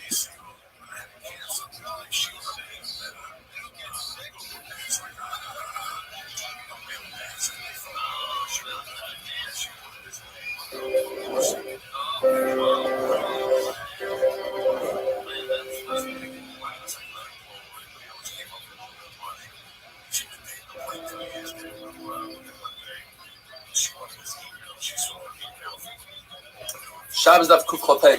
We plan on making a one-of-a-kind siyum from Masechet Shabbos on Zoom, where all the viewers from all over the world, from Australia, from South Africa, from Muncie, from Borough Park, from Chicago, Switzerland, England, Italy, many, many more, are all going to join us on Zoom. Each location, each city is going to have one place where everybody's going to gather, and we're going to transmit. There's going to be a speech from there. So we have Yossi Klein from Superior Piping or Plumbing in Muncie, says that he's willing to take on, he wants to be the representative in Muncie, and he's going to organize the Muncie Fair and wants to put the advertising in the papers, etc., etc. So thank you, Yossi Klein. According to everybody, if you have a broken piece of a kli, it's not muktzah if you're in a chutzner. Because in a chutzner, there's always something you can use that broken piece for to cover a bottle, etc. If you're in a carmelist, there's machlokes. According to Shmuel, there's nothing you can cover as carmelist. You're not going to find open bottles, muktzah. According to Nachman, there's spit on the floor that, let's say you're sitting and schmoozing, you want to cover that spit. According to Rava, it goes even further. Since it's a kli, and it's not muktzah in a chutzner, so you can never remove that name of a kli from it, so even in Rosh Hashanah, it's not muktzah. In fact, there's a story, Rava's shoes got really dirty with mud, and his shamish came, and he found a piece of earthenware on the side of Rosh Hashanah, and started scraping off the mud. So Talmidim started screaming, Shabbos, Shabbos, what are you doing? Says Rava, these Talmidim, not only they're amarats, they never learned the halacha, but they go and they spread their mistakes to other people. It's not muktzah. Since it's a clean in Rosh Hashanah, so it's a clean in Rosh Hashanah. If you have a broken barrel, but the lid is intact, you're allowed to move both the lid and the broken pieces, provided that you don't smooth out the broken pieces of the barrel in order to make it a nice cover. That would constitute makeh b'patis. If you threw out the lid into the garbage, depends when you threw it out. If you threw it out before Shabbos, you're showing it's no longer necessary. It's not a kli, so therefore it is muktzah. If you threw it out on Shabbos, it's too late. You can't take something that's a kli already and say now it's not a kli. What if you take a shirt, a perfectly good shirt, throw it in the garbage? Any kind of beggar. Even if you throw it out on Thursday into the garbage, it's not muktzah. It's still considered a shirt. You cannot take a perfectly good kli and make it a non-good, a non-kli. A broken piece of reed mat is not muktzah because it serves the same purpose as a very large mat. A large mat could cover dirt, could cover waste. So too small pieces could cover dirt. A piece of a talus gadol, a talus of a mitzvah, up until 3 fingers is considered a beged. Less than 3 fingers, even a poor person doesn't keep. But if it's not a talus shel mitzvah, then even less than 3 fingers has purposes. If you have broken pieces of a oven is made out of earthenware, and we're talking about an oven that was already had hesed rishon, meaning it was heated up and hardened. According to Meir and Blazmi Yaakov, which the halacha is always like Blazmi Yaakov, you could carry these pieces, the same reason we said before. You could, yes, they don't serve as an oven, but they could serve as a battle cat. The view this as battle cat is considered noila. It was just created right now, therefore it's muktzah. Rav Ashi says we're talking about you want to take a piece of an oven and put it sideways and bake lafa pita on top of it. Now, typically you bake it sideways, vertically. Says Rameir to Yehuda, don't you agree to me in this case that it's not muktzah, it remains with the same usage? Since I'm using a broken piece of an oven as a real oven, it should remain a kli. Says Yehuda, no. Because beforehand, the fire was on the bottom and the lafas and the pitas were vertical. Now the fire is outside and the lafas are horizontal. It's not serving the same way and therefore it's muktzah. Rava says we have a machlokes whether or not broken pieces of an oven that were not connected to the ground, according to Yehuda, that's not considered an oven at all. It's not considered an oven. It's muktzah. It's not a kli. According to Chachamim, it's considered an oven, and therefore it's not muktzah. And the Gemara tells us they learn it from different psukim, yutats, and tmeim milochem. Rav Elazar and Yaakov says a cover of a kli does not need a handle. Says the Mishnah, if you take a stone in order to put weight on a pumpkin pail so that the pail goes in and can draw water, if you tie it properly to the pail, it's not muktzah, it becomes part of the pail. If you have a stone, similar case, a stone on top of a barrel, you take the barrel, tilt it, that's tilted on the side, and the stone falls off. What if you're concerned that the stone will break another barrel? You lift the entire barrel up, move it to the side, and tilt it over there. That's in a case where you completely forgot about the stone. What if you didn't forget about the stone? You put it there purposely. So we have machlokes Rav Ami and Rav Asi. What Rav Elazar says? Rav Ami says that the barrel becomes a basis to the stone, and therefore the barrel becomes muktzah. Basis and dollar else is muktzah. And he says that it's very different than a pail. In the pail, it was tied down with a string or something. Over here, the stone is just laying there. And Rav Ami holds that you don't need to take action when it comes to, you need to take action when it comes to making a stone non-muktzah. You have to tie it to a pail or something of that sort. Rav Asi says the opposite. If you put a stone on top of a barrel, it's completely not muktzah because you created a covering for the barrel. And it's not similar to the case in our Mishnah where you put a stone into a pumpkin when it's not tied down that you're not allowed to use it. Because over there it just becomes buckle, it's going to fall out. And Rav Asi holds you don't have to take action on a stone. Similarly, we see when Rebbe came to a certain city, he told his Talmidim to go out and make those stones designated for sitting on them on Shabbos. So we have the same exact machlokes.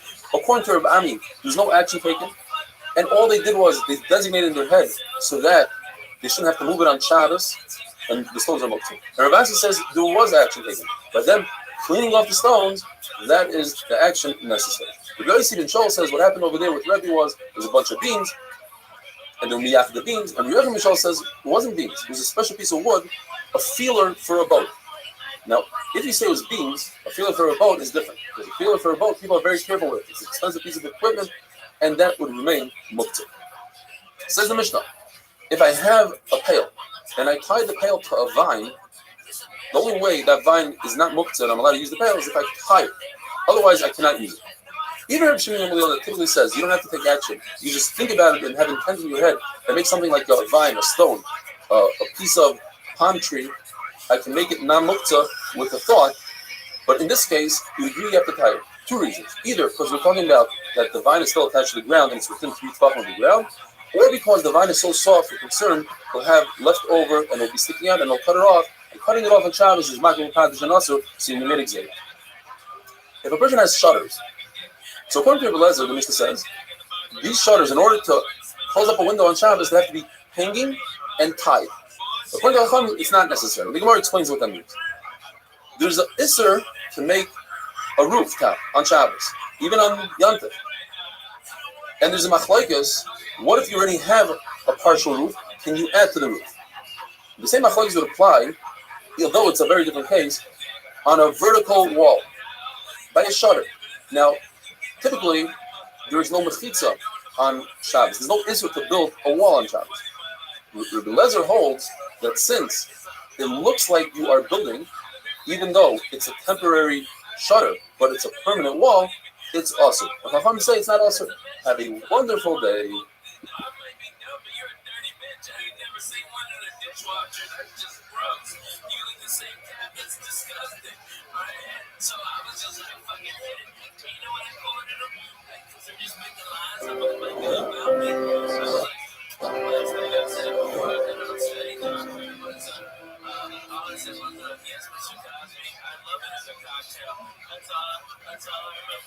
Shabbos Daf Kuf Chavav. Today's email comes to us from Craig Goldman from West Orange, New Jersey. He says he started off a new cycle with 8-minute daf and eventually made his way to the full daf.